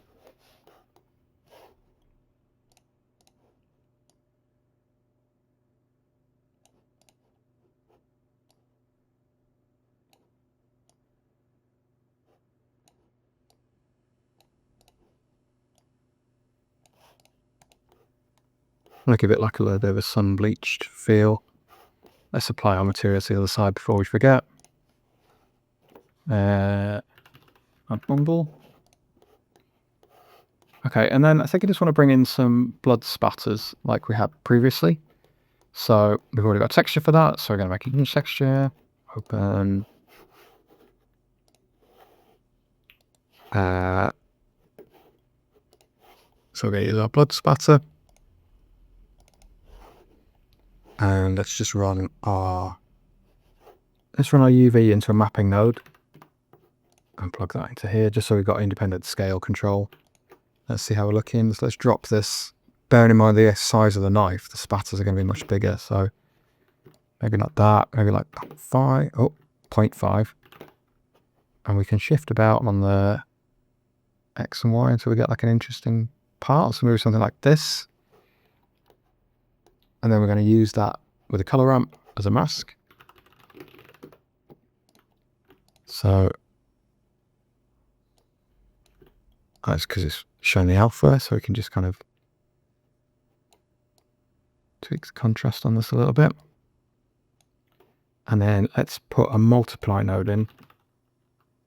So a mixed color. I'll plug this into our base color here. And then we're going to run, I was confused because it's picking up the roughness there already. So we'll run that into this second socket here.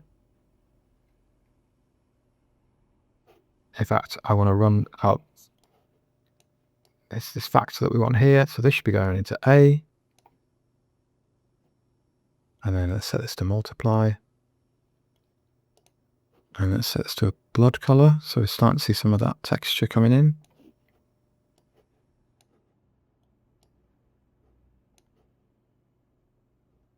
Maybe we need to go brighter red.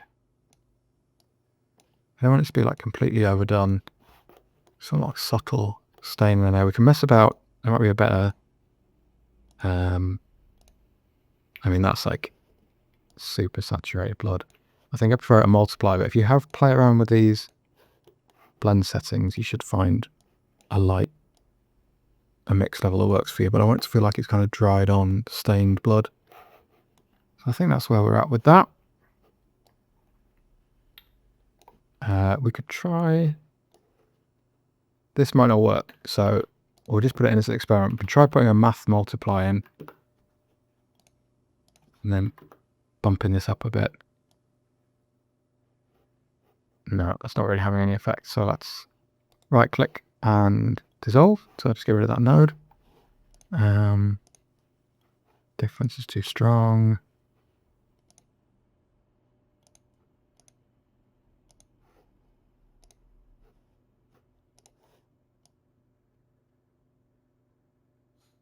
Yeah, if you want something more saturated like that, maybe color dodge with a brighter red. It's a bit more cartoony, but I'm going to stop messing about with this and we're going to settle on multiply. And I'm just going to bump this up to a really pure red. Okay, so I think that's our knife done. I'm maybe just going to tweak the... Do I want to tweak the colour of the... Do I want to make this pure black again?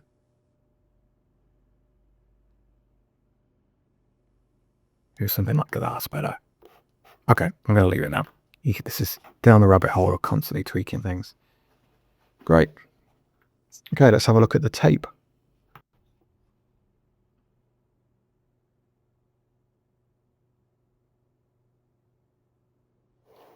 So before we get into doing the tape, I just want to flag up that we've used a lot of image textures on this. And I know I said that like my way of working, you know, in this tutorial, like we weren't going to plan everything too carefully. But I did take a bit of time to go and download textures that I think would work and prep them for this course. I will make a separate video in the future that goes through how I like find my textures and extract them and kind of make them tileable and usable. But I didn't want to, you know, for a whole video, 2 hours of me browsing textures. But I tend to get stuff either from Unsplash or just photos that I've taken myself. Like I have hundreds of very exciting photos of like scratched metal and things that have been graffitied, and they're just, I have this library that I can just go to really quickly, so I'm not losing time. So I appreciate this being a little bit of like, I don't want to say deception, because you know that's a heavy phrase, but I have planned this part a bit more than the rest of the course. But that's just because I wanted to make materials available for you to use straight away.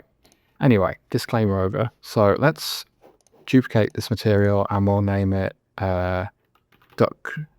I think it's called duct tape, but I've always been calling it duct tape. We'll go with duct tape for this because it's more fun. We'll delete our UV checker. And this is going to be very simple. Again, we're going to use 2 image textures to make this tape, and it's going to look great, hopefully.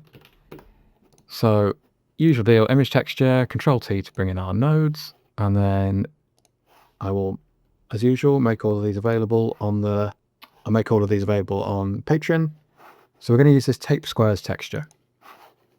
So I've already made this tileable, and let's just solo and free your material. So we've already got this, but I think let's bump the scale up a little bit. So it should tile perfectly. Yeah, so that's kind of already got more of that like duct tape feel to it. And we're going to put in a color on, so we've got full control over this texture. And I think I actually want to flip it over, so we'll get something like this. And we're just going to patch that straight into the roughness. And then we're going to bring down the color, and we're going to make it polymetage. And then let's just take our roughness over this way. See what we're going for on this. So maybe it's a little bit too shiny. And maybe this one's a bit lighter. Yeah, there we go. So I think this is still too shiny.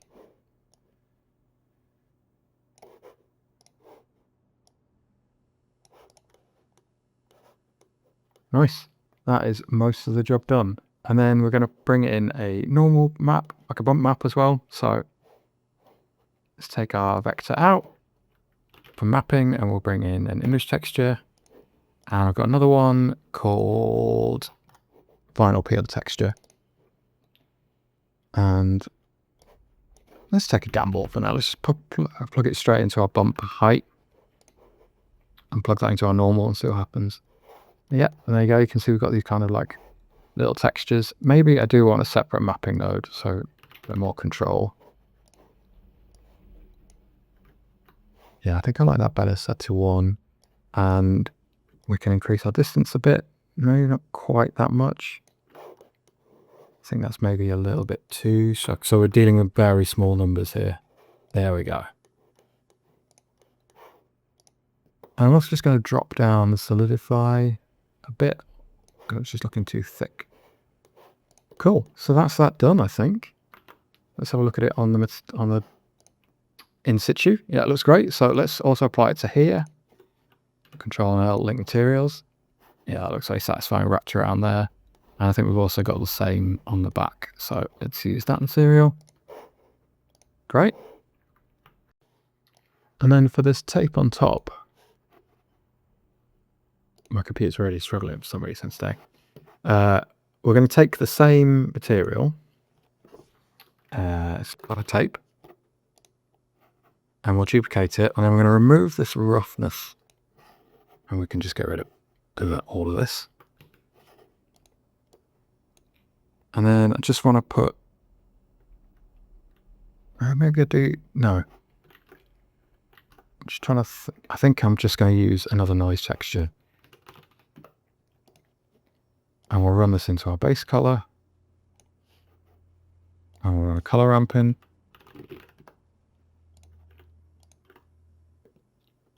And we'll go, keep it black at this end, and we'll go like a gray.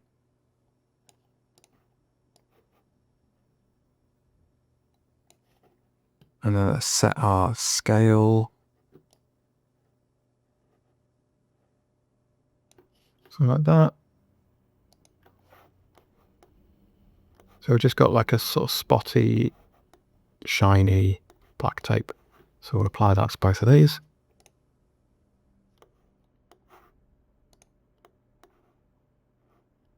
And there's just always like a little bit of tweaking as you build the final scene. I'm feeling that with this being pure black, I think this handle wants to be a darker color again.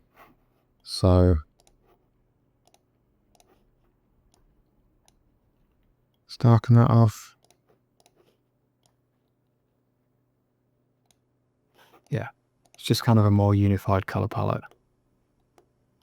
Okay, so I think all we've got left to do is our plastic lid, and then we're done, and that's going to be very simple. So I actually think what we could do is we could bring in the handle texture and then tweak it. So let's go to our neb handle. I mean, that's already looking pretty good, to be honest. Maybe we don't even need to tweak it. So we could use a different texture. But honestly, like, I'm pretty happy with that.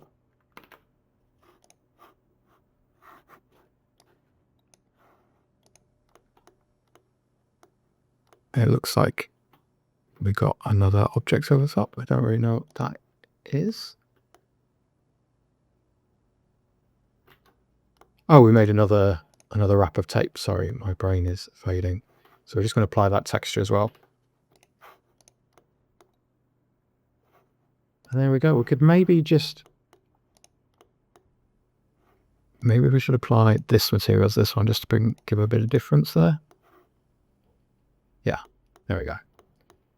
Okay, so I don't think we've got anything left. I think we've done some good work here. So you could maybe tweak these ropes a little bit. Maybe they're looking a bit light. And kind of in...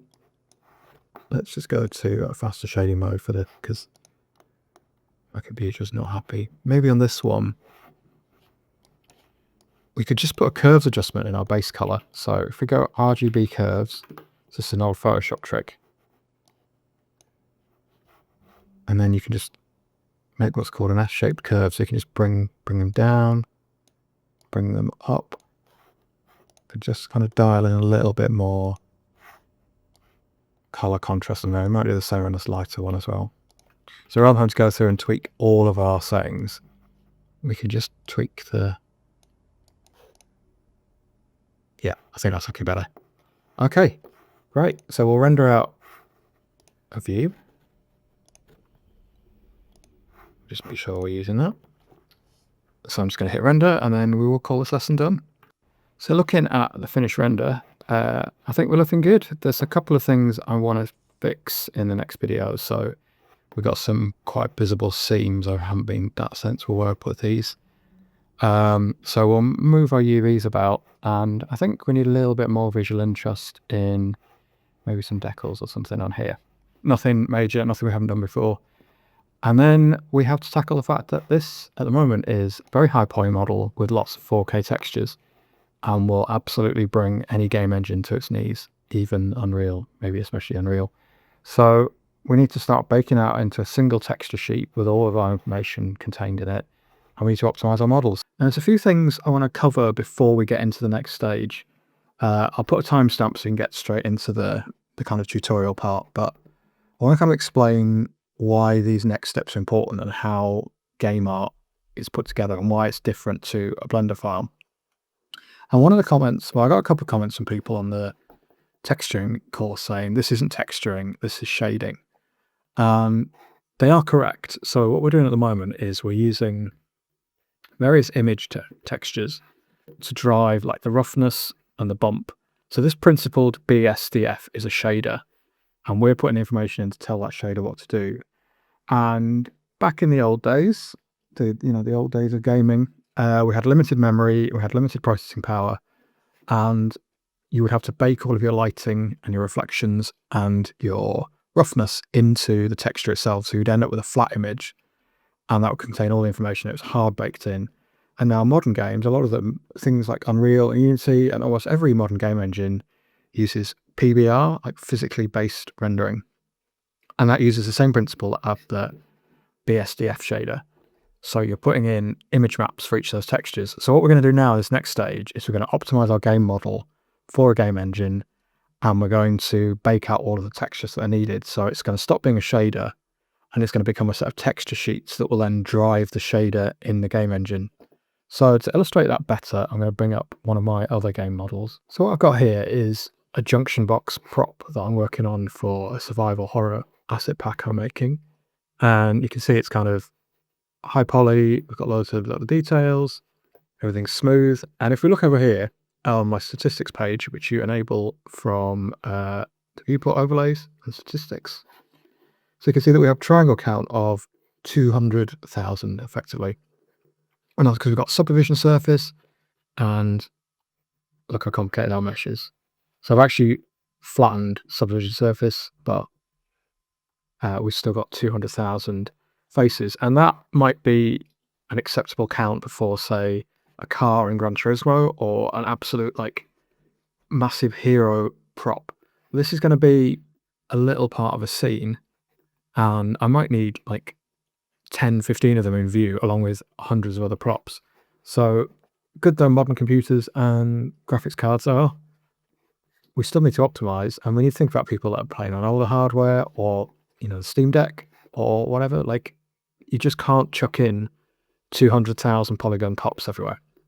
So the solution, just move the surface to the side, is to have a low poly model like this one. So let's just get rid of this pink material and make a new one. And just going to wait for Blender to catch up.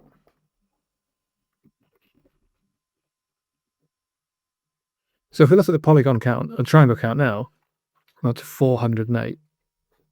And if we look at our mesh, we can see it's super simple. And honestly, like, some of this could be simplified, so we could really drop it a lot. But yeah, for the purpose of this, it's fine. But you might have noticed, if you've got eyes, that these two do not look the same. So one of the techniques we use is something called normal mapping, which is a way of baking the texture information into an image map that then the game engine or Blender can use to recreate like the curvature and the heights. So if we go into our shader tab, and again, I don't know why Blender's decided to be quite so slow right now. There is a way of doing this automatically, but I'm just going to do the steps manually to show you. So let's bring in our image map. So Shift and A, image texture. And we're going to hit new. Oh, not going to hit new, sorry. We're going to hit open. And I'm just going to go to the texture folder. So this is what an image map looks like. It's usually like, so a normal map looks like. It's normally like purple and blue. And we're going to connect this up into our image texture. And we change the color space to non-color, which is actually already done. And then we're going to connect this color out into a normal map. And we're looking for color there. And then we're going to connect the normal. And there you go. You can see, again, I'll just give Blender a chance to catch up. Just put it into ray trace mode effects. You can see it showing all of our normal map information. So actually this now looks a lot closer to our original model. And if I just set the material something like this, we're kind of in the same ballpark.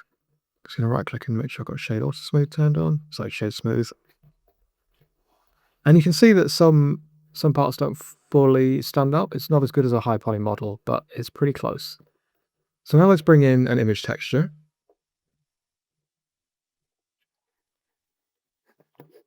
And we'll do the same thing. And so this is actually, I've painted these textures by hand, so they're not going to match the same way now. This is part of the game asset pack, but you can see that I've now got like rust details and kind of little bits of scratches and scuffs.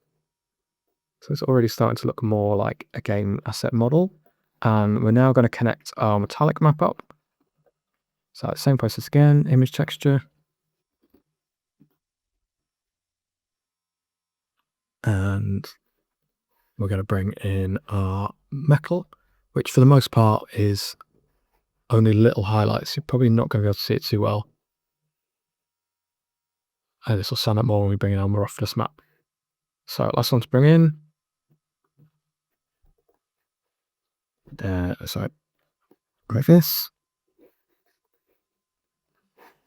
And here's our roughness map. And you can see now we're picking out different parts. And I think maybe for this case, it's a bit too shiny. It might actually need inverting. So try inverting our color.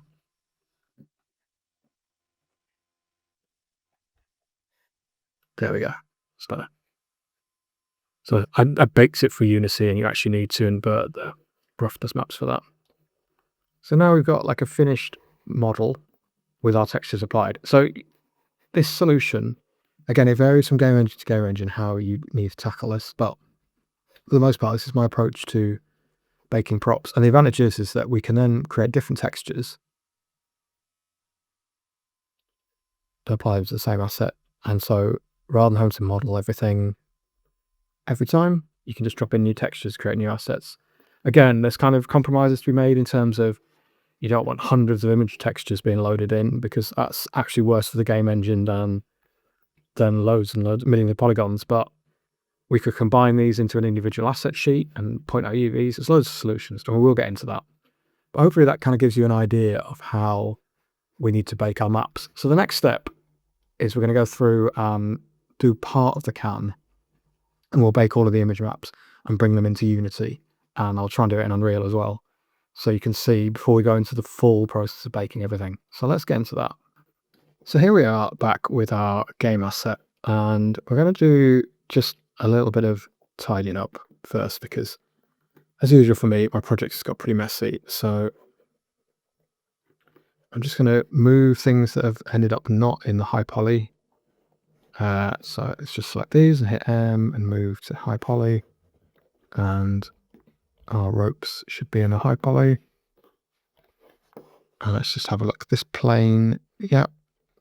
This one, but not that one. So it's going to select these. And then let's put our camera, our plane, and our lights. Let's move that to this folder. I want to name this like staging. So we should have a high poly collection, and then our knife. Let's also now move this inside our high poly folder. Perfect. And then we're going to duplicate this collection. And we're going to call this, I think, probably guess, low poly. And we're just going to turn off our high poly. We want to make sure we're not editing anything in that. And then what I'm going to do is I'm just going to, with this can selected, I'm going to hit M and we're going to make new collection and we're going to call it baking folder. So this is going to be a temporary folder that I'm going to put things in as I work for baking. And now we're just going to turn off everything in our low poly. We should just have this can. And let's now bump back to, we've gone up a staging for now. We need that later, but there we go. Things are nice and fast. Let's have a look at our statistics. I'm just going to turn it on here. And you can see at the moment that our triangle count is 47,000. Now I want to get this whole model down to about 10,000 triangles. So that includes all the little details, everything. So 10 to 15,000 seems right for a kind of prop that it's going to be hero-ish. Like, if you're thinking of this as like a kind of health pack or ammo charging point or something in the game, there's going to be a lot of them. You're going to be interacting quite closely with it. So it needs to look good. You'd want a higher poly count of this than something that is sat miles away in the distance, or just running past isn't important. But let's kind of aim for 10 to 50,000 and keep that in mind. So all we need to do is start removing all the stuff that isn't really important to the silhouette and that we're not going to bake in. So this here, this entire thing, the bake in as a normal map. So we're going to get rid of this first. Before we go too far, we're going to cut our model in half. So that's the top view. And we just want to make sure that we're picking up half of it, delete the vertices. And then we will, I'm actually just going to minimize our repetition because we're not going to need that for a while. Give ourselves some more screen space. Let's go to our modifiers tab. Let's pull this up a little bit. We're going to turn off subdivision. And we're going to add in a mirror modifier. And we're going to apply the Y and turn back on our clipping. Okay, so we need to look at all of these edges that aren't helping us. And I think the easiest thing to do is literally going to be to Control Shift. But we'll just drag select all of this. And we're just going to delete it. And because we didn't have X-ray turned on, let's try again. So we're missing some of the faces inside. I think this would be easiest if we do it completely for a flat view, so nice and clean. And we're still not quite sure. It's going to hold Shift. And that should be everything now. So let's delete these faces. And then we're going to patch them back up again. So I think the easiest way to do this is to select all of this edge and all of this edge. Right click, Loop Tools Bridge. And then maybe I've done this a strange way. Okay, I'm going to not do it like that. Instead, I'm going to Control Shift all of these and hit the X key. And then we're just going to work our way around and hit J to join these back up again. Now, we are going to get rid of a lot of these loops, but I think it's going to be easy to rebuild everything and then dissolve them. This might seem counterintuitive, but sometimes it's easy just to put in another 30 seconds of work and make sure that you're doing everything correctly and methodically. So we've got those, and now we can do the same thing. Now these might not match up perfectly, so let's see what we've got. So we're just going to J. So making sure we're using J so that it cuts across the middle of everything. So we're going to go that far, and then we'll do in the opposite direction.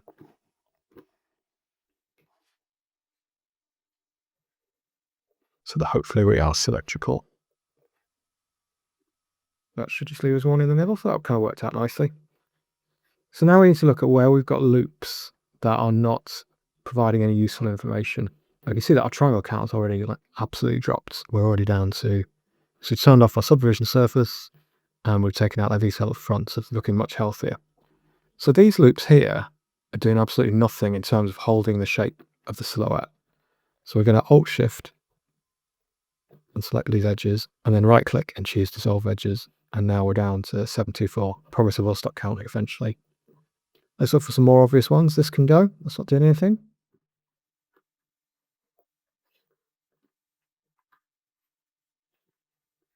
to not get rid of any of these. We're going to get rid of those, but we might use some different approaches to do that. This one can go, and this one can go.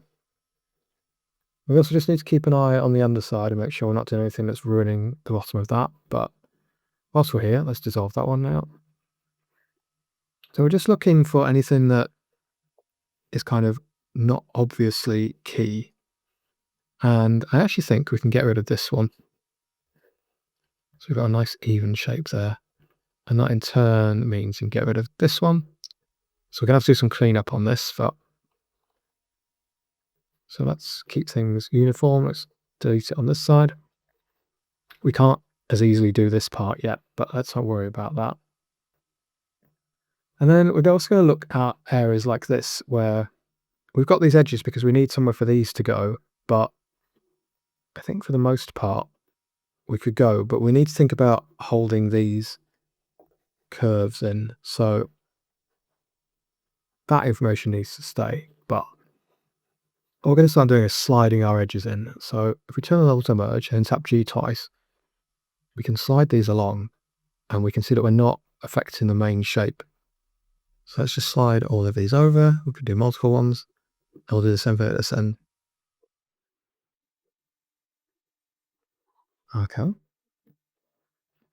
And again, you'll see my triangle count's going down. I do find this all weirdly satisfying. And I think now I'm actually just going to dissolve this whole edge. Yep, let's not ruin that shape too much. And let's do the same thing here. The important thing is to look at it and go, okay, if I'm viewing it from this kind of distance, it's still recognizably the objects we're trying to make. I need to retain a lot of this curve. I don't want to change the shape. I think I could get rid of this edge. Yeah, that's going to be fine. So this needs to stay, so we'll leave this like that. I think we're almost in a position where we can get rid of this edge that runs down the center. And then likewise, these aren't really doing anything useful. They're not holding a shape, so I'm just going to dissolve those edges.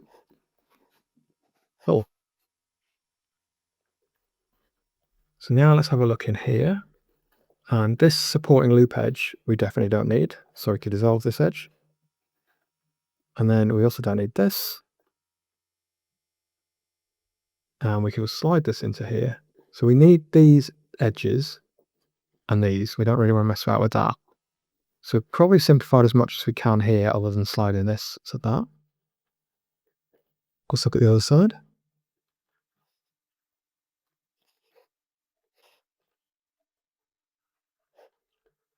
And we don't need this. So I'll dissolve these edges. Let's just slide this into here. Just checking on that double vertices there. I think that's okay.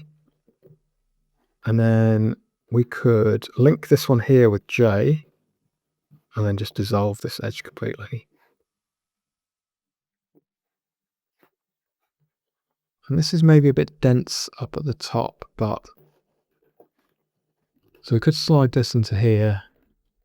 Just keep sliding them. We're just taking out a little bit more information. And we're going to set this to shade smooth and apply our normal map at the end. So I don't think you've got too much to worry about. It's always worth just checking to see if you've messed about with your shape too much. This could maybe benefit from just coming down slightly, but yeah, not going to worry too much about that. Okay, so we need to take what we've done on this side, and we could also just dissolve this. Maybe won't dissolve yet. Let's just slide it in for now, because we need to work out how the other half's going to go, but I think this whole thing could then snap back to here. So yeah, we're really reducing our face count now. We're down to 394 triangles. Very nice. Okay, so let's have a look at this spout, because there's a lot going on here. And ultimately, I think we want to keep this lip because it's quite pronounced, but I think we could get away with baking what's inside as a texture. And also remember that the lid of the can, we bring back our high poly. Most of this is covered, like you're not easily going to see it. So it's almost not worth retaining the lip, but let's keep it in for now because we don't have to optimize everything out. So I think what I'm going to do is select this edge, select loops edge ring, and then select, we'll hit, for some reason you have to go to this vertex and then to the face, you have to do it in that order. And then we're going to select more, and you remember, as I say in every tutorial, I've mapped mine to my square bracket keys because it's much faster for me. If you want to right click and change shortcut, that's how you do it. So what I can do now is tap my square brackets, so I get something, yeah, let's actually just go up a bit. And I'm going to just right click and delete faces. And then I think I actually want to select, let's just select all of these edges as well. Hit 1 to go to vertices mode, X, delete vertices. And then we'll select this loop and this loop. Right click, loop tools, bridge. So we've already taken a lot of that detail out. Again, we probably don't need this to be completely separate, so we'll tap G twice and slide it. I'm really in two minds about keeping that edge, but I think it's okay. So we're actually at 660 because we are only working on the half, but that gives us quite a lot of budget left to play with. And we're going to remove a load of these edges now as well. So let's be smart. So let's start by sliding these ones over. Yeah, this one's here. And we'll do the same thing on these.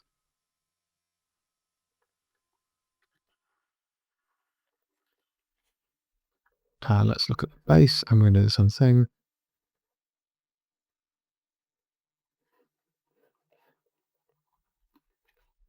Now we can get rid of, yeah, we could just get rid of these. We need to keep that one. Oh, yeah, we do. We need to keep that one. So we're going to dissolve these edges. No, we don't need to keep that one. So we'll dissolve that edge and we'll dissolve this edge now. And we'll just mirror this side. So I'll slide this here. And we'll slide this one. And I actually think you could just slide this to here and this to here. We don't want to do that. So ignore what I just said then. Yeah, okay, that's okay. Sorry, we'll just try and think through this. And then we know that we don't want to keep this edge or this edge, so we'll dissolve these. And I think we decided we didn't want, no, we do need to keep that one. Okay, we'll come back to dealing with these denser edges in a minute. And then let's just look at what we can do to reduce these numbers of edges. So again, we can slide this up to here and then just dissolve this edge.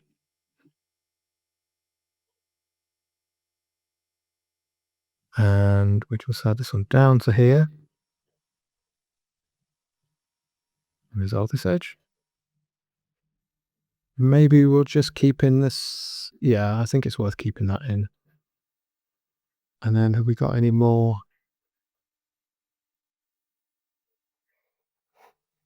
Why is this one more dense than that one? Maybe we decided we didn't need this. Which one did we get rid of? Looks like it's this one here. I don't just want to get rid of that whole edge.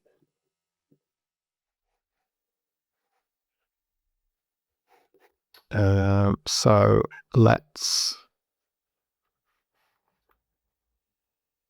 how do I want to do this? Did we just get rid of this? No, can't be that one.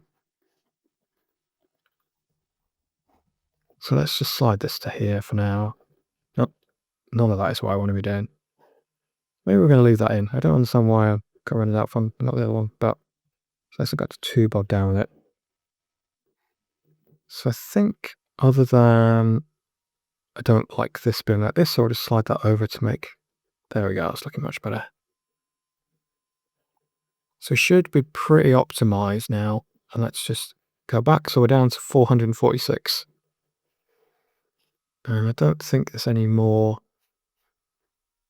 I mean, we could absolutely just snap that down and that buys us one more base, although instead that I'm actually just going to connect this up as well, and I like to have this floating here. I think this is about as good as we're going to get.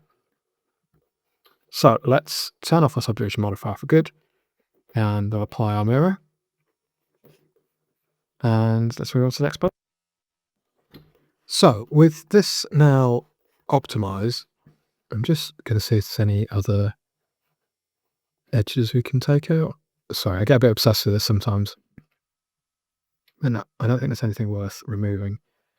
What we can do now is we can set this up with another UV map, but we've done most of the work, to be honest.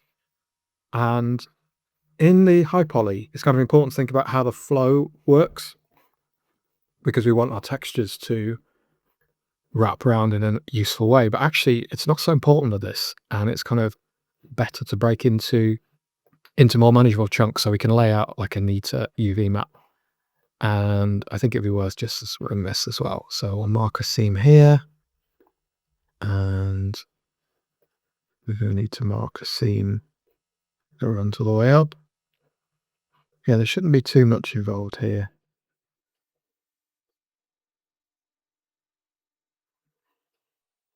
We can probably, let's put that on as well. So it's less important to have everything kind of flowing because we've already done that calculation. We're literally going to transfer the information from one to the other. So I say it's more about creating a clean UV map that we can easily map. I'm also just wondering, maybe because it's underneath, I don't know if we need that. Let's keep it in. Let's keep it in to be kind of neat. But we might just to reduce our bake count ever so slightly, I'll slide these over.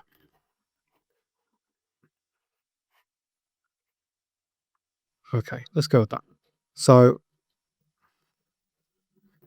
go back to our UV editing, and you can see that it's trying to apply our textures already, but they're obviously not going to work on this. So let's put our UV checker texture back. Do I have one? No, I've got rid of it at this point. So we're going to make a new UV checker texture. Try saying that quickly. So image texture, and then UV checker. I think I might already have one of these saved, but never mind. Let's make it again, and we'll go with UV grid, new image. Okay, and you can see it's mirroring. We haven't got all of our parts, so we just select everything. Unwrap angle base, and there we go. A nice clean unwrap. And again, it doesn't matter too much about stretching. I don't think we've got a huge amount going on. Just don't think there's any real issues. I think we're pretty good. Yeah, this should work for us. Oh, well, we'll find out. So let's name this AutoCAM main LB. Let's go back into our layout now. And then from the high poly, we're also going to enable this. And we want the AutoCAM main body there. So it's going to involve just a lot of turning on and off for a bit. So we're going to select just this part. I'm going to move this temporarily into our baking folder. So I just like to do this to make sure everything's kind of separate and we know exactly what we're working on. So we've just got our two objects, and you should see that they're kind of sitting pretty nicely on top of each other. So they're in exactly the same space. And we don't actually need to do anything to our high poly. If we go into our shaded view, all our texture should be applied. And if we turn back on our staging, you'll see our lighting kind of working. That's not so important for this point, but so how do we get the information from here onto the low poly? So we need to use a process called baking. And the first thing we need to do, baking in Blender at the moment currently only works on cycle, so you need to make sure you're in that mode. And then let's go into our low poly material. And we're going to give it another material. So we're going to call this water can bake matte. And when we finish this tutorial, we're going to bake all the objects into one single texture. But I want to go through the steps of doing one part to show you what's involved in everything. So I've already just overwritten my UV checker, but that's okay. We'll get rid of this. And we're going to go Shift and A, and we're going to make a new image texture. And let's start with our normal map. So 4096, which again is probably way too high for this prop, but it's better to bake at a high resolution, and then we can reduce it down in the game engine later on. And we'll call it water can OP form. And we can turn off alpha for this. We don't need it. We don't want a UV grid on it. And we'll just hit new image. And let's just patch this into a normal map color. I'll plug this into normal. And we just want to change this to non-color. Okay, and everything's going to look weird and useless for now because we're just literally patching a black normal map is. So what we now need to do is turn on our water can main. So this is where things get a bit fiddly. We need to select this one first, and then control click on our system one, and then make sure we've got our water can selected. Then we're going to go to our render tab. I'm just going to pull this reference down again. And if we keep scrolling down, there's this tab down here that says bake. So we're going to expand that out. And we're going to change the bake type to normal. And then we're going to choose selected to active. So that's our selected object, and that's our active object. The active is lit in the brighter yellowy orange color. And then we also just want to put a slight extrusion on, because you can see that our high poly is poking out through our low poly. Okay, so we're just going to extrude by. Now, I haven't made this to scale, which is not great. So it's going to make our decisions a bit harder. So let's look at how big our object is. So our object is basically 3 meters in width, and then 3.6 in height. So we're dealing with quite big dimension. This is an absolute giant watering can. You'd never get one this big, and we will scale it down later in the engine. But so I think if we set our extrusion to like 0.2 of a meter, that should do the job for now. We'll tweak this as we go. Another important step that I need to do is I need to click on the low poly, right click and choose shade smooth. So it's really important for a normal map to work. It needs to be set to shade smooth. So we'll just do the same process again. Select this one, control click on this one, normal to active, make sure I've got our watering can selected. And then we're going to hit the button marked bake because everything is set up right. Okay, so let's have a look at what we've got now. It's baked. So you can see we've got all this nice detail here. That normal map there looks really nice and clean. And there's only so much you can do here because it's working for a very low poly mesh. But again, I'm not too worried about that. We could have added more geometry in there to smooth it over. And again, I might show you as a bonus part in a future video how we can do that. But yeah, I think this is looking really nice. And if we just look at the difference between it connected and not, you can see how much work our normal's doing. Look at the underside. Yeah, we've done a nice job with that. Perfect. So let's look at our next texture. So the next thing I want to bring over, really pleased with that, is let's do an ambient occlusion bake, which we don't always use, but I like to bake one out as an option, especially when I'm making my asset packs, so that depending on the game engine you're using. So ambient occlusion is like the shadow map. So we're just going to make a new image texture. So we're going to do the same step every time we make an image texture. Alter, what did I call the other one? Let's try and get this consistent. So I'm just going to copy this. We'll hit new again. Then I call this AO. And for now, we're going to connect this into our base color. So we want that set to sRGB. And with this selected, we are now going to, where's it gone? Change the normal to ambient occlusion. And we just need to make sure this is visible again. So we'll select, control select first one, high poly to low poly, keep all of our settings. And then we're just going to hit bake again. Let's look at how that looks. So now you can see we've got some of our shading information in there. Again, let's say this is an optional texture. I like to combine it with the next map we're going to bake, but if we just show it on and off, you can see it's just kind of, again, helping show our curves and really selling the lighting a bit more. So the next thing we're going to bake is our diffuse map. So diffuse, sometimes called the albedo map.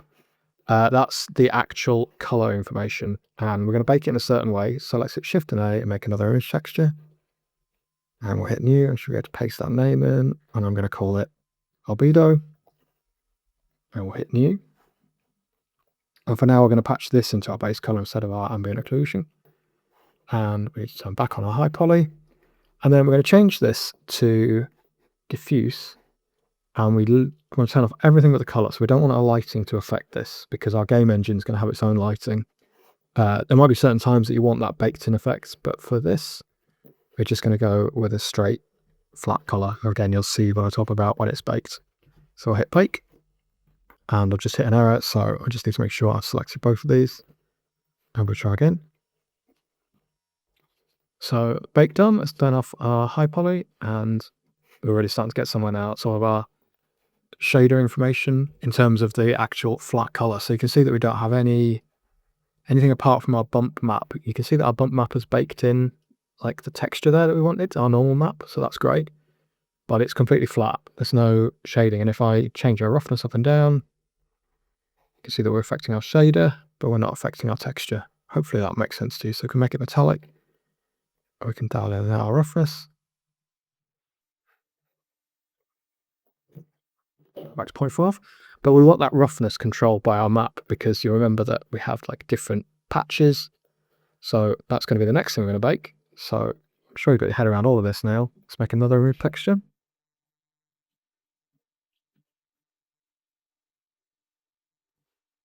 And we're going to call this roof.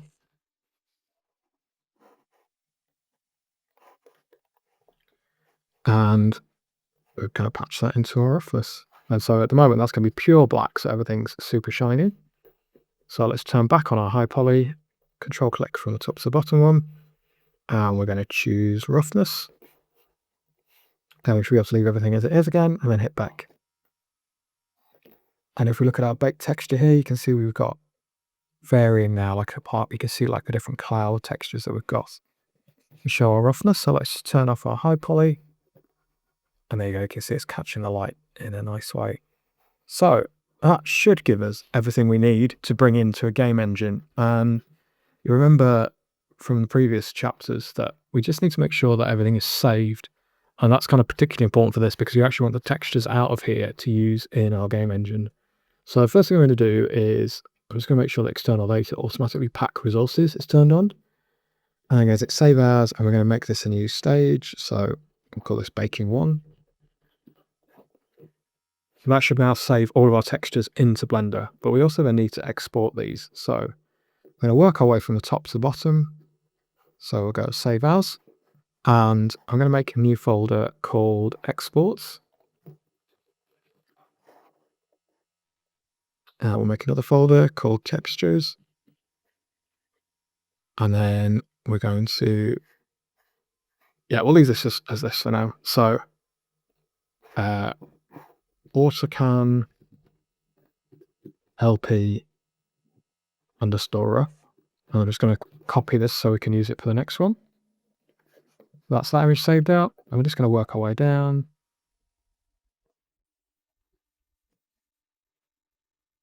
Udo.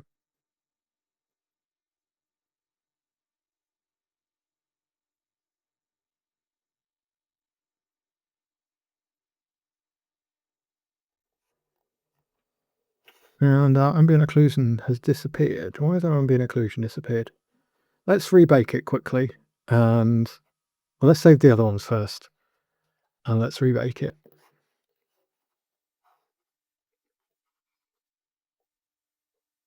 So this is our normal map.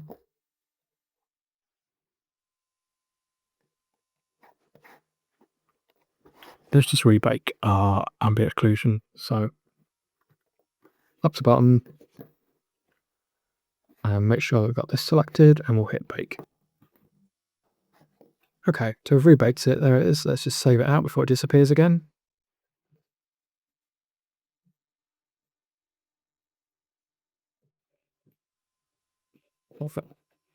And I actually noticed that we didn't ever combine these two in here. So the way that I would like to use them in Blender is got a mix color node in between, and we set this to multiply and patch that in.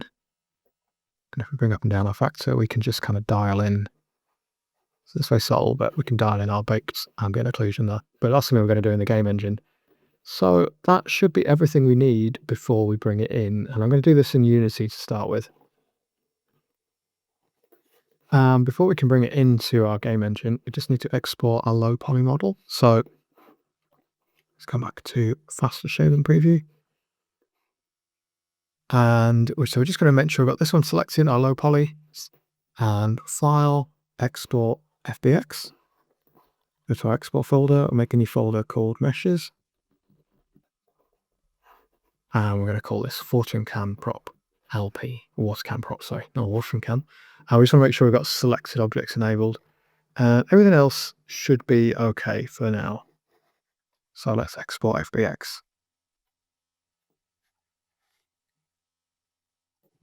Okay, so here we are in Unity, and I've just loaded up the default blank scenes, the indoor HDRP setup, which we're going to use for this.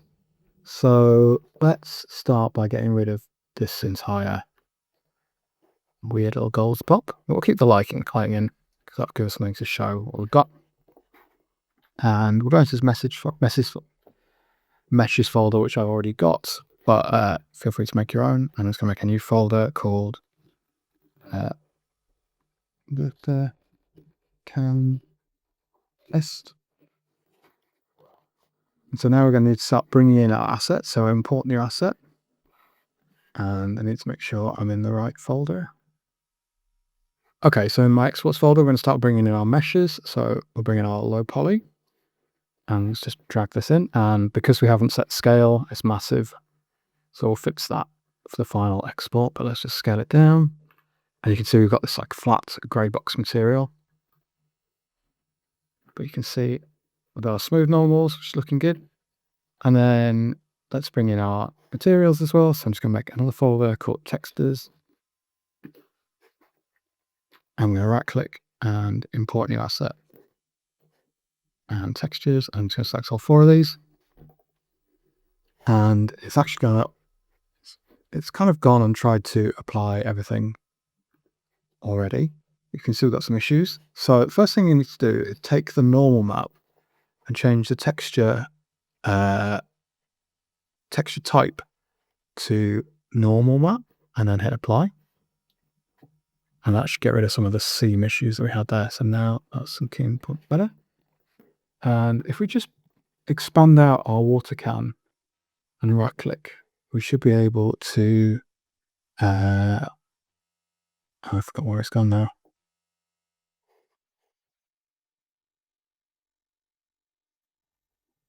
We should be able to select our water can asset and choose extract material sub asset.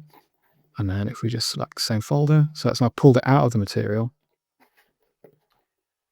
And we've got our normal map applied. We can increase that, but I wouldn't set it above 1 to be honest. And then let's bring in our base map. I find it quite annoying the way Unity Inspector works. I'm just going to lock this for now so it doesn't change when I go to my textures. And we can drag this into our base map. And we should have some materials. And then things are going to start to get tricky, and I'll explain why. And so the problem that we've got is that Unity, well, to start with, it sets our base map to an off white rather than pure white. So we're going to fix that, because if we change the color, you can actually tint it, which sometimes could be useful, especially useful for like making quick variants of things. But we want this to be pure white. And then the other problem is this material, you notice it's got sliders for metallic and smoothness and things, but it doesn't have an image texture slot.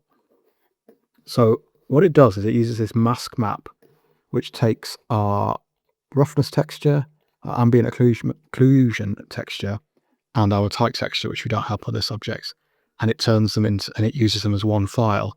Now, annoyingly, you have to do this in image editing software like Photoshop, and you have to put them in different channels. So what it does is it pulls them from the RGBA channels. But we don't want to do this because you have to pay for Photoshop and it's a fiddly process. Fortunately, I put together a little script that does this. So if you follow the link in the description, there'll be a link to my itch store where it's a free plugin that you can download. And all you need to do is just a script file. So you just need to put it into your editor folder. And then if you go to tools, so I called it Marmoset Unity Utility, which is not a very helpful name, because I use it to put my Marmoset baked maps into Unity, but it works exactly the same way. So if we expand it out, you can see that we're going to drop in our textures. So let's look. I've lost my folder again. So we're going to drop in our ambient occlusion, which goes in that slot there, sorry. And then we're going to drop in our roughness, which goes in here. And the other thing to note is that Unity uses smoothness maps, not roughness. So it's actually an inversion. So this script's going to reverse that. We can leave our metallic texture blank, and then we just hit generate mask map. And it's going to create it and then give us a chance to save it somewhere. So we're just going to save it in the same folder. And we'll just call it water can LP mask map.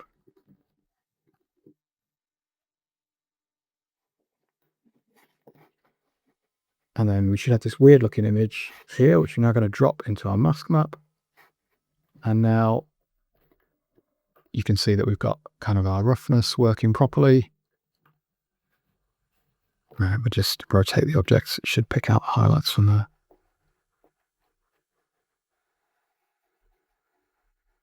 So there we go. We've successfully brought our mesh into Unity. Let's see how we tackle that in Unreal. So I've jumped over to Unreal Engine, which, full disclosure, I'm neither an expert or the biggest fan of. It always seems to bring my computer to its knees. But let's go through the steps of this as well.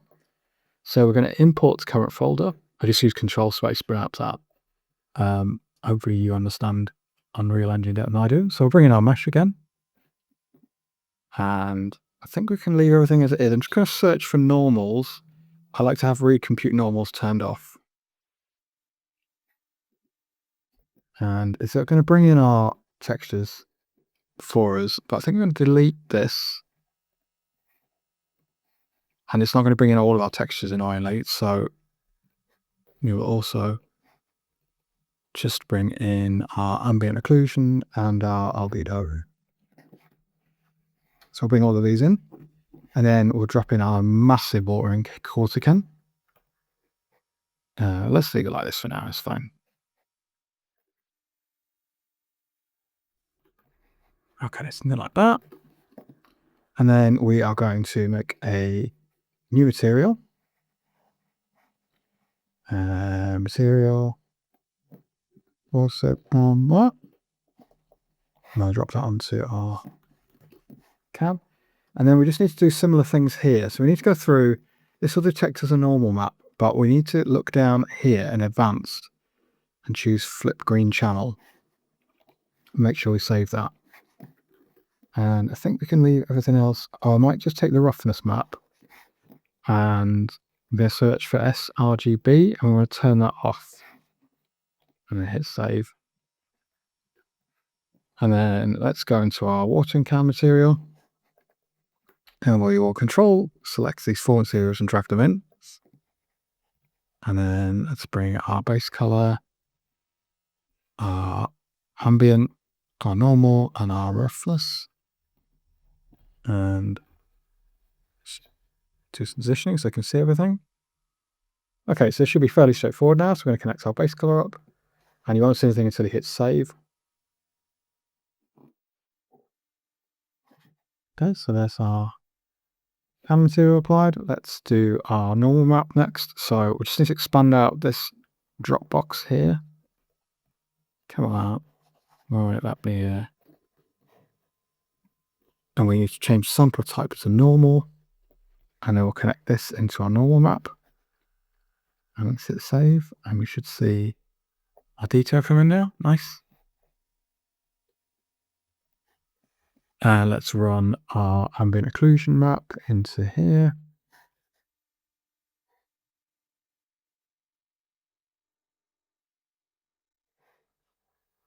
And finally, we're going to run our roughness into that soffit. And we'll just hit save over them. And there we go. So we've got our can in the scene as well. Hopefully if we play around with the lighting, it's been a while since I've done any of this. Clearly none of those do any. Oh, it's directional lighting, yeah. So we should see it kind of react to the highlights.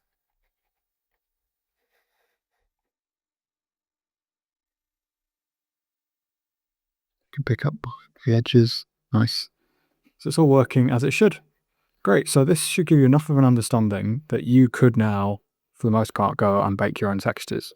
But we're now going to go through and methodically work through each object and bake it all into a single texture sheet, so we're not pulling in massive amounts of textures for one object. Hello, and welcome back. And if you're just jumping in now, this is where we got to in the last tutorial, where we baked the first test textures to kind of understand the concepts behind how we take our shader setup in Blender and make it game engine ready. So in this tutorial, we're going to apply all of that kind of practice to the final model. So we're not going to chuck away the work we've done here, but if you're joining from a different point in the course, I recommend going back and watching the previous video. There's kind of like quite big technical explanations to why we're doing what we're doing, and then we get into how we optimize from the high poly to the low poly. So what we need to do first is, my little Discord popping up there, link is in the description if you want to come and hang out. What we need to do first is tidy up a little bit. So we need to move these back into our main workflow, into our main folders, because we've currently got them in the baking folder. So we're going to move the low poly back into low poly, and we're going to move our high poly back into our high poly. I'm just hitting the M key there to move them. So let's go back and look at our low poly, which is actually our high poly at the moment. And we need to get rid of this duplicate mesh. So we're now going to work our way around and look at what we can optimize, what can be removed, what can we turn into textures. So you'll notice that our tape here doesn't fit anymore because the curve of our low poly is not the same as our high poly. If we turn back on our high poly, you'll see that that fits perfectly. It's the same objects. But we're actually going to bake this straight onto our can. So we are going to rebake this texture. So we're going to start by removing this. We definitely don't need that. So that should cover that for now. We'll do a little bit of work on these parts. I think the best way to start is probably with one of these bullets. So we should now kind of understand the idea of removing as many edge loops as we can that we don't need. It might be easier to work in the shader view. So we know that anything that isn't kind of supporting the silhouette of the object can go straight away. So we'll get rid of these. And there might be instances where it's more effective to just model from scratch, and we'll cover those later on. I don't think we need this. I think this edge could be taken care of with the normal map. So we'll get rid of that, and we might simplify this shape even further. And we might just go with something. Let's keep it for now, but we'll make some decisions further on. And we're going to turn off our subdivision, just so I can see all these edges. So we definitely want any like supporting edge loops. I'm just hitting Alt and Shift each time. Pick out these edge loops. We'll get rid of all of those.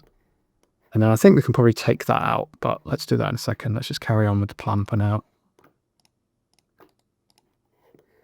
So we're going to remove any edge loops that really aren't supporting. So we definitely don't need those. Again, this is the underside of the bullet. I think we could just bake all of that in as one thing.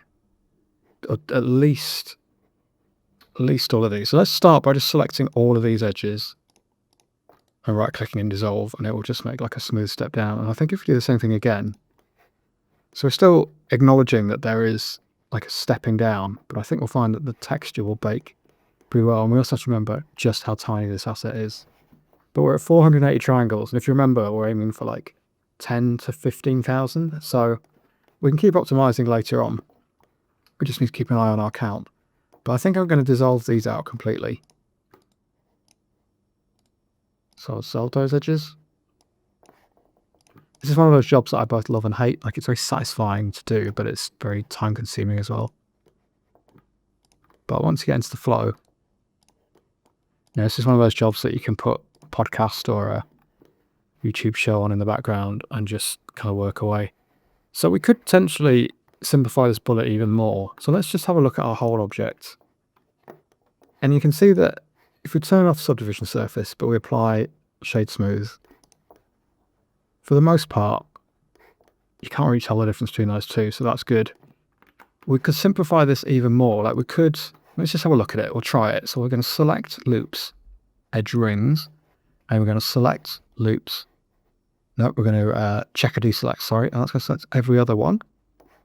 And then we'll select loops, edge loops, right click and dissolve edges. And let's see how that looks. See, even now, I think we're retaining a lot of the shape. This maybe looks a little bit chunkier than the other bullet, but I think that's worth going with for now.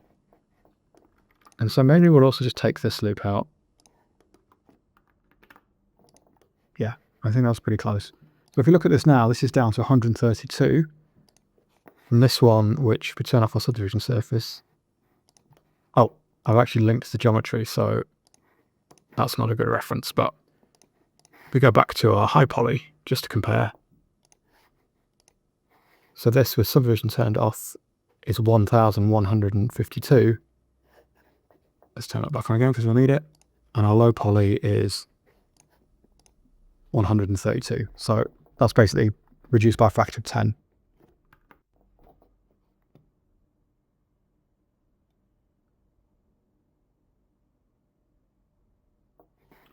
So before we go any further, let's put our checker texture back on these objects. So I keep losing my UV checker, so we're just going to make another one. So new, so we're on our 400th UV checker material. I think because I've made it 1,000 times, I should actually have one pre-generated. There we go, UV checker, so we'll use that. So we know this one's okay. And then let's select both of these bullets and we can delete the second material. And then we will apply our UV checker. And yeah, we're looking okay. We'll just check our UVs though. Don't think we've changed anything major. I think that unwrap should work for our bake, so that's great. We are going to have to do something about this texel size, but we will worry about that at the end. Okay, so let's have a look at this rebar. And I think this is a good case of one that is not worth, like if we go through and try and optimize all of this, it's going to be an absolute nightmare. So I honestly think the easiest thing to do would be Shift S, cursor selected on this vertex. And we're going to make a circle. And let's drop it to, let's go for 10. That might even be a bit high resolution for this, but. And we're going to try and like split the difference between where it's sticking out and where it's narrow, basically the two different sizes. So we'll go something like this, I think. And we're just going to tab into edit. And with everything selected, hit E to extrude down on the Z. And looking pretty good, to be honest. You can see that it's kind of half poking out. So we'll just line up the bottom.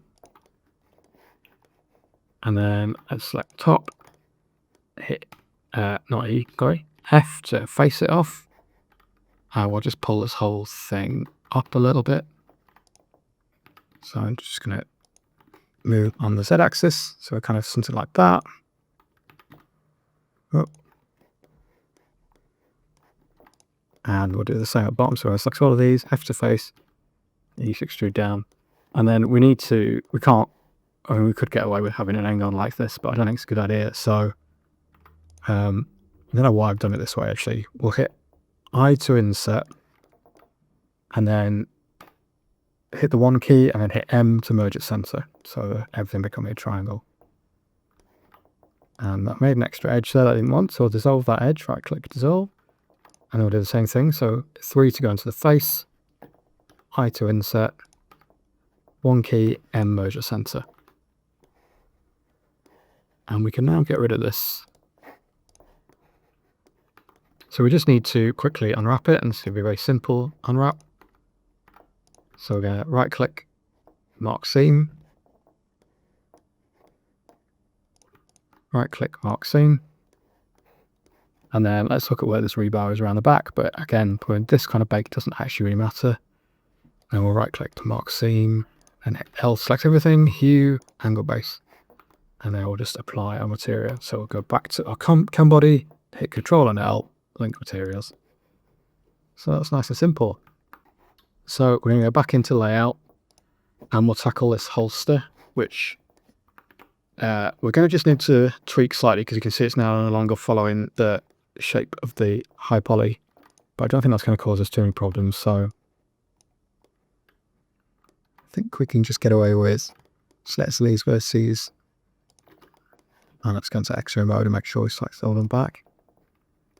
I might actually, ironically, need to put another loop cut in and just pull this forward just a little bit on the axis, and then we'll do the same thing here.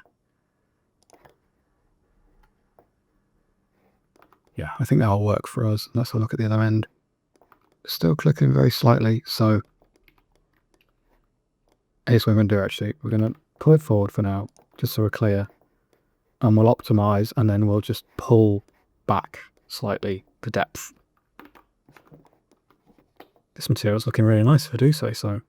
Okay, so we're going to turn off our subdivision, and already we're down to, from like 29,000, we're down to 1,500. Let's turn off X-ray.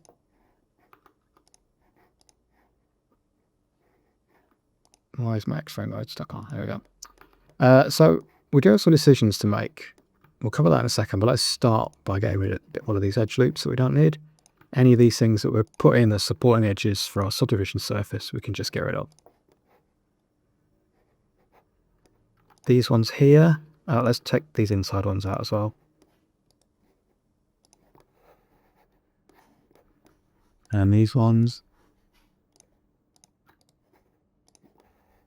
Okay, these ones here, we need them on this side, but we don't need them on this bit. So we'll select both of these and just tap them in, slide them on the G.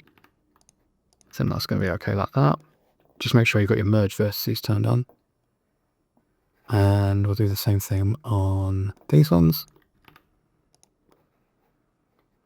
So as ever, you can just keep an eye on the triangle count and see, just watch it shoot down as we take out all of these edge loops.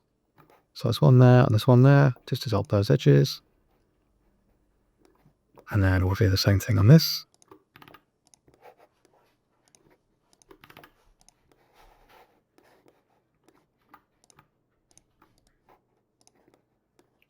Let's take these edges out.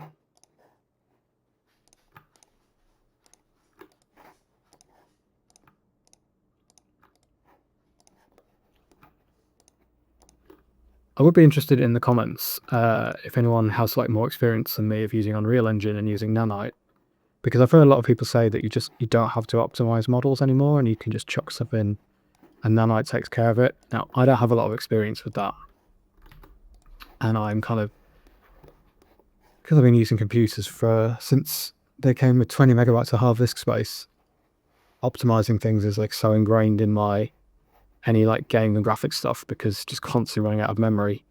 So you might be looking at this being like, why are you wasting your time optimizing like this? But I do think it's good to optimize an asset as much as you can, because it might end up on a mobile game. You just don't know. So with that in mind, let's look at this section here. This is obviously way more curved than these. So let's just go back and look at our low poly. And again, as soon as we get zoomed out, you can't tell that that is pretty faceted. And once we've baked our normal maps and we've applied smooth shading, it's going to look pretty smooth. You know, just shade smooth there. And bear in mind, that isn't what it's going to look like with the normal map. That is going to strengthen those edges. So that was a lot of talk to say. I think we can just get rid of a lot of these. So select loops, edge ring, and we'll look at how many it selects. And get rid of these. Just control clicking and dragging.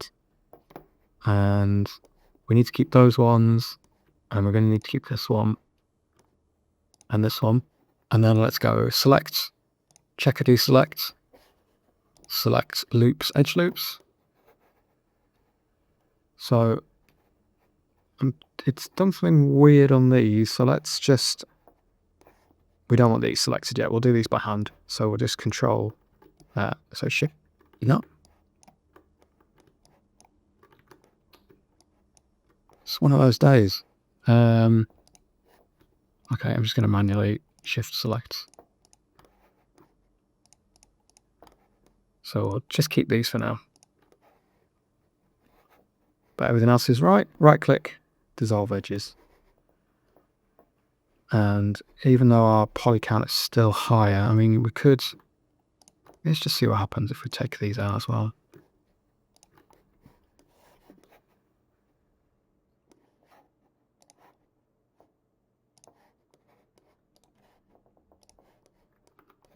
Yeah, I think we're good. I think this edge could potentially go along with this one. Maybe makes things a little bit misshapen, but I think we'll be okay with that. And then we're just going to manually Alt-Shift select. I see some of the problem. Not about if we go this. I think we just got the reverse problem now. Oh, that works. Okay. I think that works. No, it doesn't work. Okay. Let's stick to the original plan. We'll do these. And then what we can do, and this is a little bit of a faff, is we can select these from this vertex to this vertex, loop tools, space, loop tools, relax. And we'll just do the same thing on these. We'll need to do this on the bottom as well. So it's just evenly spacing. Let's say actually space first. And then correcting the curve. And that should still fit with our subdivision curve pretty well. So we just need to make sure we do this at the bottom. Space.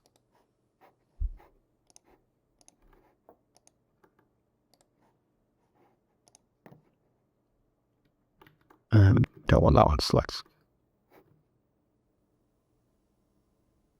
Well, it's not the end of the world. We just need to make sure we've done the same thing on both. There we go. Yeah, I think that's pretty good. Okay, and now we're actually just going to delete these faces because for the most part, these are going to be pressed up against the back of the model. So we're just adding in extra geometry that we don't need. We've got an extra edge loop there, so we'll deal with that in a second. And otherwise it's been so finicky in there. Really just almost so that. Zob edges. And we're just going to jump at this face. And we're just looking for any extra little issues, but okay, so we're down to 302. That's good. And then let's just select all of these. So I'm just going to Control Shift to find the shortest path. Make sure we're staying on the outside edge. So we basically want to select all of this back face.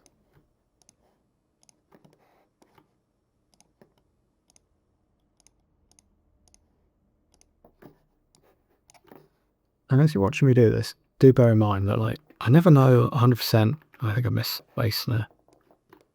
I think we've got an extra vertex there. We'll fix that after we extrude it back. We don't want to select these again. We'll go back in. I never know 100% what my approach is going to be.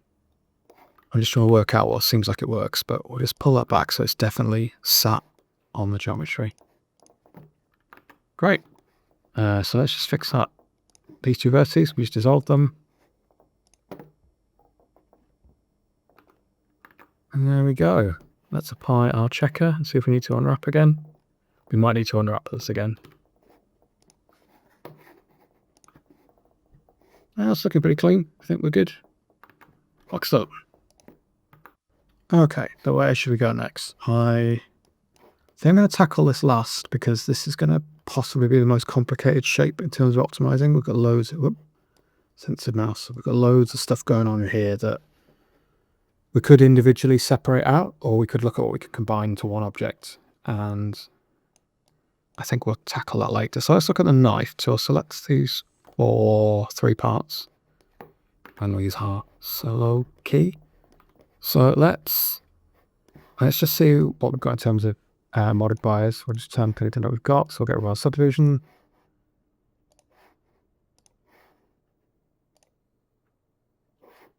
Okay, and this front and back part are the same, so we'll tackle them.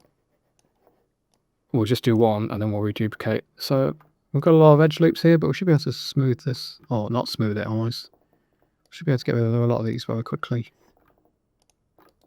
Let's just go back into solid shading mode so we don't get distracted by any materials. So we should just go to dissolve these edges. We'll come back to this one because that's the supporting edge.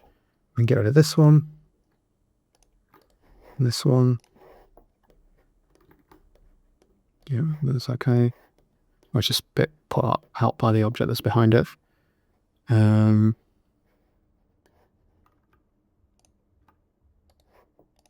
we're just going to work around and dissolve anywhere that we don't need. And we can be a little bit scruffy at the moment, and then we'll slow the pace down and refine.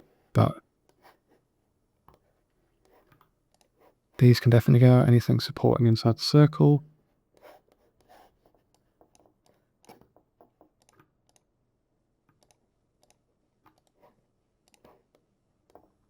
And let's just slide this in now whilst we can.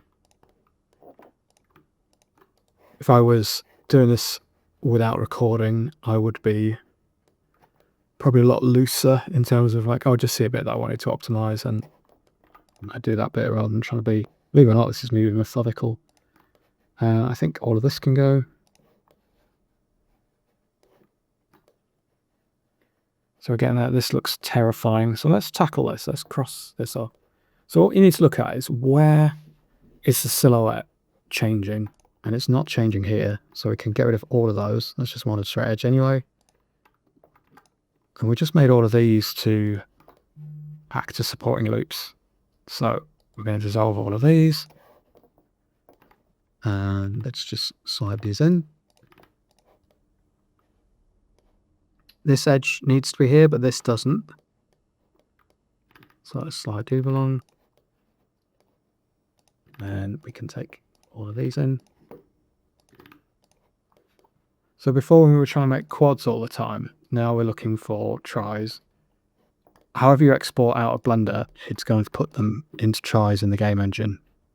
I don't think we actually even need this loop.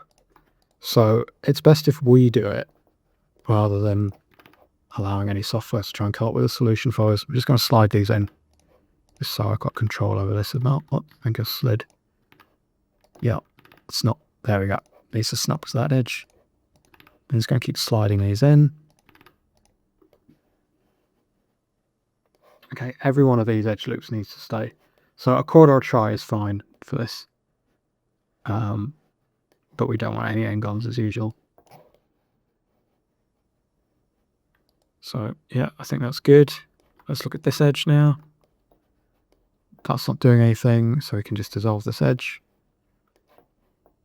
However, in the theory, this isn't doing anything, so we can also dissolve this edge. This does now leave us with these unconnected, but let's first just dissolve all of these out of the way, and then we'll connect them back up again.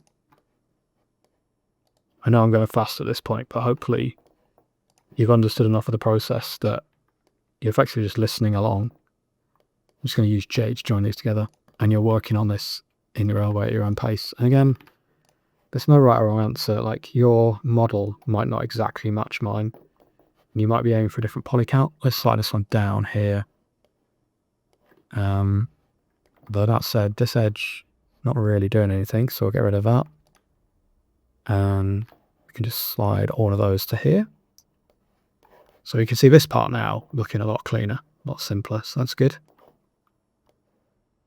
Let's tackle this end. So we should be able to pick up all of these and dissolve out. We'll slide this over, slide this up. I don't know if we need that edge. Let's see what it looks like without. Yeah, I think that's fine without. Let's get rid of that.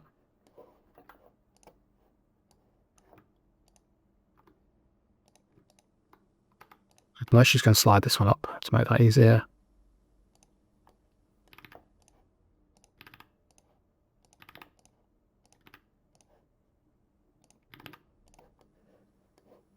And we're just going to slide all of these together. And I think we could actually just slide this one back. Like that.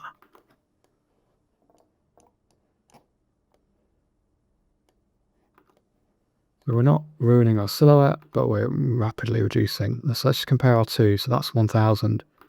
So we're already below half, which is great work. Well, we're going to do the same thing. We're just going to merge all of these together. I just keep sliding them until, so this is a little bit unfortunate, but I think if we do that, that's that problem solved. This isn't doing anything, so I'll dissolve this edge. And let's slide, and you slide along here, it joins again. Pull this one down, because we know that this isn't doing anything. Dot that edge. Let's pull this one back like that. I think I'm going to keep this one. I think it's very slightly curved. Yeah, I just want to keep some of that shape. So I think we're now at a point where we could, this here, we can't just remove the whole thing because this needs somewhere to go. But if we slide this in, and then I think we'll do the same at the top, and slide in like that, and we can Alt Shift and it'll go all the way around, and we can dissolve that edge. So we're now down to 373, and that's maybe as good as we're going to get, except after all of this, I don't think we need these holes to be visible, because if we go back out, they're filled, and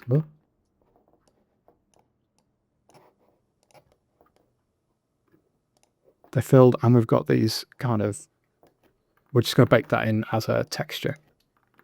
So after all of that careful work, I should have thought of this before, but here you go. So let's just delete these vertices, and then we'll select all of these, merge the center. So I should have done this at the start, but I don't think it's going to change anything too much. Then we can just slide that up, and then I made a mistake here that you might have spotted, and I've taken an edge out here that we needed. But that's okay, because it turns out we're getting rid of them anyway. We'll move the vertices, and then merge the center, and then it's going to slide, where should I slide this up to? Up to there. And we can take these out. Yep. I'm going to keep this one because it's actually visible through the model. So we're just going to do the same thing. Alt Shift that edge, delete the vertices. Alt Shift this one, merge the center, and then we're actually pulling an edge here that we shouldn't be. So let's delete that edge. Okay. Yeah, we'll delete that edge. Done something a bit clumsy here. That's okay. So we'll make a face there. And then we'll make a face here. And then we'll look where we can optimize that. So I think we need to slide. This is going to be really fiddly. There. Yeah. Okay. So we're down to 284, and I'm just checking I've not done anything stupid with the geometry. I think we're good. We need to keep some of this inner face. This is very messy around the back though, it's some bad modelling, so we'll just try and tidy up where we can.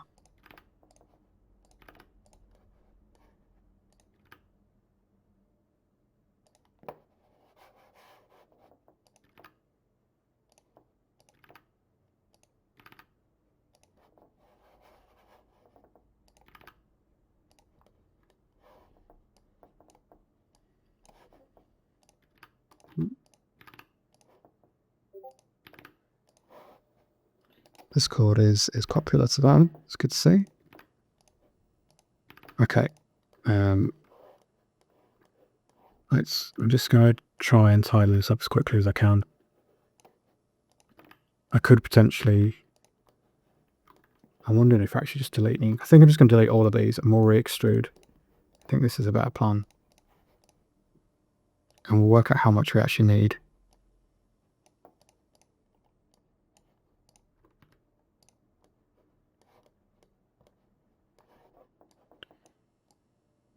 We definitely needed more of an edge because we were using our subdivision surface. Gonna get a little bit fiddly here.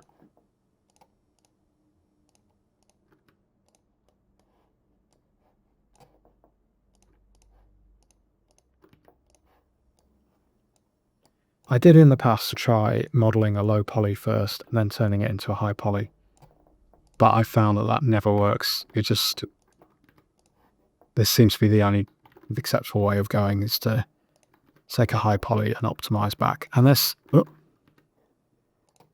things you can do around re-topology and shrink wrap modifiers that are also useful tools, but I don't think we need them for this approach. But we will cover that in future lessons, which in all future courses. Especially when we get into sculpting type work. Let me know if that's the kind of thing you'd like to see. I think there are better tutors for sculpting, but I always like an excuse to learn a new thing, so. Okay, I think we've got everything pretty much. We've got one rogue edge there.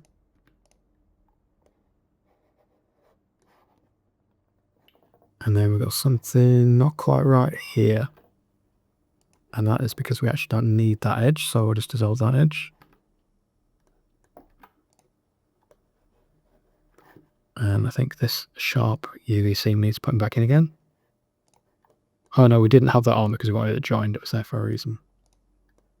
Okay, I think that's pretty good. Down to 116. And let's apply our UV checker material again.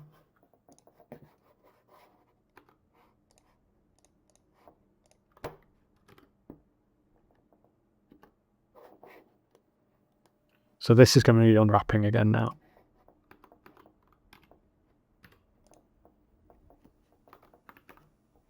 And there we go. Okay, so let's go back to looking at our knife. And honestly, I think for this project, it's going to be so hard to see inside the knife. Like, you'd have to be at such a specific angle. I don't think it's worth worrying about putting those parts back in again. So let's select this object here. Shift S, cursor to selected. And we're going to hit the full stop key, period key, choose 3D cursor. We're going to delete that.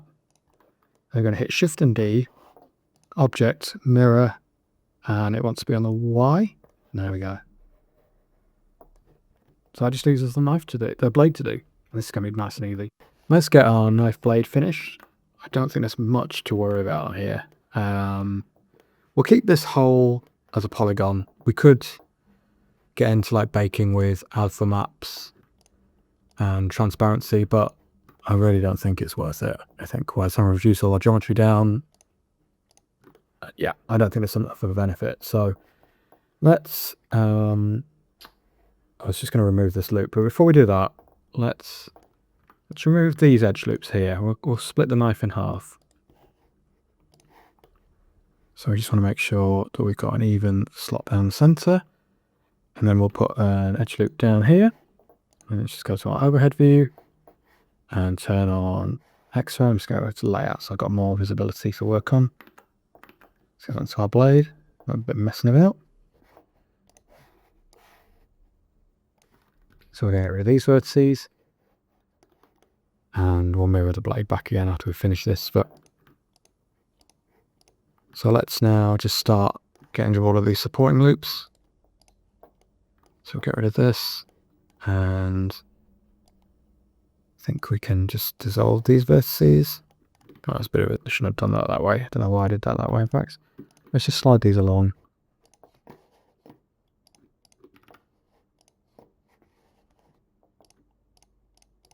Let's turn off X-ray for now. Whoop, that didn't work. I thought I might be able to get away with doing two at once, but... So we'll do these.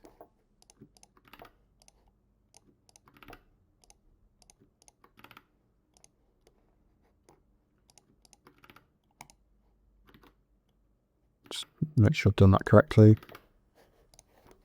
So make sure you've got auto merge turned on so these vertices are definitely disappearing. But you'll see the face count going down as we do it. Oops. What else is tracking very well today?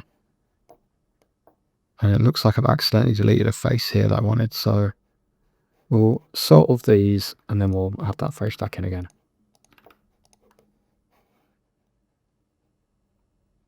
Okay, so we're just going to select these four. Going to hit get F. That should be right again. Okay, let's just carry on sliding these in. this one, and then we do want to get rid of this loop here that goes all the way around. So we'll dissolve this edge. Same with this one.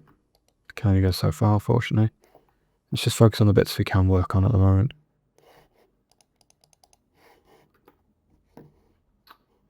Just going to actually just straighten that out a little bit. Don't think it really matters, but... So we need to keep these. We don't need to keep this one, though. Okay, sorry. Slide those in. So we need to keep that shape there. And slide this in. And this is slide along here. Likewise that. Let's see. So we don't want to dissolve this edge because we need... Oh, actually no, we can because we've got one here connecting it. So we'll dissolve these edges. That's okay. And we should be able to take this one out. And this one. And let's draw this down here. So this is looking messy and horrible, but I think we can... Let's just select these actually. Dissolve both these, and then we'll work out how these are going to connect. So we'll dissolve these edges. And these. So let's connect back up using the J key. Well, I don't think we actually need this one. So we'll slide both of these along. And I think we'll do the same with these. And we probably don't need this rounded corner, so we'll dissolve both of these edges. And let's dissolve these two as well. Let's just check how our shape changes, but I think... Yeah, I think we'll get away with that. Again, it's such a small detail. So let's slide that along, and we'll slide these up.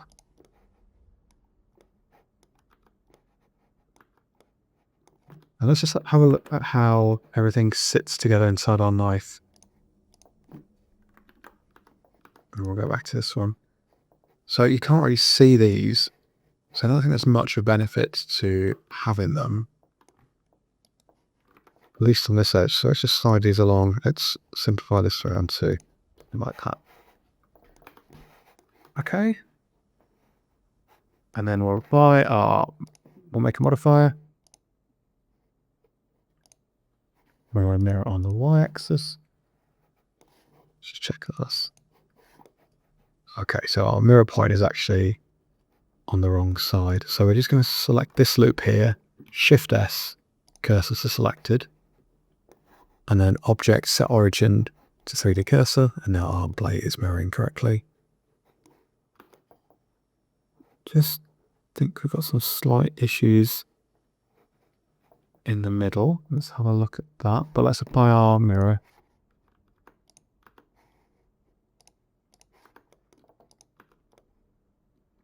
Some blades have become really thick.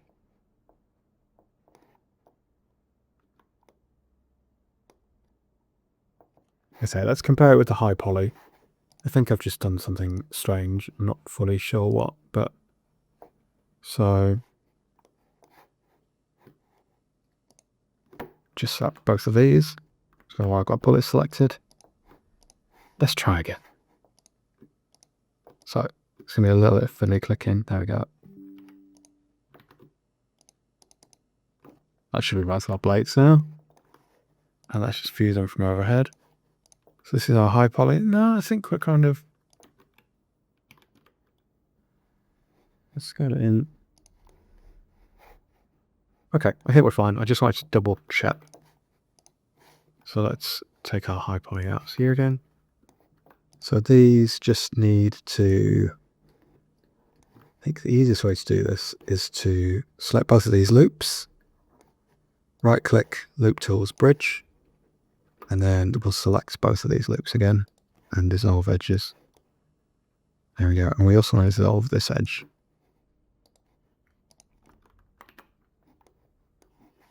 And let's go back to our shading view and apply our shadow material.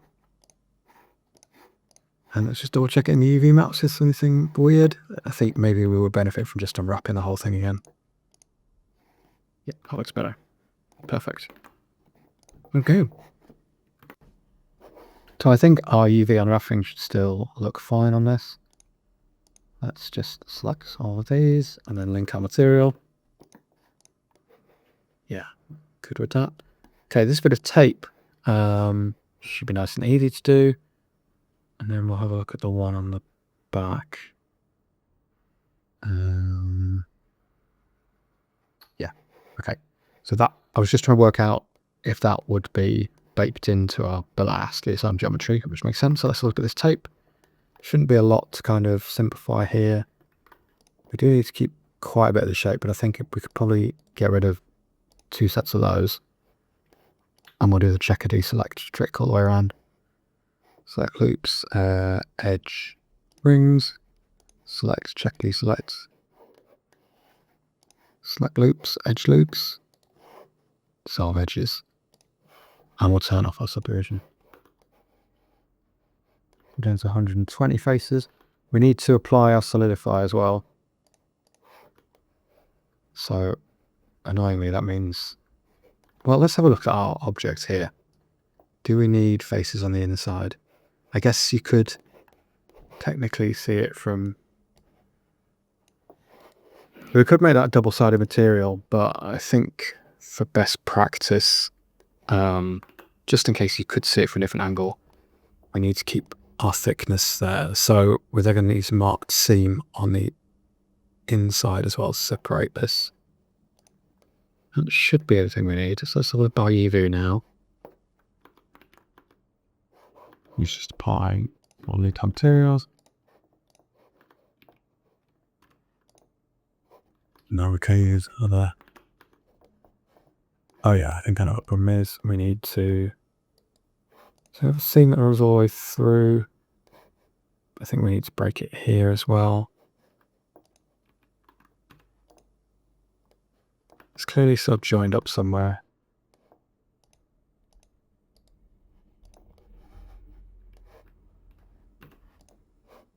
There we go. One big flat piece. Perfect.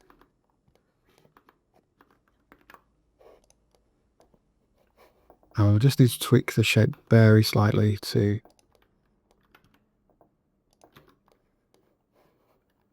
pull it away from the wires. We just want to make sure I haven't got anything kind of cutting through. And that's because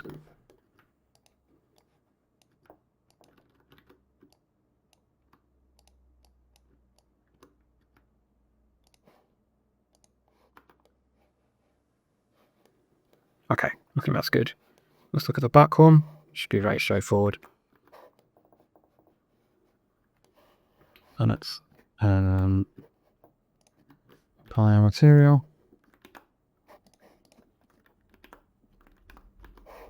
Let's just go back into layout mode. Smoothing line, it doesn't be your selection of thin nodes. I'm sure there's good reason why, but let's turn off our subdivision.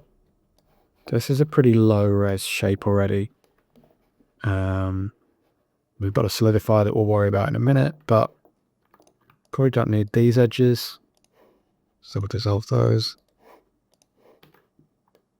This is already connected. We need to keep those actually. Dissolve these edges.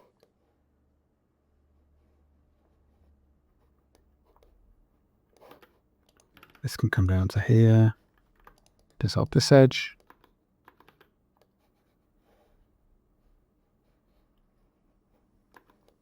Just gonna have a look at the sharp edge here on the back of the, like it's also it's got a subdivision applied. I don't think I mind that for this. It's maybe a bit sharper. We could put, yeah, I think I'm gonna leave it. I was just thinking we could put another edge in to kind of soften that, but I really don't think it matters. We could definitely reduce this a bit more, but I think we're okay. The whole thing's 57 triangles at the moment. Even when we apply the solidified, Just going to increase our count dramatically. I think we're okay. So if I need to mark in, let's go select sharp edges, and we'll just manually deselect these.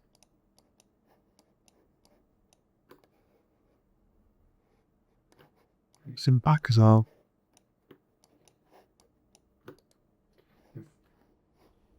I'm just thinking about this again. Yeah, again, we do need them because it's unlikely you'd see it from this side, but let's keep them in. So mark seam, UV editing, let's have a look at how it unwraps. Bit messy, but it's okay for what we're doing here. Okay, so it's just the cap to do. Sorry, obviously I missed a tiny piece down here as well.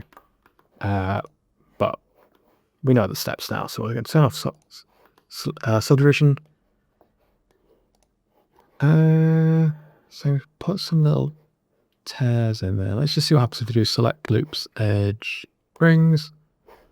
Select, check it, select one for one. I think I actually want to select this one and try again. Oh, hang on. No, sorry. Select, check it, select, and then we can offset. I just want to keep that little tear there. Select loops. It won't make any difference though, because it's going to, it's not super important to keep that, but I'm going to do it manually. So we'll just take some out where we can. Do something like that. Get that tiny detail. Again, it's really not super important, but we could even maybe just slide these two together. It just dissolves these edges down if we're really worried about face count.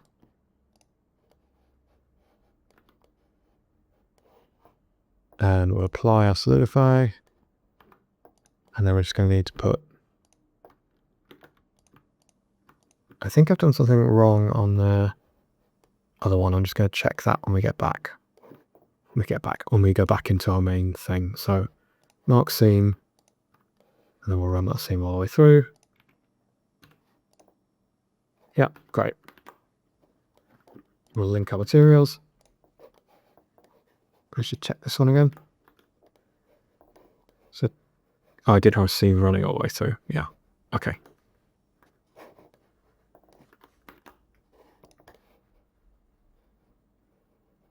Okay, so now we need to make some decisions about this, and I'm in two minds. We could effectively bake a cylinder that covers all of this and really bring our geometry down, but I think that makes things too complicated, and I still want this to be a bit of a hero prop. Let's have a look at our poly count at the moment. It's still going to be very high because we've got subdivisions going on everywhere.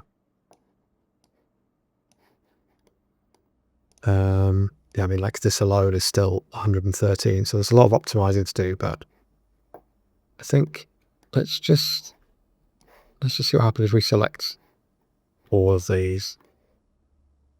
Yeah, so that everything else is sat at 8,000 shy, so we're well within budget. So I think we've got the luxury of baking this out into individual parts, which does mean more work, but I think it's worth it. So let's apply, turn off our subdivision. Don't need to apply it. Yeah, you can see just how much geometry we've got here. So it's going to be a bit of a tough one to clean up, but we'll get through it. So we're going to start by into our shading mode. Let's just get rid of everything but the far edge ones.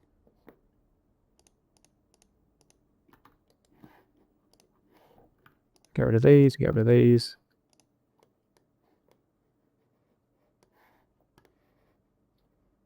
And then we're very dense at the end for some reason.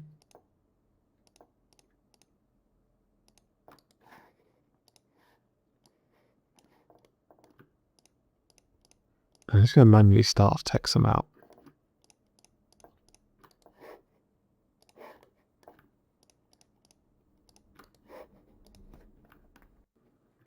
And I could probably just take all of these out as well.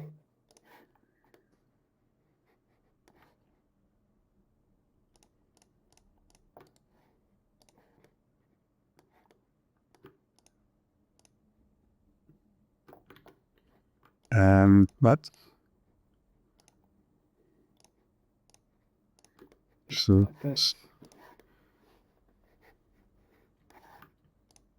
definitely take all of these out, and depending on how much we want that little wriggle, we'll do that. So of this edge, yeah, I don't think we need that whole thing there.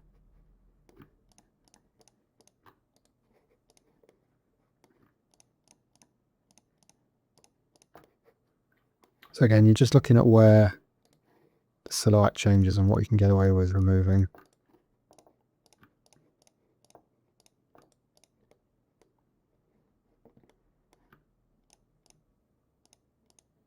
So we'll dissolve like this. Slide this in, and then we get rid of this edge. Keep this one. Take out a couple here.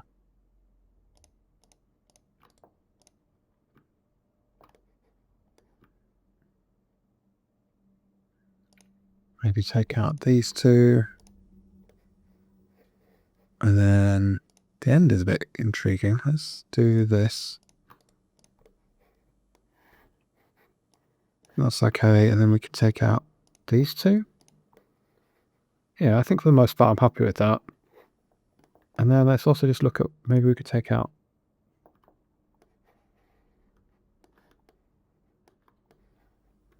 It's weirdly dense around here. Let's just dissolve that edge.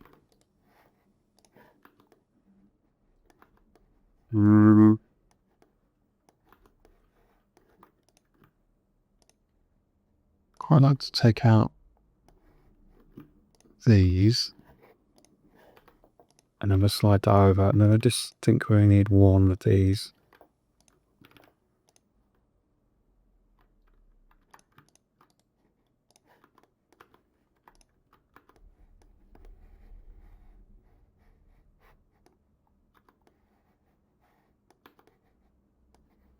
Yeah, okay, let's go with this for now. We'll apply our solidify.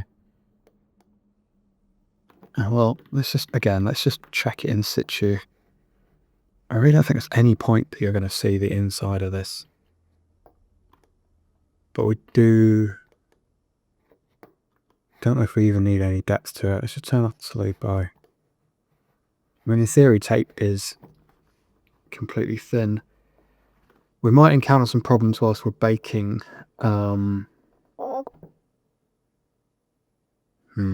Let's play it safe and we'll bake it with it on, and then we could always delete those faces if we really don't think we need it. So we'll apply and we'll mark our zooms here. And we're just going to need one at the end as well.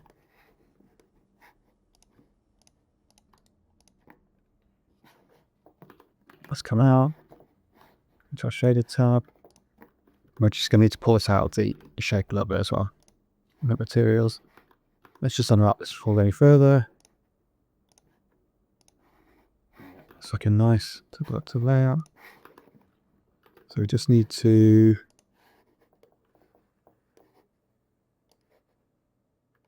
just pick up these ones and these ones,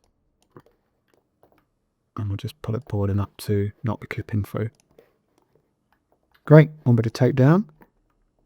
I think we did essentially duplicate this tape, but it's honestly going to be as fast. Just to remove edges. We get some strange stuff.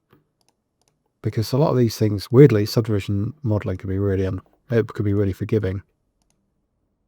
So I'll dissolve all of these edges.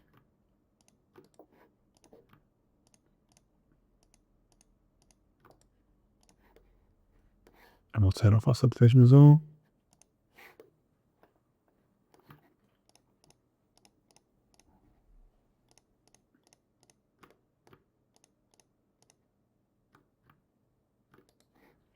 So one of these.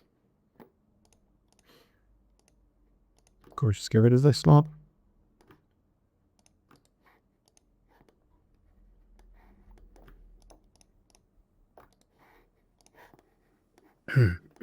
You think?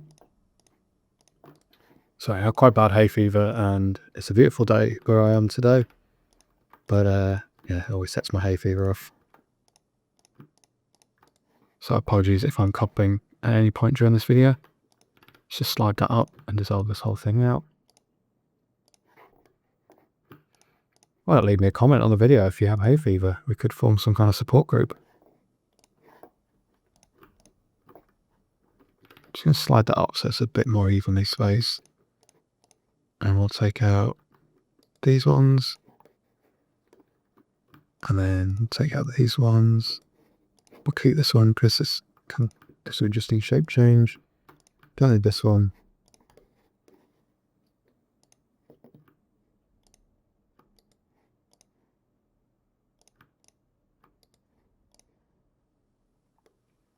And then we let subdivision do the lift in here. I think this is not great, but it'll be fine for what we're doing here. Again, it's such a tiny detail. If we really don't like it when we bake, we can fix, but I think we'll be okay. But let's apply our solidifier. Oh, sorry, let's take out some loops. So let's take out this one. And this one. And let's slide this along. Maybe we can just slide all of it. Yeah, just dissolve these as well now. Oh, the only issue is we can't do that here, so we'll do that in this part.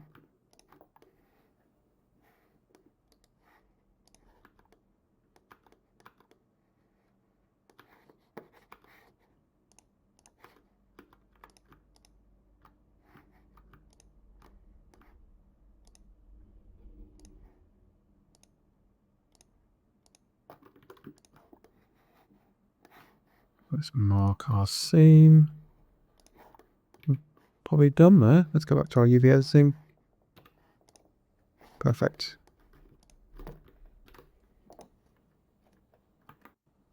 And let's have a look at what's going on here. So I think we're going to do the same trick. Maybe let's just select all of these.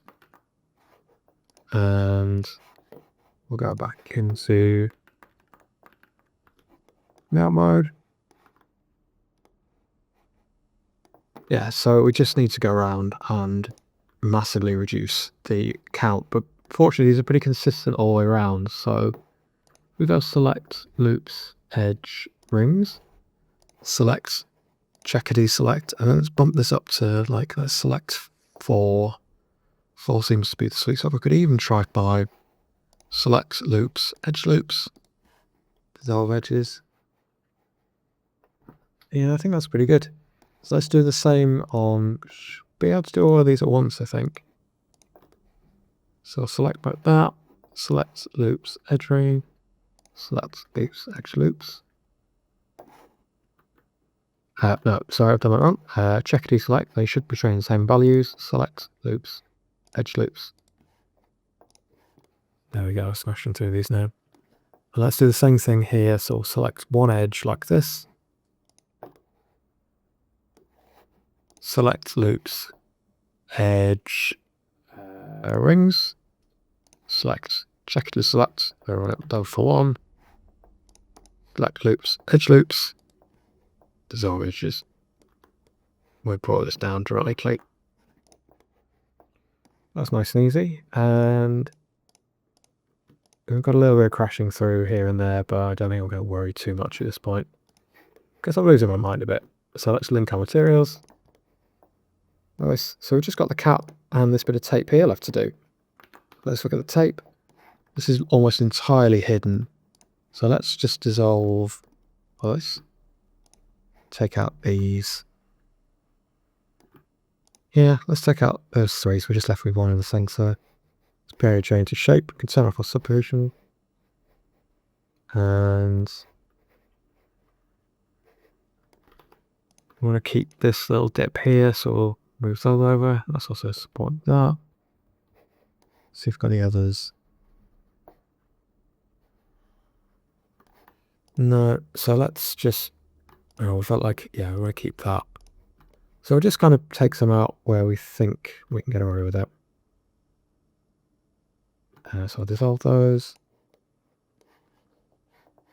Let's just go to this view and get a bit distracted with the materials on. So I'll take these out, then get rid of that one. Keep those. Just don't think that's even worth doing, to be honest. Let's just kind of alternate around the rest of it. Doesn't look like we've got too much detail going on elsewhere.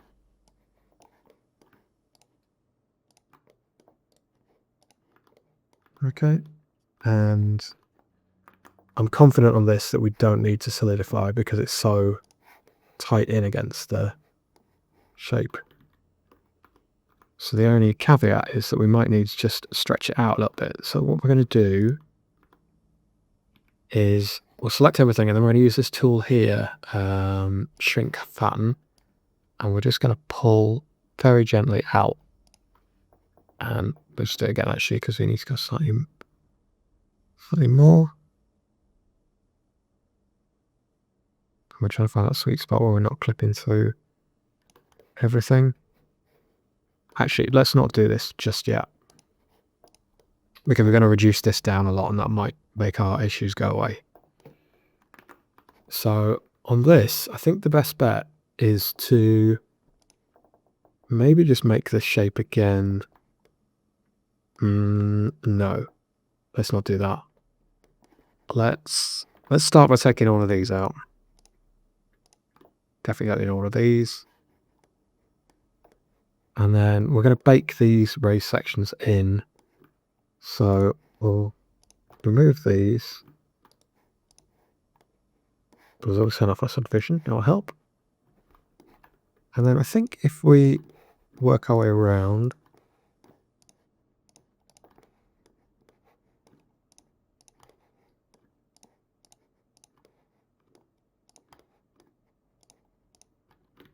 and then we'll use select more and dissolve faces. They should then disappear. Perfect. Gonna get rid of these loops. And we don't really need this one, but we are marking a seam there, so we'll just remark that seam there. And then I actually want to pull this out a little bit to select so that we're baking in that raised section that is there on the high poly. So let's select loops, edge ring, and we'll use that shrink fatten technique just to bring it out very slightly, something like that. And then we're going to decrease the resolution of this. So we'll just select loops, edge loops, no, ring, sorry. Select, check a deselect, select loops, edge loops. These are edges. And there we go. That should be everything optimized and so on. Pink materials. So I think there was just a little section where it was poking through.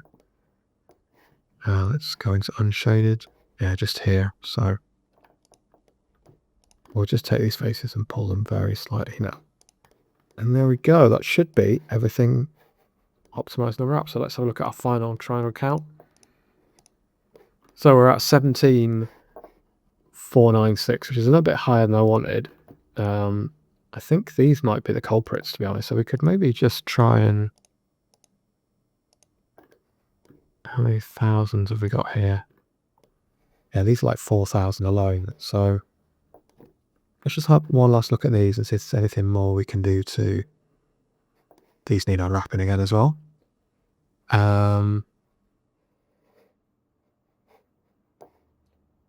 Let's just try taking this resolution down even further. So we will just working around and selecting every... Oh, we didn't do this one to start with. That isn't helping. Select loops. Select loops. Brings even. Check it. Select loops. Head loops. And then select loops. Edge rings. And did we go 4? I think we went 4. Loops. Edge loops. Solve edges. Let's see what our final count is now. There we go, 15,000. I'm happy with that. I think we can work with that for this. Perfect. So let's save again. Okay, so first things first, I just want to move this object into our low poly collection. And then I've noticed a few things haven't unwrapped, or I haven't actually unwrapped them as I intended. So something looked a bit weird here. I feel like I missed a step. So I'm just going to solo these and have a look. And yeah, I've missed some seams here. So I'm going to mark a seam here. We're going to mark a seam here. And I've clearly missed one here as well. You might not have made these mistakes, but if you're jumping into my file, then this will be the same issue. I'm just going to put one seam just to break the kind of loop. Nope, not sharp. Mark seam. Okay, so with those all selected, we're going to hit A, U to unwrap, and then we should now have, yeah, I think everything is looking good. Let's just check our UV layout. No, we've still got like a few infinite loops, which we don't want. So let's just double check again. So maybe we didn't put any loops around here. So that one's got a seam. So it's enough again, and we'll just problem solve as we go. So that looks like we got everything. And now 1, 2, 3, 4, 5. Think we're good. Okay, these squares, you might notice they're all kind of different sizes and stuff, but we're going to fix that moving forward. So that's okay. So look at this lid. I think I missed a seam. Yeah, I clearly missed a seam here. So just going to put one in the back. That's looking much better. And let's have a look at these ropes. I have a feeling something's not right here. Yeah, this needs a seam. Let's just look at the ropes on their own. Yeah, so this is a bit of a disaster, this one and this one here. So let's try and fix that.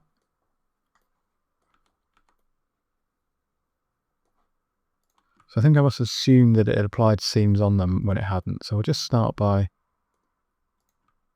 putting the seams back in. So just putting one loop all the way around, and let's unwrap again. And that's okay, but we then end up with like one very long stretch. So we've got a break in there, which I think is working. So let's try putting one under here as well. See if that helps. Better. So what's this huge long one? Just going to hit L whilst hovering on this side. So we could just do with, let's maybe put one up at the top here. It doesn't actually matter where we put our seams for visibility on our bake. I think that's better. This little kink's a bit weird, but I think we're okay. Okay, great. So now let's see what happens if we try and get all of this down to the same size. So what we've got at the moment, if we just select everything, you can see we've got all these overlapping things. We've got things of different sizes. We've got something here I might need to have a look at. Let's just see what this is actually whilst we're here. So did we manage to miss one in all of this? Okay, that's this one here. It hasn't got a loop all the way around. Okay, there we go. So we're going to select everything, and we're going to hit UV, unwrap angle base, and we're going to see what happens. So let's reduce our margin so it packs everything tighter. So we'll go for 0.01. And you can see at the moment, this is our bullet, which is huge. And our can body is like this one, and it's tiny. So the first thing we're going to do is we're going to tab out, and we're going to hit Control and A and apply scale. Now it's going to throw off an error because we have this bullet here that is a linked object, it's basically a proxy. So we need to make it its own thing. So we're going to go to Objects, Relations, make single user, object and data. That's caught me out many times. So now, before, if we change like the geometry on this one would have followed because it's completely linked, but now they're separated. So we're going to hit A to select everything, and then we're going to hit Control and A and apply scale, and it should now work. And now let's tab back in again. It should have everything already selected. Hit U to unwrap. And now you can see that the cam body is the biggest part, as it should be. And all of our squares should be looking nice and satisfying and uniform. And let's just select everything again. We could just bring this up very slightly. So we'll drag around and select all of these, just making sure we're not picking up anything else. And we might as well fill that space. It's not going to make any difference to our... And every little pixel can count, especially when we're baking down to a lower res. So let's just select everything. We just kind of visually check to see there's nothing too weird going on. But I think we're pretty good. Okay, so let's just save this so that we've got our basically a new starting point. So I'm going to name this, I'm going to name mine Final Bake Stage 1. And then I just want to go in and I want to do some cleanup on our high poly as well.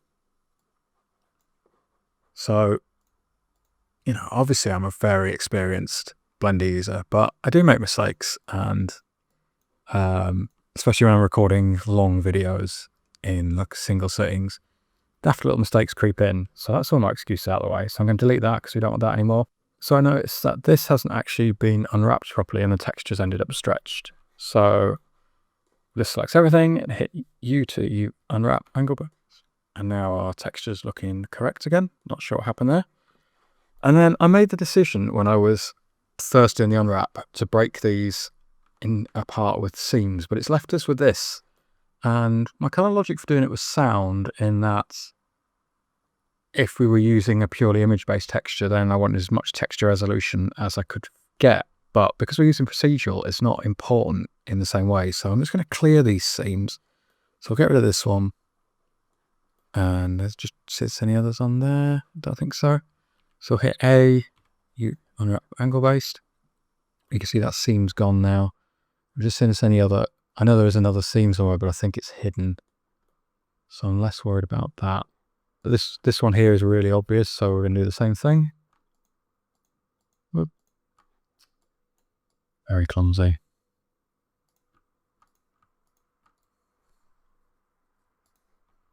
So let's unwrap this now. And again, that seam's gone. You just need to make sure that your rope thickness doesn't change massively, but I actually quite like the little difference in scale there.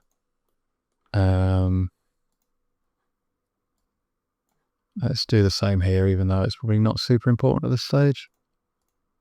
It's just very hard to...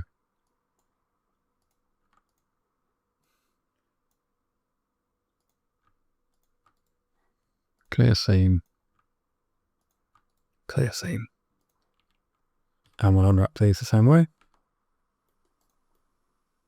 Yeah, I think that's looking better all around.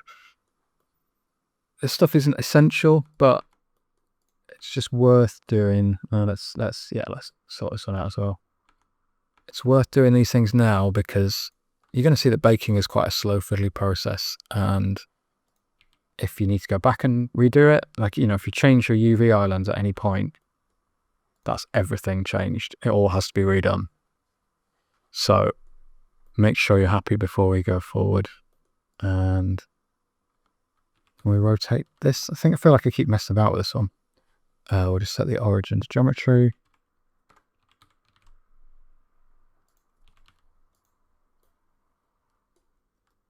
Some reason that doesn't want to rotate. Why don't you want to rotate?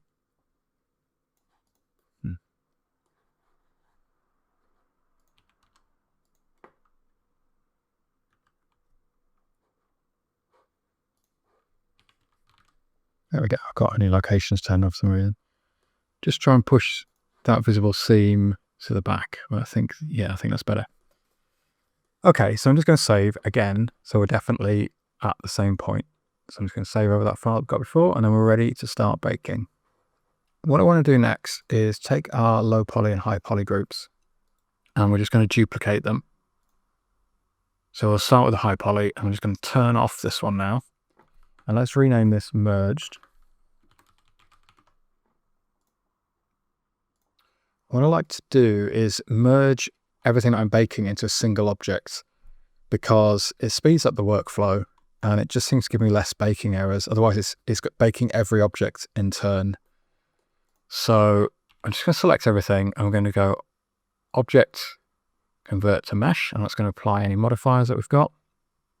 And I'm just going to shift select the body of the canvas, hit Control and J, and we're just going to check that nothing's changed. And we should now have all of our materials merged onto a single object, which is great. But we've retained our original editable high poly in case of any issues. Let's just turn this off for now. I'm going to do the same thing with this one. So we're just going to duplicate this group, this collection, and turn off our other one to make sure we're not overwriting it. Unfolds low poly merged. And just select everything, Object, Convert to Mesh. That will apply any modifiers. Select the body of the can last, Control J. And I don't think this knife group is actually doing anything, so we'll just delete. And yet again, we're just going to check everything's looking correct, so we've not messed up anything. Right, I think we are ready to bake. So we're going to remove all the materials from our can, and we're going to make a new material, and we'll call it LP Baby Map. And I also, just for speed, I want to move our merged and our low poly into our baking folder, just so they're next to each other. And we can always take those back afterwards. So let's just turn off our high poly for now. And one last look at our UVs, all good. So we're going to go to our shading tab. And if you watched the earlier video, you'll kind of know the steps for this, but we're going to start with our normal map. So we want to right click and make sure Shade Smooth is turned on. And we will actually have a modifier on this. Yeah, Shade Smooth should do the job. Perfect. And then we're going to make a new image texture. So Shift A, again, Shift A, search, image texture, because I do it all the time. It's at the top of my list. And then we're going to hit new. And I'm going to bake at 4096 4K resolution, which is probably way higher than we want for an asset like this in a game engine, but we can then bake it down later on. So call it low LP can norm. And we can turn off our alpha, we can leave our generator type to blank, and we'll hit new image. And we're just going to change the color space to non-color. And let's actually just hook it up now. So we're going to connect our color to our normal color input, normal map color, and then our normal to normal. So it's going to look very weird because at the moment it's just a black image. And then what we want to do now is go to our high poly, and I'm going to show you what happens if we just use the auto bake settings, and then I'm going to show you how we're going to fix it. So what we have here is our high and our low poly, and you remember from before, we need to be set to cycles, and we'll go down to bake, and we'll set our bake type to normal, and we want selected to active. So it's high poly, and then holding down control, we're going to click on our low poly, and then I'm going to set a cage. Let's try like 0.2. So I'm going to hit bake, and then I'm going to cut the video because it can take a little bit of time to do. Okay, so let's see where we're at with this. We'll turn off our high poly and we'll just go into our layout view. And for the most part, we're pretty good, but there's some weird stuff going on here. Our ropes look pretty nice for the most part. But you can see it's like transferring onto the mesh behind. Like you can see the normal maps and the bullets. And the reason for this is we're using our cage set with, why can't I see my bake settings? Because I'm on the wrong, so here's my bake settings. So we're using our cage set with an extrude of 0.2. So that is coming out from this direction 0.2 meter, and it's coming out from this direction 0.1 meter. Now we could drop this, but then we're going to have trouble with, so say we hit to 0.1, we're going to find that the curves here are clipping through. So we're going to use another approach, and that is to make a cage, which is an option we have here. So it sounds sinister, but basically what a cage is another mesh that Blender uses to work out where it stops calculating our normals or capturing our normal data. So I'm going to duplicate our low poly mesh, Shift and D, and we'll turn off our high poly for now, and we're just going to rename this cage. And then we're going to turn on our high poly. And what I want to do is, with our cage selected, you can see that this is where all of our mesh is pushing through. And this is where we're getting our normal errors. So if we tab into edit, hit A to select everything, and we're in face mode, and if we go down to the shrink fatten tool, which I already have selected, if we then pick up this yellow circle and push in, you can see that our mesh starts to cover. And we just want to get to a point where it's basically covering everything without going too far. So we're going to look for like a little compromise. So probably let's just push a little bit further. So that's looking pretty good. You can see we've just got the odd face poking through. But I think for the most part, we're good. Let's just pick up these faces. So just holding on Shift and face selecting. We've just got a little bit poking through there. I might leave those ropes, see how they bake. And then I'm just going to pull this out very slightly. So that should be everything covered, and we'll just have another go at this one. I think this one's going to be a little bit more tricky. Okay, we're not going to worry too much about it cutting into our geometry. I think we'll get away with this. Okay, and we're just going to make sure that our face orientation, so that's turned on, so our cage, everything's facing the right way. Let's look at our low poly. I think everything's orientated the right way. And high poly, yeah, we're good. Just looking for anything that might throw an error. Okay, so let's go back to our setup. We can actually turn off our cage now. We'll go back to our shading view. And then we'll select the high poly, and then with control, select the low poly. And we just need to change this cage objects. We use the eyedropper to pick up the main cage. Our extrusion should grey out, and now let's hit bake, see what happens. Okay, so let's see what we've got. Yeah, this is looking much cleaner now. So I am pretty happy with that. It's not perfect, but yeah. Let's just turn off our face orientation now, I know we're correct, so we can get a proper, our normals are looking pretty clean. We could maybe try and fix this slightly, but I think we're good. Yeah, nice. Okay, so let's save. And what I'm also going to do is I'm going to save my normal map. So image save as, and textures. No, actually I'm going to save it in my exports folder.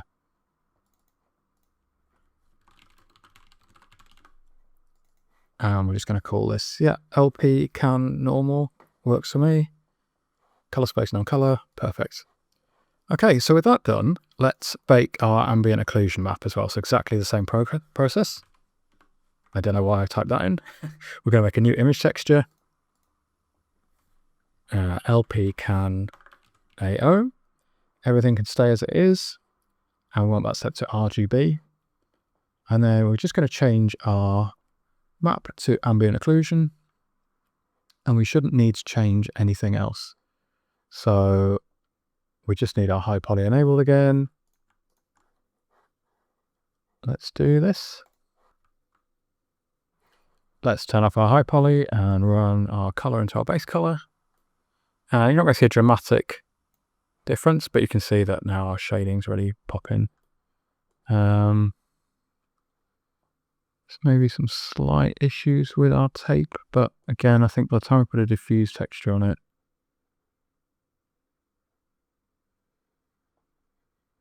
yeah, I think we're looking nice. Okay. I think I should fix this part, really. because it's causing a bit of an issue. So let's just have a look at our cage. High poly. Let's just see if there's anything we can do to just bring those out. So I just want to nip this in the bud now before we go too far into things.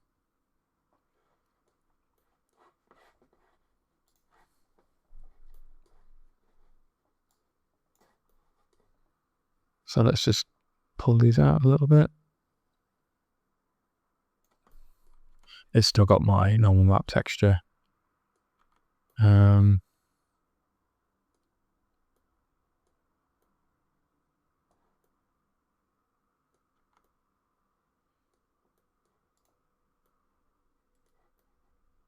Okay. So I'm just going to rebake these. So we'll do ambient occlusion first, and then we'll do our normal. We shouldn't have to change anything. So I'm just going to bake both of these, and then we will jump back into the video. Okay, so we're rebaked and we're looking good. And though I don't love my ambient occlusion map here, by the time the texture's applied, I don't think it's going to be an issue. So yeah, these ropes are looking much better now. So the next issue we're going to encounter is, and I still don't really understand why, and it still doesn't seem to be fixed, Blender has a bit of a problem with metallic textures when it comes to baking them down. So we're actually going to bake our diffuse and our metallic texture last, and I will show you what happens. But to keep things moving forward, let's do our roughness now. So exactly the same idea, and we're going to make LP can rough. Also, I'm just going to save out my ambient occlusion map before I forget. So let's connect this to our roughness, and exactly the same process. And let's hit bake. Okay, let's jump in and see how we're looking. So there shouldn't be a major shift, but you can see that the knife blade is shining. Yeah, I think we're looking good. Our bullets look shiny. Well, yeah, we're probably not going to see too much of the shine right now, but we can see like some difference in texture on here. Perfect. Okay, so this is where we start to encounter some issues. So we'll make a diffuse texture and we'll just bake it out. I'll show you what happens. LP can diff. And let's connect our color to our base color so everything should go black. That does enable us to see the shininess. It looks pretty cool as an all black object, actually. Nice.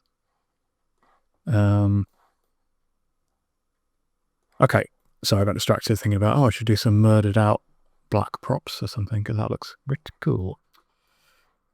So, in theory, nothing changes. Let's go high poly to low poly. And we'll change this to diffuse. And I just want to have color set. If you have direct and indirect, it's going to bake in the lighting as well, which might be what you want for certain aesthetic. Again, because we're going to put this into a modern game engine that uses its own lighting information. I don't want that. I literally just want to bake what's called the albedo map, which is just the flat colors.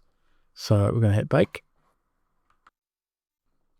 If we turn off our high poly, we can see that everywhere where we've got like pure metallic, it's gone black. So let's look at how we fix that, because it's frankly annoying. But let's just look at the rest of our model before we go any further. And it looks like our diffuse is baked really cleanly. And our roughness maps are working as they're meant to. We've got a really nice shine on that. Things are looking good. We're getting all of our subtle textures. So I'm really happy with everything apart from these black splodges where there should be metallic stuff. So what we have to do is we have to disable the metallic map on every object. So we need to look at anything that we've named metal, and where it says metallic, we just need to temporarily set this to 0.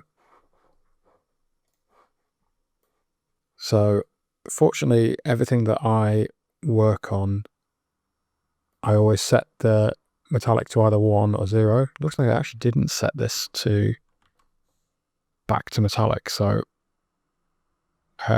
we'll fix that for the final bake, but I did myself a favour there. Yeah, so we're just going to go around, and anything that is metal, so we've got 2 different bullet metals, we just need to set to 0. So things are going to look weird, but we're going to then bake our metallic values in, which is another fun little problem after this. So our electrical tape material is okay. Duct tape material needs to go to 0. Okay, that should be all of them now. So we're going to repeat the process. And let's see, let's click these right around. Make sure we've got our diffuse map selected. And then we're going to hit bake. Okay, things are looking more promising. So now we have our diffuse colors back, and they look a bit odd because they're not truly metallic, but we can see we've got our grays. So we are nearly done. We have one more map to bake. Let's save these before I forget.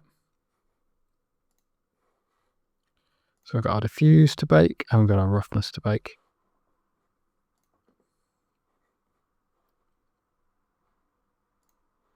So I appreciate this is a bit of a slow process. And you know, there are faster alternatives. I tend to use Marmoset and Substance Painter as well, and they obviously handle these things really well. But I think it's important to keep doing things in Blender where you can, to show that you don't have to spend hundreds of pounds to get the result. You just have to be a bit more patient sometimes. And okay, so we now just need to bake our metallic map. So I'm going to make another image texture. LP can matte. Hit new. And then we're going to run that into our metallic value. And you shouldn't really see any changes because everything will be black, so non-metallic. Now, all we have to do is go over and choose the bake type. Oh wait, there's no metallic. Makes no sense, does it? How can there not be a metallic when that's a map that you need? So what we have to do is we have to bake an emission map, which is just going to be white or black values. But to make that work, we then need to work through all of our metallic maps and put an emissions value in. So I'll show you what I mean.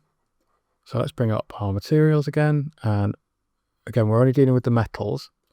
So we have to look at anywhere where we have a metallic, and we're going to patch in an emission instead. So hopefully this will make sense. This has a value of 1. So we're literally baking 1s and 0s into the map. So we're going to connect this in, and we'll disconnect this for now. So we're going to have to remember to connect things back up again. I'm just going to duplicate. So I'm just going to copy this to save me having to make one every time. So in this case, it's just a metallic principle. So we're going to connect straight into the surface, and you'll see these parts going white on our high poly as we go. This one, we're using a mix shader again. So we need to do the same trick, connect this value up and cut this one out. And you can see now our rusty metal there. And let's have a look at bullet metal. I need an emission. Same with this one. And then what we're doing with duct tape, that's fully metallic. So again, there's no mix shader, so I can go straight in. Electrical tape is partly metallic. So let's run in a value that matches that. So 0.769, and we'll connect that up. And then our rope material isn't metallic. Our duct tape is fully metallic, I believe, so that goes in there. And I think that should be everything. So now we're going to go back to our low poly and our high poly. Let's do it the right way around though. And make sure we've got our metallic selected. And then we're just going to hit bake. Okay, let's see what we've got. Looking good. So our knife blade is now metallic. Our bullets are metallic. Our rusty metal is acting as it should do. Perfect. So I think we have baked everything we need. So just a little bit of housekeeping to do now. Let's save this material out.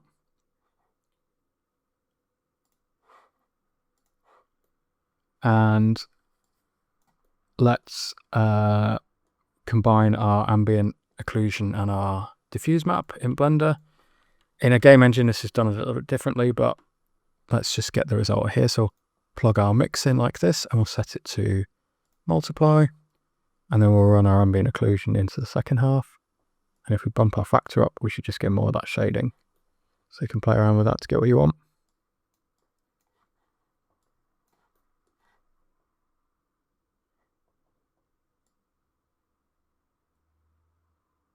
Let's kind of split the difference there. Nice. Okay. So I am just going to go through and reconnect up all my metallics. So before I save the file, because I don't want to lose my material settings. It's up to you if you can be bothered to do this, but I think it's kind of worth doing right. So we'll disconnect that, connect back up again, put our metallic back to 1, connect again, metallic all the way up, connect this back in, and this one, metallic all the way up.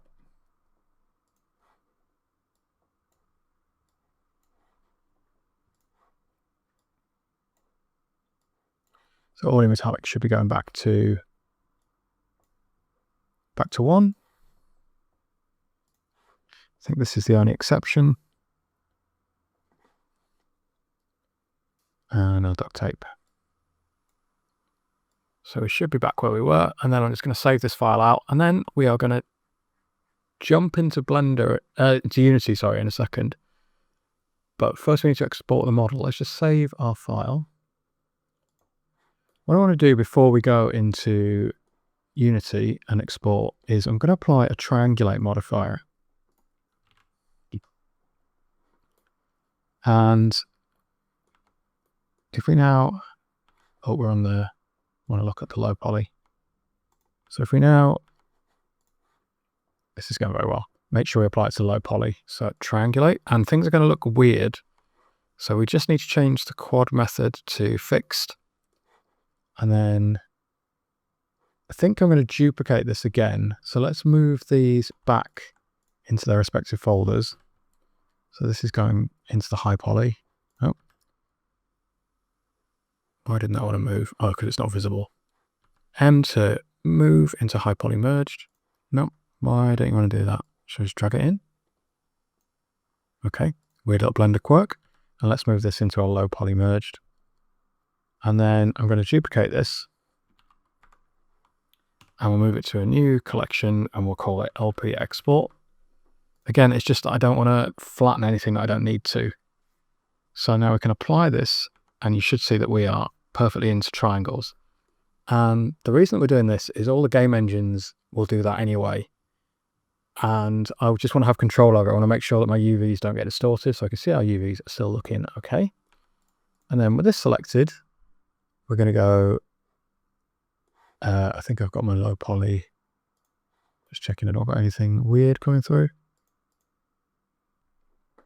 And let's just turn off our high poly and make sure on our low poly it's triangulated. And then File, Export, FBX. And we need to make sure Selected Objects is selected. I'm just going to skip my Exports folder. Overwrite my one. You likely won't have a file there. Everything else can stay as it is. And that should be us done in Blender. So let's jump over to Unity. So I'm just in the default indoor test scene that comes with Unity. I've just deleted the gold objects in the front. You remember this from earlier in the video when we were testing stuff out. So I'm going to import into a new folder, import new assets, and I'm in my exports folder. So let's bring in our low poly mesh to start with. We'll drop it into the scene, and because we didn't set a sensible scale, it's absolutely huge, but it's not going to cause any issues for this part. But let's try and get it a more sensible size. So realistically be something like that, I think. Okay, so at the moment we've just got a plain white material with no meshes applied as far as I can tell. I've actually locked that inspector, ignore that. Okay, so let's make a new material. Water cam final map. We'll drop that onto our object. And we won't see any change. But now we're going to bring in our other materials. So let's import our textures. So I'm going to bring in all of these. And again, covered all the steps in the earlier video, but in case you haven't watched that one, let's go through what's involved. So firstly, we need to select our normal map, and we need to change the texture type to normal map and hit apply. And let's go to our watering can material, and we can drag our normal map into here. And already that's looking great. It's really like brought all of our detail in, all of our imports works properly. Great. And then we can also just drag our diffuse map into the base map. Where things get tricky is Unity uses a special system for doing the smoothness, metallic, ambient occlusion, all of that. And it uses what's called a mask map. Now, normally you have to jump into Photoshop and plug certain images into certain channels. So basically it uses an RGBA image, each channel, to hold data, which is quite an efficient way of doing it, but it's a really annoying way of working. But fortunately, I made a little tool, Marmoset Unity utility, which is linked. It's available for free from my itch store, so no charge for completing the course. And all we need to do is drag the relevant maps here into this, and it will generate our mask map. So we're going to put our ambient occlusion into that slot. We need our roughness in the bottom slot. And Unity, again, uses a smoothness map, which is a new version of the roughness. Just has to be special, doesn't it? Not like other gaming engines. And then the final thing that we want to connect up is our metallic map. And then we just hit generate mask map. And it'll do a bit of work, and then it'll prompt which folder to save in. So we just need to go back to our... just make sure it's in the right folder, and I'm just going to call this LPCAM mask map. And we've got this funky looking image now. And if we drag this into our material, hopefully, it's always nerve-wracking when you're recording stuff for video. Is it going to actually do what you want? And there we go. We've got our metallics. We've got everything working as it's meant to. So there we go. We have our finished game asset. And I'm pretty happy with how this is looking. So one last thing I wanted to test is I've been working on a little game engine scene in Unity, and I'm just going to drop the prop in and see how that performs. So let's run our...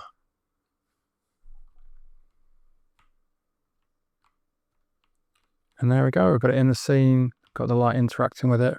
I don't have any reflection probes in this little setup, so it's maybe not looking its very best, but it's fun to kind of chuck it in and see how it performs in the scene. All of our normal maps are looking nice, the light's picking things up properly. And if you fancy grabbing any of these other assets, there will be a forthcoming pack. But yeah, this is a little work in progress on things. So occasionally I chuck stuff up in my Patreon for free. So a couple of these models are available there if you want to grab them, see how they're put together. Great. Well, I hope you've enjoyed the course, and please jump onto the Discord or the Patreon and share your work. I'd love to see what you come up with. And if you've enjoyed this and it's been useful, leave a comment. I'd love a subscribe. I'd love a share. Anything you can do to help. It's been a lot of work putting this together, but I've really enjoyed it, and I hope you have too. Okay, I'll catch you in the next course. I've got exciting things planned.